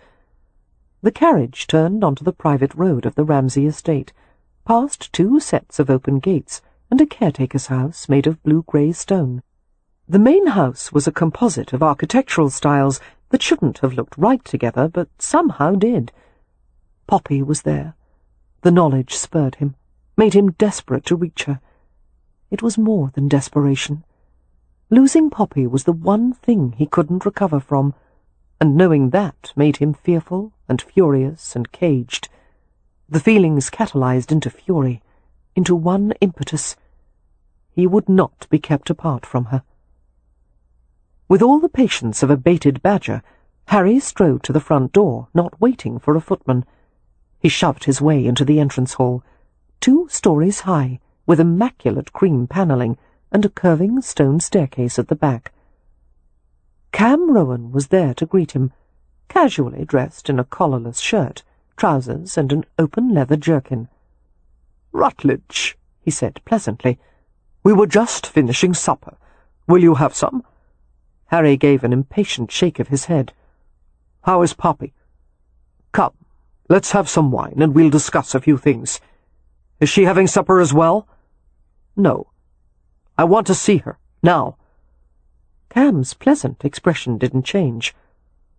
"I'm afraid you'll have to wait. Let me rephrase. I'm going to see her if I have to turn this place into matchsticks." Cam received this imperturbably, his shoulders hitching in a shrug. "Outside, then." This ready acceptance of a brawl both surprised and gratified Harry. His blood was teeming with violence, his temper on the brink of explosion. Some part of his mind recognized that he wasn't quite himself, that the precise workings of his mind were off kilter, his self-control dismantled. His usual cool logic had deserted him. All he knew was that he wanted Poppy, and if he had to fight for her, so be it. He would fight until he bloody well dropped. He followed Cam through the entrance, down a side hallway, and out to a small open conservatory and garden where a pair of torches burned. "I'll say this for you," the Roma remarked conversationally. "It's in your favour that your first question was not, 'Where is Poppy?' but 'How is Poppy?' Devil take you and your opinions," Harry growled, stripping off his coat and tossing it aside. "I'm not asking for permission to take my wife back. She's mine, and I'll have her, and be damned to all of you." Cam turned to face him, the torchlight gleaming in his eyes and over the black layers of his hair. "She's part of my tribe," he said, beginning to circle him. "You'll go back without her, unless you can find a way to make her want you." Harry circled as well, the chaos of his thoughts settling as he focused on his opponent. "No rules?" he asked gruffly. "No rules." Harry threw the first punch, and Cam dodged easily. Adjusting, calculating, Harry retreated as Cam threw a right. A pivot, and then Harry connected with a left cross. Cam had reacted a fraction too late, deflecting some of the blow's force, but not all. A quiet curse, a rueful grin, and Cam renewed his guard. "Hard and fast," he said approvingly. "Where did you learn to fight?" "New York." Cam lunged forward and flipped him to the ground. "West London," he returned. Tucking into a roll, Harry gained his footing instantly. As he came up, he used his elbow in a backward jab into Cam's midriff. Cam grunted. Grabbing Harry's arm, he hooked a foot around his ankle and took him down again. They rolled once, twice, until Harry sprang away and retreated a few steps. Breathing hard, He watched as Cam leapt to his feet. "You could have put a forearm to my throat," Cam pointed out, shaking a swathe of hair from his forehead. "I didn't want to crush your windpipe," Harry said acidly. "Before I made you tell me where my wife is." Cam grinned. Before he could reply, however, there was a commotion as all the Hathaways poured from the conservatory. Leo, Amelia, Wynne, Beatrix, Merrypen, and Catherine Marks. Everyone except Poppy, Harry noted bleakly. Where the hell was she? "Is this the after-dinner entertainment?" Leo asked sardonically, emerging from the group. "Someone might have asked me. I would have preferred cards." "You're next, Ramsay," Harry said with a scowl. "After I finish with Rowan, I'm going to flatten you for taking my wife away from London." "No," Merrypen said with deadly calm, stepping forward. "I'm next, and I'm going to flatten you for taking advantage of my kinswoman." Leo glanced from Merrypen's grim face to Harry's, and rolled his eyes. "Forget it, then," he said, going back into the conservatory. "After Merrypen's done, there won't be anything left of him." Pausing beside his sisters, he spoke quietly to Wynne out of the side of his mouth. "You'd better do something." "Why?" "Because Cam only wants to knock a bit of sense into him, but Merrypen actually intends to kill him, which I don't think Poppy would appreciate." "Why don't you do something to stop him, Leo?" Amelia suggested acidly. "Because I'm a peer. We aristocrats always try to get someone else to do something before we have to do it ourselves." He gave her a superior look. "It's called noblesse oblige." Miss Marks's brows lowered. "That's not the definition of noblesse oblige." "It's my definition," Leo said, seeming to enjoy her annoyance. "Kev," Wynne said calmly, stepping forward, "I would like to talk to you about something." Merrypen, attentive as always to his wife, gave her a frowning glance. "Now?" "Yes, now." "Can't it wait?" "No," Wynne said equably. At his continued hesitation, she said, "I'm expecting." Merrypen blinked. "Expecting what?" "A baby." They all watched as Merrypen's face turned ashen. "But how?" he asked dazedly, nearly staggering as he headed to Wynne. "How?" Leo repeated. "Merrypen, don't you remember that special talk we had before your wedding night?" He grinned as Merrypen gave him a warning glance. Bending to Wynne's ear, Leo murmured, "Well done. But what are you going to tell him when he discovers it was only a ploy?" "It's not a ploy," Wynne said cheerfully. Leo's smile vanished, and he clapped a hand to his forehead. "Christ!" he muttered. "Where's my brandy?" And he disappeared into the house. "I'm sure he meant to say congratulations," Beatrix remarked brightly, following the group as they all went inside. Cam and Harry were left alone. "I should probably explain," Cam said to Harry, looking somewhat apologetic. "Wynne used to be an invalid, and although she's recovered, Merrypen is still afraid that childbirth may be difficult for her." He paused. "We all are," he admitted, "but Wynne is determined to have children, and God help anyone who tries to say no to a Hathaway."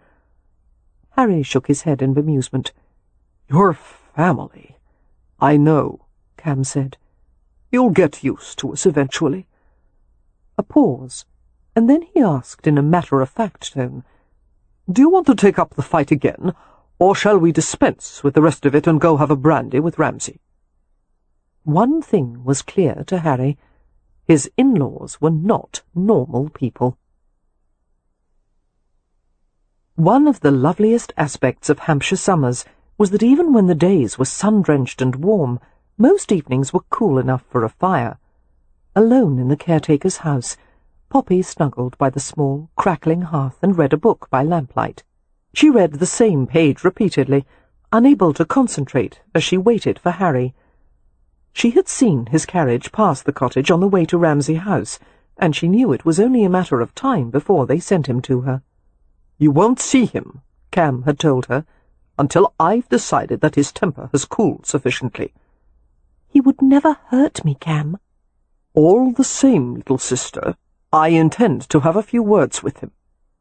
She wore a dressing gown borrowed from Wynne, a ruffled, pale pink garment with a white lace inset at the top. The bodice was very low, exposing her cleavage, and since Wynne was more slender, the garment was a bit too snug, nearly causing her breasts to spill over the lace. Knowing that Harry liked her hair down, she had brushed it and left it loose, a feathery, fiery curtain. There was a sound from outside, a hard strike against the door. Poppy looked up sharply, her heartbeat quickening, her stomach turning over in a lazy somersault. She set the book aside and went to the door, turning the key in the lock, pulling at the knob. She found herself standing face to face with her husband, who was one step below the door-stoop. This was a new version of Harry, exhausted and rumpled and brutish, a day beyond a shave. Somehow the masculine dishevelment suited him, giving his handsomeness a raw, unvarnished appeal. He looked as if he were contemplating at least a dozen ways to punish her for having escaped him. His gaze raised gooseflesh all over her. With a deep, arid breath, she stood back to let Harry in. Carefully she closed the door. The silence was pressing, the air charged with emotions she couldn't even name. A pulse drummed in the backs of her knees, the insides of her elbows and the pit of her belly, as Harry's gaze raked over her. "If you ever try to leave me again," he said with quiet menace, "the consequences will be worse than you could imagine." And he went on to say something to the effect that there were rules she would have to obey, and there were things he would not tolerate, and if she needed to be taught a lesson, he would be damned happy to oblige. Despite his blistering tone, Poppy felt a wave of tenderness. He looked so hard-faced and alone, so in need of comfort. Before she gave herself a chance to reconsider, she went forward in 2 strides, removing all distance between them. Taking his stiff jaw in her hands, she stood on her toes and brought herself against him and silenced him with her mouth. She felt the shock of that tender contact jolt all through Harry. His breath slammed in his throat, and he seized her upper arms, pushing her back just far enough to stare at her incredulously. She felt how strong he was, able to break her in 2 if he chose. He was motionless, riveted by whatever he saw in her expression. Eager and intent, Poppy strained upward to put her mouth to his again. He allowed it for just a moment, then pushed her back. A swallow rippled visibly down his throat. If the first kiss had startled him into silence, the second had utterly disarmed him. "Poppy," he said hoarsely, "I didn't want to hurt you. I tried to be gentle." Poppy laid her hand softly along his cheek. "Is that why you think I left, Harry?" He seemed stunned by the caress. His lips parted in a wordless question, his features stamped with exquisite frustration. She saw the moment when he stopped trying to make sense of anything. Bending over her with a groan, he kissed her. The shared heat of their mouths, the sinuous brush of tongue against tongue, filled her with pleasure. She answered him ardently, withholding nothing, letting him search and stroke inside her as he wished. His arms went around her, one hand clasping beneath her bottom to pull her closer. Caught up on her toes, Poppy felt her body list forward, chests, stomachs, hips pressing together. He was aggressively aroused, his flesh jutting boldly against her, every hint of friction ringing out deep and resonant delight. His lips dragged along the side of her throat, and he bent her backward until her breasts strained the front of the dressing gown. He nuzzled into the valley of compressed flesh, stroking between her breasts with his tongue. His hot breath mingled in the white lace, his mouth dampening her skin. Roughly, he sought the tip of her breast, but it was tucked too tightly beneath the soft pink fabric. She arched desperately, wanting his mouth there, everywhere, wanting everything. She tried to say something, perhaps suggest they go to the bedroom, but it came out as a moan. Her knees were close to buckling. Harry tugged at the front of the bodice, discovering the row of concealed hook-and-eye closures. He opened the bodice with stunning swiftness and stripped the dressing-gown away, leaving her naked. Reaching for her, he turned her away from him and pushed the gleaming fall of her hair aside. His mouth descended to the nape of her neck, kissing, almost biting, his tongue playing, while his hand slid over her smooth front. He cupped her breast, gently pinching the hardening peak, while his other hand slid between her thighs.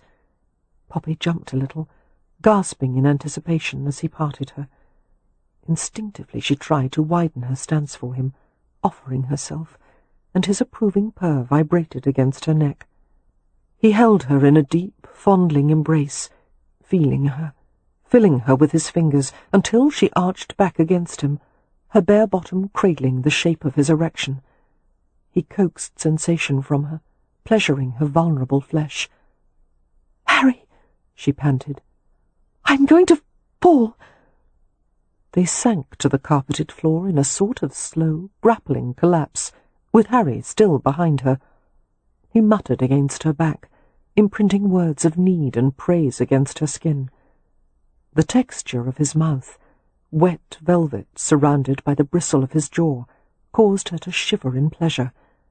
He kissed his way along the curve of her spine, following it to the small of her back. Poppy turned over, reaching for the placket of his shirt. Her fingers were unusually clumsy as she undid the 4 buttons. Harry held still, his chest rising and falling rapidly as he watched her with volatile green eyes. He stripped off his open waistcoat, pulled his leather braces to the sides, and tugged the shirt over his head. His chest was magnificent, broad reaches of curved muscle and tough-knit hardness covered by a light fleece of hair. She stroked him with a trembling hand and reached down to his trousers, trying to find the concealed placket at the front. "Let me," Harry said brusquely. "I will," she insisted, determined to learn this bit of wifely knowledge. She felt his stomach against her knuckles, hard as a board. Finding the elusive button, she worked on it with both hands, while Harry forced himself to wait. They both jumped as her delving fingers inadvertently brushed against his erection. He made a choked sound, something between a groan and a laugh. "Poppy!" He was breathless. "Damn it. Please let me do it." "It wouldn't be so difficult," she protested, finally managing to free the button. "if your trousers weren't so tight." "They're not, usually." Comprehending what he meant, she paused and met his gaze, and a shy, rueful grin curved her mouth.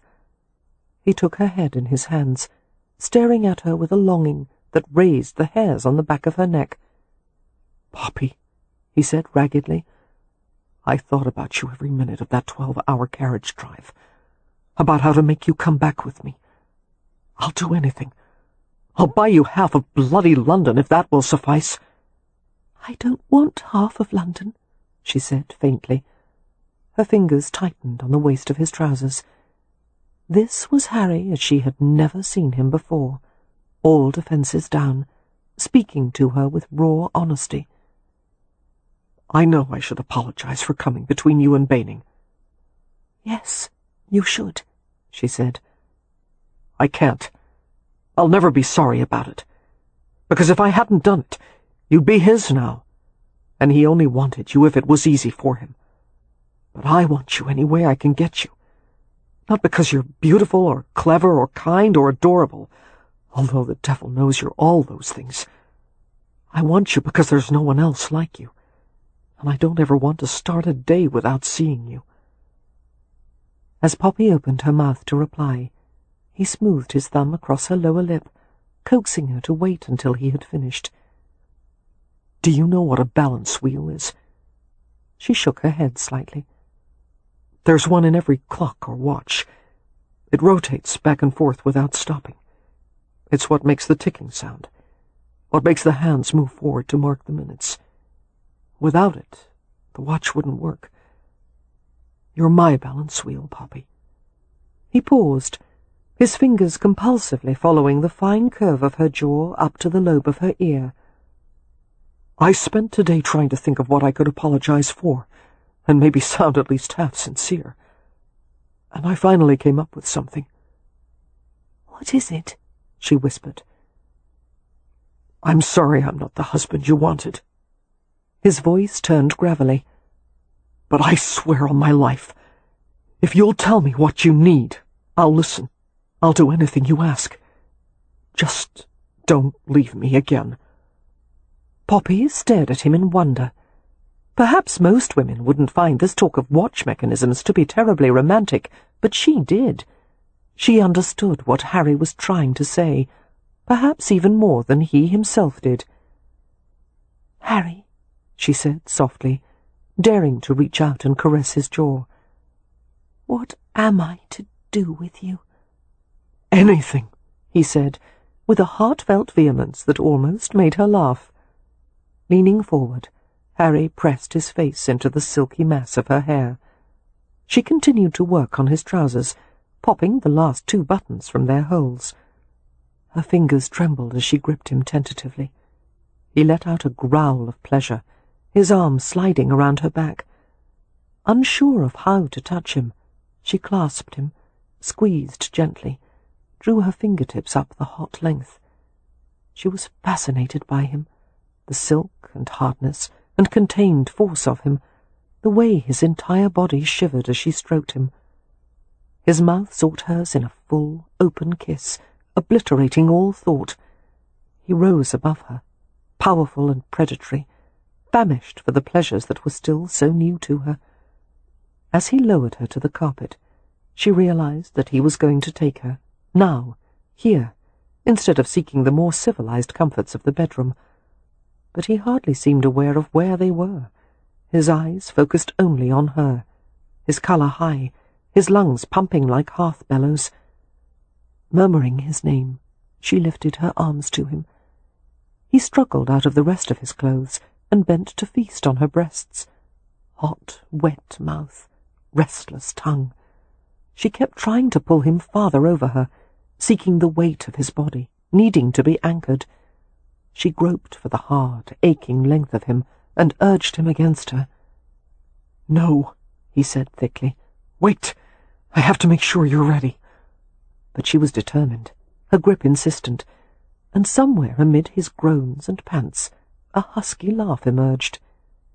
He mounted her, adjusted her hips, and paused as he struggled for a measure of self-restraint. Poppy wriggled helplessly as she felt the gradual pressure of his entry, torturously slow, maddening, heavy, sweet. Does it hurt?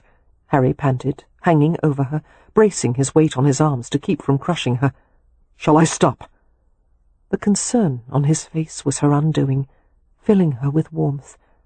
Her arm slid around his neck, and she pressed kisses on his cheek, neck, ear, everywhere she could reach. Her body held him tightly down below. I want more of you, Harry, she whispered. All of you. He groaned her name and surged into her, alert to every subtle response, lingering when it pleased her, pressing deeper when she lifted, every slow plunge tamping more sensation inside her. She let her hands glide over his sleek, flexing back, the burning silk of his skin, loving the feel of him. Following the long lines of muscle, she went lower, until her palms smoothed circles over the tight curves of his backside. His response was electric, his thrusts turning more forceful, a quiet grunt escaping his throat. He liked that, she thought with a smile, or would have smiled if her mouth hadn't been so thoroughly occupied with his. She wanted to discover more about him, all the ways to please him, but the accumulating pleasure reached a tipping point and began to spill powerfully, inundating her, drowning all thought. Her body clenched him in strong spasms, extorting release, pulling it from him. He let out a harsh cry and sank into her with a last thrust, shuddering violently. It was indescribably satisfying to feel him climax inside her, his body powerful and yet vulnerable in that ultimate moment, and better still to have him lower into her arms, his head dropping on her soft shoulder. Here was the closeness she had always craved. She cradled his head, his hair a silky tickle against her inner wrist, his breath flowing over her in hot rushes. His unshaven bristle was scratchy against the tender skin of her breast, but she wouldn't have moved him for all the world. Their breathing slowed, and Harry's weight became crushingly heavy. Poppy realized he was falling asleep. She pushed at him. "Harry." He lurched upward, blinking, his gaze disoriented. "Come to bed," Poppy murmured, rising. "The bedroom is just over there." She murmured a few encouragements, urging him to follow. "Did you bring a travelling bag?" she asked. "Or a gentleman's case?" Harry glanced at her as if she'd spoken in a foreign language. "Case?" "Yes, with your clothes, toiletries, that sort of—" Perceiving how utterly exhausted he was, she smiled and shook her head. "Never mind. We'll sort it out in the morning." She towed him to the bedroom. "Come, we'll sleep. We'll talk later. A few more steps." The wooden bed was utilitarian, but easily large enough for two, and it was made up with quilts and fresh white linens. Harry went to it without hesitation, climbing beneath the covers, collapsing really, and he fell asleep with startling immediacy. Poppy paused to look down at the large, unshaven man in her bed. Even in his unkempt state, his dark angel handsomeness was breathtaking. His lids trembled infinitesimally as he succumbed to encroaching dreams. Complex, remarkable, driven man. Not incapable of love. Not at all. He merely needed to be shown how. And just as she had a few days earlier, Poppy thought, "This is the man I'm married to." Except that now she felt a stirring of gladness. Chapter 22. Harry had never known such sleep, so deep and restorative that it seemed he never experienced real sleep before, only in imitation. He felt drugged when he awoke, drunk on sleep, steeped in it. Squinting his eyes open, he discovered that it was morning, the curtained windows limned with sunlight. He felt no overwhelming need to leap out of bed as he usually did. Rolling to his side, he stretched lazily. His hand encountered empty space. Had Poppy shared the bed with him? A frown gathered on his forehead. Had he slept all night with someone for the first time and missed it? Turning to his stomach, he levered himself to the other side of the bed, hunting for her scent. Yes, there was a flowery hint of her on the pillow, and the sheets carried a whiff of her skin, a lavender-tinged sweetness that aroused him with every breath. He wanted to hold Poppy, to reassure himself that the previous night hadn't been a dream. In fact, it had been so preposterously good that he felt a twinge of worry. Had it been a dream? Frowning, he sat up and scrubbed his fingers through his hair. "Poppy," he said, not really calling out for her, just saying her name aloud. Quiet as the sound was, she appeared in the doorway as if she'd been waiting for him. "Good morning." She was already dressed for the day, in a simple blue gown, her hair in a loose braid tied with a white ribbon. How apt it was that she'd been named for the showiest of wildflowers, rich and vivid, a gleaming finish to the bloom. Her blue eyes surveyed him with such attentive warmth that he felt a catch in his chest, a dart of pleasure-pain. "The shadows are gone," Poppy said softly. Seeing that he didn't follow, she added, "Beneath your eyes." Self-consciously, Harry looked away and rubbed the back of his neck. "What time is it?" he asked gruffly. Poppy went to a chair, where his clothes had been set in a folded pile, and rummaged for his pocket-watch. Flipping open the gold case, she went to the windows and parted the curtains. Vigorous sunlight pushed into the room. 11:30, she said, closing the watch with a decisive snap. Harry stared at her blankly. Holy hell! Half the day was over. "I've never slept so late in my life." His disgruntled surprise seemed to amuse Poppy. No stack of managers' reports, no one rapping at the door, no questions or emergencies. Your hotel is a demanding mistress, Harry, but today you belong to me. Harry absorbed that, a tug of inner resistance, quickly vanishing into the pull of his enormous attraction to her. "Will you dispute it?" she asked, looking vastly pleased with herself. "That you're mine today?" Harry found himself smiling back at her, unable to help himself. "Yours to command," he said. His smile turned rueful as he became uncomfortably aware of his unwashed state, his unshaven face. "Is there a bathing room?" "Yes, through that door. The house is plumbed. There's cold water pumped directly from a well to the bathtub, and I have cans of hot water ready on the cook stove." She tucked the watch back into his waistcoat. Straightening, she glanced over his naked torso with covert interest. "They sent your things from the main house this morning, along with some breakfast. Are you hungry?" Harry had never been so ravenous, but he wanted to wash and shave and put on fresh clothes. He felt out of his element, needing to recapture a measure of his usual equanimity. "I'll wash first." "Very well." She turned to go to the kitchen. "Poppy." He waited until she glanced back at him. "Last night," he forced himself to ask, "after what was it all right?" Comprehending his concern, Poppy's expression cleared. "Not all right."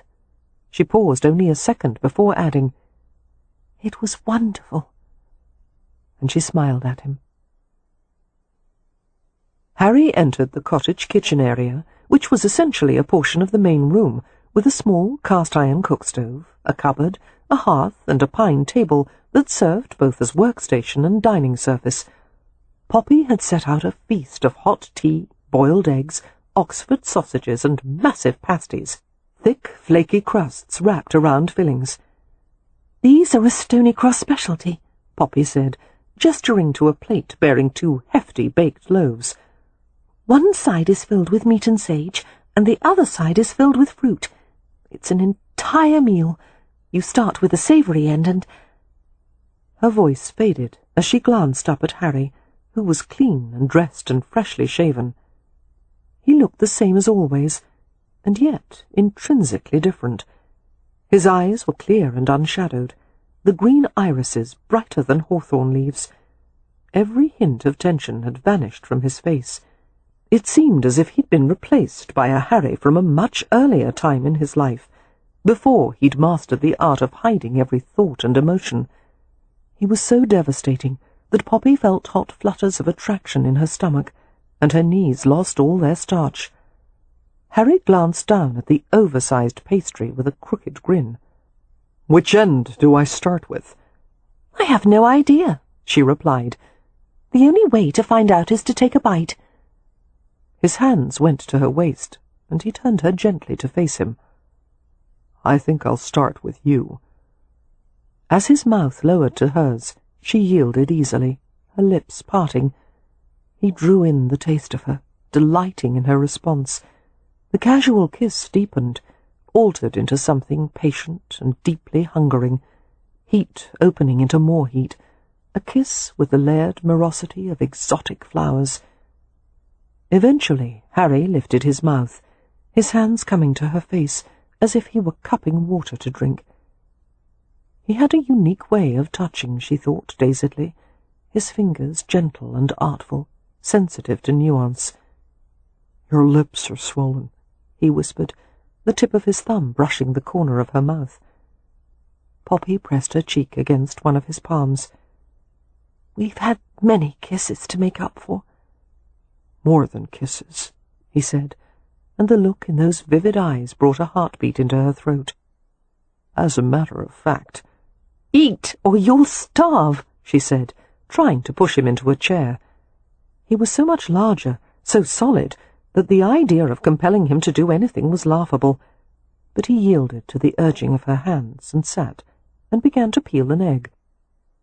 After Harry had consumed an entire pasty, 2 eggs, an orange, and a mug of tea, they went for a walk. At Poppy's urging, he left off his coat and waistcoat, a state of undress that could have gotten him arrested in certain parts of London. He even left the top buttons of his shirt undone and rolled up his sleeves.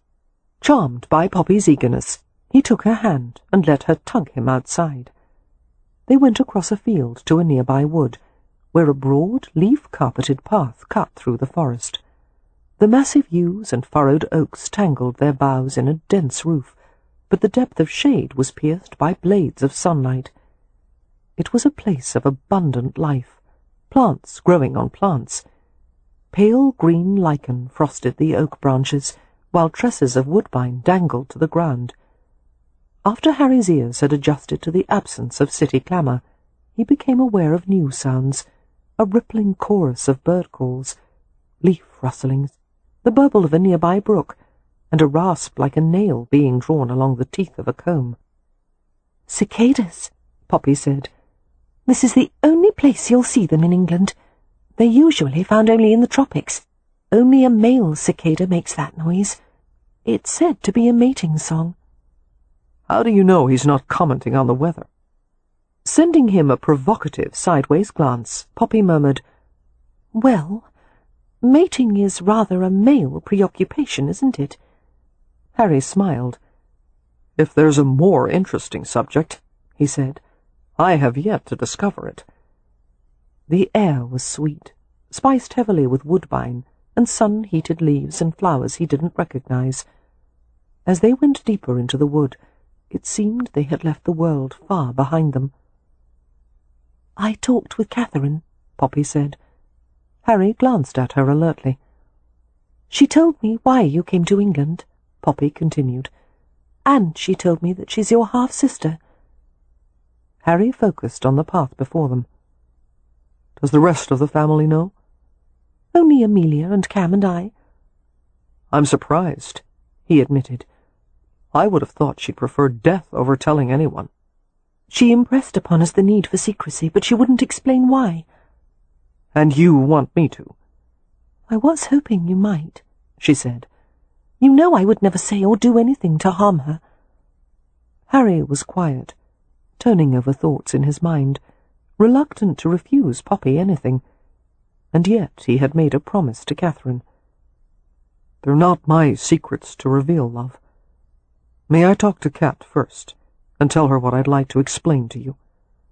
Her hand tightened on his. "Yes, of course." A quizzical smile curved her lips. "Cat? That's what you call her?" "Sometimes." Is there fondness between you?" The hesitant question provoked a laugh as dry as the rustle of corn husks. "I don't know, actually. Neither of us is exactly comfortable with affection." "She's a bit more comfortable with it than you, I think."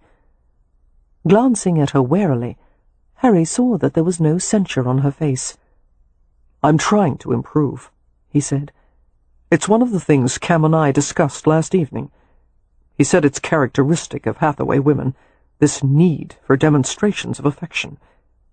Amused and fascinated, Poppy made a face. "What else did he say?" Harry's mood altered with quicksilver speed. He threw her a dazzling grin. "He compared it to working with Arabian horses. They're responsive, quick, but they need their freedom.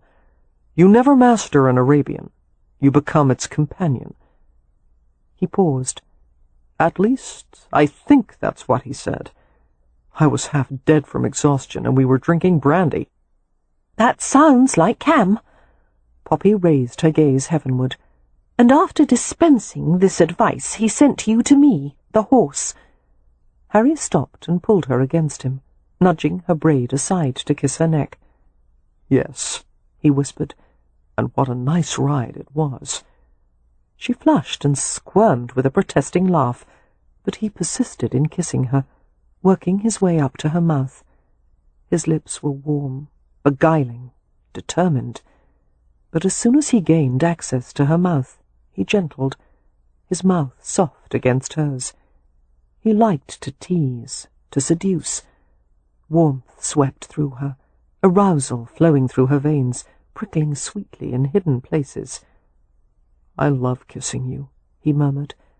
"It was the worst punishment you could have devised, not letting me do this." "It wasn't a punishment," Poppy protested. "It's just that a kiss means something special to me, and after what you'd done I was afraid to be close to you." All hint of amusement left Harry's expression. He smoothed her hair and drew the backs of his fingers softly along the side of her face. "I won't betray you again.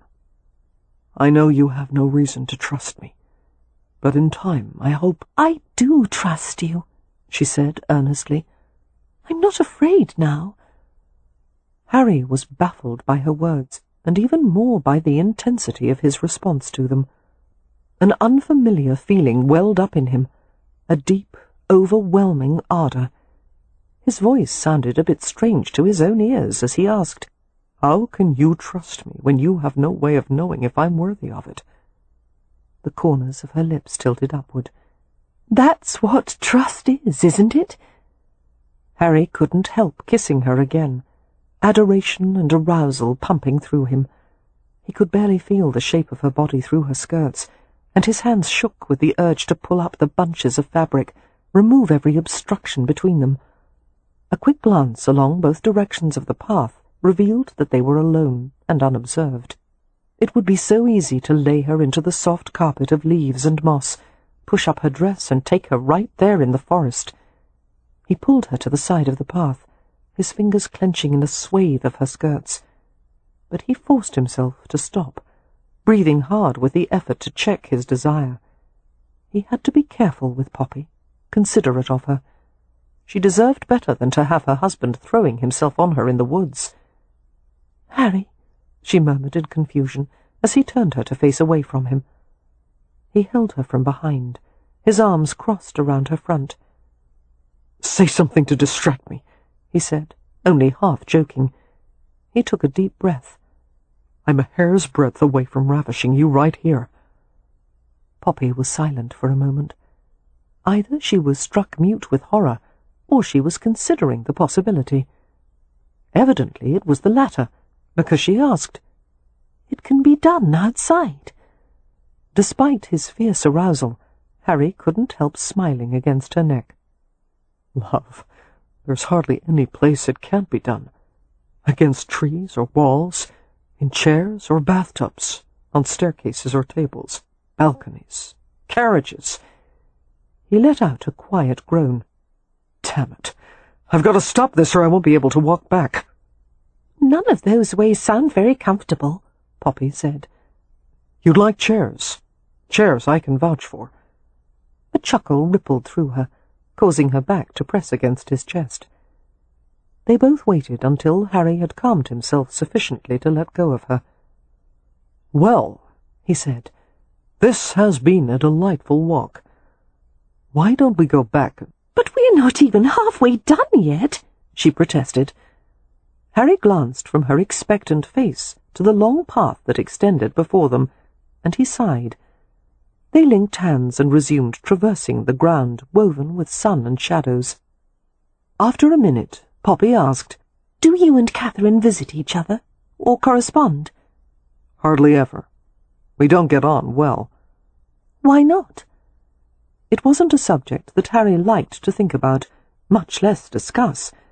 And this business of having to talk freely with someone, withholding nothing, it was like being perpetually naked, except that Harry would have preferred being literally naked in lieu of revealing his private thoughts and feelings. However, if that was the price of having Poppy, he'd bloody well pay it. "At the time I first met Cat," he said, "she was in a difficult situation. I did as much as possible to help her, but I wasn't kind about it. I've never had much kindness to spare. I could have been better to her. I could have—" He gave an impatient shake of his head. "What's done is done. I did make certain that she would be financially independent for the rest of her life. She doesn't have to work, you know."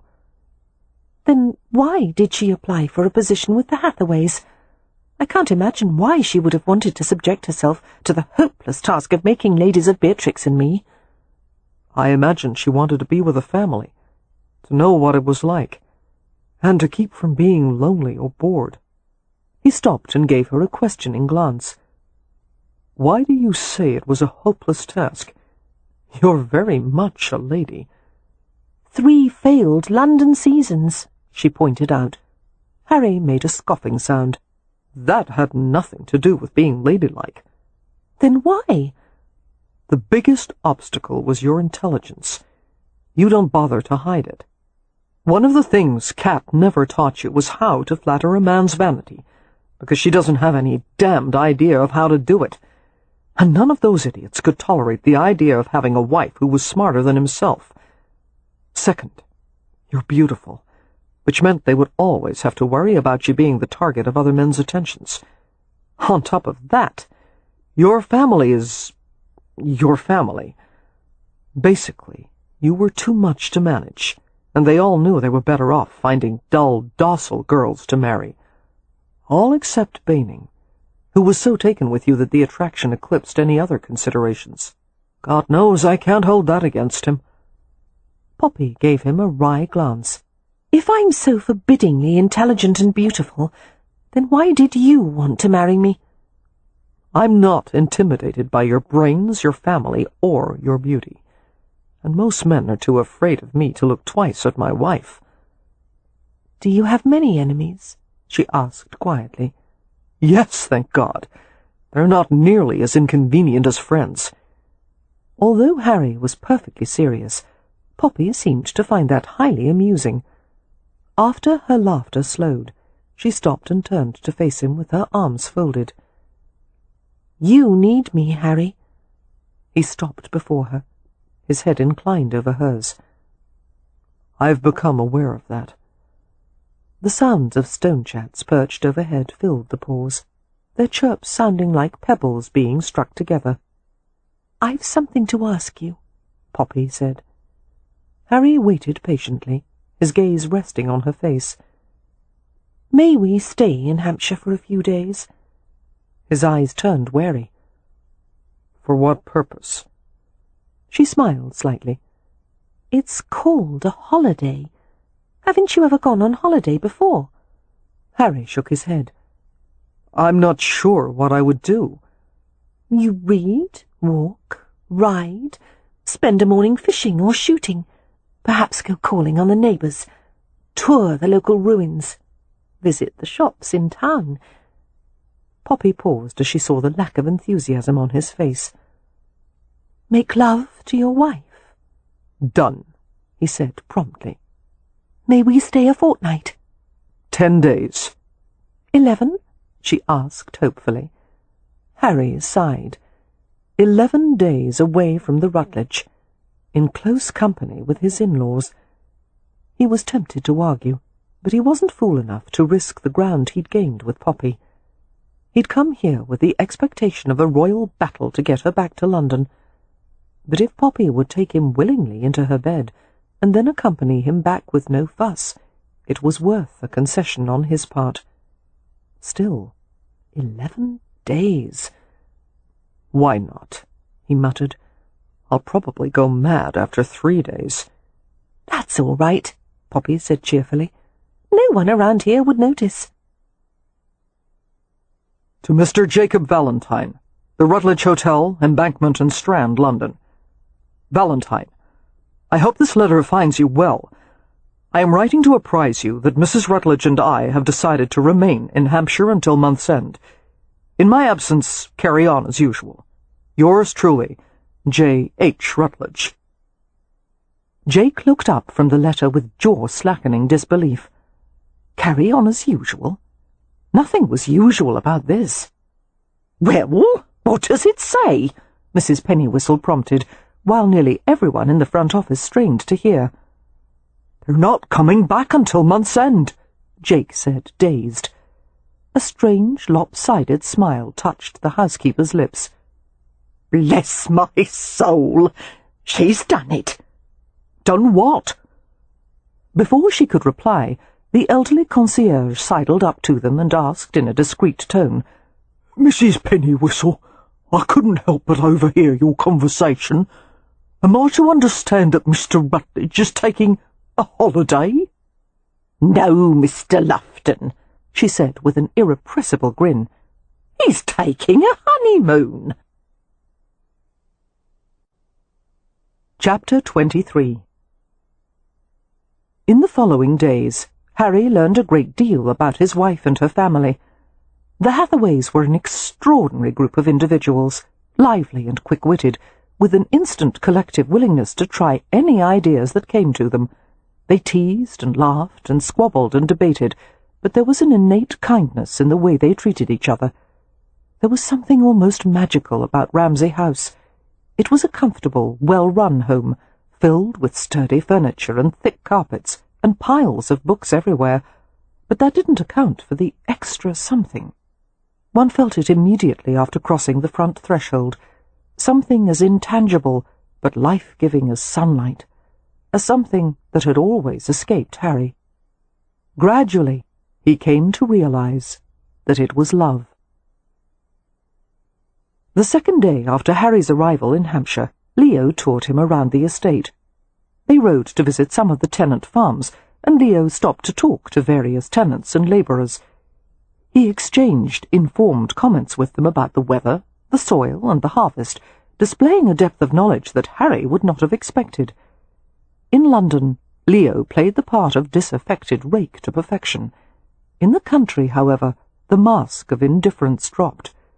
It was clear that he cared about families who lived and worked on the Ramsay estate, and he intended to make a success of it.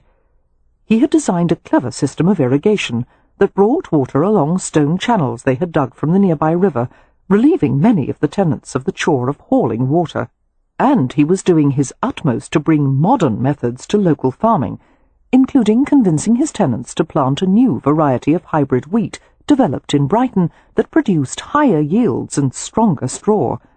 "They're slow to accept change in these parts," Leo told Harry ruefully.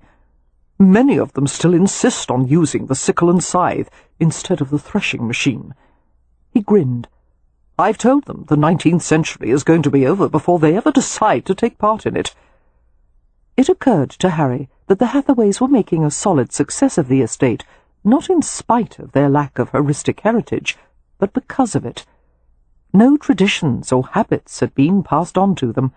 There had been no one to protest, "But this is how we've always done it." As a result, they approached estate management as both a business and a scientific undertaking, because they knew no other way to proceed. Leo showed Harry the estate timber yard, where the back-breaking work of cutting, hauling, and adsizing logs was all done by hand. Massive logs were carried on shoulders or with lug hooks, creating countless opportunities for injury. After supper that evening, Harry sketched some plans for moving timber with a system of rollers, run planks, and dollies. The system could be constructed at a relatively low expense, and it would allow for faster production and greater safety for the estate labourers. Mary Penn and Leo were both immediately receptive to the ideas. "It was very kind of you to draw up those schemes," Poppy told Harry later, when they had gone to the caretaker's house for the night. "Mary Penn was very appreciative." Harry shrugged casually, unfastening the back of her gown and helping to draw her arms from the sleeves. "I merely pointed out a few obvious improvements they could make." "Things that are obvious to you," she said, "aren't necessarily obvious to the rest of us. It was very clever of you, Harry." Stepping out of the gown, Poppy turned to face him with a satisfied smile. "I'm very glad my family is getting the chance to know you. They're beginning to like you. You're being very charming, and not at all condescending, and you don't make a fuss about things like finding a hedgehog in your chair." "I'm not fool enough to compete with Medusa for chair space," he said, and she laughed. "I like your family," he said, unhooking the front of her corset, gradually freeing her from the web of cloth and stays. "Seeing you with them helps me to understand you better." The corset made a soft thwack as he tossed it to the floor. Poppy stood before him in her chemise and drawers, flushing as he studied her intently. An uncertain smile crossed her face. "What do you understand about me?" Harry hooked a gentle finger beneath the strap of her chemise, easing it downward. "That it's your nature to form close attachments to the people around you." He moved his palm over the curve of her bared shoulder in a circling caress. "That you are sensitive and devoted to those you love, and, most of all, you need to feel safe." He eased the other strap of her chemise down, and felt the shivers that chased through her body. He drew her against him, his arms closing around her, and she moulded to him with a sigh. After a while, he murmured softly into the pale, fragrant curve of her neck, "I'm going to make love to you all night, Poppy. And the first time, you're going to feel very safe.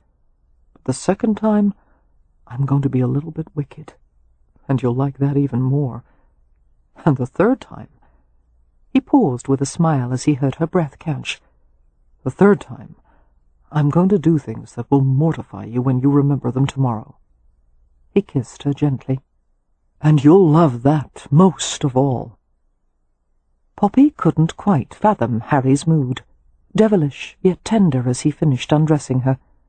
He laid her back on the mattress with her legs dangling, and stood between them as he leisurely removed his shirt. As his gaze travelled over her, she blushed and tried to cover herself with her arms. Flashing a grin, Harry bent over her, pulling her hands away. "Love, if you only knew what pleasure it gives me to look at you."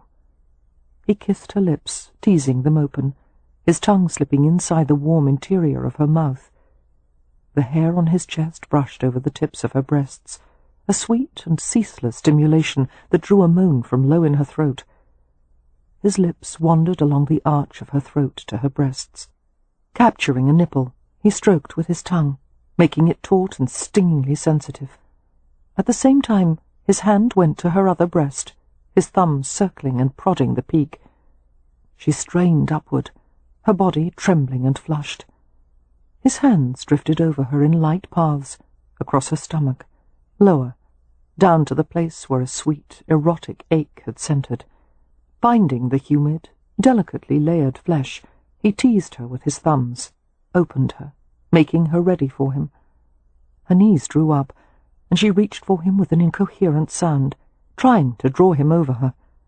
Instead, he sank to his knees and gripped her hips, and she felt his mouth on her. She quivered beneath the gentle articulation of his tongue, every intricate movement provoking, tormenting, until her eyes fluttered closed, and she began to breathe in wrenching sighs. His tongue entered her and lingered for an excruciating moment. "Please," she whispered. "Please, Harry." She felt him stand, heard the rustle of trousers and linens being dropped. There was hot, gentle pressure at the entrance of her body, and she made a shuddering sound of relief. He pushed inside as deeply as she could accept him, a deliciously substantial invasion. She was stretched, utterly filled, and she worked her hips against him, trying to take even more. A slow rhythm began, his body pressing hers at just the right angle, driving the pitch of feeling higher with each luscious ingress. Her eyes flew open as the accumulated sensation rolled up to her, relentless in its strength and velocity, and she saw his sweat-misted face above hers. He was watching her, savouring her pleasure, bending to take her helpless cries into his mouth. When the last spasms had faded, and she was as limp as a discarded stocking, Poppy found herself cradled in Harry's arms. They reclined together on the bed, her soft limbs tangled with his harder, longer ones. She stirred in drowsy surprise as she felt that he was still aroused. He kissed her and sat up, his hand playing in the loose fire of her hair. Gently, he guided her head to his lap. "Make it wet," he whispered. Her mouth closed carefully over the pulsing head, slid as far down as she could, and lifted. Intrigued, she nuzzled the silken hardness, her tongue flicking out like a cat's. Harry turned her so that she was positioned face down on the mattress. Hoisting her hips upward, he covered her from behind, his fingers sliding between her thighs. She felt a leap of excitement, her body responding instantly to his touch. "Now," he whispered into her hot ear, "I'm going to be wicked. And you'll let me do anything, won't you?" Yes, yes, yes. Harry held her with firm pressure, cupping her as he pulled her against his solid weight.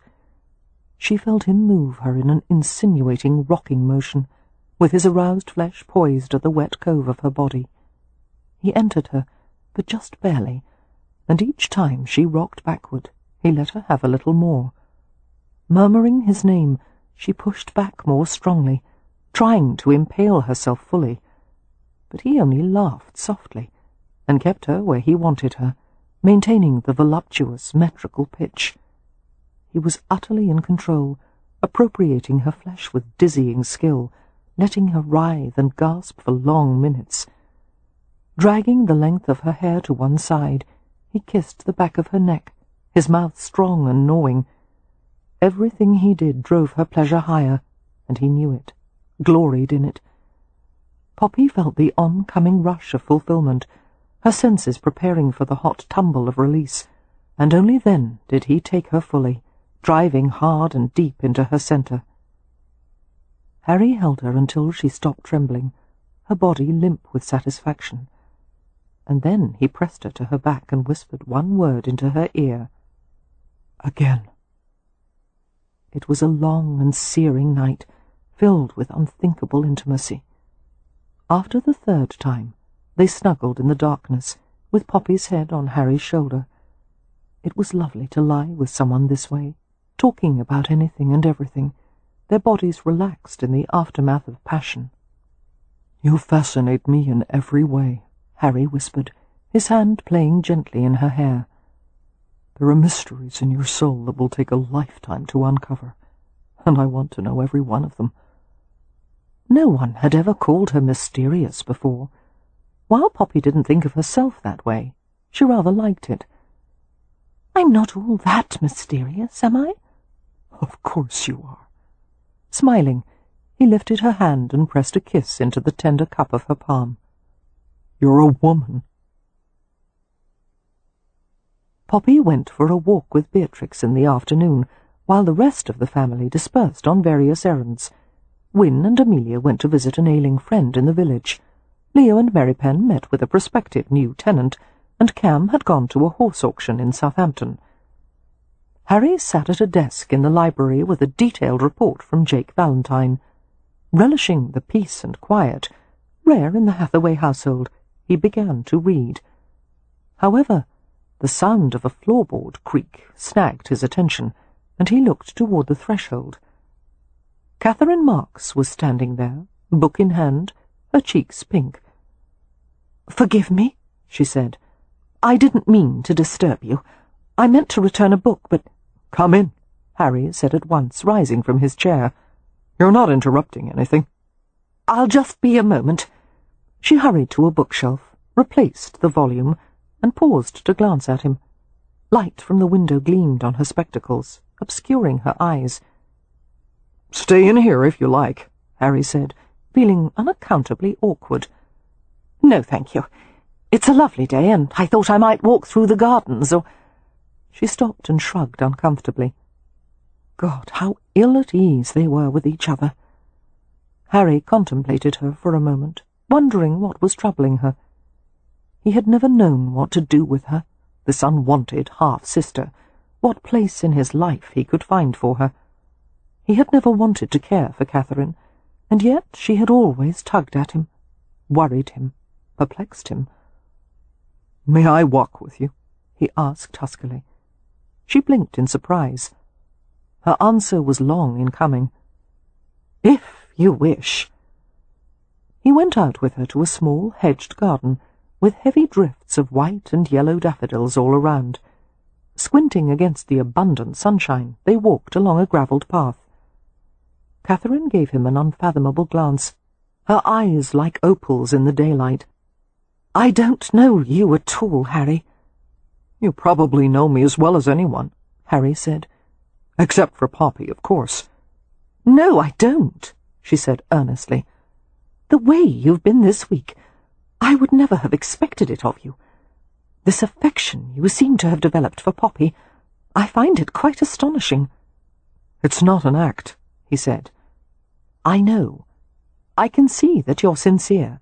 It's just that before the wedding, you said it didn't matter if Poppy's heart belonged to Mr. Baining as long as—" "As long as I had the rest of her," Harry said, smiling in self-contempt. "I was an arrogant swine. I'm sorry, Cat." He paused.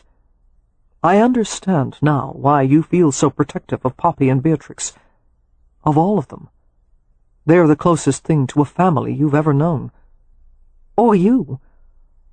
An uncomfortable silence passed before Harry brought himself to admit. "Or I." They stopped at a bench set alongside the path, and Catherine seated herself. "Will you?" she asked, gesturing to the space beside her.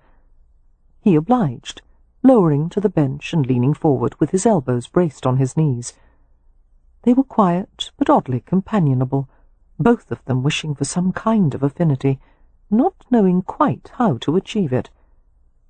Harry decided to start with honesty. Taking a deep breath, he said gruffly, "I've never been kind to you, Cat, especially when you needed it most." "I would dispute that," she said, surprising him.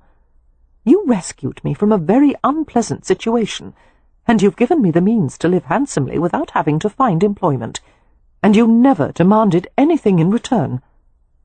"I owed that much to you." He stared at her, taking in the rich golden glitter of her hair, the small oval face, the porcelain fineness of her skin. A frown pulled at his brow. Averting his gaze, he reached up to rub the back of his neck. "You look too damned much like our mother." "I'm sorry," Catherine whispered. "No, don't be sorry. You're beautiful, just as she was. More so. But sometimes it's difficult to see the resemblance and not remember." He let out a taut sigh. "When I found out about you, I resented you for having had so many more years with her than I'd had. It was only later that I realized I was the fortunate one." A bitter smile touched her lips. "I don't think either of us could be accused of having had an excess of good fortune, Harry." He responded with a humorless chuckle. They continued to sit side by side, still and silent, close but not touching.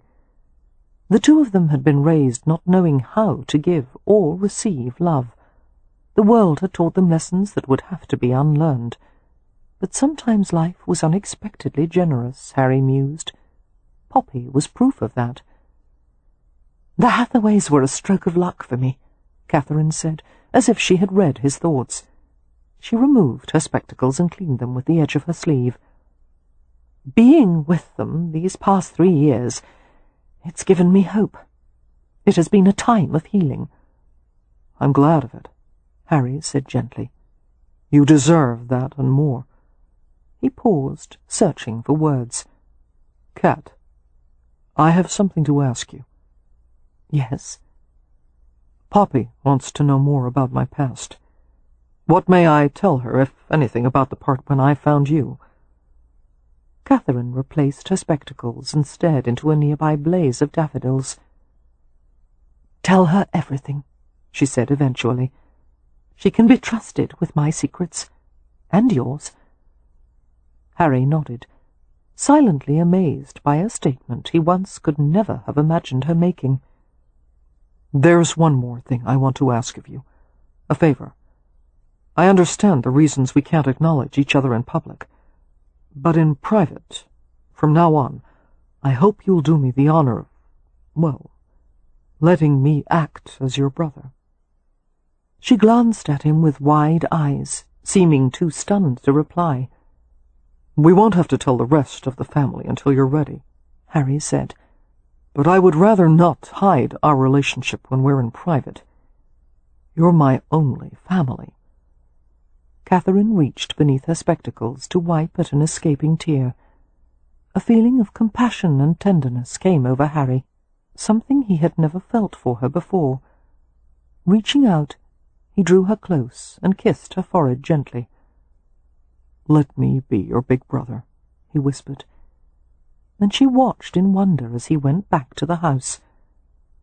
For a few minutes afterward, Catherine sat alone on the bench, listening to the drone of a bee, the high, sweet chirps of common swifts, and the softer, more melodious twitters of skylarks. She wondered at the change that had come over Harry. She was half afraid he was playing some kind of game with her, with all of them, except it had to be real. The emotion on his face, the sincerity in his eyes, all of it was undeniable. But how could someone's character alter so greatly? Perhaps, she mused, it wasn't so much that Harry was being altered as he was being revealed, layer by layer, the defences coming off. Perhaps Harry was becoming, or would become in time, the man he had always been meant to be, because he had finally found someone who mattered. Chapter 24. The mail coach had arrived at Stony Cross, and a footman was dispatched to fetch a stack of letters and parcels addressed to Ramsay House. The footman brought the deliveries to the back of the house, where Wynne and Poppy lounged on furniture that had been brought out to the brick-paved terrace. The largest parcel was addressed to Harry. "More reports from Mr. Valentine?" Poppy asked, sipping sweet red wine as she curled next to Wynne on a chaise. "It would appear so," Harry said, with a self-mocking grin. "It appears the hotel is managing brilliantly in my absence. Perhaps I should have taken a holiday sooner." Mary Penn went to Wynne and slipped his fingers beneath her chin. "How are you feeling?" he asked softly. She smiled up at him. "Splendid." He bent to kiss the top of Wynne's blonde head and sat in a nearby chair. One could see that he was trying to be at ease with the idea of his wife carrying a child, but his concern for her practically radiated from every pore. Harry took the other chair and opened his parcel. After reading the first few lines of the top page, he made a sound of discomfort and winced visibly. "Good God!" "What is it?" Poppy asked. "One of our regular guests, Lord Pencarrow, injured himself late last evening." "Oh, dear!" Poppy's brow furrowed. "And he's such a nice old gentleman. What happened? Did he take a fall?" "Not exactly. He slid down the banister of the grand staircase from the mezzanine level to the ground floor." Harry paused uncomfortably. "He made it all the way to the end of the balustrade, where he crashed into the pineapple ornament on top of the newel post." "Why would a man in his 80s do such a thing?" Poppy asked in bewilderment. Harry sent her a sardonic smile. "I imagine he was in his cups." Mary Penn was cringing. "One can only be glad his child-siring years are behind him." Harry paused to read a few more lines. "Apparently a doctor was summoned, and in his opinion the damage is not permanent." "Is there any other news?" Wynne asked hopefully. "Something a bit more cheerful?" Obligingly, Harry continued to read, this time out loud. "I'm sorry to report another unfortunate incident that occurred Friday evening at 11 o'clock involving—" He broke off, his gaze skimming swiftly down the page. Before Harry managed to school his expression into impassiveness, Poppy saw that something was very wrong. He shook his head, not quite meeting her gaze. "It's nothing of interest." "May I see?" Poppy asked gently, reaching for the page. His fingers tightened on it. "It's not important." "Let me," she insisted, tugging at the sheet of paper. Wynne and Mary Penn were both quiet, exchanging a glance. Settling back on the chaise, Poppy glanced over the letter. "Involving Mr. Michael Baining," she read aloud, "who appeared in the lobby without notice or warning, thoroughly inebriated and in a hostile temperament. He demanded to see you, Mr. Rutledge, and refused to accept that you were not in the hotel. To our alarm, he brandished a—" She stopped and took an extra breath. "A revolver, and made threats against you. We tried to bring him to the front office to calm him in private. A scuffle ensued, and regrettably Mr. Baining was able to fire a shot before I was able to disarm him. Thankfully no one was injured, although there were many anxious queries from hotel patrons afterward, and the office ceiling must be repaired. Mr. Lufton took a bad fright from the incident and experienced pains in his chest, but the doctor prescribed a day of bed rest and said he should be right as rain tomorrow. As for Mr. Baining, he was returned home safely, and I took the initiative to reassure his father that no charges would be pressed, as the Viscount seemed quite concerned about the possibility of scandal. Poppy fell silent, feeling ill, shivering even though the sun was warm. "Michael," she whispered. Harry glanced sharply at her. The carefree young man she had known would never have resorted to such sordid, irresponsible melodrama. Part of her ached for him, and part of her was appalled, and part was simply furious. Coming to her home, for that was how she thought of the hotel, making a scene, and worst of all, endangering people. He might have seriously injured someone, perhaps even killed someone. Dear God, there were children in the hotel. Hadn't Michael spared a thought for their safety? And he had frightened poor Mr. Lufton into apoplexy. Poppy's throat went tight, anger and misery stinging like pepper. She wished she could go to Michael right then and shout at him, and she wanted to shout at Harry as well, because no one could deny that the incident was a consequence of his perfidy. Occupied with her roiling thoughts, she wasn't aware of how much time had passed before Harry broke the silence. And he spoke in the way she most hated, the amused, silky, callous tone of a man who didn't give a damn about anything. He ought to be more clever in his murder attempt. Done properly, he could make a wealthy widow of you, and then you'd both have your happy ending. Harry knew instantly that he shouldn't have said it. The comment was the kind of cold-blooded sarcasm he had always resorted to when he felt the need to defend himself. He regretted it even before he saw Mary Penn out of the periphery of his vision. The Roma was giving him a warning shake of his head and drawing a finger across his throat. Poppy was red-faced, her brows drawn in a scowl. "What a dreadful thing to say!" Harry cleared his throat. "I'm sorry," he said brusquely. "I was joking. It was in poor—" He ducked as something came flying at him. "What the devil?" She had thrown something at him. A cushion. "I don't want to be a widow. I don't want Michael Baining, and I don't want you to joke about such things, you tactless clodpole!" As all three of them stared at her open-mouthed, Poppy leapt up and stalked away, her hands drawn into fists. Bewildered by the immediate force of her fury, it was like being stung by a butterfly. Harry stared after her dumbly. After a moment, he asked the first coherent thought that came to him. "Did she just say she doesn't want Baining?" "Yes," Wynne said, a smile hovering on her lips. "That's what she said. Go after her, Harry." Every cell in Harry's body longed to comply, except that he had the feeling of standing on the edge of a cliff, with one ill-chosen word likely to send him over. He gave Poppy's sister a desperate glance. "What should I say?" "Be honest with her about your feelings," Wynne suggested. A frown settled on Harry's face as he considered that. "What's my second option?" "I'll handle this," Mary Penn told Wynne before she could reply. Standing, he slung a great arm across Harry's shoulders and walked him to the side of the terrace. Poppy's furious form could be seen in the distance. She was walking down the drive to the caretaker's house, her skirts and shoes kicking up tiny dust storms.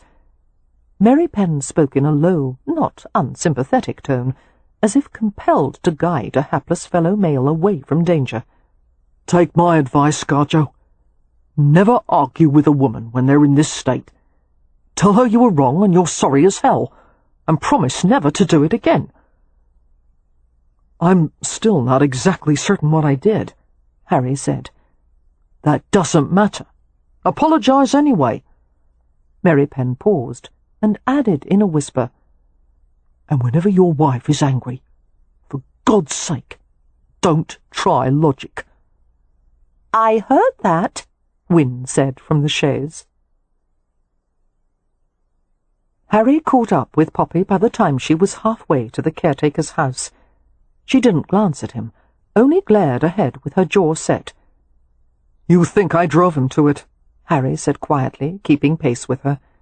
"You think I ruined his life as well as yours." That fueled Poppy's outrage until she wasn't certain whether she might cry or slap him. Blast him, he was going to drive her mad. She had been in love with a prince, and she had ended up in the arms of a villain, and it would be so much easier if she could continue to view everything in those simplistic terms. Except that her prince was not nearly as perfect as he had seemed, and her villain was a caring, passionate man. It was finally becoming clear to her that love wasn't about finding someone perfect to marry. Love was about seeing through to the truth of a person and accepting all their shades of light and dark. Love was an ability, and Harry had it in abundance, even if he wasn't ready to come to terms with it yet. "Don't presume to tell me what I think," she said. "You're wrong on both counts. Michael is responsible for his own behaviour, which in this case was—" She paused to deliver a vicious kick to a stray pebble. "Revoltingly self-indulgent. Immature. I'm sorely disappointed in him." "I can't blame him," Harry said. "I would have done far worse were I in his position." "Of that I have no doubt," Poppy said acidly. He scowled, but remained silent. Approaching another pebble, Poppy kicked it with a vicious swipe of her foot. "I hate it when you say cynical things," she burst out. "That stupid remark about making me a wealthy widow." "I shouldn't have," Harry said quickly. "That was unfair and wrong. I should have considered that you were distressed because you still care for him and—" Poppy stopped dead in her tracks, staring at him with scornful astonishment. "Oh! How can a man whom everyone considers so intelligent be such an imbecile?" Shaking her head, she continued to storm along the drive. Bewildered, Harry followed at her heels.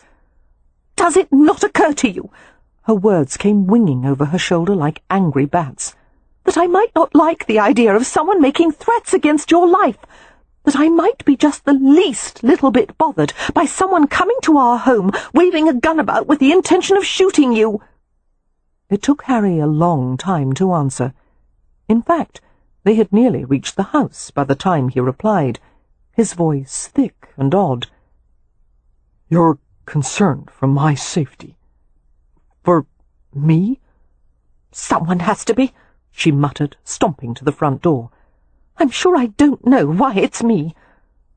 Poppy reached for the handle, but Harry stunned her by flinging it open, whisking her inside and slamming it shut. Before she could even draw breath, he had pushed her back up against the door, a bit rough in his eagerness. She had never seen him look quite this way, incredulous, anxious, yearning. His body crowded hers, his breath falling in swift strikes against her cheek. She saw a visible pulse in the strong plane of his throat. "Poppy, are you—" He was forced to pause, as if he were fumbling to speak in a foreign language. Which he was, in a way. Poppy knew what Harry wanted to ask, and yet she didn't want him to. He was forcing the issue. It was too soon. She wanted to beg him to be patient for both their sakes. He managed to get the words out. "Are you starting to care for me, Poppy?" "No," she said firmly, but that didn't seem to put him off at all. Harry leaned his face against hers, his lips parting against her cheek in a nuzzling half-kiss. "Not even a little?" he whispered. "Not the slightest bit." He pressed the side of his cheek to hers, his lips playing with the wisps of hair at her ear. "Why won't you say it?"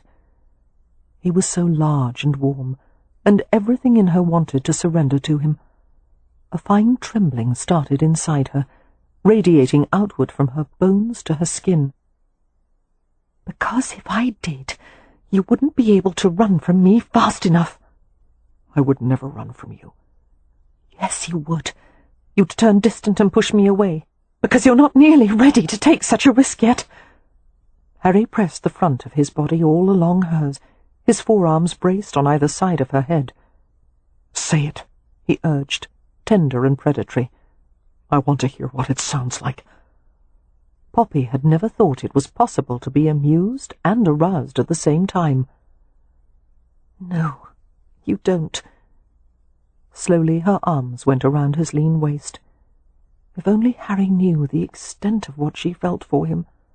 The very second she judged that he was ready, the moment she was certain it wouldn't cause their marriage to lose ground, she would tell him how dearly she loved him.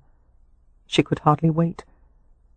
"I'll make you say it," Harry said, his sensuous mouth covering hers, his hands going to the fastenings of her bodice. Poppy couldn't control a shiver of anticipation. No, he wouldn't.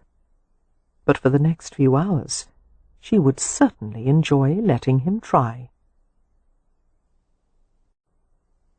Chapter 25. To the Hathaways' general surprise, Leo had elected to return to London the same day as the Rutledges. His original intention had been to stay in Hampshire the remainder of the summer, but he had decided instead to take on a small commission to design a conservatory addition to a Mayfair mansion. Poppy wondered privately if his change of plan had anything to do with Miss Marks.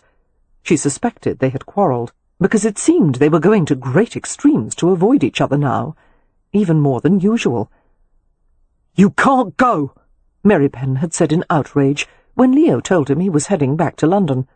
"We're preparing to sow the turnip crop. There is much to be decided, including the composition of the manure, and how best to approach the harrowing and ploughing and—" "Merrypen," Leo had interrupted sarcastically, "I know you consider my help to be invaluable in these matters, but I believe that somehow you'll all manage to drill turnip seed competently without my involvement. As for the manure composition, I can't help you there. I have a very democratic view of excrement. It's all shit to me." Merrypen had responded with a volley of Romany that no one except Cam could understand, and Cam refused to translate a word of it, claiming there were no English equivalents, and that was a good thing. After making his farewells, Leo left for London in his carriage.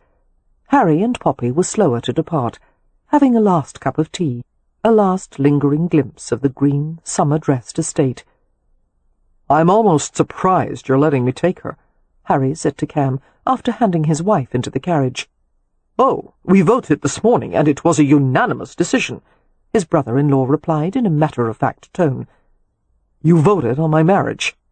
"Yes, we decided you fit in with the family quite well." "Oh, God," Harry said, just as Cam closed the carriage door.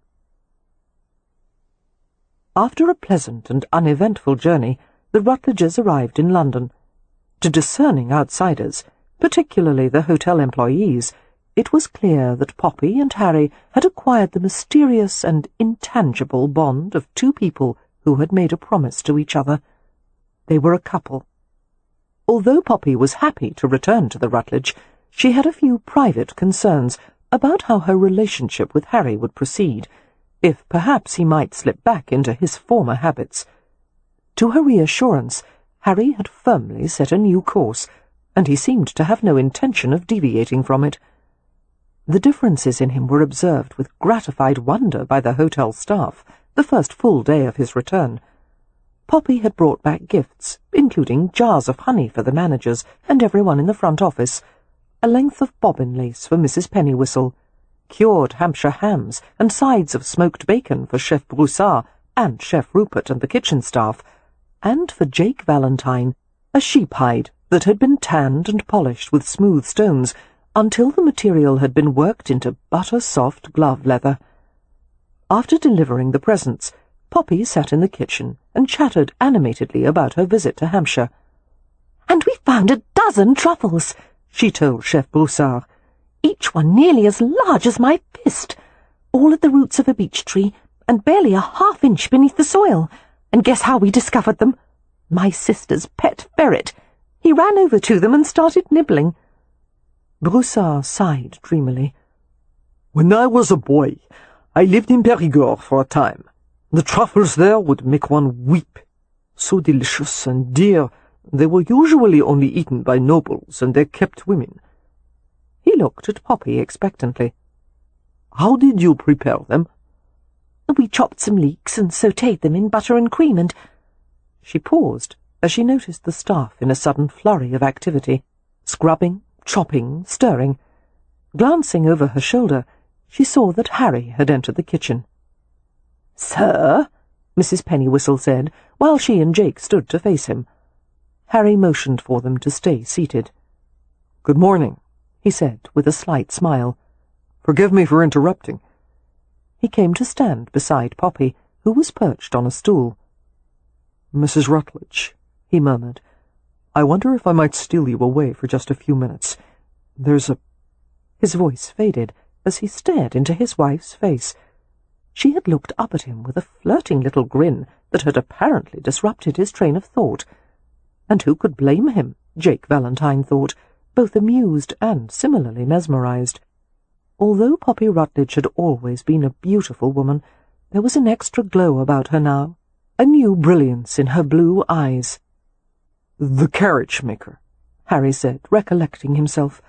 "They've just delivered your carriage. I hoped you might come look at it and make certain everything is to your satisfaction." "Yes, I'd love to."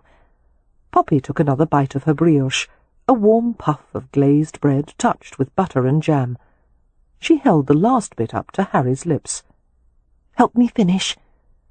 They all watched in astonishment as Harry took the tidbit obligingly into his mouth, and, holding her wrist in his hand, he nipped at her fingertip to remove a little spot of jam.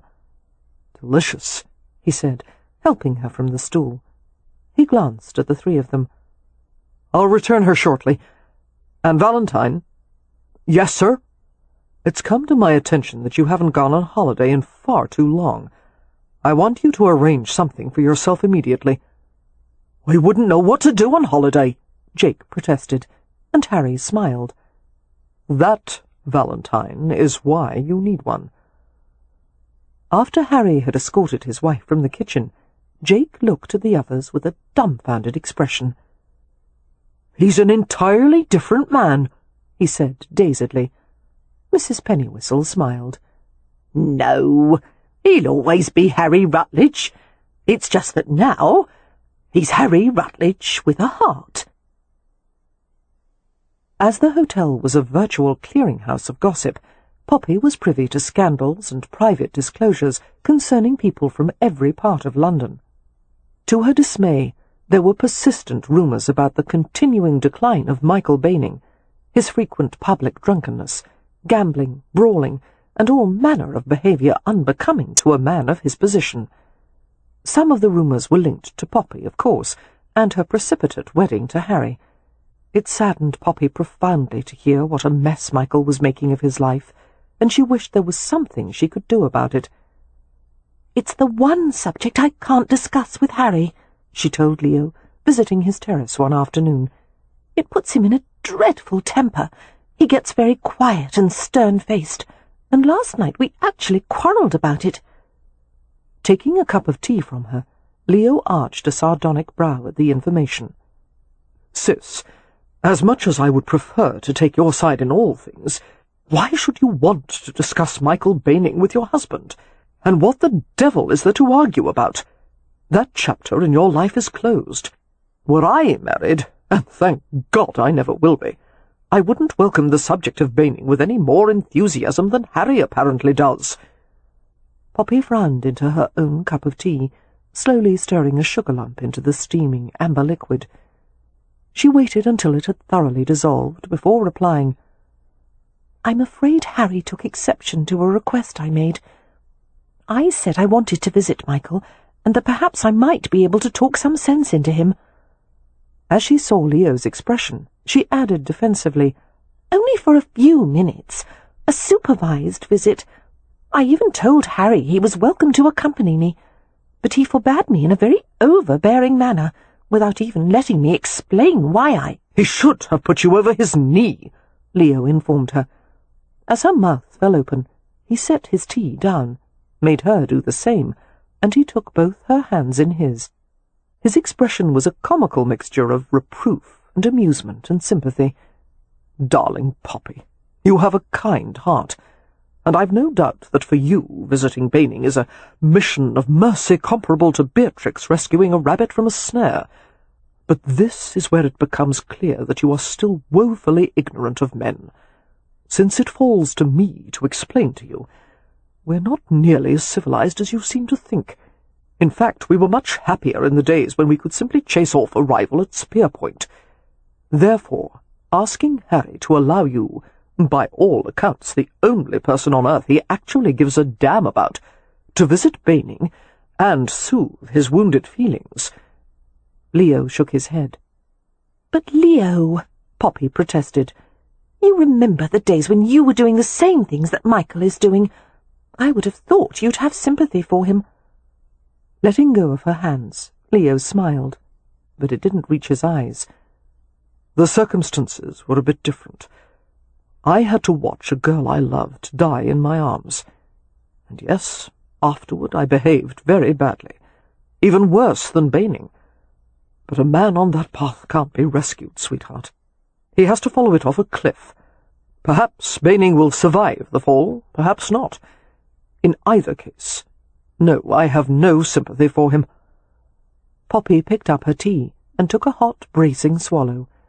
Presented with Leo's viewpoint, she felt uncertain and even a bit sheepish.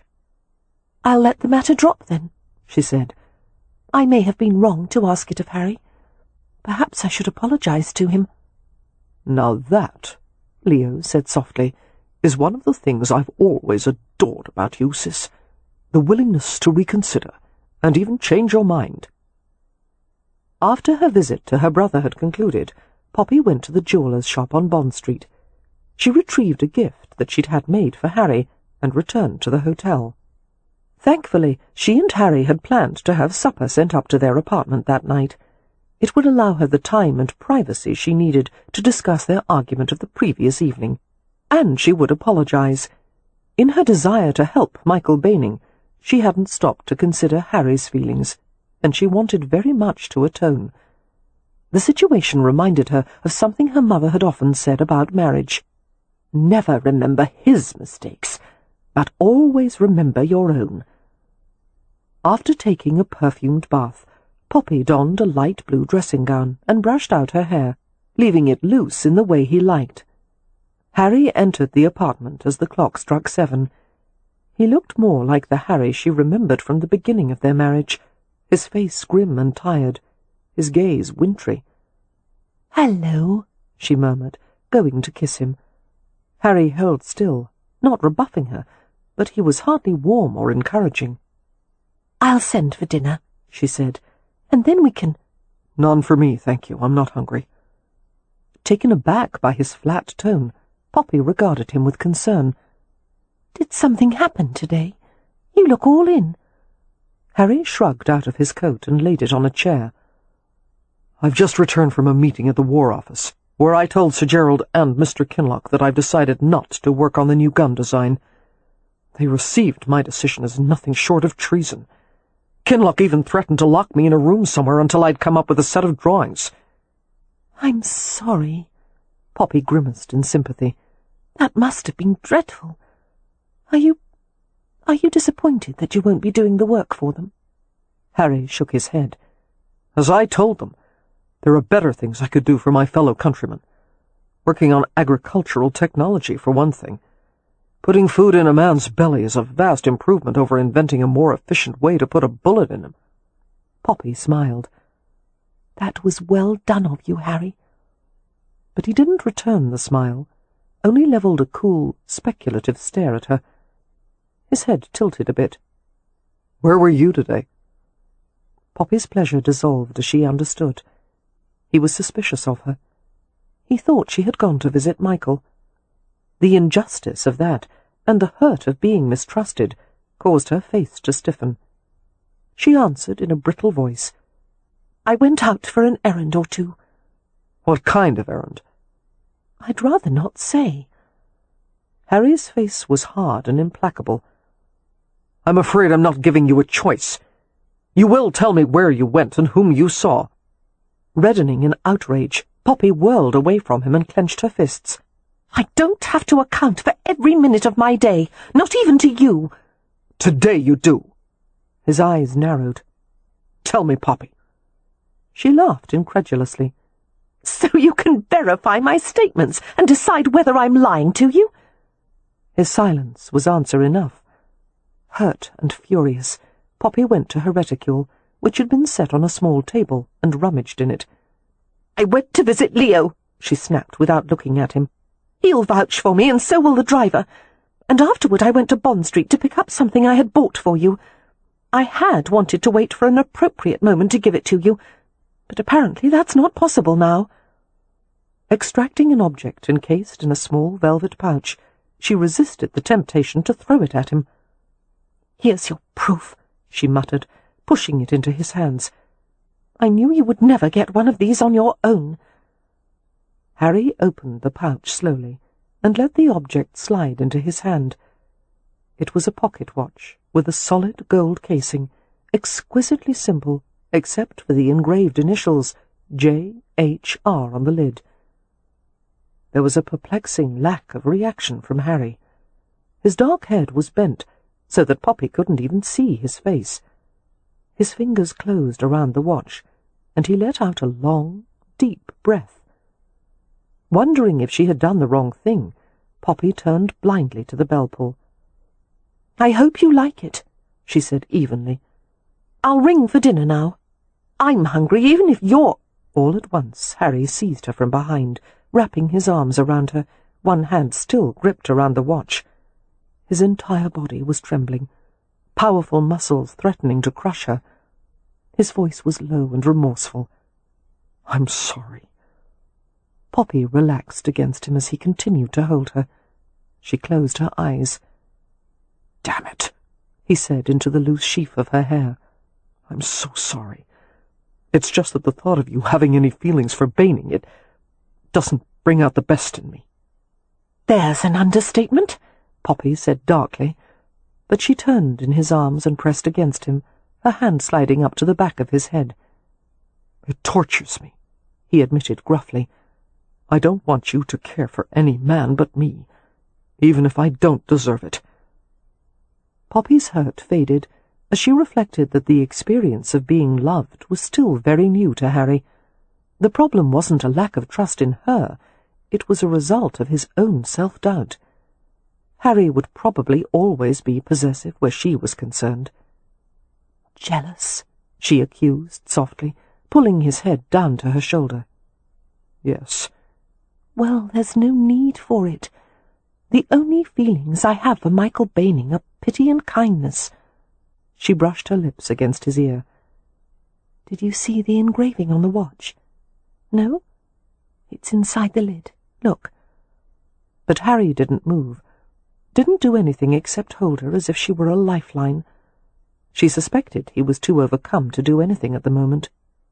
"It's a quote by Erasmus," she said helpfully.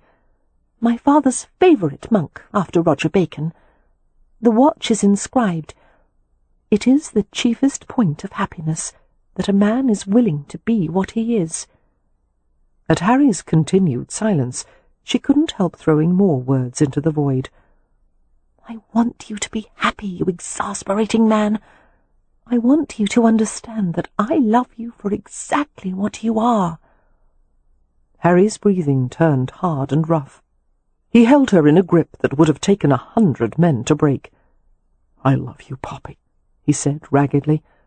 "I love you so much that it's absolute hell."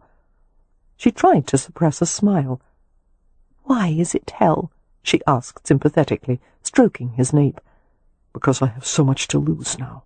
But I'm going to love you anyway, because there doesn't seem to be any way to stop doing it." He kissed her forehead, eyelids, cheeks. "I have so much love for you. I could fill rooms with it, buildings. You're surrounded by it wherever you go. You walk through it, breathe it. It's in your lungs and under your tongue and between your fingers and toes." His mouth moved passionately over hers, urging her lips apart. It was a kiss to level mountains and shake stars from the sky. It was a kiss to make angels faint and demons weep. A passionate, demanding, soul-searing kiss that nearly knocked the earth off its axis. Or at least that was how Poppy felt about it. Harry swept her up in his arms and carried her to the bed. He lowered over her and smoothed the rich tumble of her hair. "I never want to be apart from you," he said. "I'm going to buy an island and take you there. A ship will come once a month with supplies. The rest of the time it will be just the two of us, wearing leaves and eating exotic fruit and making love on the beach." "You'd start a produce export business and organize a local economy within a month," she said flatly. Harry groaned as he recognized the truth of it. "God, why do you tolerate me?" Poppy grinned and slid her arms around his neck. "I like the side benefits," she told him. "And really, it's only fair since you tolerate me." "You're perfect," Harry said with heated earnestness. "Everything about you, everything you do or say, and even if you have a little flaw here or there—" "Flaws?" she asked in mock indignation. "I love those best of all." Harry undressed her, his efforts hindered by the fact that Poppy was trying to undress him at the same time. They rolled and struggled with their clothing, and despite the intensity of their mutual need, a few gasps of laughter escaped as they found themselves in a hopeless tangle of fabric and limbs. Finally, they both emerged naked and panting. Harry hooked a hand beneath her knee, widening the spread of her thighs, and he took possession of her in a forceful plunge. Poppy cried out, quivering in surprise at the power of his rhythm. His body was elegant and strong, claiming her in demanding thrusts.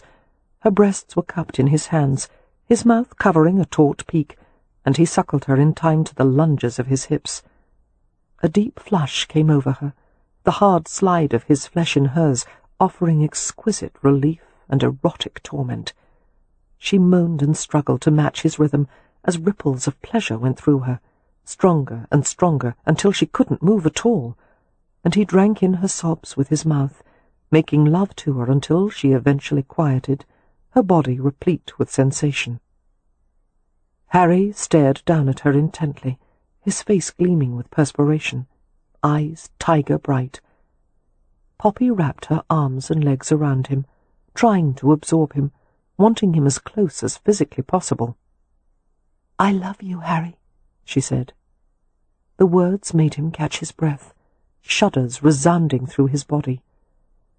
"I love you," she repeated, and he surged inside her, hard and deep, and found his release. She curled up against him afterward, while his hand played gently in her hair. They slept together, dreamed together, all barriers finally gone. And the next day, Harry disappeared. Chapter 26. For a man who revered schedules as much as Harry, being late was not only unusual, it was akin to atrocity. Therefore, when he didn't return to the hotel from an afternoon visit to his fencing club, Poppy was more than a little concerned. When 3 hours had passed, and her husband still wasn't back, she rang for Jake Valentine. The assistant came at once, his expression perturbed, his brown hair in disarray as if he'd been tugging on it distractedly. "Mr. Valentine," Poppy said with a frown, "do you know anything about Mr. Rutledge's whereabouts at present?" "No, ma'am. The driver just returned without him." "What?" she asked, bewildered. "The driver waited at the usual time and place, and when Mr. Rutledge didn't appear after an hour, he went inside the club to make inquiries. A search was done. Apparently Mr. Rutledge was nowhere to be found on the premises. The master of the fencing club asked various members if they had seen Mr. Rutledge go off with someone, perhaps enter a carriage or even mention his plans, but no one saw or heard anything after Mr. Rutledge finished his practice." Valentine paused and drew the side of his fist over his mouth, a nervous gesture Poppy had never seen him make before. "He seems to have vanished." "Has this ever happened before?" she asked. Valentine shook his head. They stared at each other in the mutual recognition that something was very wrong. "I'll go back to the club and search again," Valentine said. "Someone had to have seen something." Poppy steeled herself to wait. Perhaps it was nothing, she told herself. Perhaps Harry had gone somewhere with an acquaintance, and he would return any moment. but she knew instinctively that something had happened to him. It seemed her blood had turned to ice water. She was shaky, numb, terrified. She paced around the apartments, and then she went downstairs to the front office, where the receptionist and concierge were similarly distracted. Evening had settled deeply over London by the time Valentine finally returned. "Not a trace of him anywhere," he said. Poppy felt a chill of fear. "We must notify the police." He nodded. "I already have. I once received instructions from Mr. Rutledge in case something like this ever occurred. I've notified a special constable who works from the Bow Street office, and also a South London cracksman named William Edgar." "Cracksman? What is that?" "Thief. And from time to time he does a bit of smuggling. Mr. Edgar is familiar with every street and rookery in London." "My husband instructed you to contact a constable and a criminal?" Valentine looked a bit sheepish. "Yes, ma'am." Poppy put her fingertips to her temples, trying to calm her racing thoughts. A painful sob rose in her throat before she could swallow it back down. She dragged a sleeve across her wet eyes. "If he's not found by morning," she said, taking the handkerchief he handed to her, "I want to post a reward for any information that leads to his safe return." She blew her nose indelicately. 5,000, no, 10,000 pounds. "Yes, ma'am." "And we should give a list to the police." Valentine looked at her blankly. "A list of what?" "Of all the people who might wish to do him harm." "That won't be easy," Valentine muttered. "Most of the time I can't tell the difference between his friends or his enemies. Some of his friends would love to kill him, and one or two of his enemies have actually named their children after him." "I think Mr. Baining should be considered a suspect," Poppy said. "I had thought of that," Valentine admitted, "in light of the recent threats he's made." "And the meeting at the War Office yesterday. Harry said they were displeased with him, and he—" Her breath stopped. "He said something about Mr. Kinloch, that he wanted to lock Harry away somewhere." "I'll go tell the special constable immediately," Valentine said. Seeing the way Poppy's eyes flooded and her mouth contorted, he added hastily, "We'll find him, I promise. And remember that whatever Mr. Rutledge is dealing with, he knows how to take care of himself." Unable to reply, Poppy nodded and pressed the wadded-up handkerchief to her nose. As soon as Valentine had departed, she spoke to the concierge in a tear-clotted voice. "Mr. Lufton, may I write a note at your desk?" "Oh, certainly, ma'am." He arranged paper, ink, and a pen with a steel nib on the desk, and stood back respectfully as she began to write. "Mr. Lufton, I want this taken to my brother, Lord Ramsay, immediately. He is going to help me search for Mr. Rutledge." "Yes, ma'am, but do you think that wise at this hour? I'm sure Mr. Rutledge would not want you to compromise your safety by going out at night." "I'm sure he wouldn't, Mr. Lufton, but I can't wait here without doing something. I'll go mad." To Poppy's vast relief, Leo came at once, his cravat askew and his waistcoat unbuttoned, as if he'd dressed hastily. "What's going on?" he asked shortly. "And what did you mean, Harry's gone missing?" Poppy described the situation as quickly as possible, and curled her fingers into his sleeve. "Leo, I need you to take me somewhere." She saw from her brother's face that he understood immediately. "Yes, I know." He let out a taut sigh. "I had better start praying that Harry won't be found for a good long while, because when he learns that I took you to see Michael Baining, my life won't be worth a tin of oysters." After questioning Michael's manservant as to his whereabouts, Leo and Poppy went to Marlowe's, a club so exclusive that one could only belong if his grandfather and father had been counted among its former members. The ennobled crowd at Marlowe's looked down on the rest of the populace, including less privileged blue-bloods, with undiluted disdain. Having always been curious to see the inside of the place, Leo was more than pleased to go there in search of Michael Baining. "You won't be allowed past the door," Poppy said. "You're precisely the kind of person they want to keep out." I'll merely tell them that Baining is a suspect in a kidnapping plot, and if they don't let me look for him, I'll see that they're charged as accessories." Poppy watched through the carriage window as Leo went up to the Marlowe's classical white stone and stucco facade. After a minute or two of conversation with the doorman, Leo went into the club. Folding her arms tightly, Poppy tried to warm herself. She felt cold from the inside out, ill with panic. Harry was somewhere in London, perhaps injured, and she couldn't reach him. She couldn't do anything for him.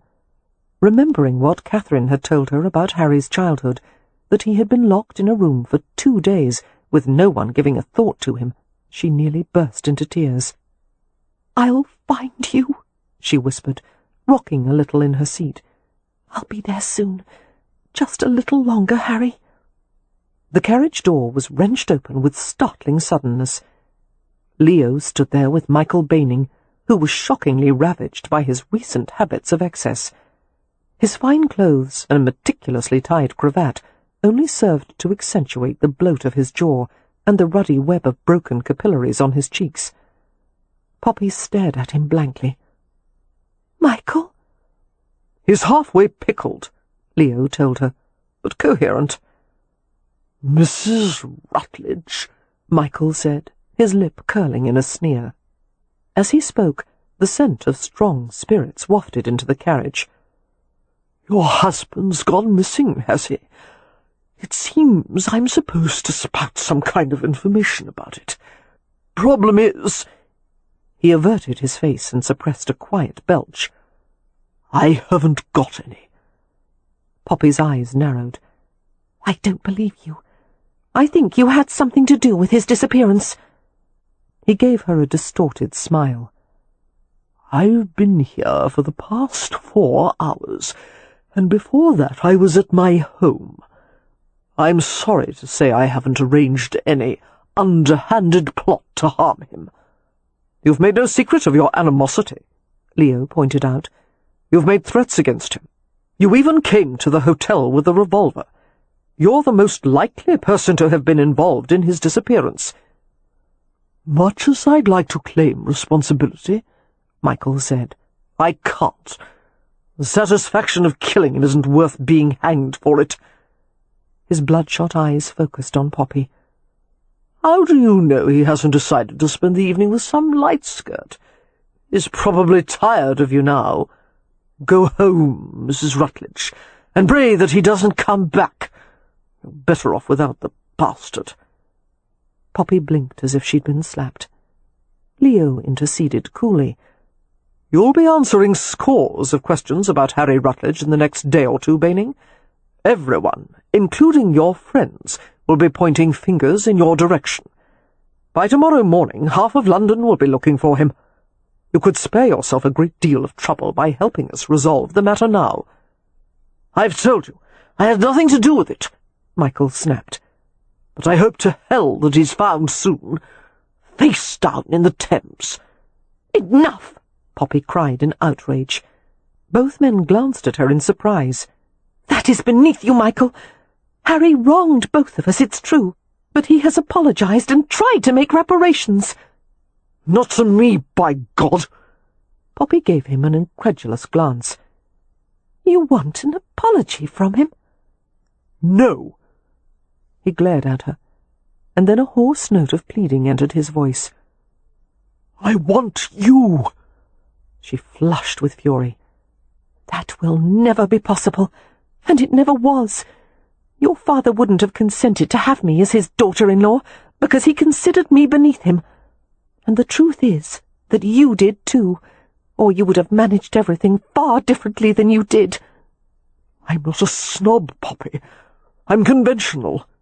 There's a difference." She shook her head impatiently. It was an argument she didn't want to waste precious time on. "It doesn't matter. I've come to love my husband. I will never leave him. So for your sake as well as mine, stop making a spectacle and a nuisance of yourself and go on with your life. You were meant for better things than this." "Well said," Leo muttered, climbing into the carriage. "Let's go, Poppy. We'll get nothing else out of him." Michael grabbed the edge of the door before Leo could close it. "Wait," he said to Poppy. "If it turns out that something has happened to your husband, will you come to me?"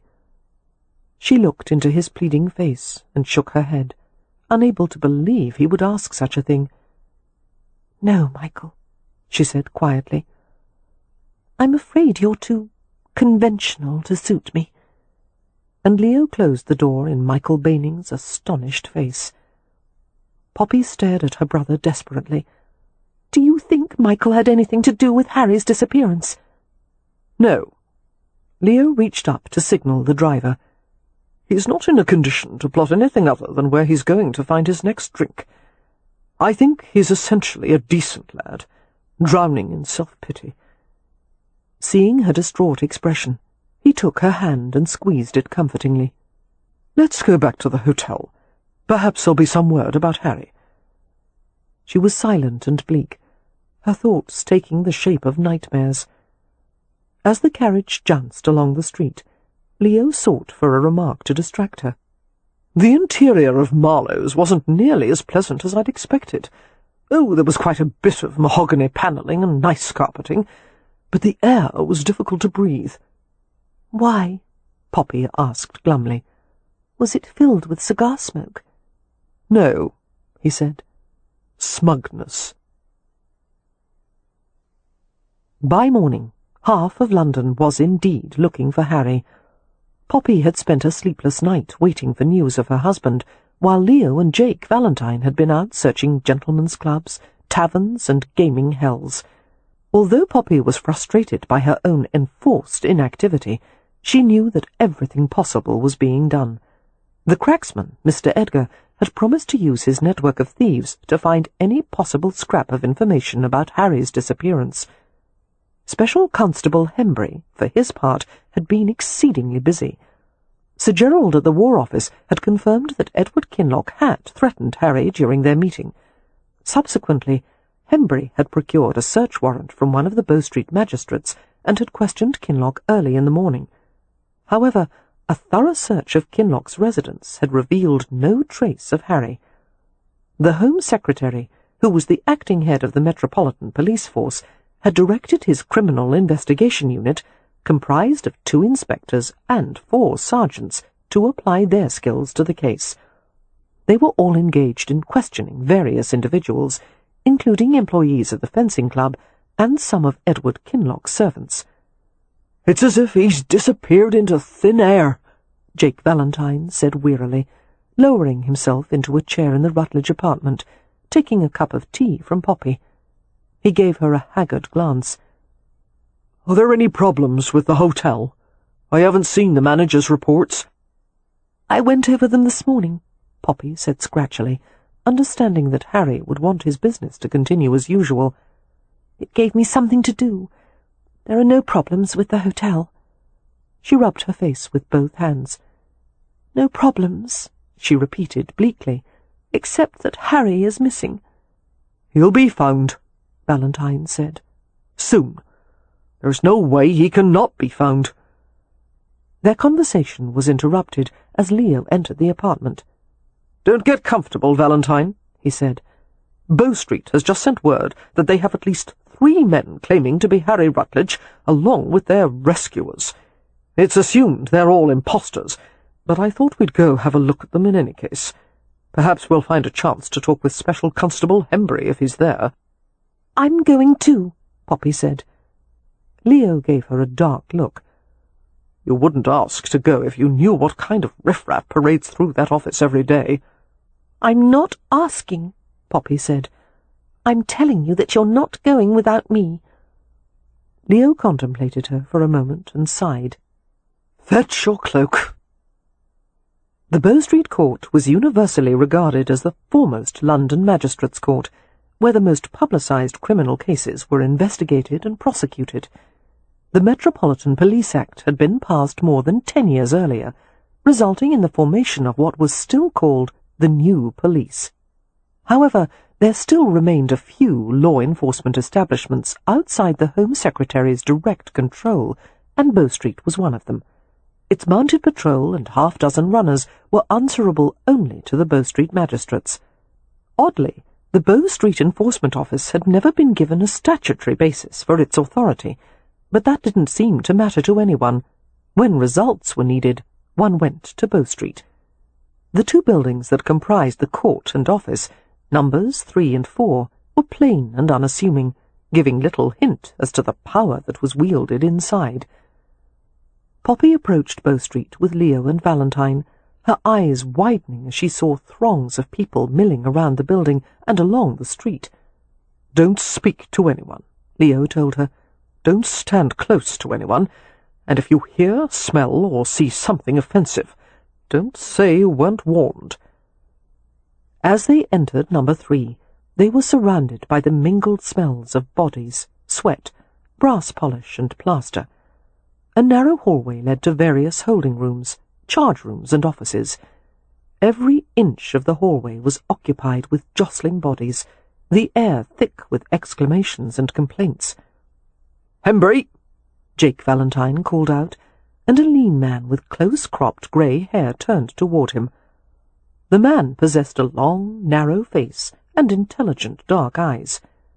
"He's a special constable," Valentine told Poppy as the man made his way toward them. "Mr. Valentine," Hembry said, "I've just arrived to discover this lunatic gathering." "What's happening?" Leo asked. Hembry's attention switched to him. "My lord, Mr. Rutledge's disappearance was reported in the Times this morning, along with a promise of reward money, and his physical description was given, with the result that every tall, dark-haired swindler in London will appear at Bow Street today. The same thing is occurring at Scotland Yard." Poppy's jaw dropped as she glanced at the gathering in the hallway and realized that at least half of them were men who vaguely resembled her husband. They're all claiming to be Harry?" she asked dazedly. "It would seem so," Leo said, "accompanied by their heroic rescuers, who have their hands out for the reward money." "Come to my office," Special Constable Hembry urged, leading them along the hallway. "We'll have more privacy there, and I'll apprise you of my latest information. Leads have been pouring in. People claiming to have seen Rutledge drugged and put aboard a ship to China, or robbed at some brothel, things of that nature." Poppy and Valentine followed Leo and Hembry. "This is abominable," she told Valentine in a low tone, glancing at the line of impostors. "All of them posturing and lying, hoping to profit from someone else's misfortune." They were forced to pause as Hembry tried to clear a path to the doorway of his office. One of the black-haired men nearest Poppy bowed theatrically. "Harry Rutledge at your service. And who might you be, my fair creature?" Poppy glared at him. "Mrs. Rutledge," she said curtly. Immediately, another man exclaimed, "Darling!" He held his arms out to Poppy, who shrank away and gave him an appalled glance. "Idiots!" Hembry muttered and raised his voice. "Clerk, find some place to put all these damned Rutledges so they don't crowd the hallway." "Yes, sir." They entered the office, and Hembry closed the door firmly. "A pleasure to make your acquaintance, Mrs. Rutledge. I assure you we're doing everything possible to locate your husband." "My brother, Lord Ramsay," she said, and Hembry bowed respectfully. "What is the latest information?" Leo asked. Hembry went to pull out a chair for Poppy, speaking all the while. "A stable boy in the mews behind the fencing club said that around the time of Mr. Rutledge's disappearance he saw 2 men carrying a body through the alley out to a waiting carriage." Poppy sat hard in the chair. "A body?" she whispered, cold sweat breaking out on her face, nausea rising. "I'm sure he was only unconscious," Valentine told her hastily. "The stable boy had a glimpse of the carriage," Hembry continued, returning to his side of the desk. "He described it to us as black lacquer with a small pattern of rose-mailed scrollwork across the boot. The description matches a broom in the mews of Mr. Kinloch's Mayfair residence." "What next?" Leo asked, his blue eyes hard. "I intend to bring him here for questioning, and we'll proceed by taking inventory of Mr. Kinloch's other properties. his arms manufactory, realty he may own in town, and obtain warrants to search them methodically. How do you know for certain that Rutledge isn't being held in the Mayfair house? Leo asked. I went over every inch of it personally. I can assure you that he is not there. Is the warrant still applicable? Leo persisted. Yes, my lord. Then you can return to Kinloch's house for another search. Right now? The special constable looked perplexed. Yes, but why? I'd like to have a go at it, if I may. A flicker of annoyance appeared in Hembry's dark eyes. Clearly, he regarded Leo's request as nothing more than a bit of self-important showmanship. My lord, our previous search of the house and grounds was comprehensive. I have no doubt of that, Leo replied, but I trained as an architect several years ago, and I'll be able to look at the place from a draftsman's perspective. Jake Valentine spoke then. You think there's a hidden room, my lord? If there is, Leo said steadily, I'll find it. And if not, at least we'll annoy the devil out of Kinloch, which should have some entertainment value. Poppy held her breath as they waited for the special constable's reply. Very well, Hembry finally said. I can send you in with a constable while I bring Mr. Kinloch in for questioning. However, I will insist that you abide by our codes of practice during the execution of the search, and the constable will make certain you are aware of those rules. Oh, have no fear, Leo replied gravely. I always follow the rules. The special constable seemed rather unconvinced by the claim. If you'll wait but a moment, he said, I will confer with one of the magistrates, and he will assign the constable to escort you. As soon as he left the office, Poppy leapt up from her chair. Leo, she said, Yes, I know. You're going too. The Kinloch home was large and fashionably gloomy, the interiors done in dark crimson and green, the walls oak-panelled. The cavernous entrance hall was paved with uncovered stone slabs that caused their footsteps to echo repeatedly. What Poppy found most distinctive and unnerving about Edward Kinloch's house, however, was that instead of adorning the rooms and hallways with traditional artwork, he had filled the place with an astonishingly vast array of game trophies. They were everywhere, dozens of pairs of glass eyes staring down at Poppy, Leo, Jake Valentine, and the constable assigned to accompany them. In the entrance hall alone, there were heads from a ram, a rhino, 2 lions, a tiger, stag, elk, caribou, leopard, and zebra, and other species that were entirely unfamiliar to her. Poppy hugged her arms around her middle as she turned a slow circle. I'm glad Beatrix can't see this. She felt Leo's hand settle comfortingly on her back. Apparently Mr. Kinloch enjoys sport hunting, Valentine commented, gazing at the ghastly assortment. Large game hunting isn't a sport, Leo said. It's only a sport when both sides are equally armed. Poppy felt cold prickles of unease as she stared at the tiger's frozen snarl. Harry is here, she said. Leo glanced at her. Why are you so certain? Mr. Kinloch likes to display his power, to dominate, and this house is where he brings all his trophies. She shot her brother a glance of barely suppressed panic. Her voice was very quiet. Find him, Leo. He gave her a short nod. I'm going to walk around the outside perimeter of the house.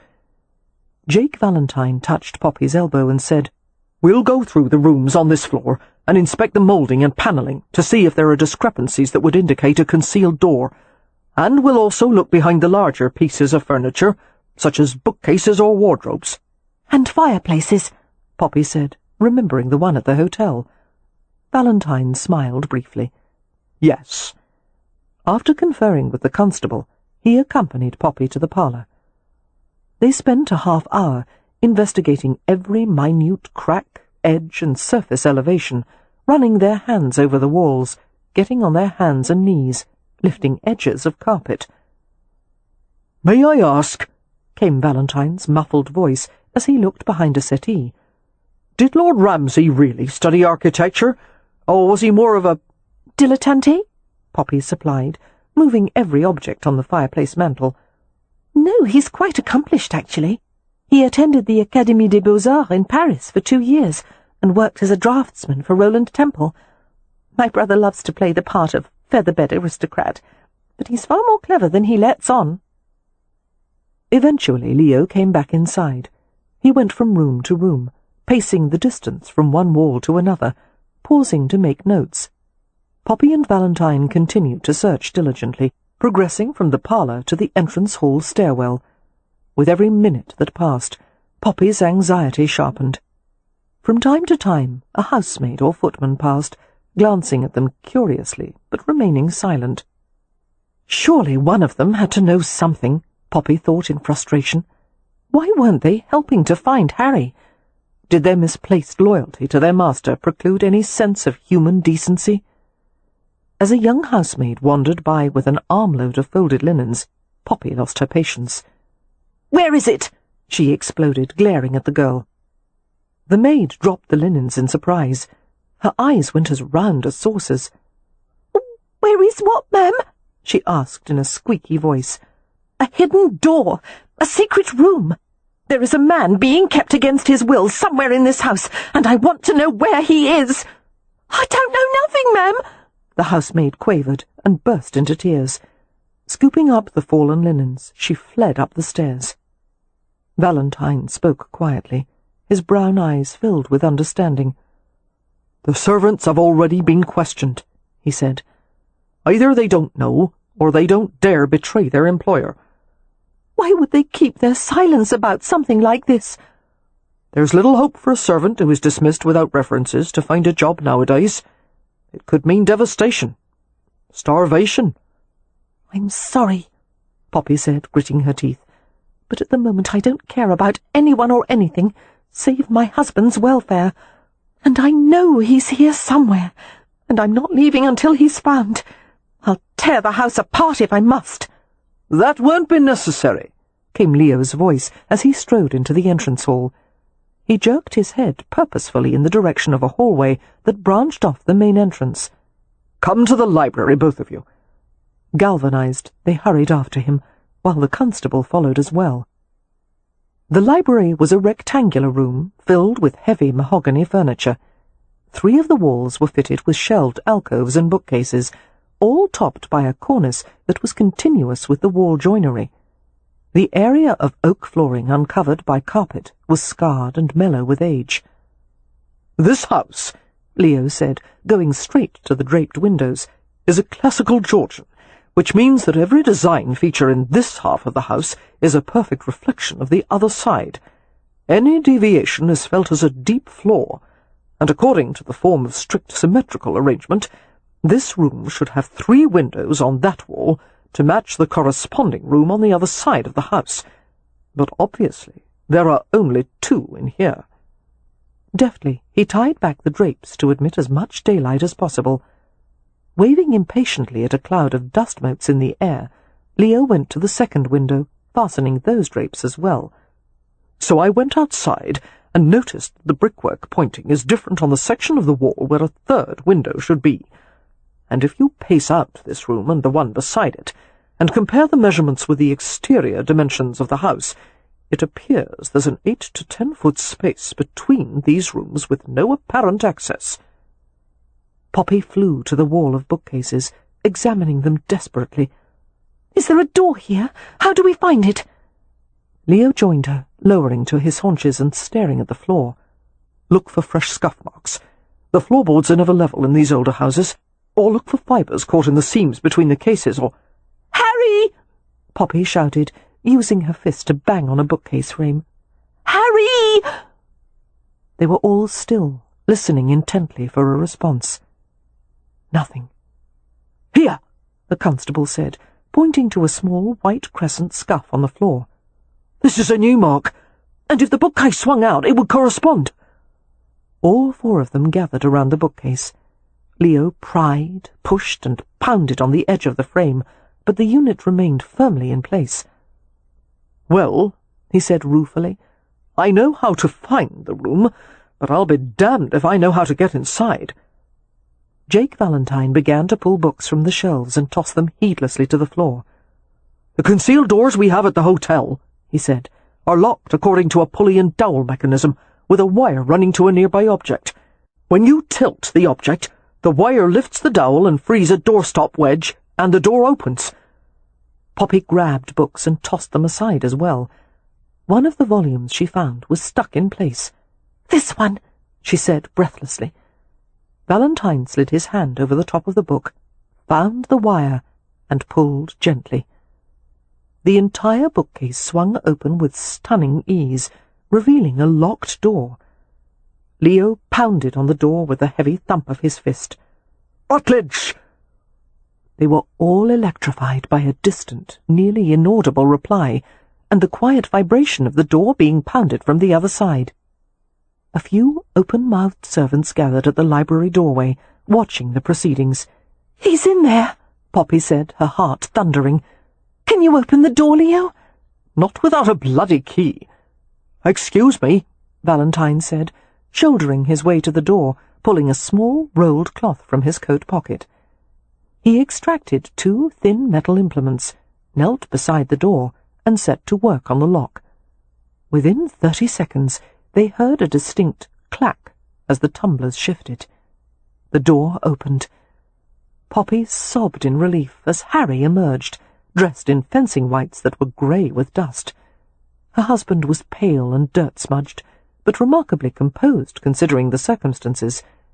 Poppy launched herself at him, and he caught her and said her name hoarsely. Squinting in the brightness of the room, Harry kept Poppy against him as he reached out to shake the other men's hands in turn. "Thank you.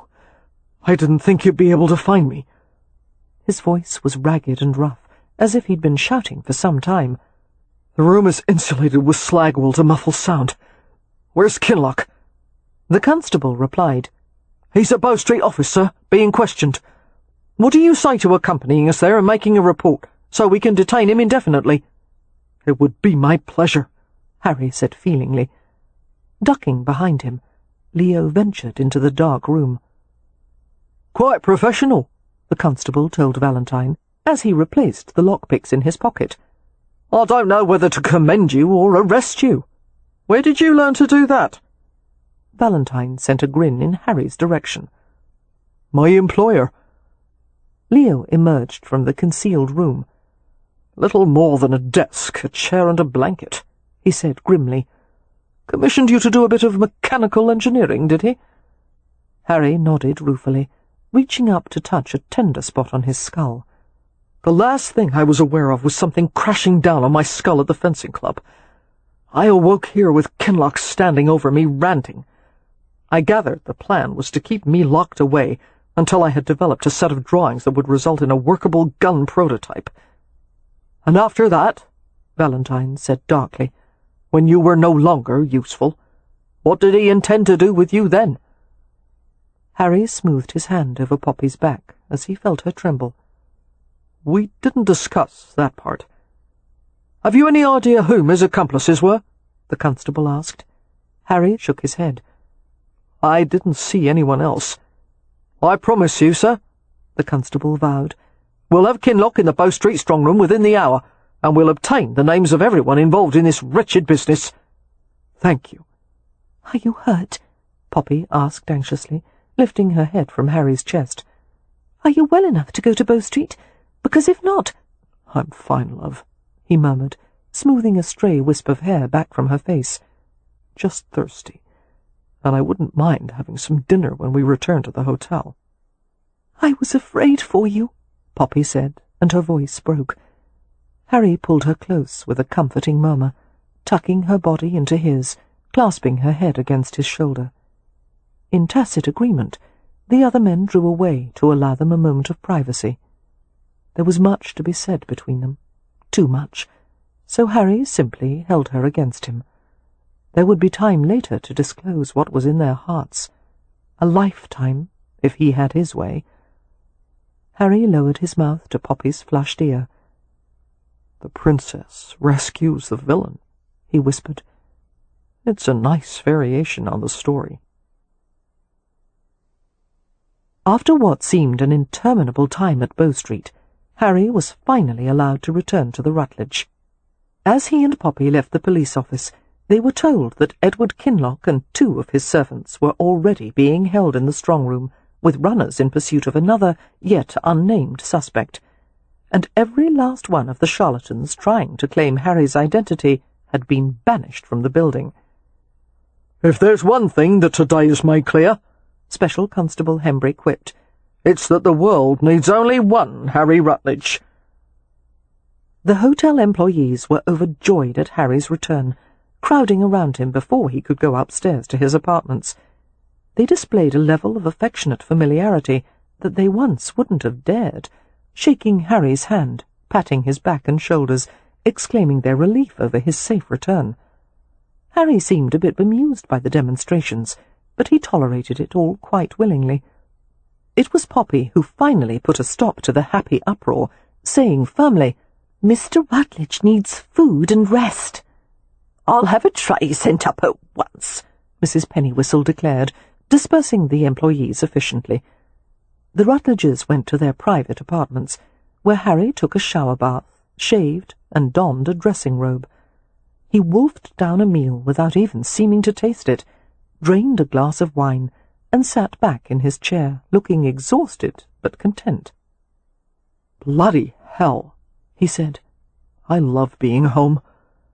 Poppy went to sit on his lap, curling her arms around his neck. "Is that how you think of the hotel now?" "Not the hotel, just wherever you are." He kissed her, his lips gentle at first, but heat rose swiftly between them. He became more demanding, almost savaging her mouth, and she responded with an ardent sweetness that set fire to his blood. His head lifted, his breathing uncontrolled, his arms cradling her tightly against him. Beneath her hips, she felt the insistent pressure of his arousal. "Harry," she said breathlessly, "you need sleep far more than this." "I never need sleep more than this." He kissed her head, nuzzling into the glowing locks of her hair. His voice softened, deepened. "I thought I'd go mad if I had to spend another minute in that blasted room. I was worried about you. I sat there thinking that all I want in life is to spend as much time with you as possible. And then it occurred to me that you had visited this hotel for 3 seasons in a row. 3! And I'd never met you. All that time I wasted, when we could have been together." "But Harry, even if we had met and married 3 years ago, you'd still say it wasn't enough time." "You're right. I can't think of a single day of my life that wouldn't have been improved with you in it." "Darling," she whispered, her fingertips coming up to stroke his jaw. "That's lovely. Even more romantic than comparing me to watch parts." Harry nipped at her finger. "Are you mocking me?" "Not at all," Poppy said, smiling. "I know how you feel about gears and mechanisms." Lifting her easily, Harry brought her into the bedroom. "And you know what I like to do with them," he said softly. "Take them apart and put them back together again. Shall I show you, love?" "Yes, yes." And they put off sleep just a little longer. Because people in love know that time should never be wasted. Epilogue. 3 days later. "I'm late," Poppy said thoughtfully, tying the sash of her white dressing gown as she approached the breakfast table. Harry stood and held a chair for her, stealing a kiss when she was seated. "I wasn't aware that you had an appointment this morning. There's nothing on the schedule." "No, not that kind of late. The other kind of late." Seeing his incomprehension, Poppy smiled. "I'm referring to a certain monthly occurrence." "Oh." Harry stared at her fixedly, his expression unfathomable. Poppy poured her tea and dropped a lump of sugar in it. "It's only 2 or 3 days past the usual time," she said, her voice deliberately casual. "But I've never been late before." She lightened her tea with milk and sipped it cautiously. Glancing at her husband over the rim of the china cup, She tried to gauge his reaction to the information. Harry swallowed and blinked, and stared at her. His colour had heightened, making his eyes look unusually green. "Poppy?" He was forced to stop by the necessity of taking an extra breath. "Do you think you could be expecting?" She smiled, her excitement tempered with a flutter of nervousness. "Yes, I think it's possible. We won't know for certain until a bit more time has passed." Her smile turned uncertain as Harry remained silent. Perhaps it was too soon. Perhaps he wasn't entirely receptive to the idea. "Of course," she said, trying to sound prosaic, "it may take some time for you to become accustomed to the idea, and that's only natural." "I don't need time." "You don't?" Poppy gasped as she was snatched off the chair and hauled into his lap. His arms went fast around her. "You want a baby, then?" she asked. "You wouldn't mind?" "Mind?" Harry pressed his face against her chest, feverishly kissing her exposed skin, her shoulder, her throat. "Poppy, there are no words to describe how much I want it." His head lifted, the depth of emotion in his green eyes making her breath catch. "For most of my life I thought I'd always be alone, and now to have you, and a baby—" "It's not entirely certain yet," Poppy said, smiling as he scattered kisses over her face. "I'll make certain, then." Still holding her, Harry stood from the chair and began to carry her back into the bedroom. "What about the morning schedule?" she protested. And Harry Rutledge uttered 3 words he had never said in his life. "Damn the schedule."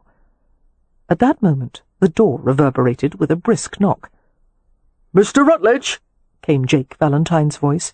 "I have the manager's reports." "Later, Valentine," Harry replied, not pausing as he took Poppy to the bedroom. "I'm occupied." The assistant's voice was muffled by the door. "Yes, sir." Crimson from head to toe, Poppy said, "Harry, really? Do you know what he must be thinking at this moment?" Lowering her to the bed, he tugged her dressing robe open. "No, tell me." Poppy squirmed in protest, a helpless giggle escaping her as he began to kiss his way down her body. "You are the most wicked man." "Yes," Harry murmured in satisfaction. They both knew she wouldn't have him any other way.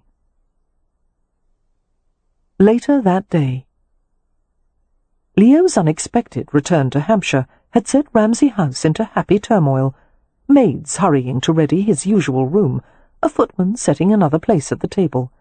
The family welcomed him warmly. Mary Penn poured glasses of excellent wine as they gathered in the parlour for a few minutes of conversation before dinner was served. "What about the commission for the conservatory?" Amelia asked. "Did you change your mind?" Leo shook his head. "The project is so small I sketched something on the spot. They seemed pleased with it. I'll work out the details here and send the final plans back to London. But never mind that. I have some news I think you'll find of interest." He proceeded to regale the family with the story of Harry's abduction and rescue, and Edward Kinloch's subsequent arrest. They reacted with expressions of amazement and concern, and praised Leo for his part in the affair. "How is Poppy?" Amelia asked. "So far this has certainly not been the calm, serene life she was hoping for." "Happier than I've ever seen her," Leo replied. "I think Poppy has reconciled herself to the idea that one can't avoid the storms and calamities of life, but one can at least find the right partner to face them with." Cam smiled at that, holding his dark-haired son against his chest. "Well said, Frau." Leo stood and set aside his wineglass. "I'll go wash before the meal is served." Glancing around the room, he affected an expression of mild surprise. "I don't see marks. I hope she'll come down to supper. I have need of a good argument." "The last time I saw her," Beatrix replied, "she was looking all around the house for her garters. Dodger stole every last one of them out of her dresser." "Bee," Wynne murmured, "it's better not to mention the word garters in mixed company." All right, but I don't understand why. Everyone knows we wear them. Why do we have to pretend it's a secret? As Wynne tried to explain tactfully, Leo grinned and went upstairs. Instead of heading to his own room, however, he went to the end of the hallway, turned to the right, and tapped on the door. Without waiting for an answer, he pushed his way in. Catherine Marks whirled to face him, gasping, "How dare you come into my room without—" Her voice faded as Leo closed the door and approached her.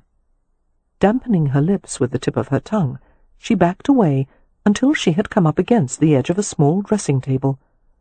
Her hair fell in pale silk streamers over her shoulders, her eyes darkening to the blue-grey of a turbulent ocean. As she stared at him, a flush rose in her cheeks. "Why did you come back?" she asked weakly. "You know why." Slowly, Leo braced his hands on the table, on either side of her. She shrank backward until no further movement was possible. The scent of her skin, mingled with bath soap and fresh garden blossoms, rose to his nostrils. The memory of sensation hovered around them, between them. As Leo saw the shiver that went through her, he felt a rush of unwanted heat, his blood turning to liquid fire. Struggling for self-discipline, Leo took a deep, steadying breath. "Cat, we have to talk about what happened." We hope you have enjoyed our presentation of Tempt Me at Twilight by Lisa Kleypas. Copyright 2008 by Lisa Kleypas. Performed by Rosalind Landor. Directed by John Baker. Performance copyright 2009 by Brilliance Audio. All rights reserved. For further information concerning this program or other Brilliance Audio titles, please call the following toll-free number: 1-800-222-3225 or visit our website at www.brillianceaudio.com. No part of this recording may be played for an audience or reproduced in any form. It may not be streamed, downloaded, broadcast, or copied without written permission. Address all inquiries to Brilliance Audio, P.O. Box 887, Grand Haven, Michigan, 49417.